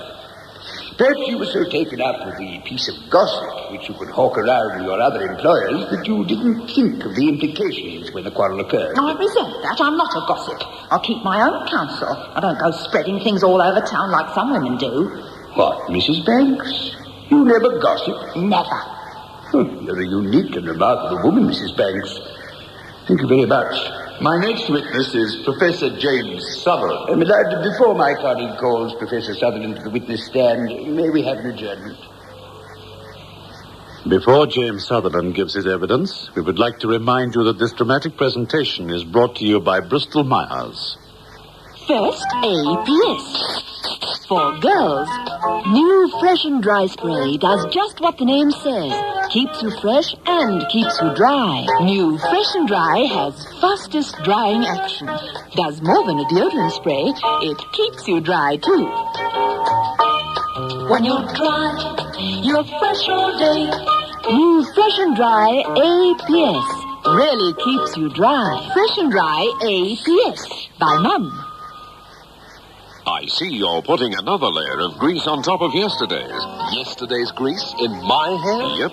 Builds up layer upon layer. Doesn't wash out in the shower. So what? So get Score. Washes clean out just with water every day. You mean no greasy build-up? My hair's always clean, natural looking? Right. Score gives you the clean look of today.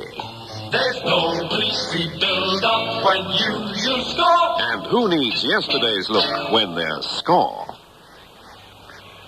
And now back to the courtroom. Professor Sutherland has been called to the witness stand. Prosecuting counsel puts his first question. Professor Sutherland, you're a member of the forensic medicine faculty at Edinburgh University? That is correct, I am. And were you called in by the Home Office pathologist to examine the body of the deceased? I was. Will you tell the court what your findings were? The body was identified by the accused, in spite of putrefaction. It was my job to determine the cause of death. And what conclusion did you reach in that regard, Professor? That Mrs. Dankworth was strangled. Immediately before being thrown into the water? No. Upon examination, the hyoid bone was broken, as is usual in the case of strangulation. The tongue was protruding from the mouth. There was extensive bruising on the muscles of the neck, and the area around the mouth and nostrils was blue. There was also evidence of bleeding from the nose and the mouth. And how do you know that Mrs. Dankworth wasn't thrown or put into the water immediately after being strangled? Well, when a person dies, the blood in the body, due to the forces of gravity, settles in the lowest blood vessels. When a body has been lying in the same position for any length of time after death, the settling of the blood shows itself very distinctly. It looks like bruising. In the same case of Mrs. Dankworth, these marks were on her neck, thighs, and on the backs of her legs. Mrs. Dankworth was lying face down in the quarry. There was no water in the lungs. She was strangled manually, and then the rope was fixed round her neck. Presumably it was tied to some heavy object, and then the body was thrown into the pool of water at the quarry. Were you asked to make any other observations by the police? Yes, I was. A traveling rug was given to me for examination, and on it I found human hairs and traces of blood. Did you compare the hair found on the rug with the hair taken from the skull of the deceased? Yes, and they matched perfectly. Was there much blood on the rug, or just a little? No, very small spots, barely discernible to the naked eye. If they were barely discernible, how did you find them? Well, by using the benzene test, a test which I might say was developed by the forensic medicine section at Edinburgh University. Is the benzene test infallible? Yes. Is it used extensively? By forensic scientists throughout the world. Were you able to classify the group of the blood which you found on the rug? Yes, it belonged to Group O. And the deceased's blood group was? A similar group, O. And where did the blood on the rug come from, in your opinion, Professor?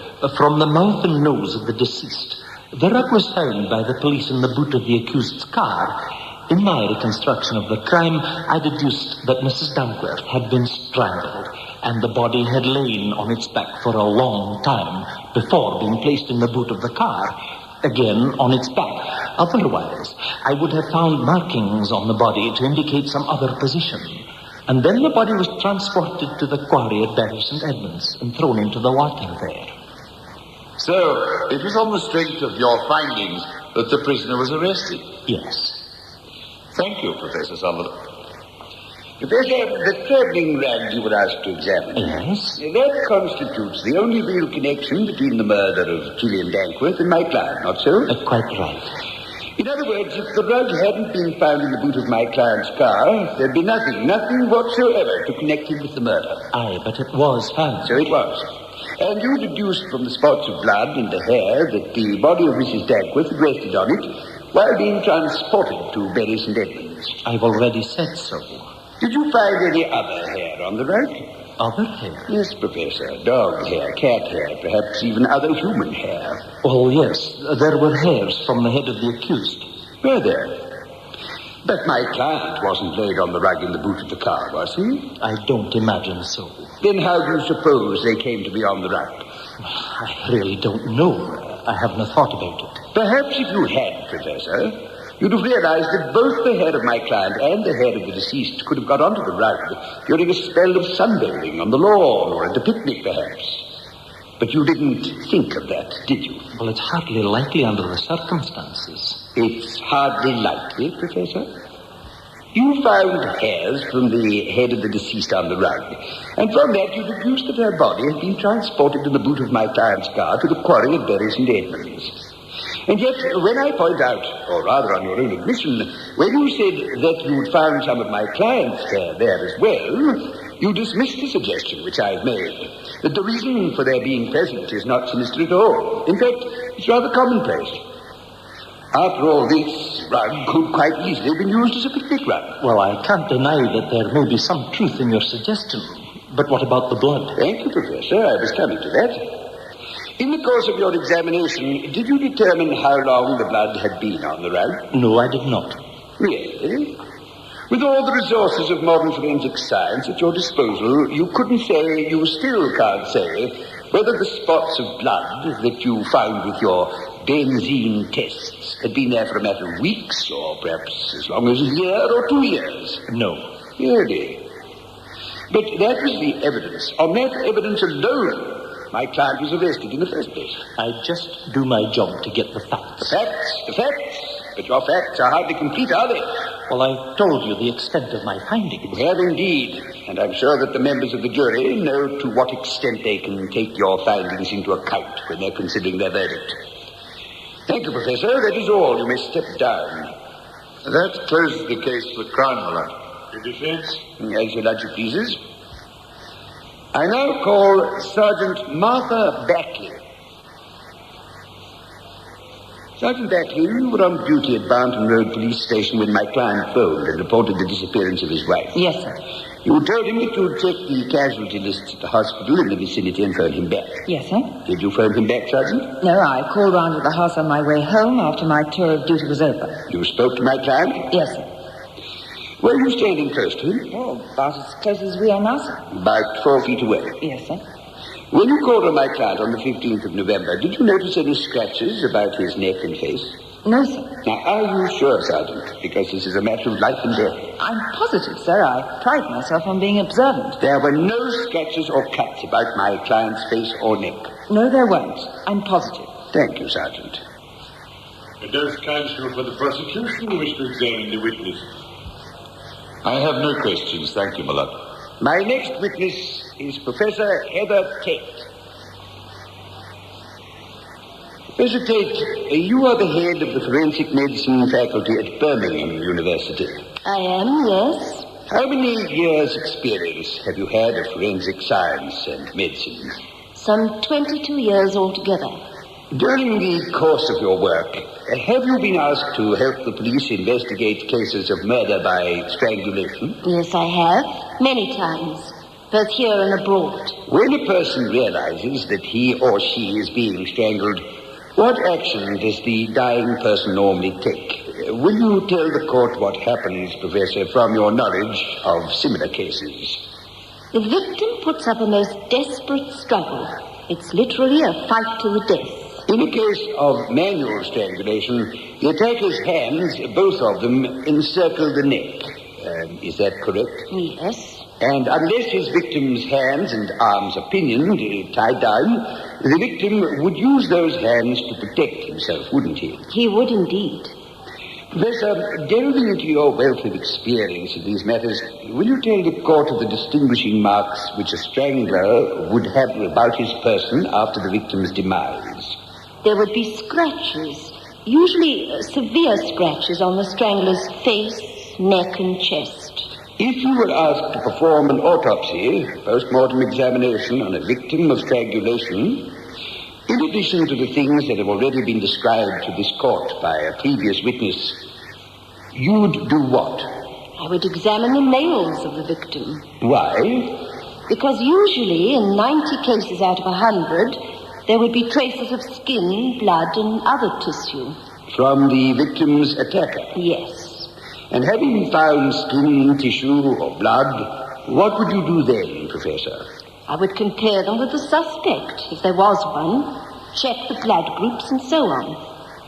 Tell me, were you in court when Professor Sutherland gave his evidence? I was, yes. And were you surprised when he didn't tell the court what you have just told us? I was very surprised, yes. Would you have looked at the nails of the deceased as a matter of routine? I would indeed. They would have told me a lot. Thank you very much indeed, Professor, for what you've told us. My lord, gentlemen of the jury, do not be misled by defence's attack on the Professor Sutherland's ability to discover any evidence under the fingernails of the dead woman. He was convinced that the blood particles found on the rug, used by the accused, the husband, to transport the body to the quarry, were of the same group, that is, Group O, as the deceased's. Be not swayed by the cunning and yet stupidity of the accused when he telephoned the police, trying to allay suspicion from himself onto another imaginary murderer. You have heard the inspector's evidence of the accused being in a nervous and agitated state when questioned by the inspector regarding the rug in the boot of the car. The accused, Ronald Dankworth, told the inspector that the quarrels he had with his wife were minor, and yet Mrs. Banks, the child, said that she frequently overheard violent quarrels between the deceased and Dankworth as to the accused's relationship with other women. This final outburst, together with other quarrels, resulted in the accused striking his wife and probably knocking her out and then strangling her. Remember, too, that the deceased's body was found to have no water in the lungs, indicating that she'd been strangled prior to being thrown into the water. No, gentlemen of the jury, Ronald Dankworth is guilty of this fiendish crime and should be found guilty and appropriately punished. Gentlemen of the jury, you've heard Professor Heather Tate's testimony that no evidence of a struggle, that is, skin, tissues, or hairs under the nail, was found on the deceased. The hair particles of Mrs. Gillian Dankworth found on the rug, these could obviously be there from outings to picnics, while the couple were lying on the rug. A few blood particles discovered on the rug could be from a minor cut on the finger of the deceased woman, or her nose might have bled slightly, thus leaving these minute blood stains on the rug. No, this rug is not sufficient to send a man to the gallows. The sergeant told us that she saw no signs whatsoever, and she prides herself on being observant, of a struggle on the neck or face of the accused. Why would a man who committed murder phone the police to report that his wife had not returned and that he was afraid to phone the hospitals? No, gentlemen of the jury, you can pass only one verdict. And that is the just one. The prisoner, Ronald Dankworth, is not guilty of the murder. Well, you have heard all the relevant facts. Now we ask you to consider your verdict. Would you say that the accused, Ronald Dankworth, was guilty or not guilty of the murder of his wife, Gillian Dankworth? In a moment or two, we shall give you the verdict recorded in the actual trial on which this dramatic presentation is based. Join the anti-cavity campaign. Join the Ipana Brigade. New anti-cavity Ipana toothpaste has a secret weapon against decay. Its unique tooth defenders set up a germ-proof defense round each tooth. Ipana's germ barrier stays put for hours, won't rinse or wash away. We're against tooth decay. That's why we're for anti-cavity Ipana. Join the Ipana Brigade. First, APS. For girls, new Fresh and Dry Spray does just what the name says. Keeps you fresh and keeps you dry. New Fresh and Dry has fastest drying action. Does more than a deodorant spray. It keeps you dry, too. When you're dry, you're fresh all day. New Fresh and Dry APS really keeps you dry. Fresh and Dry APS by Mum. Well, what was your verdict? Did you find Ronald Dankworth guilty or not guilty of the murder of his wife, Gillian Dankworth? In the actual trial on which this dramatic presentation is based, the jury returned a verdict of not guilty.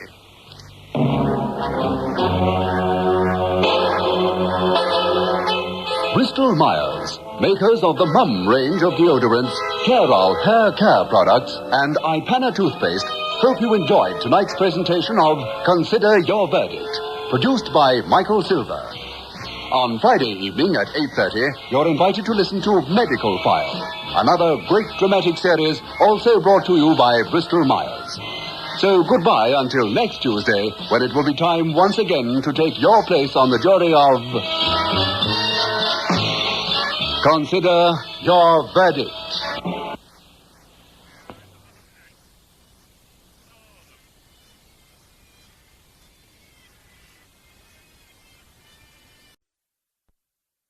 Tourney, you're charged with the crime of murder in that on July the 14th, 1967, at Mersham in the county of Surrey, you did willfully, unlawfully, and with malice aforethought, administer a toxic agent to your wife, Ellen Tourney, thereby causing her death.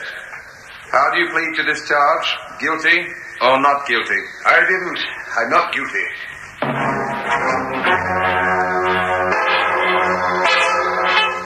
It's time for you to take your place on the jury as Bristol Myers, makers of the Mum range of deodorants, Clairol hair care product, and Ipana toothpaste, invite you to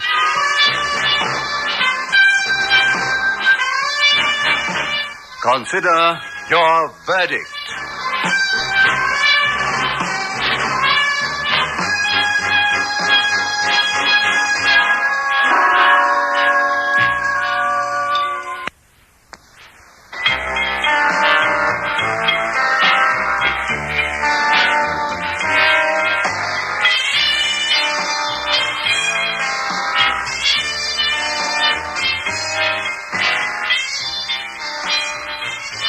My lord, gentlemen of the jury, it is common cause that Ellen Tourney died of poison.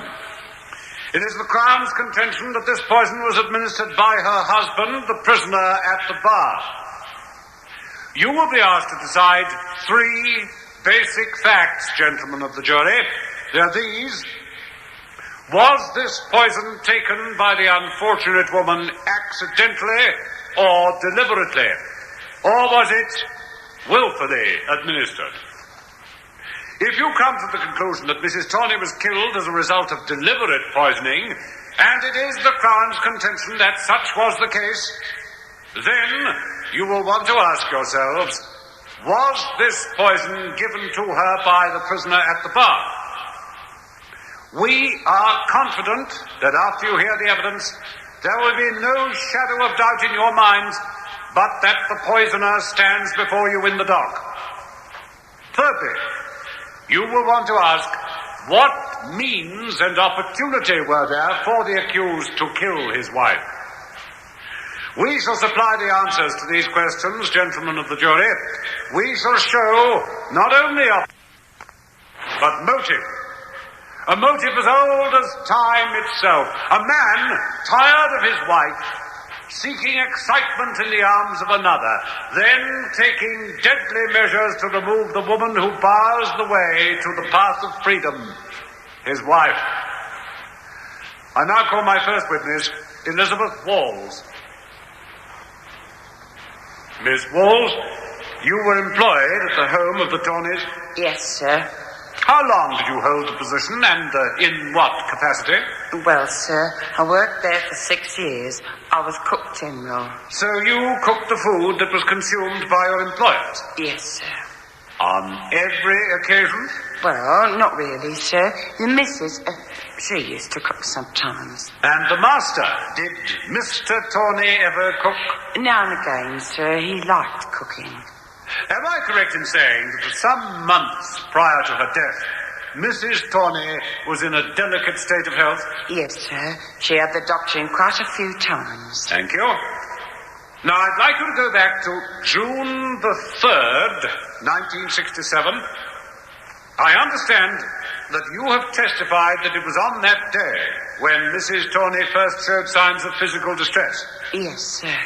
You remember the incident well? Oh, yes. The police asked me about it.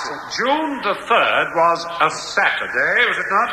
Yes, sir. Mr. Tourney was at home for lunch? Yes, sir. Who prepared the lunch? He did. Will you please tell the court what happened when Mrs. Tourney began to feel ill? Well, it was about half an hour after they'd had their lunch, and I'd gone into the lounge to clear away the coffee cups. Well, what do you think of my work as a chef? It's wonderful. You make me feel quite ashamed. Oh, I wish I could cook as well as you, Sidney. Oh, you don't have to, my dear. Elizabeth's quite adequate. Yes, I must say that... Oh, what's the matter? You're all right, madam? Helen, dear, what is it? I don't know. It's a pain. Indigestion, I suppose. There you were, praising my cooking, and look what's happened to you. Oh, I don't think it's that. If you don't mind, I'll go to my room.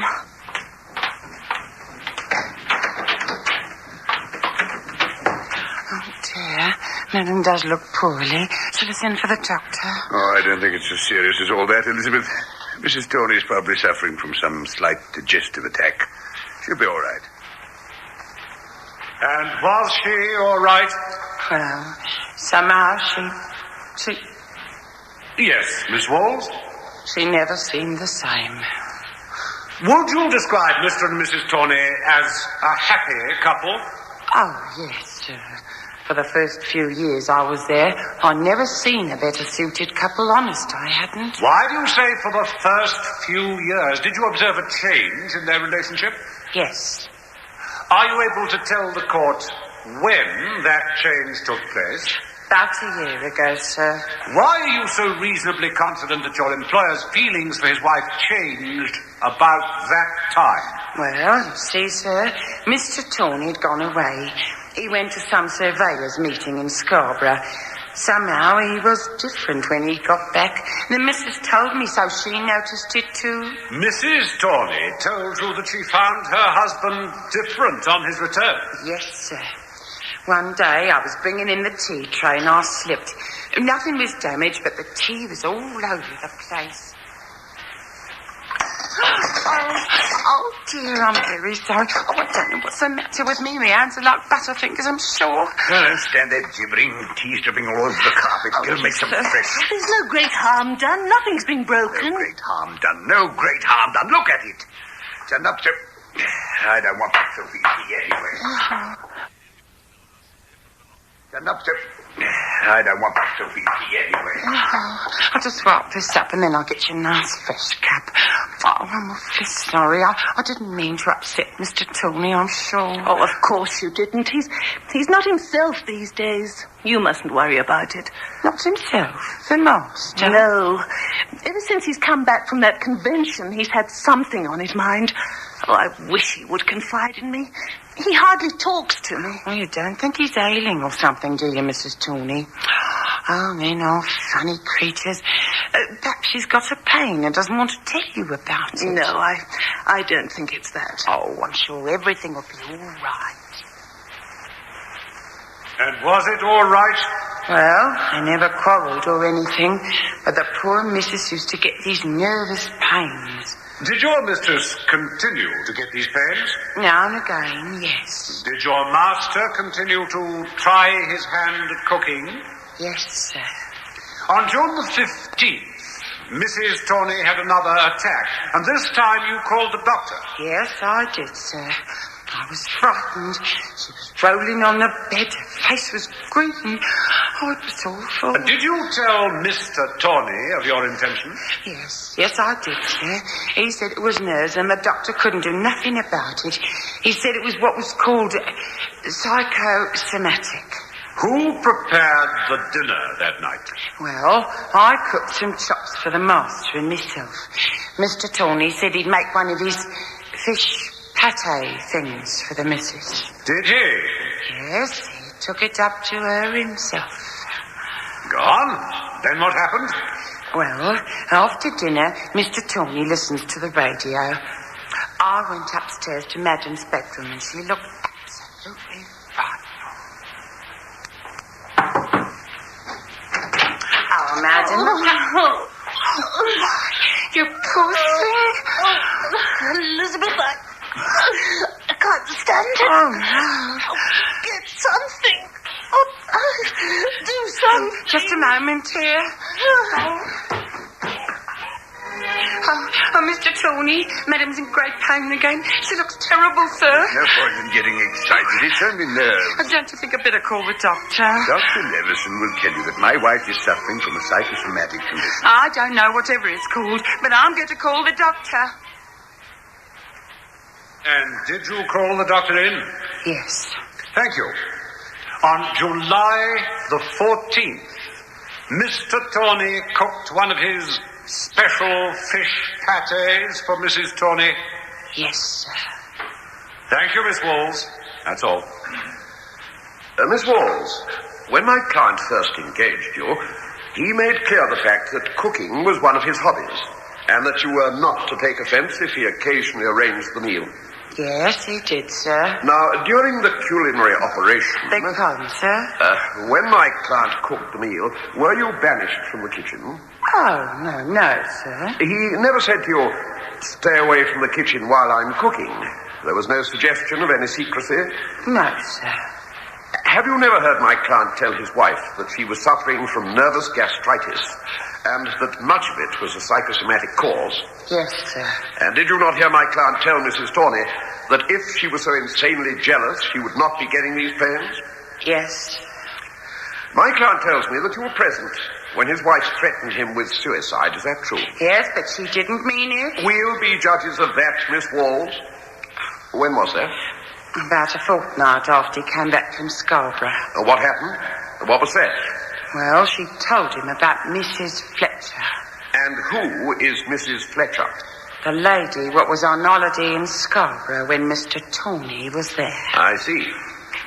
Did you not tell your mistress that her husband had been seeing something of Mrs. Fletcher in Scarborough? Yes, I did. You're on oath, Miss Walls. I want you to tell the court what prompted you to gossip about Mr. Tourney. Well, he was rude to her again. We've had an invitation from the Bright Houses for drinks. Them. Well, I think we ought to go there, dear. It's their wedding anniversary. Oh, give Mr. Tourney some more coffee, Elizabeth. I don't want any more coffee. Tastes like mud. Who made it? Well, as a matter of fact, I did. I got a special brand and thought we might try it. If you wish to indulge in these silly experiments, be your own guinea pig. Oh, but darling, I only, for goodness sake, stop whining. I'm off. Where are you going? To the North Pole, where do you think I'm going? What am I going to do, Elizabeth? What am I going to do? Oh, these men, all the same, think they're lords of the earth. Well, where could he go at this time of night? Well, maybe he's gone to see her. Her? Oh, look, madam, I wasn't going to tell you this, but the way he's been acting, he deserves it. Elsie, what works for the Terringtons, was on holiday with her boyfriend in Scarborough. Well, you know, Mrs. Fletcher, the one that was in all the papers about a divorce. You're not going to tell me Yes, madam, I am. She and Mr. Tourney were all over the place. Elsie's sister works at the Royal Splendid Hotel, and what she saw went on, well, I blush to tell you, really, I do. Oh, the master's coming back. Can't find my car keys anywhere. You left them on the radiogram. Oh, so I did. Have you been seeing much of Mrs. Fletcher? What do you mean? Was she in Scarborough when you were there? Yes. What of it? What are you trying to ask me? You may as well know the answer is yes. You can't mean that, Sidney. It isn't true. If I thought that if you'd... Oh, I can't even say it. The words are too horrible to utter. Well, what would you do? I'd kill myself. I couldn't live with the shame and the humiliation. You have to discuss this in front of the servant. Get out. Go back to the kitchen. He ordered me back to the kitchen. Mrs. Tourney declared that if she thought her husband was unfaithful to her, she would end her life. Yes. And her husband had confessed to such infidelity in your presence. Yes. Miss Walls, it's evident that you have a strong prejudice against my client. I don't like him, if that's what you mean. Have you ever seen him tampering with the food? No. That is all. I now call Dr. Arnold Levison. Just a moment, Mr. Rotho. Don't call this witness, usher. It's only 10 minutes to lunch. I think we may as well adjourn. And so the court adjourns in the trial of Sidney Tourney for the murder of his wife, Ellen. We take this opportunity to remind you that this dramatic presentation is brought to you by Bristol Myers. And now, back to the courtroom. Everyone has taken their appointed place. The judge gives a signal, and Dr. Arnold Levison takes his place in the witness box. The chief prosecutor begins to examine. Dr. Levison, I understand that the late Ellen Tourney was a patient of yours. Yes, she was. For how long? For about 15 years. Before she got married and since. Until you were called in on June the 15th. Would you describe your patient as a reasonably healthy person? Yes, a reasonably healthy person. She had a slight cardiac condition, but nothing to worry about. When you were called in on the 15th of June, what did you diagnose? Acute gastroenteritis. I see. I gave her some remedial medicine. Were you sure of the accuracy of your diagnosis, Doctor? No professional man ever accepts any diagnosis as a certainty. You see, she was in a highly nervous condition. That in itself can induce a gastrointestinal condition. Did you question the food? Yes, but it seemed all pretty harmless. You paid a number of visits? Yes, just as routine checks. I was a little worried about her because she had a slight valvular complaint in the heart. Vomiting and so on would, of course, exaggerate this condition. But you at no time considered there was cause for alarm? Not a bit of it. When did you last see her, before you were called in to the fatal deathbed? I looked in on July the 10th. Did you notice any change in her condition? Yes. The fever had abated, her pulse was more regular, the pains had subsided. I was pleased with her progress. It was something of a shock for you to receive the telephone call on the 14th of July that she was in great agony. Very much so. I could not understand why her condition had deteriorated so rapidly. When I saw her, I concluded that she must have eaten something, some substance to which she had a violent allergy. Did you remain with Mrs. Tourney? Yes, it was pitiful to watch. She was in great pain. I was with her for 3 hours. Her body could not stand the strain of the gastric condition. She died 3 hours later at 10 minutes past 10. You refused to sign a death certificate? Yes. Why? While I was prepared to accept the fact that my client had died from heart failure brought on by gastroenteritis, I was not happy as to the cause of that gastric condition.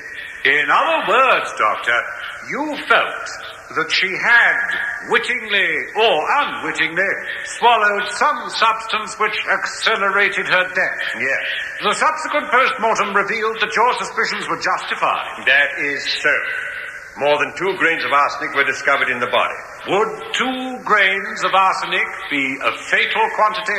It depends a great deal on the constitution of the person. In view of Mrs. Tourney's cardiac condition, yes. Thank you, Doctor, that's all.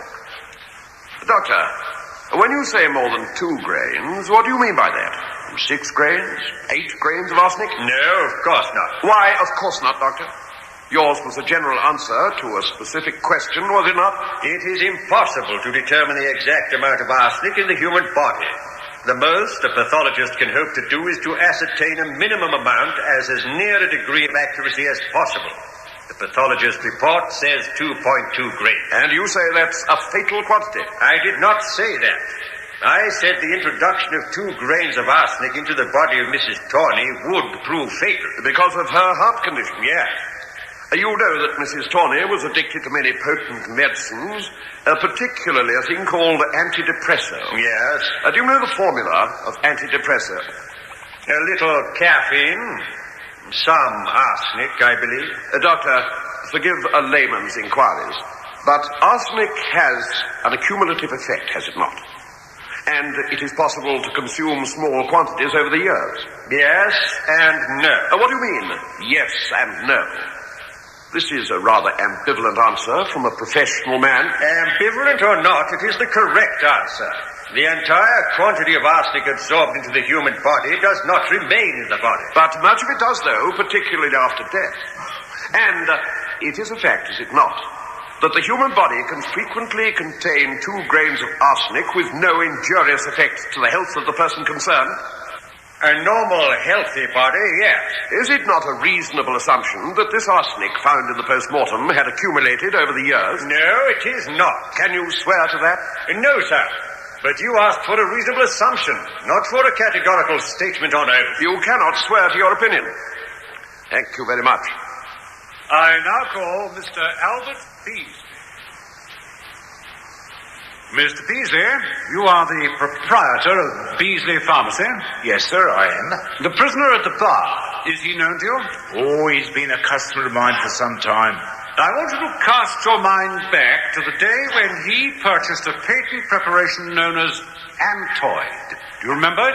Oh, I remember it very well, sir. Antoid is a preparation sold for the destruction of ants and anthills. Yes. Would you tell the court something of the circumstances behind that purchase? Certainly. On the 1st of June, Mr. Tourney was in my pharmacy buying a bottle of hair lotion. We were chatting about the weather when a friend of mine named Jenkins came in. Hello, Harry. What brings you in town? Hello, Albert. Good afternoon, Mr. Tourney. Good afternoon. I'm afraid I can't stop. I've come in for a tin of Andoid, overrun with the wretched things. Oh, I'm sorry. I'm not interrupting, am I? No, not a bit. I've made my purchase. We're just passing the time of day. Here you are, Harry. Shall I charge it? Oh, yes, please. Thanks. Don't want to be rude, but I've got a rush. Mrs. is waiting for me at the town hall. Oh, give him my regards. Yes, I will. Great chap, Harry. Ever been in his market garden, sir? No, I haven't, but I believe it's a highly organized place. Oh, yes, it is. But he still can't get rid of those ants. Millions of them. Mind you, he swears by this Antoid. I recommended ordinary garden or common arsenic. But then this is 80% arsenic. Hey, I forgot to ask him to sign the poison book. Oh, he'll be in a day or two. 80% arsenic, you say? If he swears by it, I'd better take a tin, too. The number of anthills in my garden gets quite worrying. You'd better give me a tin now. Certainly, Mr. Tourney. Here you are. I gave him a tin, he signed the poison book, and that was that. Have you ever complained of ants before? Not to me, he never did. Thank you. You know my client has a reasonably sized garden. Yes. Have you? Well, fairly large. Around about the month of June, are you plagued with ants? I am, sir. In fact, this last June was one of the worst years experienced in Mersham. Well, that's true. And a lot of residents bought ant killers who had not done so before. Yes. So such a purchase by Tourney was neither sinister nor indicative in your mind? Oh, it wasn't then, and it isn't now. Thank you, Mr. Beasley. No more questions. I now call Inspector Ernest Crawley. Inspector Crawley, as a result of the post-mortem, you sent for the accused. Yes, I did. And he made a statement. Yes? Would you please tell the court the substance of that interview? Certainly. I told him that I was inquiring to the death of his wife. Mr. Tourney, we're inquiring to the death of your wife. This is all nonsense. Everywhere I go, people point at me and whisper. The whole village is saying that I poisoned her. I didn't. Why should I? One motive might be that you wanted to marry Mrs. Fletcher. Oh, this is nonsense. Mrs. Fletcher's a woman to spend time with. She's pleasant. I'd no more marry Mrs. Fletcher than a travelling salesman would want to marry a striptease artist who entertains him at a nightclub. Nevertheless, the pathologists say that your wife was poisoned. Yes, I know. If she was poisoned, then she took the poison herself. What did you do with the tin of antoid that you brought from the chemist? Oh, so that's it. I used it up. What did you do with the tin? I threw it away. I don't know. Ask the urban council, probably in the dust heap. We understand that a tin of antoid lasts about 3 months. With a garden like yours, it would probably last a year. Look, Inspector, I'm not a farmer or a gardener. It said on the tin it kills ants. It's logical for me to assume that the more stuff I put on the ant heap, the surer I am the little pests will be killed. I poured the lot all over the place and threw the tin away. I think you're lying. I think you bought that poison to put into the food you gave your wife. Sidney Tourney, I have a warrant for your arrest. I must warn you that anything you might say will be taken down. Did you interview Mrs. Fletcher? Yes. What did she say? She said, all this is terrible. Oh, this is too terrible, Inspector. The rumours that are going about. Yes, Sidney does want to marry me. Now that his wife is no more, we shall get married. After a decent interval of time, of course. She said that, did she? Yes, she did. Thank you, Inspector. That's all. Inspector, are you a medical expert? No, of course not. Therefore, you yourself don't really know how Mrs. Tourney died, do you? Well, the pathologist said she died of poisoning. Let me correct you. The pathologist merely states the results of his analysis. The analysis of the body showed that there was 2.2 grains of arsenic. Now, do you think 2.2 grains could kill a person? I don't know. You don't know. Yet, according to your evidence, you said, and I quote, the pathologists say that your wife was poisoned. Yes, that's true. I did not say that she died as a result of poisoning. She was poisoned. Have you examined the cooking utensils, the dishes, the kitchen? Have you endeavoured to find any trace of antoid? No, it would be a waste of time. Obviously, they would all have been washed. You mean my client would have washed away evidence of his crime? Yes, I do mean that. Can you be serious, Inspector? A man like my client getting on his hands and knees, washing the kitchen floor, or putting an apron around his waist to scour the dishes in full view of the cook general? The cook general wouldn't know anything about it. Not know anything about it? Then you know nothing about cook generals. Would you accept my word for it that I had occasion to use some rat poison? The label said use sparingly, and in my exasperation I used the entire container. Would you accept that? If you say so, yes, sir. Then why not my client's word? Because of other circumstances. It would seem that the Crown points to my client's relationship with Mrs. Fletcher as motive for killing his wife. Have you found any written evidence that he intended to marry her? We have a word for it. Oh, come, Inspector. You're a man of the world. Have you not heard men seeking ladies' favours and succeeding in getting them by false promises? That is all. That closes the case for the Crown, my lord. Well, you have heard all the relevant facts. Now we ask you to consider your verdict. Would you say that the accused Sidney Tourney was guilty or not guilty of the murder of his wife, Ellen Tourney? In a moment or two, we shall give you the verdict recorded in the actual trial upon which this dramatic presentation is based. First, What was your verdict? Did you find Sidney Tourney guilty or not guilty of the murder of his wife, Ellen Tourney? In the actual trial upon which this dramatic presentation is based, the jury returned a verdict of guilty.